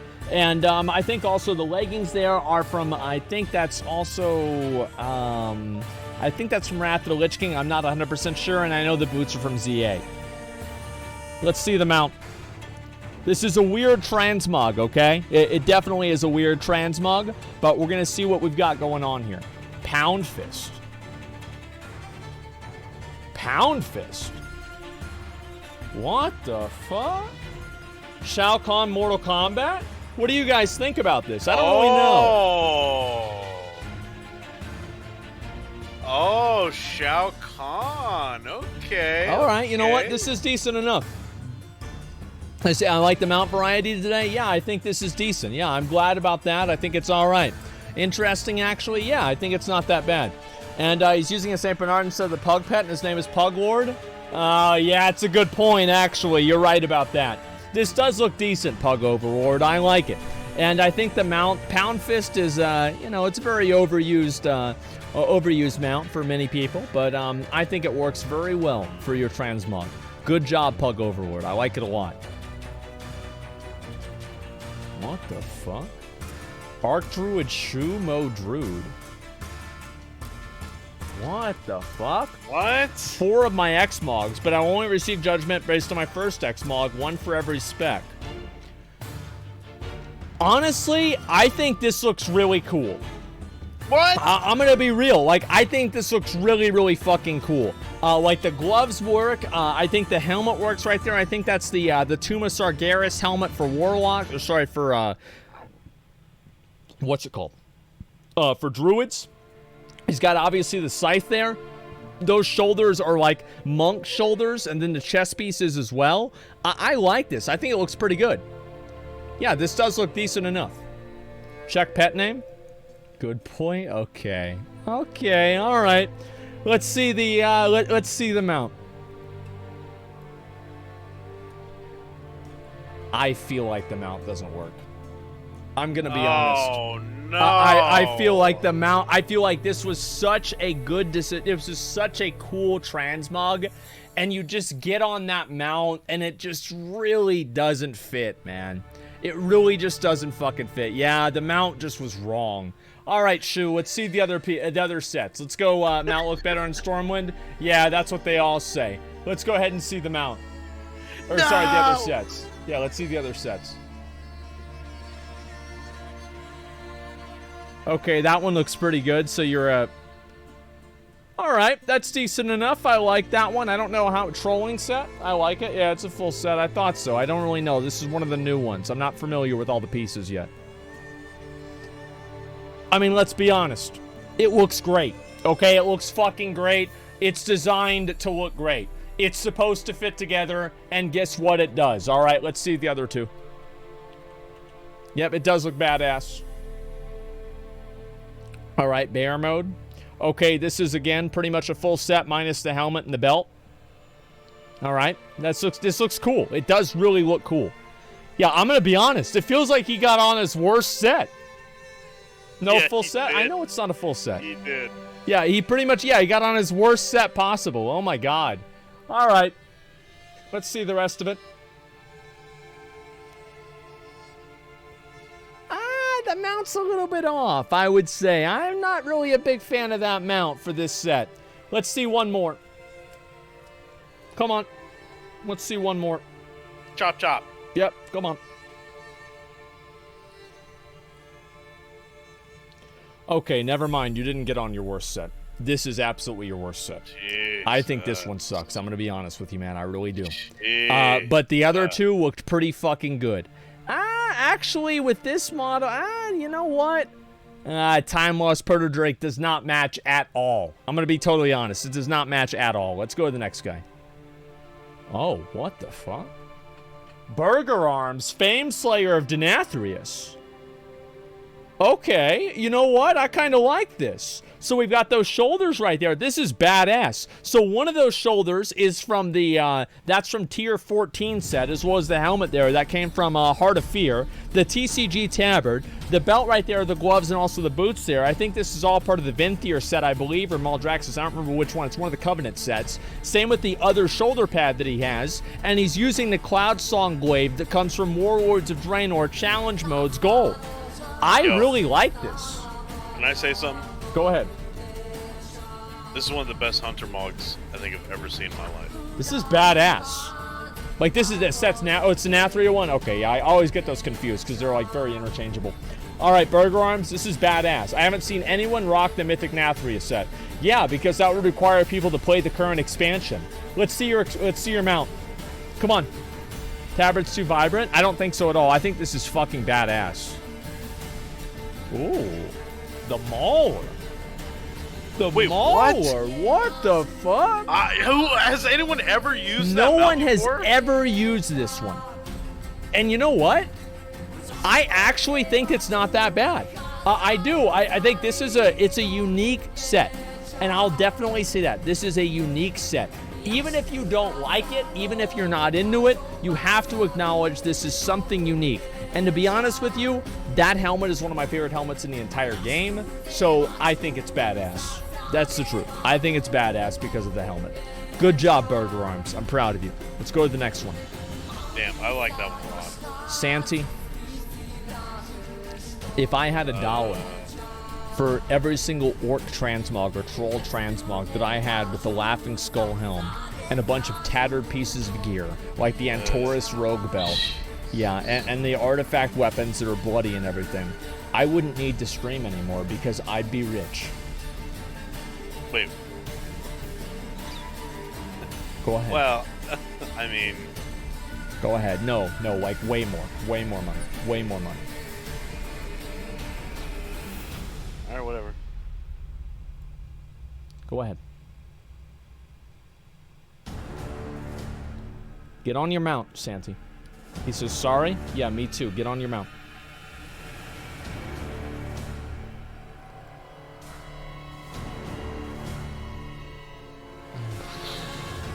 Listen, Horde.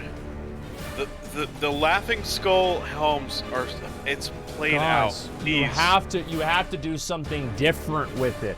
You can't just come in and do the exact same thing every fucking time, guys. Come on. Holy shit. Started playing last week? There's no way he started playing last week if he just got that helmet. Let me see. No shot, bucko. No shot. 21,000 achievement points last week. Shut up. This is a decent Waste Marauder. That drops in an 8.3 Oldham zone from, it's like Rot Feaster or some fucking, it's a buzzard. Okay? The buzzard is an interesting choice, but I don't think it's that great. Better luck next time.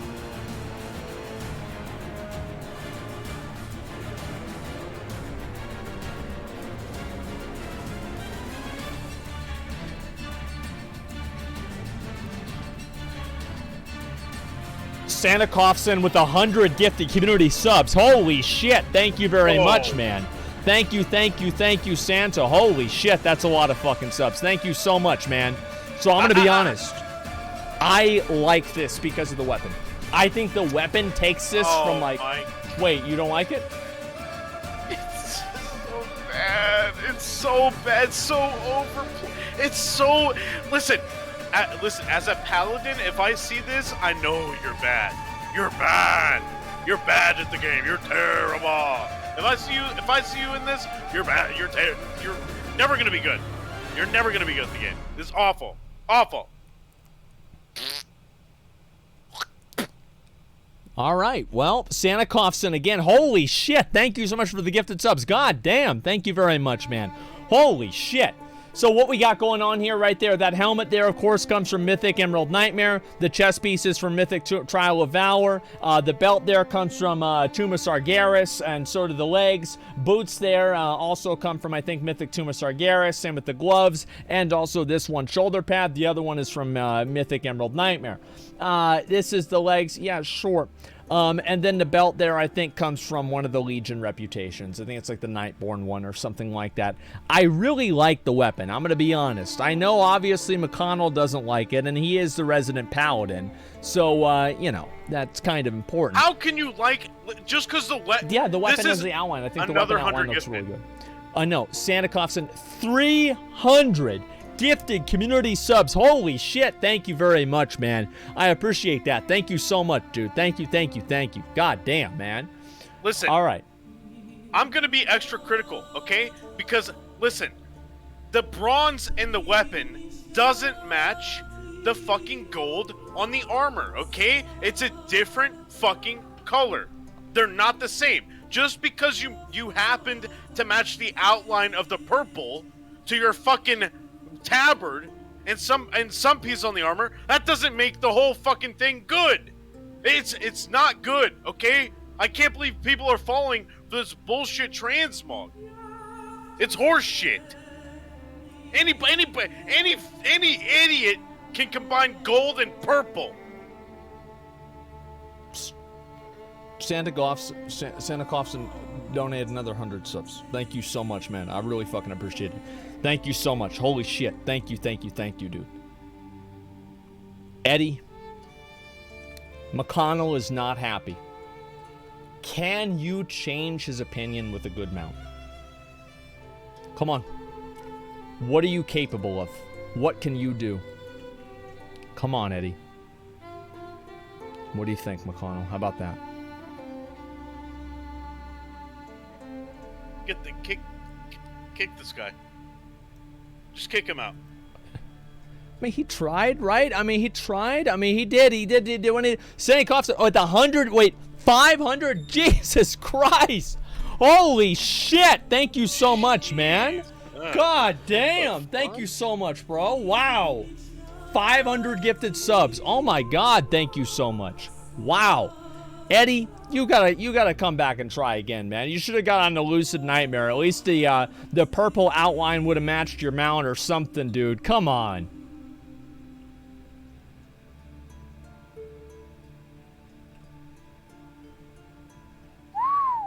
That guy's deadly.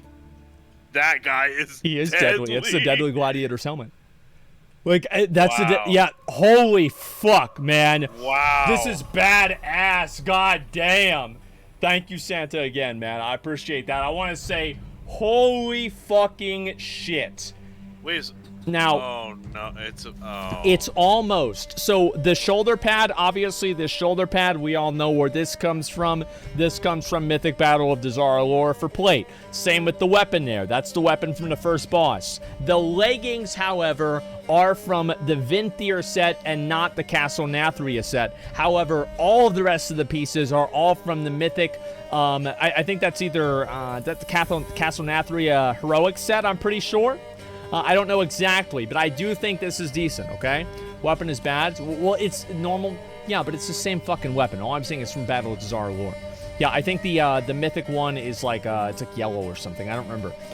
Either way, all the rest of the pieces are pretty much from the same place, except for the helmet, which is the Deadly Gladiator's helmet. Leggings are, wait, the leggings are Nathria as well? Yeah. Yeah, oh they are. God, I was wrong. Yikes. Oh my God. Yikes. Oh my God, he's using a full set. This, yeah. Oh my God, this is almost a full set minus the helmet and the one shoulder. Dude, we almost bat-chested for a full set. That's not good. It's really cool. Like, I mean, let's be honest. It's really badass, especially with the face paint and the shoulder here. It's pretty cool. All right, please get on a mount that's cool, man. Please. Please. Don't make me look any worse than I already do.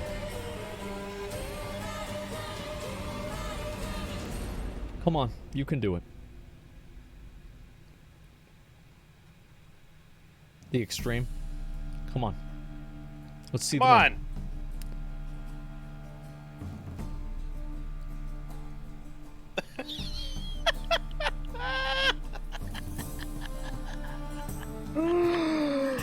All right. Well, he's been discovered. He realized what happened. He's like, oh, fuck, they found me out. I thought it was going to be cool. Fuck, man. Shit. I thought it was badass, okay? All right, cow. Oh, cow. That's clever because you're a cow. I'm going to be honest. I think this is really fucking cool. I do. This is a really, really interesting set. So you're using the Necrolord's shoulders and legs there. With that chest piece right there, guess what that chest piece is? That's the normal mode tier 11 chest piece for warriors. The belt there is Grievous Gladiator. The gloves and the boots there are Mythic Nighthold for DKs. And then the weapons here are the hidden artifact appearance for Fury Warriors. This is really cool. I'm telling you right now, if this doesn't place top 5, you're nuts. You've lost touch. This is a nutso. This is a Transmog. badass So set. This is a really wait. We're gonna get kicked. Wait, what? The servers are crashing. Wait, what?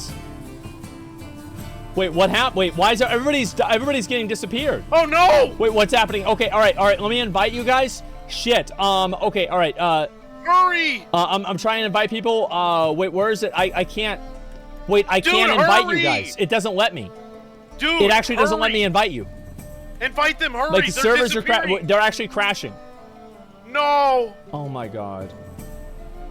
Oh my god, Asmon. bro! I can't invite you. All right. There, I invited one person. I invite. All right. 2. Wait, request to join group. What's happening? This has never happened before. I've never had this happen. What the fuck? And I can't even leave the group. Oh my god. Okay. Oh my god. All right. Let's. Holy shit. Oh no. The servers are going offline. WoW's crashing. Guys, Blizzard, this set wasn't that bad. You didn't have to shut down the whole servers just because the Paladin had a bad set, man. Like, yeah, I mean, it wasn't great or anything like that, but I mean, you didn't have to do this to us. Wait, does Holy that guy shit. stream on Twitch? What? Does that Demon Hunter stream on Twitch? I don't know. I actually know he doesn't. He just watches my stream. He doesn't even stream on Twitch. Yeah, he actually doesn't. Look on VOD for names. Fuck, man. The servers are just going down. All right, I don't know how long this is gonna fucking be. Oh no. What are we gonna do? I know what you can do. What? You can play the latest update to the Stanley Parable, the deluxe version of the Stanley Parable game, which is it's on Steam. That you can buy right now. Is that a good game? Yes. Is it really? Like, I don't know if it's a good game or not. They're pogging. Really? They're pogging. I'll look into it tomorrow, or I'll look into it tonight. Yeah, I was about to DM it to you and recommend it. All right, I'll look into it tonight and we'll see what's going on. Yeah, listen, your friend, it's content. All right. Listen, I'm gonna have to rate you guys before you. Wait, no, they're all disappearing quickly. Okay, all right, well, we're gonna rate this guy.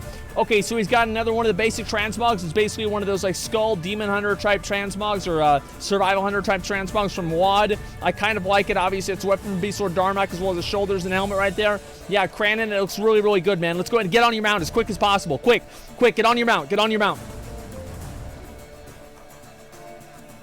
Get on your mount. Cranon. No!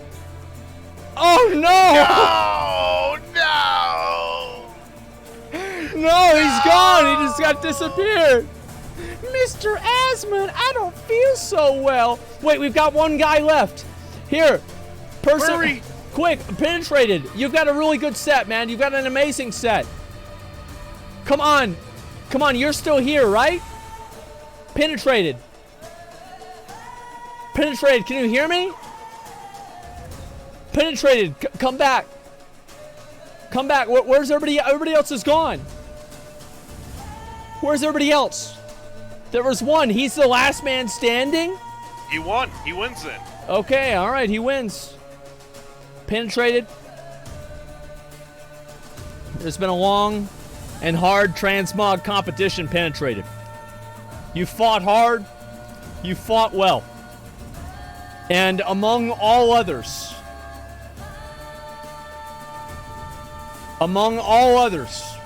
you have come out ahead, and you are the best transmog in this entire competition. Guys. Clap. Yep, let's give a round of applause for Penetrated. Number one in this Transmog competition. He came in from behind. Yep, that's right. To be fair, I was going to give this guy a placing anyway. I thought he looked really good.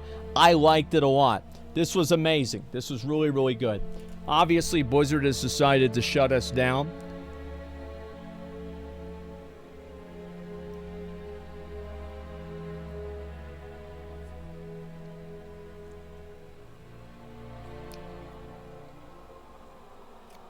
Okay. All right. So they've decided to shut us down. They didn't like me being mean to them in the Transmog competition. Maybe they got pissed off that I watched the MadSeason video. I don't know. I can't believe this. Yeah, let's go to Final Fantasy XIV. Their servers don't go down, right? Damn, bro. What the fuck? All right, listen. You guys had some great sets. I apologize for all of you that I wasn't able to get to. I think that we had some incredibly well put together transmogs. I'll have to go back and look and see all of the best ones. This sucks. Go ahead, what? Are you ending the stream? I'm going to run ads. I'm going to call it the day, yes. To be honest with you guys, this could not have happened on a better day.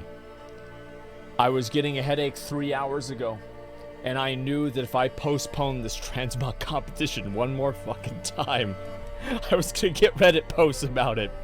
So I had to do it today.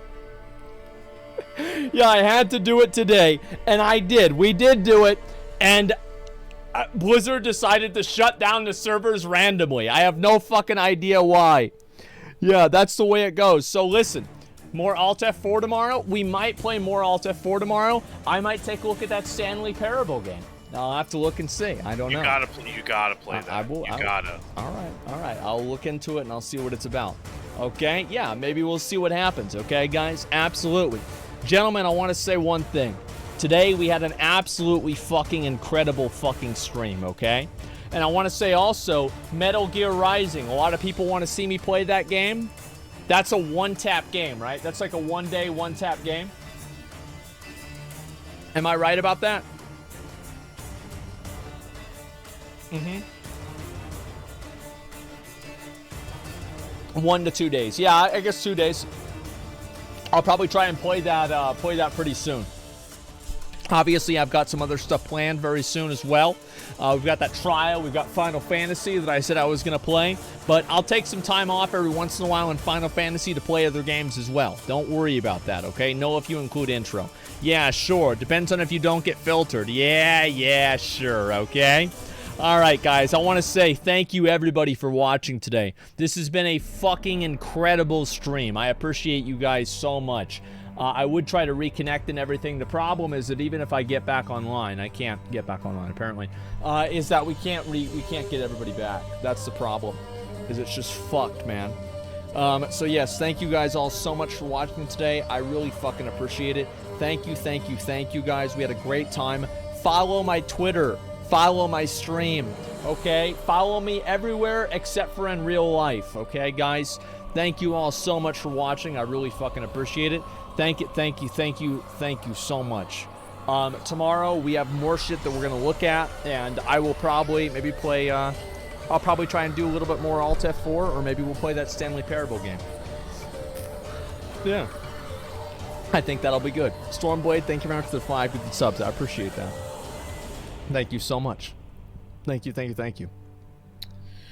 ahead. All right, man. I guess I'll see you around, man.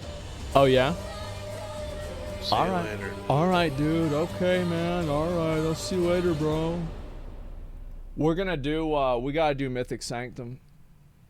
We gotta do that. Like, I've really gotta do that. And yes, by the way, Lost Ark Reset. I know I need to do Lost Ark Honing. Like, maybe, you know what? What better day than Sunday, the day of our Lord, to gamble on stream?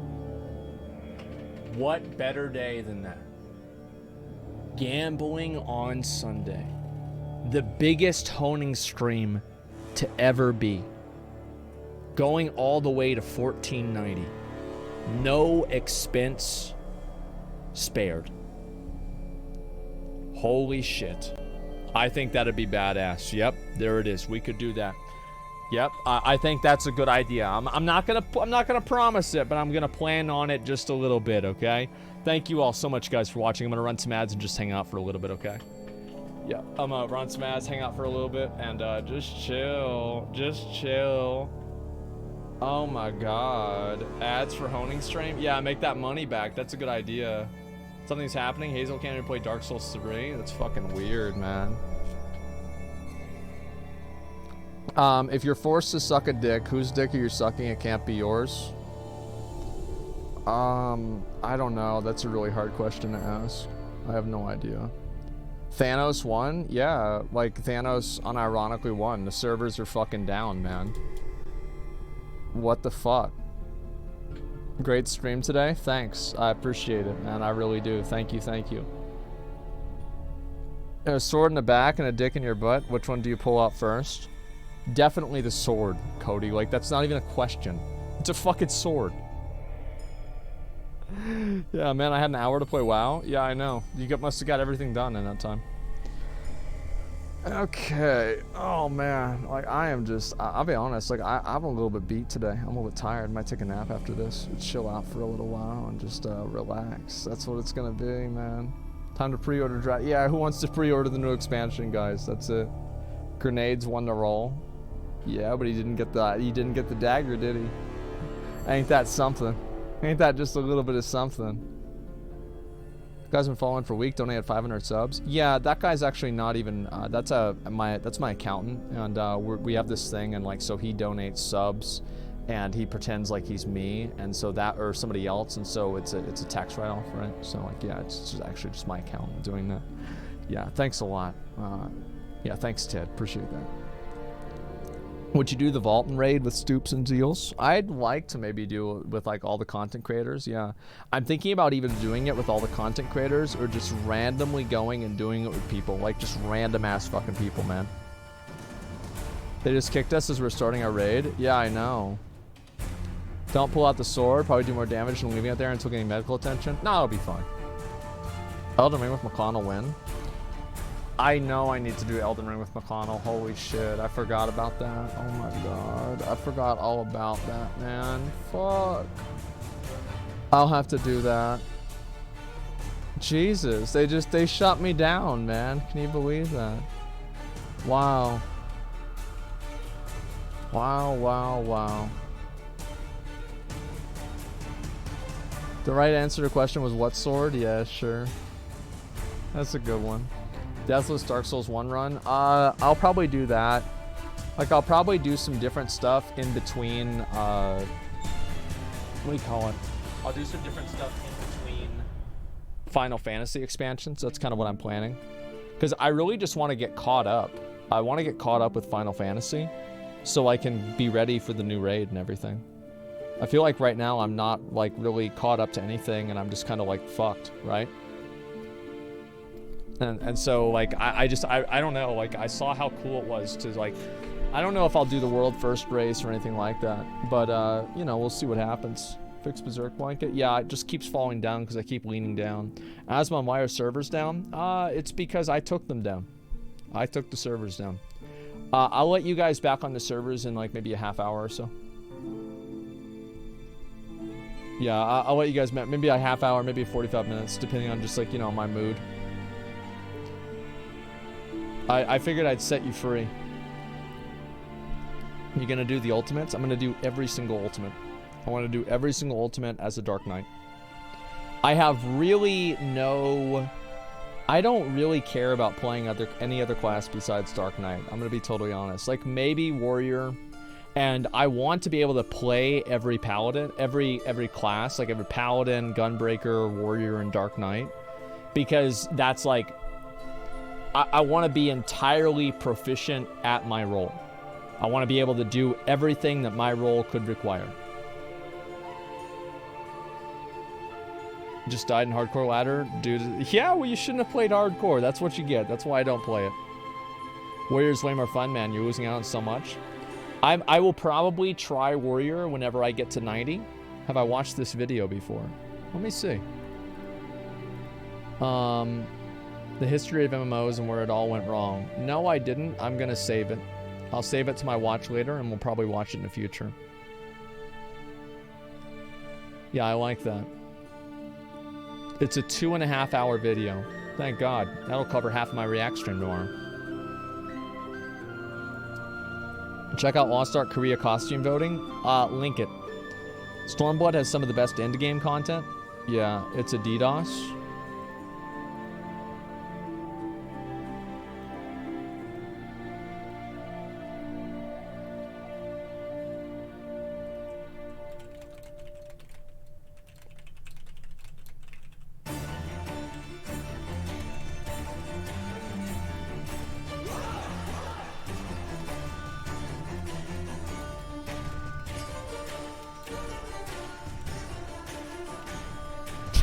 Type this shit. I'm not really gonna do that. That's gonna go into the discard. Lizard Squad returns. I mean, maybe. I think some of those kids went to jail or something. I don't remember. I don't know. Please upload reaction to MadSeason video. Yeah, we'll get into it. Don't worry about it. Bitcoin. Wait, Bitcoin's down to $30,000. Is that true? 28,000? Wow. I think as soon as, like, this is kind of like what happens, right? Is, just a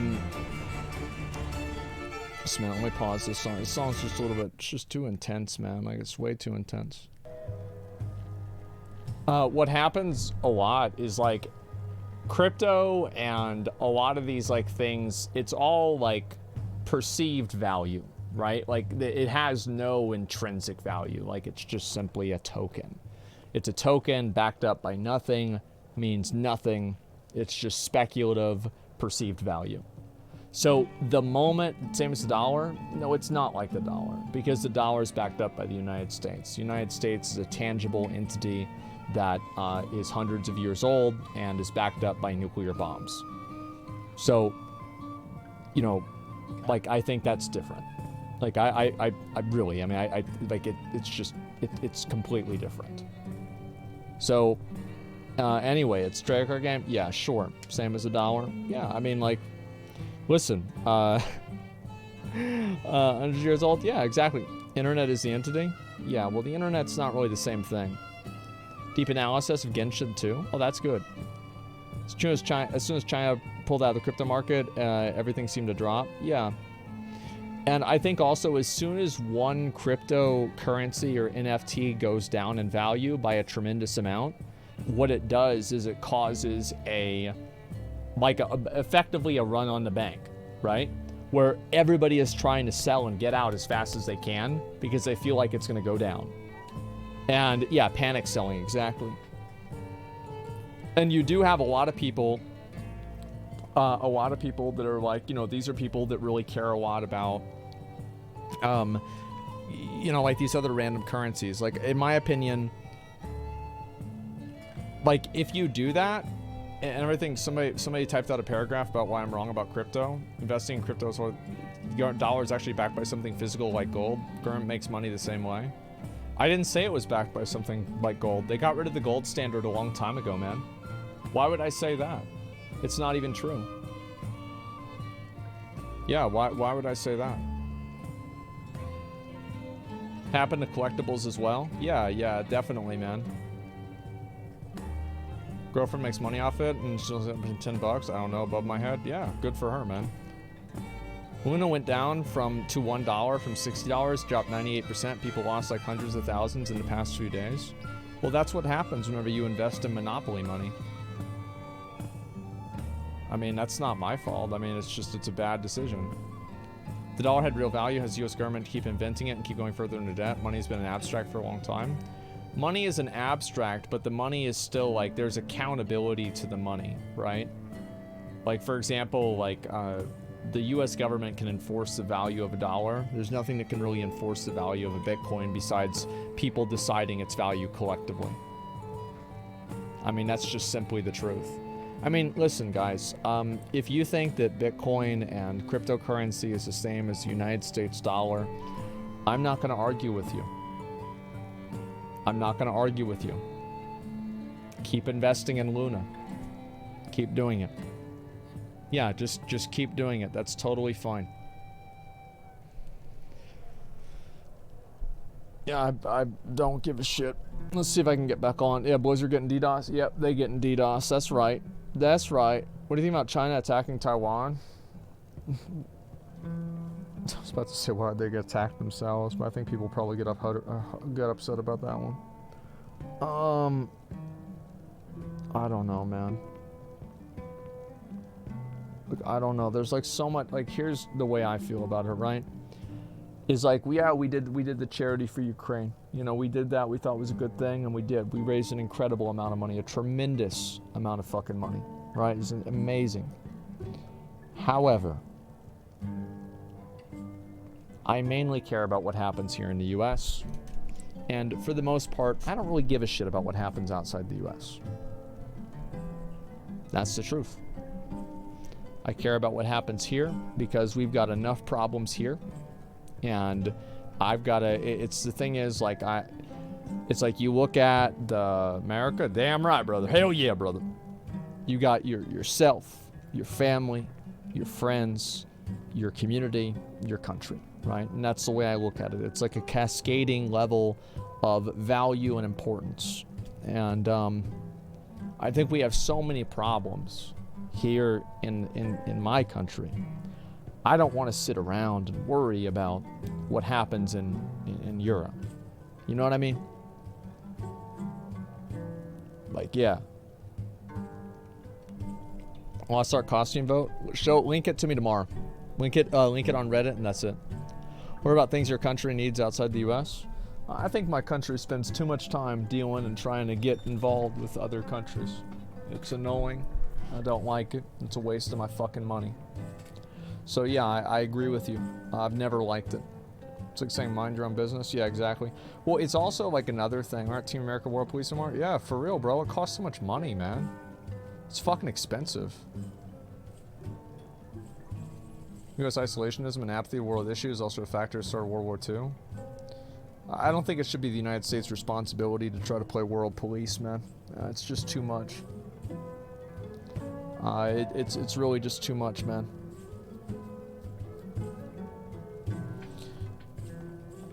Yeah, that's what charity's for. Yeah, exactly. It's too much. I think if something poses a threat to the country, yeah, sure, deal with it, right? But other than that, just try to let people do what they're gonna do, man.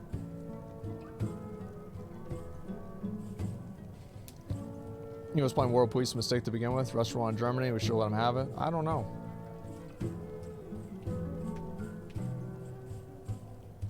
Does that happen in World War II? Eventually, U.S. got dragged into it anyway. Why wait until an attack to get involved? Police nation sucks, but it's needed. I don't necessarily think so. I think that the U.S. government wanted to get involved into World War II, and didn't FDR intentionally not meet with Japanese Japanese diplomats the morning of Pearl Harbor because they were going to declare war, but he intentionally didn't, to let the attack be a surprise attack because it would make the American people more willing to go to war. I think that's what happened. Weird take. No, all I'm saying is I think that's what happened. I could be wrong, but that was my understanding of it. Stop pretending to know what you're saying. Oh, I know what I'm saying. If you knew what you were saying, you would say why I'm wrong, but you don't. Yeah, I know what I'm talking about. Yeah, the thing is, like, yeah, again, like you would actually refute what I'm saying. It's not like you'd answer. I just answered your message. It is. We deliberately cut off giving resources to Japan. Essentially chose to side with China. Essentially, it wasn't a surprise attack. Only the simpletons. Oh, it was a surprise attack to people in Pearl Harbor. I'll tell you that. You understand how inflation works? Yeah. It's like fractional reserve banking, Fed printing more money. Yeah, sure. It's not that complicated. I'll give it a second.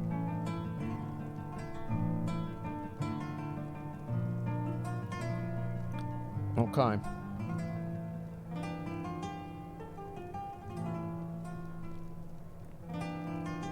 That was a good stream. Kept me covered the whole day. Thank you, man. I appreciate it. I'm glad you enjoyed it.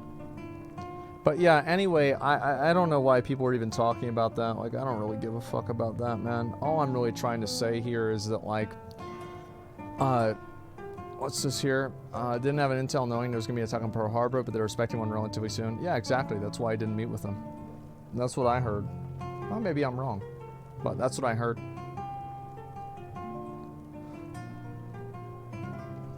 So yeah, what's your opinion on fake boobs? Depends on them. There's good ones and bad ones. Jay the Bar with the 5 gifted subs. Thank you so much, man. I appreciate that. Thank you, Jay. I liked your video on Twitter too, by the way. So yeah, just in general, what I was saying before was like, I think like with the crypto stuff, it's like whenever you invest in something like that and there's not like really a tangible value, and especially another thing with crypto is that it's a very new market. And this is what happens all the time, right? It's like you have the .com bubble. You have a lot of bubbles that occur inside of new markets and new ideas. And then eventually, like for example, consoles was one of these too, back in like the 2000s, is that you had a bunch of people that were making tons of consoles, right? Like you had a Nokia making a console, like TurboGrafx 16, like all of these other consoles were being made in like the 90s and the 2000s. And like by the time like Xbox came out, well actually I guess, yeah, mainly the 90s, not the 2000s. You had basically nobody else doing it, right? Because it was kind of a bubble, right? Everybody wanted to control that that position. I think that metaverse is going to be the same thing, same type of bubble in the future too. And this is going to happen in general. I think this is just the way it goes. They failed because they didn't have games. Yeah, I think so. But like overall, they failed is what I'm saying. So like whenever you have a new market, whether it's crypto, NFTs, .com, like, I mean, there's like housing bubbles that happen, but I think that's not new. It's just something that kind of happens. But anytime there's a new market that occurs, bubbles get created and they get popped pretty regularly because people are trying to just like, the market is growing so fast that people, like, let's say the market is this big and people think it's going to be this big. And so they plan for it being this big, but it's actually only going to be this big. So they lose this bit of money, right? That's what happens. Yeah, I wonder what else is going to come next. Yeah, exactly. And so like they plan for a perspective that's going to be too large than what it really is. I was up 2.5K in crypto and held. I feel like a dumbass. Well, I mean, that's the way it goes, right? I mean, like, you always want to get more money. You're always trying to win bigger and try to go harder and do everything like that, and eventually you lose money. I think that, like, what I usually do whenever I gamble and do stuff like that is I make my money back as soon as I can, and then as soon as I make my money back, I gamble like an absolute fucking crackhead. Like, I take crazy bets, I take crazy odds, and I'll bet all my money. All my money. And if I lose, I lose, because I already have my money back. I already made my money. So the best thing I can do is break even. Best way to gamble? Yeah. Israel-Palestine conflict? I don't live in Israel. I don't live in Palestine. I don't speak the language they speak. I don't live in the culture they live in. I don't understand it. And I don't even begin to think that I can. It's just like it's like a 100-year displacement war, right? I have no idea.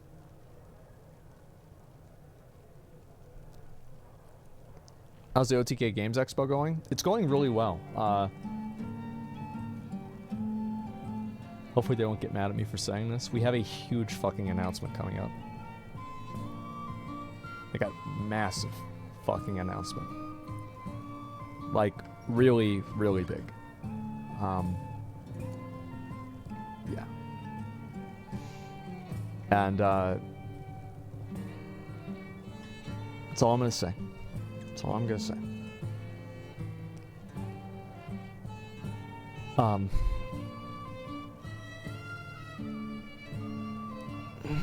Everybody's got a lot of ideas on what it is. I'm not gonna say anything more than that. And when you guys know, you'll know. Okay? How about that? Yeah, OTK Johnny Depp. That's right. Now you see why I've been on his side the whole time.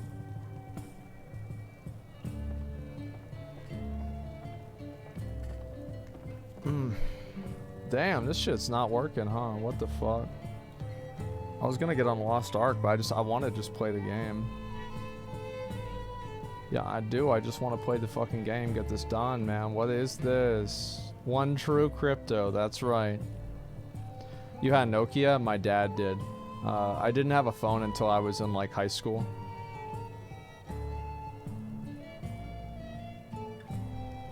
How do I unlock horrific visions? Bro, I have no idea. I really have no idea. Can you agree Golden Warlock won, though? Yeah, I think probably he did. And then the warrior that we saw, like, right at the end, I think also probably could have won.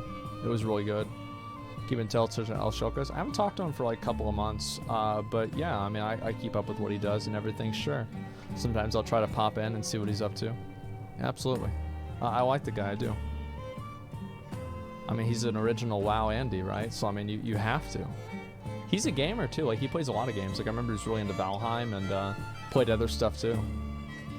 You okay? You seem a little bit sad, though? No, I'm not sad. I'm totally fine. Alright, let's see if I can log on. Okay. Listen to a YouTube video, your mom confirmed a bunch of stories chat didn't believe was true. That's right. That's fucking right. Yeah, she did. Read the subtweets under Blizzard CS, it's always good for a laugh. I can't believe that I paid good money for this server to go down. Well, it's a DDoS. Why don't you just change the IP address? Just move the server the other side of the room so they can't see it. Well, put the server, put tinfoil around the server. That way their signals can't get to it. Well, why not just go and why not ban them? Why not ban the people that are DDoSing you?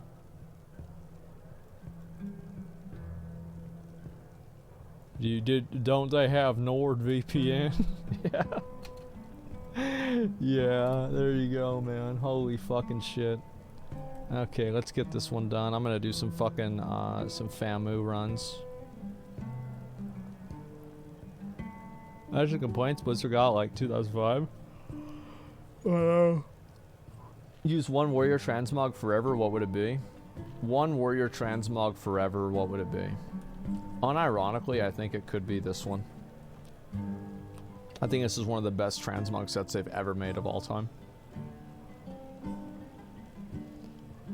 Like, this one, I really, really like this one. I think it's one of the best, coolest ones ever.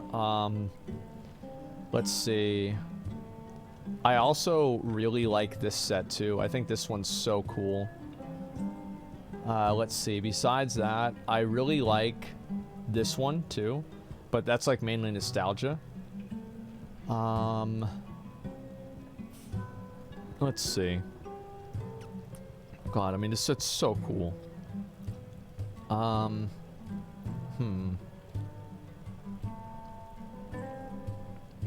Yeah, this is the one people are talking about. Like, this one's really cool. I don't think it's not my favorite set, though.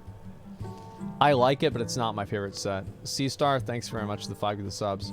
Mythic BRF? Like, Mythic BRF is really cool, but, like, look at Mythic BRF and compare it to, like, this one. I just feel like this one's just, like... this one's, like, RTX on. You know what I mean? It's, like, everything I liked... Oh, this isn't a flying mount. It's, like, everything I liked about the Mythic set from, On the way, don't go anywhere? Oh, that's fine, bro. Yeah. Let me unlock the door now so you can walk in. I might take a nap in a bit, Cody, though, I gotta say.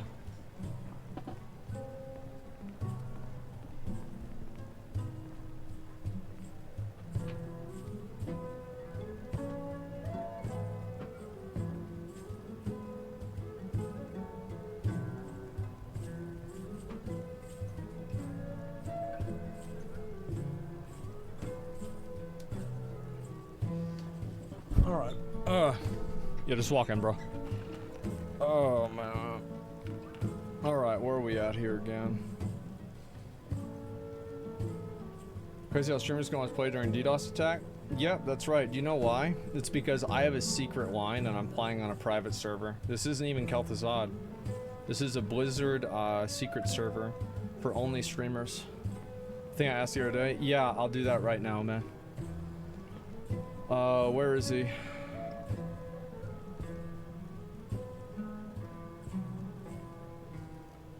Alright. Yeah, and let's see here. Officer Alt. There we go. Where's that?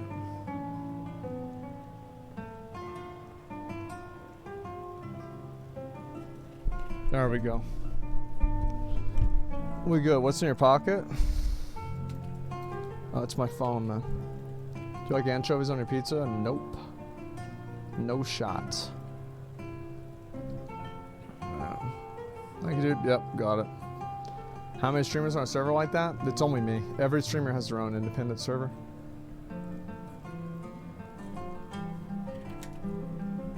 I'm just gonna join this one. I'll do this one afterwards. Bitch, fuck you. Fine, I'll make my own family group.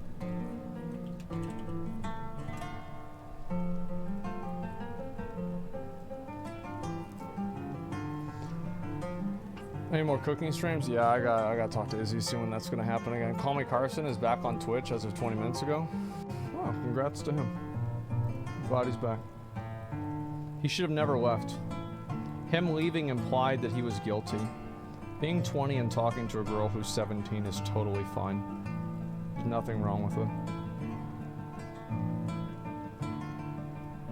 He's been back? Yeah, I just mean on Twitch. He was 19? Yeah, it was 20. Even if it was 20, I think it'd be totally fine. Reached 1900? Yeah, it was 19 and 17. What if it was 20 and 17? I still think it'd be fine. Yeah, it's not a big deal.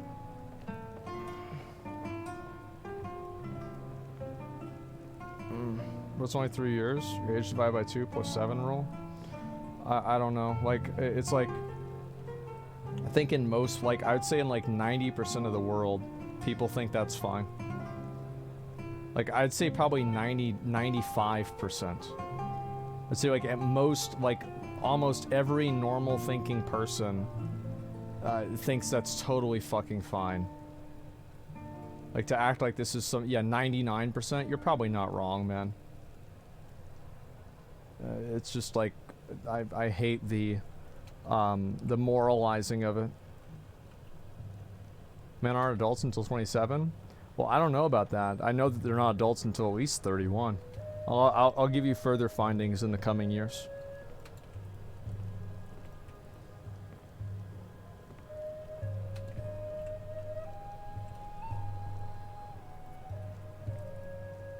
Okay. America's a weird country. It's Puritanism.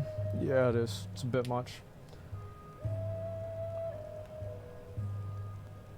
Frontal cortex isn't fully developed till 25. I heard things like that. I don't really know all the details, but yeah. Do I like the Onslaught talent? Which one is that? Onslaught. Oh no, no, I don't think so. Nobody uses that. It's just like one of those like dead talents, man.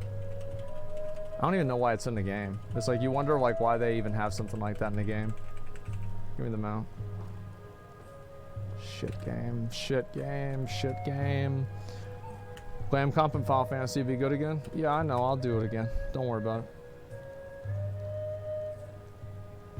How do you go so long without water? I've got it right here.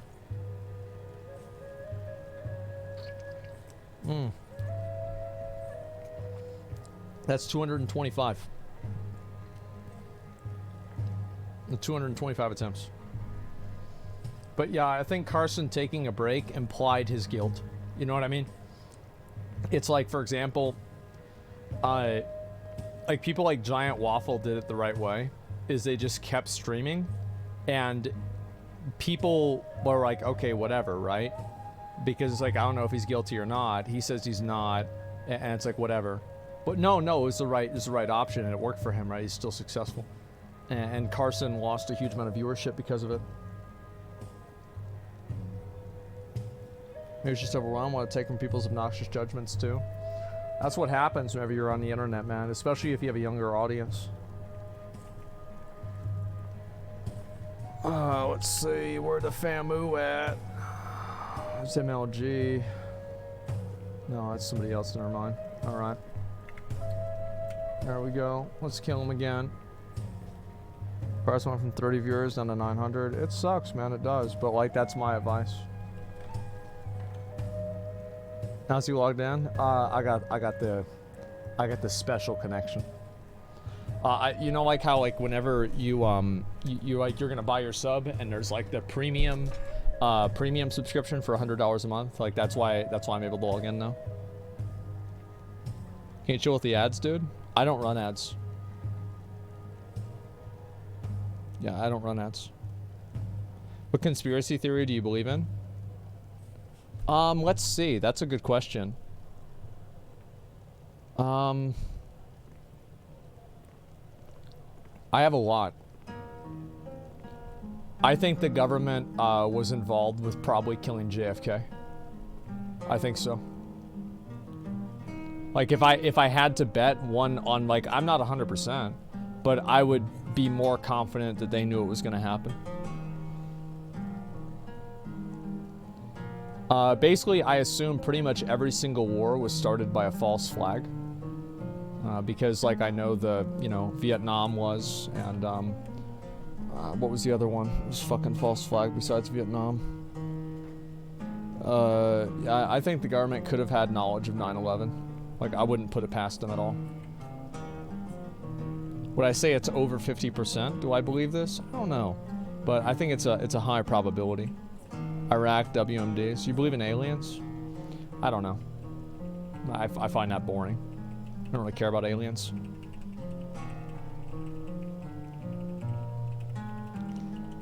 Jeffrey Epstein McAfee. Did Jeffrey Epstein kill himself? I think it's possible that he did.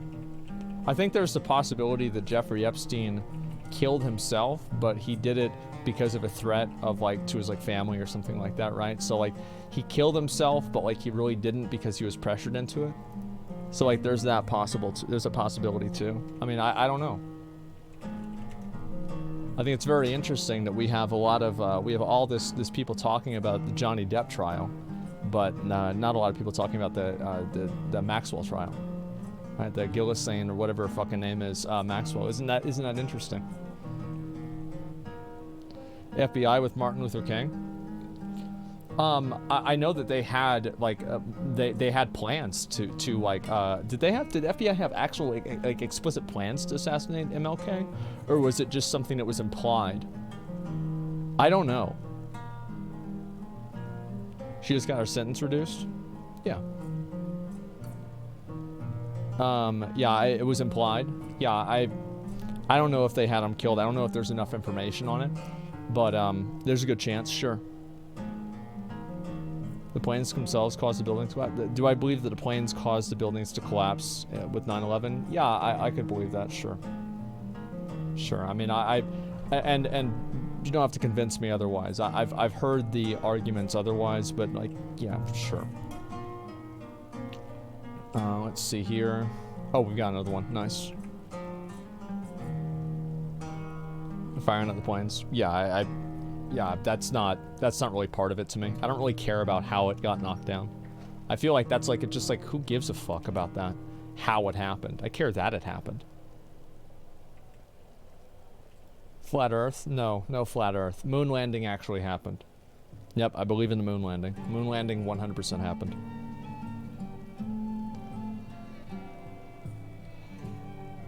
What about Epstein? I mean, I think that there's I think it's better for a lot of people that are very powerful that he's not around anymore, you know? So, usually whenever something like that happens, it happens on purpose. I can't be sure, but, like, yeah, that's what I'd bet on. Each trying to make the left and right hate each other to have the narrative? Oh, yeah, sure. I mean, but everybody believes that. People still questioning the moon? Yeah, no, I always found that could be weird. Big titty alien girls? I wish I believed in that.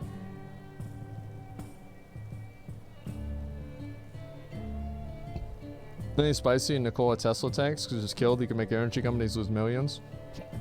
I don't know. I mean, like, it's very hard to say because some of his work wasn't really recovered and everything. So it's hard to say, like, this was really what was going to happen or not. Like, what are the odds that, like, nobody has been able to recreate that in, like, over 100 years? I find that to be low probability. Atlantis. I think that there's a good chance that there was a city, like, I don't know, like Venice, you know, you could say something like that, right? In the past, that maybe it went underwater, but I don't believe that there is an underwater city. No, I think that's ridiculous.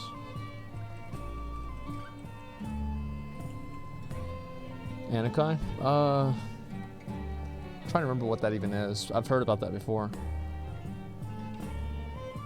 Been proven that there are.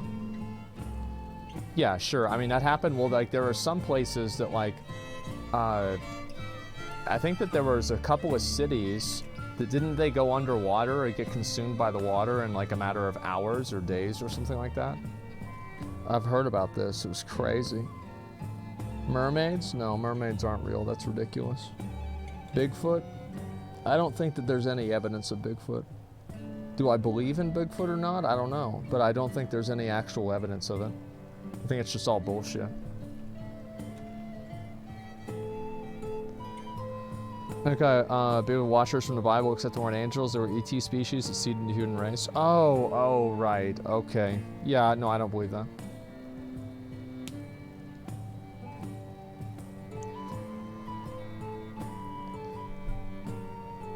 Didn't that years ago in the Sundering, many cities went underwater, though? Yeah, true. Was Julius Caesar a real person? Yeah, I think so. He was like the first actual, like, Roman emperor, right? I think he was. Okay, let's see here. Augustus? Oh, you know what? Maybe you're... Yeah, I think... Was it Augustus? Yeah. Was it an emperor? Romulus? Romulus was the first ruler of Rome. But he wasn't the emperor. The emperor of Rome wasn't created until later on. Okay. Augustus literally called himself Julius Caesar as well. Biggest dickus, yeah. Hollow Earth theory? Bullshit. Fact that pyramids in Egypt and South America? I feel like something like basic geometric shapes are not really a huge surprise to me that they're recreated around the world. I don't think that necessarily indicates anything that's of significance. You believe in Illuminati? Not really. I mean, I do and I don't, right? Like, I believe that, like, that, you know, rich elite people work together to, like, further their own interests. Yeah, sure. Do I believe that they sacrifice babies and drink adrenochrome to stay alive forever? No, I think that's stupid.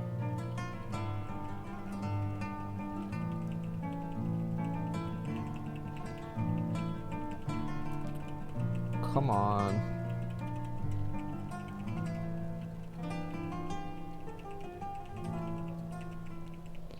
Alex Jones would differ? Yeah, sure. Well, I'll bring Alex Jones on the show one day and we'll see what he says. He's in Austin, right? So, you know, maybe that could happen.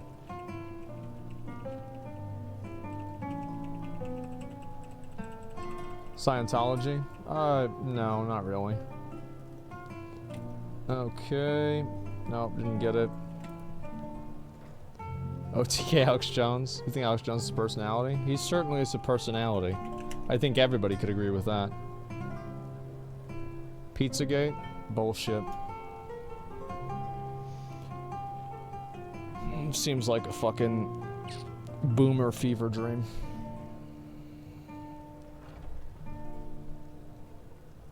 Yeah. Agnostic? I don't know. Yeah, I just don't really know. Like the dictator of Rome, not what dictator meant today, helped kind republic, which promising to save it. Yeah, there's a lot of it. You think our Lord and Savior Jesus? I think Jesus is fine as long as he doesn't make people believe what he thinks, you know? That's what I think. Do you think people are evil by nature or nurture? I don't think evil exists. I think good and evil are constructs of the human mind.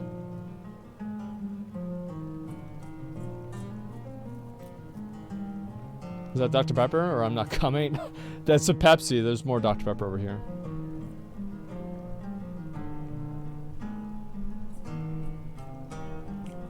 Nature, yeah. Very true. Explain. I think that a lot of the things that people consider evil are things that are expressed all the time in nature all the time. Like, for example, like, don't dolphins kill other animals like porpoises or something like that just for fun? I'm pretty sure they do. Yeah. And so, like, there are other animals that do probably the same stuff too. Yeah, they just kill things for fun. And so how can you say that evil, you know, this is a fundamental evil whenever there are animals that exist that exhibit evil tendencies and evil nature, right? It's the same as, like, you know, like animals will go and eat the babies of other animals. Like, that's like pure fucking evil if you translate this over to real life, or not real life, excuse me, into humankind, right? But people do it all the time. And so I think that people, things that can exist in nature, and like ideas, like, I don't know.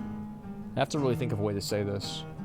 But yeah, I don't really fundamentally believe in that. I think it's just, I think good and evil is a way for people who are unable to, like, cope with the like the fatalism of existence.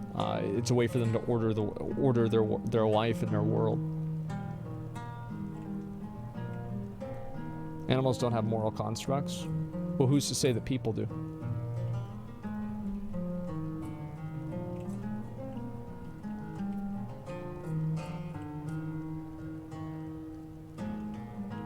People do?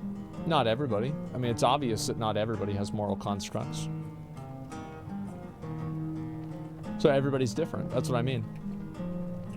So, like, is somebody who can't tell the difference between good and evil an evil person? Or do you have to do something that you know is evil in order for it to be evil?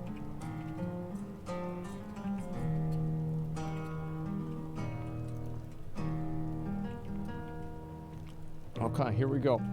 Give me the mount. I hate this fucking game. Alright, I've got one more chance. They have a mental disorder? Why is it a disorder? Is it a disorder because you called it a disorder?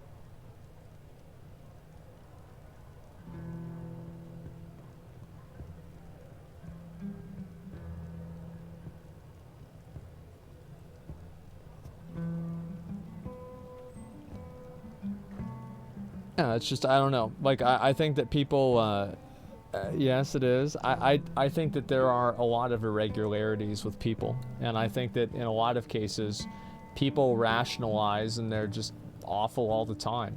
I think the core of the core of evil is not in people. It's that there's scarcity. I think that scarcity is the root of all evil. Somehow somebody can't get enough of something, and because of that they go out and they do bad things, right? Whether this is greed or whether this is, you know, like violence or whatever, almost all of it, I'd say pretty much all of it, is because of scarcity. 13 seconds. Nice. Let's join this one.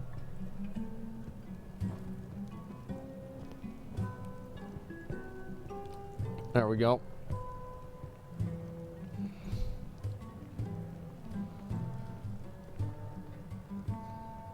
Any push man will do evil things in the eyes to not be poor? Yeah, I think so. With all due respect, I study psychology. You're just perpetuating a lazy nihilist perspective without actually thinking about it. Yeah, I mean, I think that's fine. I mean, listen, I don't really need to have, like, I don't need to have a degree in psychology to understand the way that people think, right? And like, also, this is just like my view on the world. If you don't agree with the way that I look at the world, then that's fine. Like, you don't really have to. But this is just what people ask me what I think. This is what I think. I've heard a lot of the things that you probably think, and I just don't agree with them. I don't agree with them. That's all there is to it. That's your arrogance? You think you know better than science on this issue? In some cases, yeah, I think that there are things that science can't really explain and science tries to explain, and it's not really about science. I think that not everything has to be discovered through science. This is not really a scientific conversation. Like, I'll be the first person to say that, you know, a lot of chemistry is pretty much hard science. But there's a reason why they call a lot of this kind of stuff soft science. It's because it's not really definitive or definite in any sort of a real way.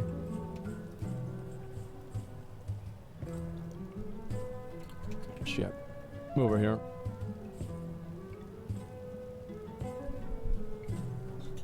Yeah, science can be wrong. And again, like, I base things off of what I think, and that's what I generally like make my decisions off of. Is I just, you know, I think to myself, I'm like, what do I think people would do in this situation, or somebody would do in this situation, and I make a decision off of that. I think that I'm right in almost all cases, so I don't like, why would I change the way that I think if I feel like the way that I think leads me to outcomes that are right most of the time?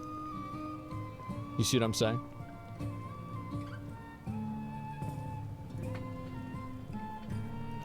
Sarah, we'll see how definitive it is. Yeah, why would I change my opinion? Have you ever been wrong? Yeah. Of course.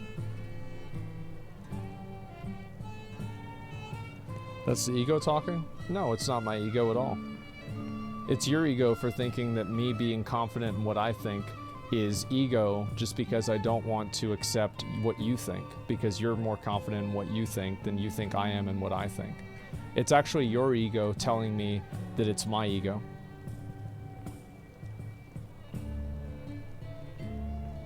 No, I'm not. You are. Yeah, true. True, huh? Heard anything about the heritage armor sets? No, of course not. Why would you expect Blizzard to actually give us information about Transmog? They don't care about Transmog. It's awful. I wish they did.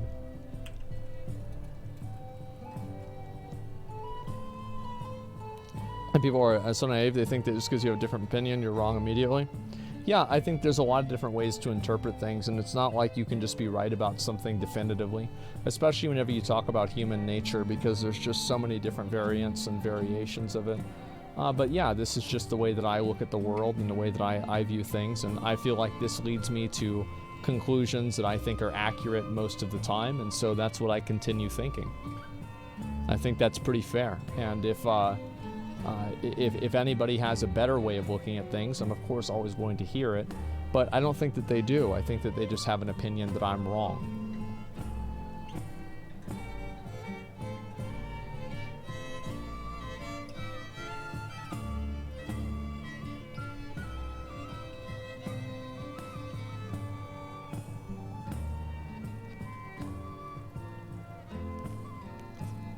Just because variance human nature doesn't mean there's some sort of nature is evil?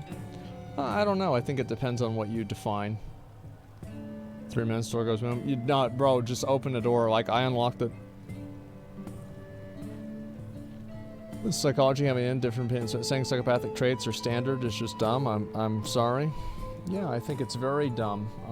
You know what? How about this? How about we wait until people run out of money or people run out of food, and then we'll see how dumb they really are.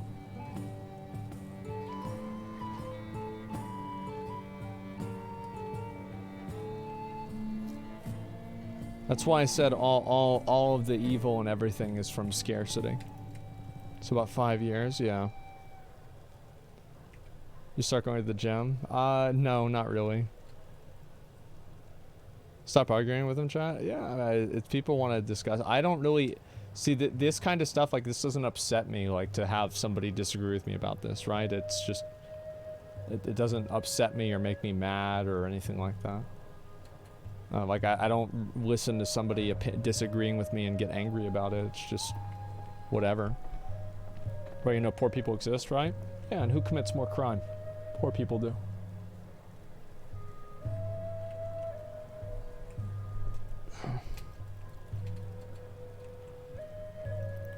Okay.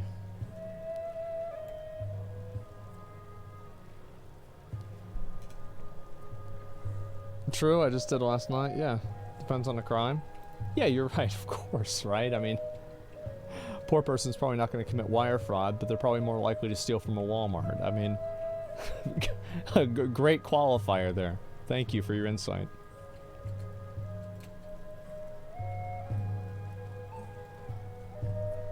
I'd argue stealing, for example, food, not having enough is not evil, but stealing for fun is. Well, what if you're stealing food from somebody else who doesn't have enough food? What if there's only one apple and 2 people have it, and there's 2 people there, and the person who doesn't get the apple dies?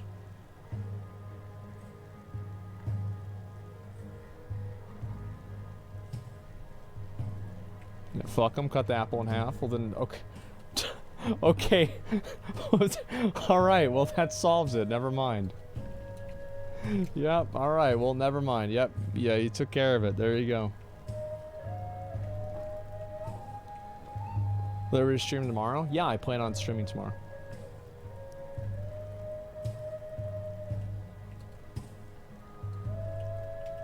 There's people still obviously, but it's not considered a crime. I don't know about that. I mean, I don't want to get into that. I think it's a boring way to look at things. Oh, shit.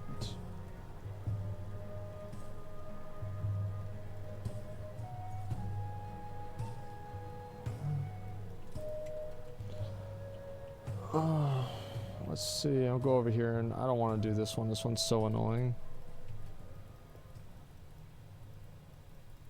Selfishness isn't necessarily evil. It depends on circumstances, in my opinion.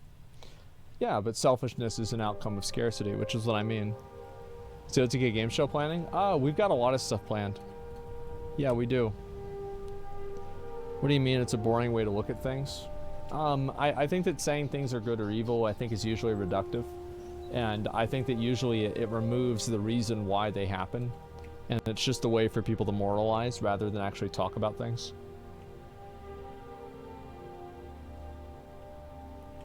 Quit acting smart, buddy. You got rats and roaches running around your room.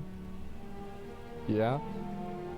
And you've got somebody who's got rats and roaches running around their room, getting you mad.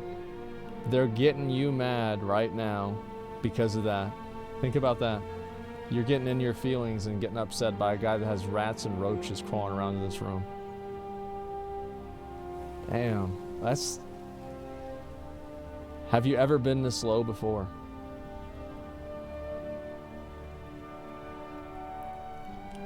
I want to get a few of these little chests. Maybe I'll get a couple of those. I think banning soda would improve public health. It absolutely would improve public health. Like, undoubtedly, it would improve public health. Banning cigarettes would do the same thing.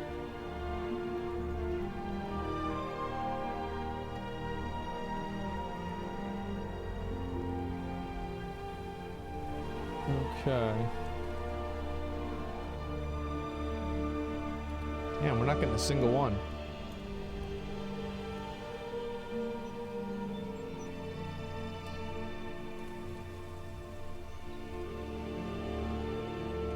People make their own dangerous stuff. Yeah, but that doesn't mean that the government shouldn't try to take some action to stop people from, you know, indulging in things that are really bad. Banning will just make a black market for it. It needs to be legalized and educated on. I think that there's a big difference, in my opinion, between legalizing the distribution of something and legalizing the use of it. So, like, for example, with drugs, I don't think that any drug should be criminalized to use, but I think that other drugs should be criminalized to distribute and produce.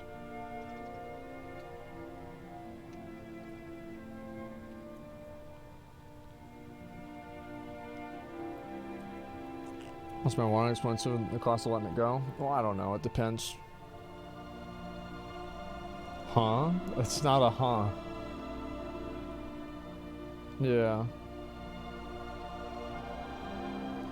Criminalizing drug users, wake of taxpayer money. Yeah, it's wasting my fucking money. That's exactly the way I feel too.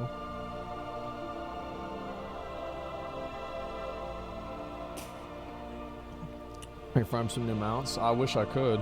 I'm trying to. You know, stop treating drug addicts like criminals. Yeah, I agree with that.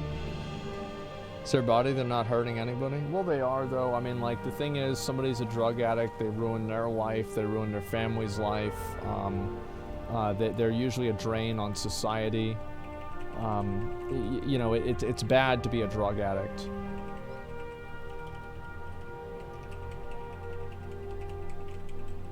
It's like, you know, bad actions have a ripple effect. There's Cody.